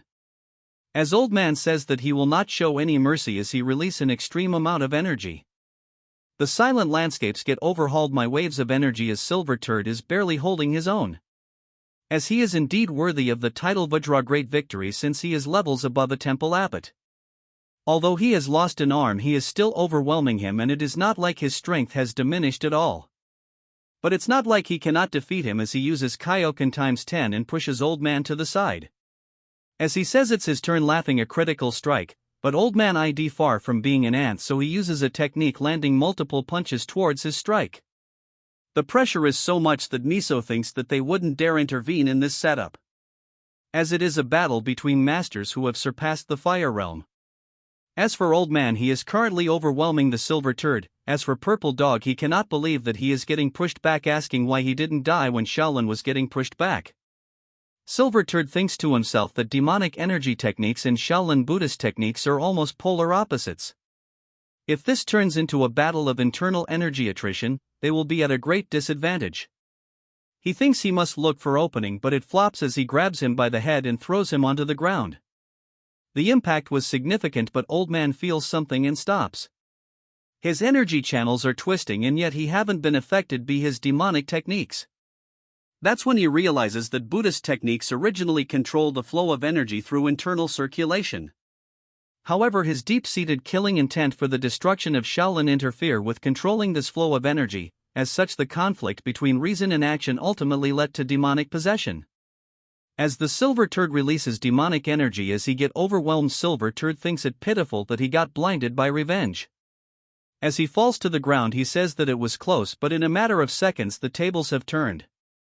Miso tries to land a sneak attack, but he notices it and grabs her by the neck.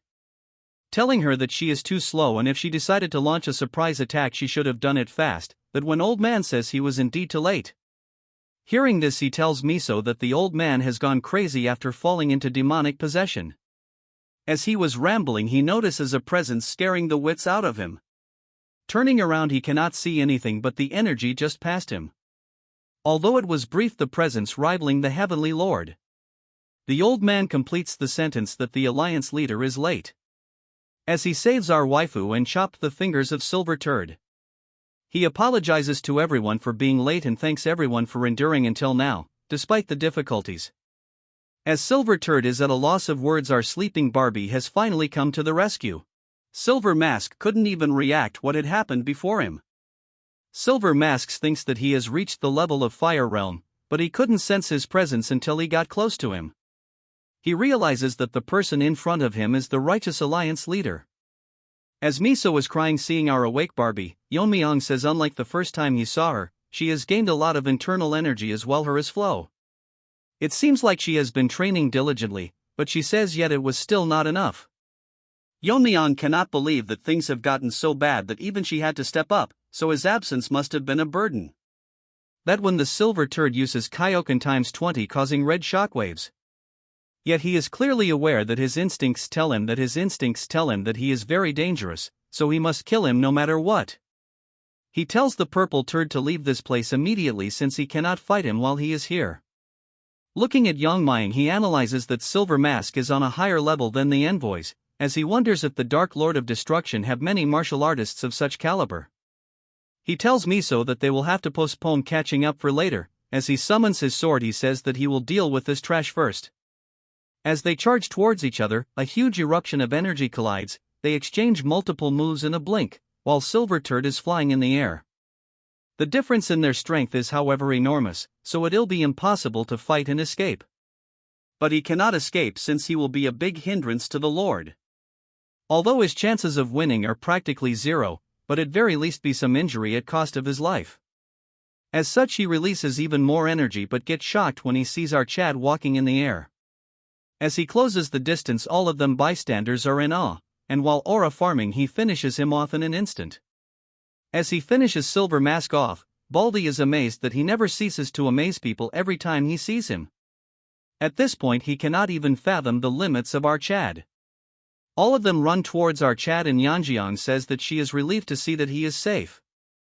Baldy says that his safe return means he has successfully completed his mission in Xinjiang. He asks him if he inflicted some heavy damage on the demon sect. But they get shocked when he hears that the demon sect has been annihilated.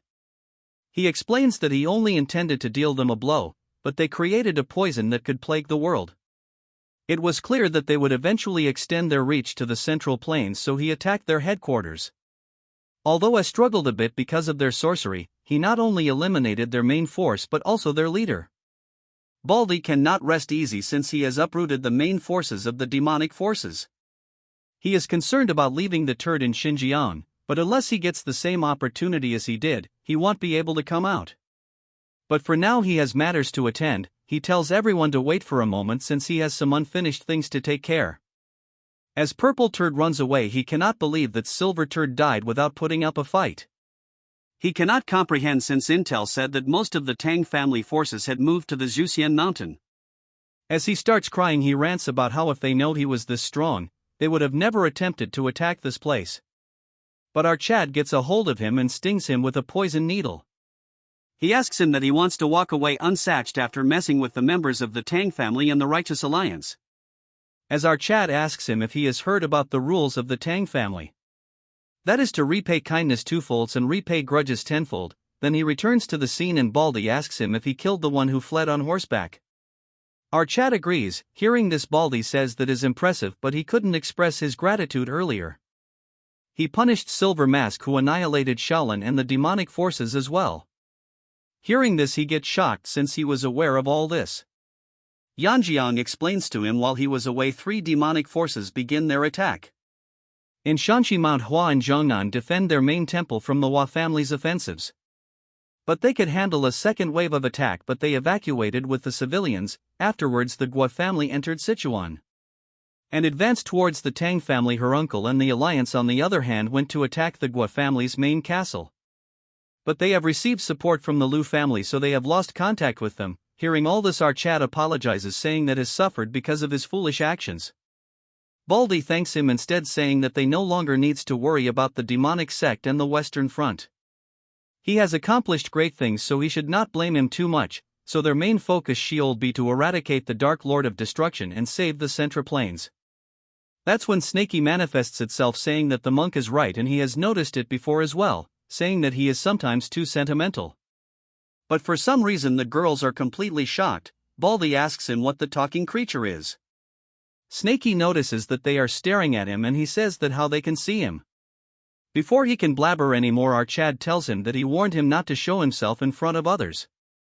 Snaky says it's unfair since he is a spirit, so they should not be able to see him. He wonders if this is because he became a dragon that this is happening. He realizes that things have gotten chaotic, and Snaky didn't do it intentionally. He reveals that Snaky is the guardian spirit of their main family since it's time for their ancestor. And he has been assisting them. As Snaky is getting impressed, he adds how when he was trapped in the heart demon, Snaky carried him all the way to the Central Plains. Baldy thinks that knowing about Snaky is surprising, but he is worried about the heart demon, since he has overcome it and transcends demonhood. Our Chad says that he did manage to overcome it, but he did get some help. As he was facing both of them at the same time, he was getting overwhelmed, although he tries to hold them off, but they simultaneously attack him. As the little girl and White Turd stand, they thinks that he is taking too much time. Normally most would be crippled, but he never expected his attachment to life to be this strong. He should have given up easier. Now he is facing fear, pressure, and everything. It says that a battle with a heart demon is a battle of enlightenment, so there is a clear limit to facing it alone. That when something drops from the sky. Our Chad has been fighting endlessly and now he cannot even move. He doesn't see an end to this. The more doubt he has, the stronger the heart demon becomes. He can't do much since he is facing one of the strongest people on the planet. As they were about to charge, our Chad loses remembering friends and family. That's when a voice tells him to get up. The one who defeated him is struggling here because of his heart and will, it's Black Lizard. Telling him that if he pulls himself together he can leave this place. Our Chad is shocked and cannot believe that the Black Death Alliance leader is with him. He asks Black Lizard how he is here, and Smarguy says that he is not the only one trapped in the Heart Demon prison. He elaborates that his remnant thought's White Snow is here, although he has nearly exhausted his spiritual energy to enter his mental realm. Our Chad gets shocked when he says that he had witnessed everything he has been through. But he cannot understand why he is struggling when he overcome being consumed by the Heart Demon so well. It's very frustrating to see him shaken by the illusions he sees, which is torturous and tedious to watch. As a light grows, he says he will lend him his power. As White Snow is back seeing it, our Chad feels a sense of hope. As his masters are chasing towards him, he grabs onto the White Snow and pushes them back. As huge eruptions occur, they say that the one who has his will broken is regaining his will. Once our Chad has gotten a hold of White Snow, he can now truly end this. He has figured that fundamentally the Heart Demon is not encountered through training, it was triggered by the malice intended to imprison him. The image of his master and his ancestor are part of the Heart Demon, so what he needs to cut is not the illusion before his eyes. So he will cut this world itself. It was created by the will. As he lands a strike beyond comprehension, and it is a strike that seeks to suppress his will and brings him down. As the strike lands, it ends all of them, and his master says that he has finally pinpointed the right place to attack, but the strike is clearly annihilation. But it exceeded its original power, asking him if he has named the sword technique. He has named it the heaven-shattering annihilation, since he has imbued it with the determination to cut through a world with will that is not his own. It is created by combining his master's teaching and the principles of the myriad heaven's slower reign. As his master fades away, he says that it is an excellent sword. As for the nameless wanderer, he says that he sensed the familiar energy from his soul. As he fades away, he tells him to take good care of Blue Horn. Hearing this, our Chad gets shocked because he cannot understand how illusions created by the Heart Demon to speak like they were real. Moreover, he had though that the ancestor viewed Blue Horn as a tool. But the sensation was strange, yet he is not sure if he can use the heaven-shattering annihilation outside of this place. As he was blabbering to himself, he wonders where White Snow went. But he realizes he has turned into Black Lizard again. He asks him what he is helping our Chad, as it goes berserk, saying that he didn't appear when she needed him. Before our Chad could say anything, he tells him to stay put. Although it's from his Heart Demon, he wants to resolve this. As the Heart Demon tries to stop him, he overcomes its powers and hugs him, apologizing to his daughter that he was late. As the words are said, she instantly starts crying. Seeing this, our Chad cannot fathom what is happening, since even now she acted like the real Yanhui, not just an illusion in the Heart Demon. Blackie says that by now he has probably realized that these illusions aren't simply illusions in his Heart Demon, but lingering thoughts summoned by the soul-gathering technique. In other words, they are souls. That's why he wanted to resolve this, as he couldn't stand by and watch her suffer again. Our Chad was also relieved that he didn't have to deal with her, since he didn't want to relive that day's events. He asks if the Alliance Lord doesn't resent him, since he has lingering thoughts left in the White Snows. They must have the same memories and emotions. He would lie to say there is none, but he is not foolish enough to ignore the suffering of the child before him, blinded by the past. He is also grateful that even as a lingering thought he was able to say what he couldn't to his daughter. Now they must go their separate ways. Our Chad asks him where he is going, and he says that he must go to the land of dead. That's when he grabs an ugly creature, which is the culprit behind the illusion. It was created by filling soul-gathering techniques and demonic arts with the sorcerer's own soul. He starts doing something to it, saying that he wanted to torture it, but rather than venting anger on such a soul fragment that has even lost its self-awareness, the best revenge would be to use it in a way the sorcerer never intended. He used the Samadhi true fire to erase its resentment and turn the spirit into something like an elixir. Although it won't have effects like strengthening internal energy or physical enhancement, the knowledge and wisdom the sorcerer gained in life will be imbued in your intent. He should take at least one spoil of war when he leaves this place. He says at time that they must part ways and he must go to the land of the dead. He also says that he has nearly exhausted the spiritual energy to intervene here. So the spiritual energy that contained him will be depleted and he won't be able to meet him.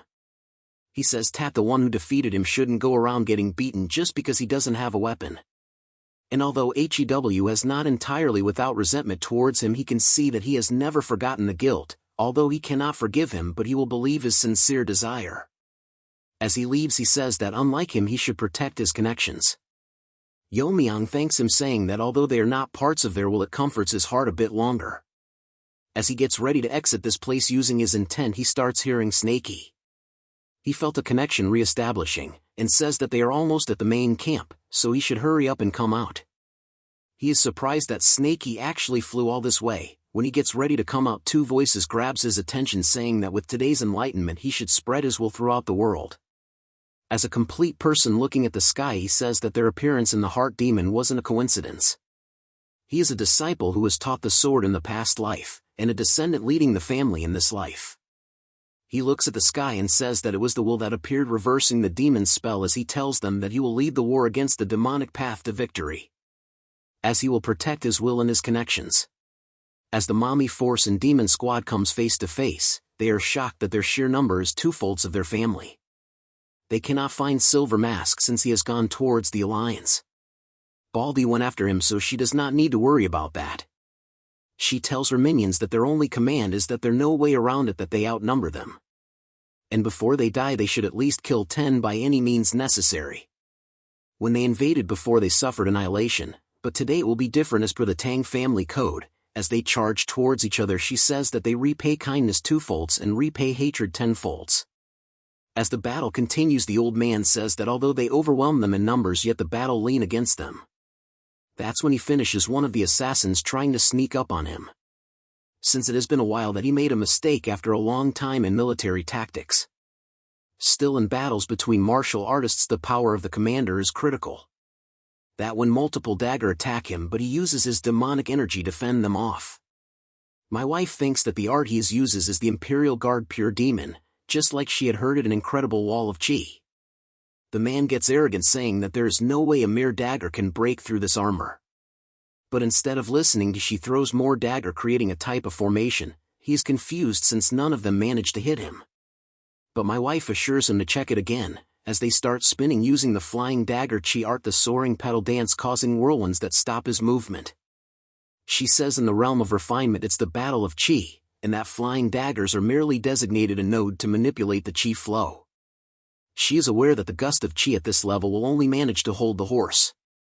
While having all this time, she throws poisons balls infusing the air. He blocks it using the chi, and she is clearly waiting for his chi to wear down. The wind pressure has bound his horse's legs. If he doesn't disengage from the pure demon armor art, he will run out of internal energy and die. That was the idea, but he will show her the true power of the pure demon art. Seeing the situation, Wu Jin tells the guards that the enemy commander is stuck, so they will finish off the rest. Taking opportunity of this, they increase the intensity of their attack. Seeing the battle, she thinks they are fighting better than she expected. Because of the encounter with the Black Death Alliance, they haven't slacked on their training, and with more experience, and it shows. Suddenly the huge wave of energy blasts through the whirlwind and flies towards the sky. The trash says that his martial art is originally created for chaotic battlefields. All the damage blocked while mounted is stored as chi can be unleashed in a single strike. Mommy tries to block the attack, but her blades don't even make a dent, since the output of the spear is so massive. As it was aimed towards the battle of both sides, she decides to block it herself, telling everyone to evacuate. But they were caught off guard. By the time they saw, it was too late, since Wu Jin thinks that even fleeing won't be enough to survive. As Mommy was passing by, all of a sudden a figure passes through her in blazing speed. Before she could even react, our Chad comes in front of the spear and negates the attack, directing it towards the sky. As such, a huge explosion occurs in the sky. All the Tang family members start laughing. The trash, on the other hand, thinks to himself how he deflected a weapon-grade strike at the explosive spear in a single strike. As our Chad lands to the ground, he asks if he is the leader of the demons. Seeing the outfit, the man says that he is as formidable as the Alliance Lord the report suggests. But he gets shocked when he says that he is the Lord that they are talking about. But according to intel, he has gone to the western Xinjiang front. Mommy enters the scene saying that she is happy he is here, but the Alliance need him more than they do, but he tells her to calm down. Since they will be here shortly, hearing this, she get baffled. That's when Miso call for her master, and all of them are riding on top of Snakey. Seeing him, all of them are shocked to the point they turn into dolls. the man starts sweating bonkers when by what he is seeing is a dragon. Even with all his experience he cannot believe his eyes. But he cannot understand that if the Alliance people are doing fine, then where's Silver Mask and the Purple Turd? Yeon-myeong tells him that judging by his expression he is lost and though, and throws something saying if this is what he is looking for. Seeing it he gets shocked, realizing that it is Silver Turd. He asks how someone who is supposed to guard the young master doing here. Our Chad says if he is talking about the pathetic brat then he has poisoned him and left him to the wild animals. He hold onto a weapon and releases a lot of energy, saying that how he could do this. In a flashback we learn that before he joined the demonic forces he lost his daughter right before his eyes in the war against the nomadic tribes, which led him falling into the demonic path, and one of the main reason he joined them is because the leader of the Gwa family exactly looked like his dead daughter. So she is like a grandson to him as he charges towards our Chad, but without any reacting our Chad ends him, saying that he has already dealt with them on his way here. This concludes this part. Make sure to like and subscribe for another part.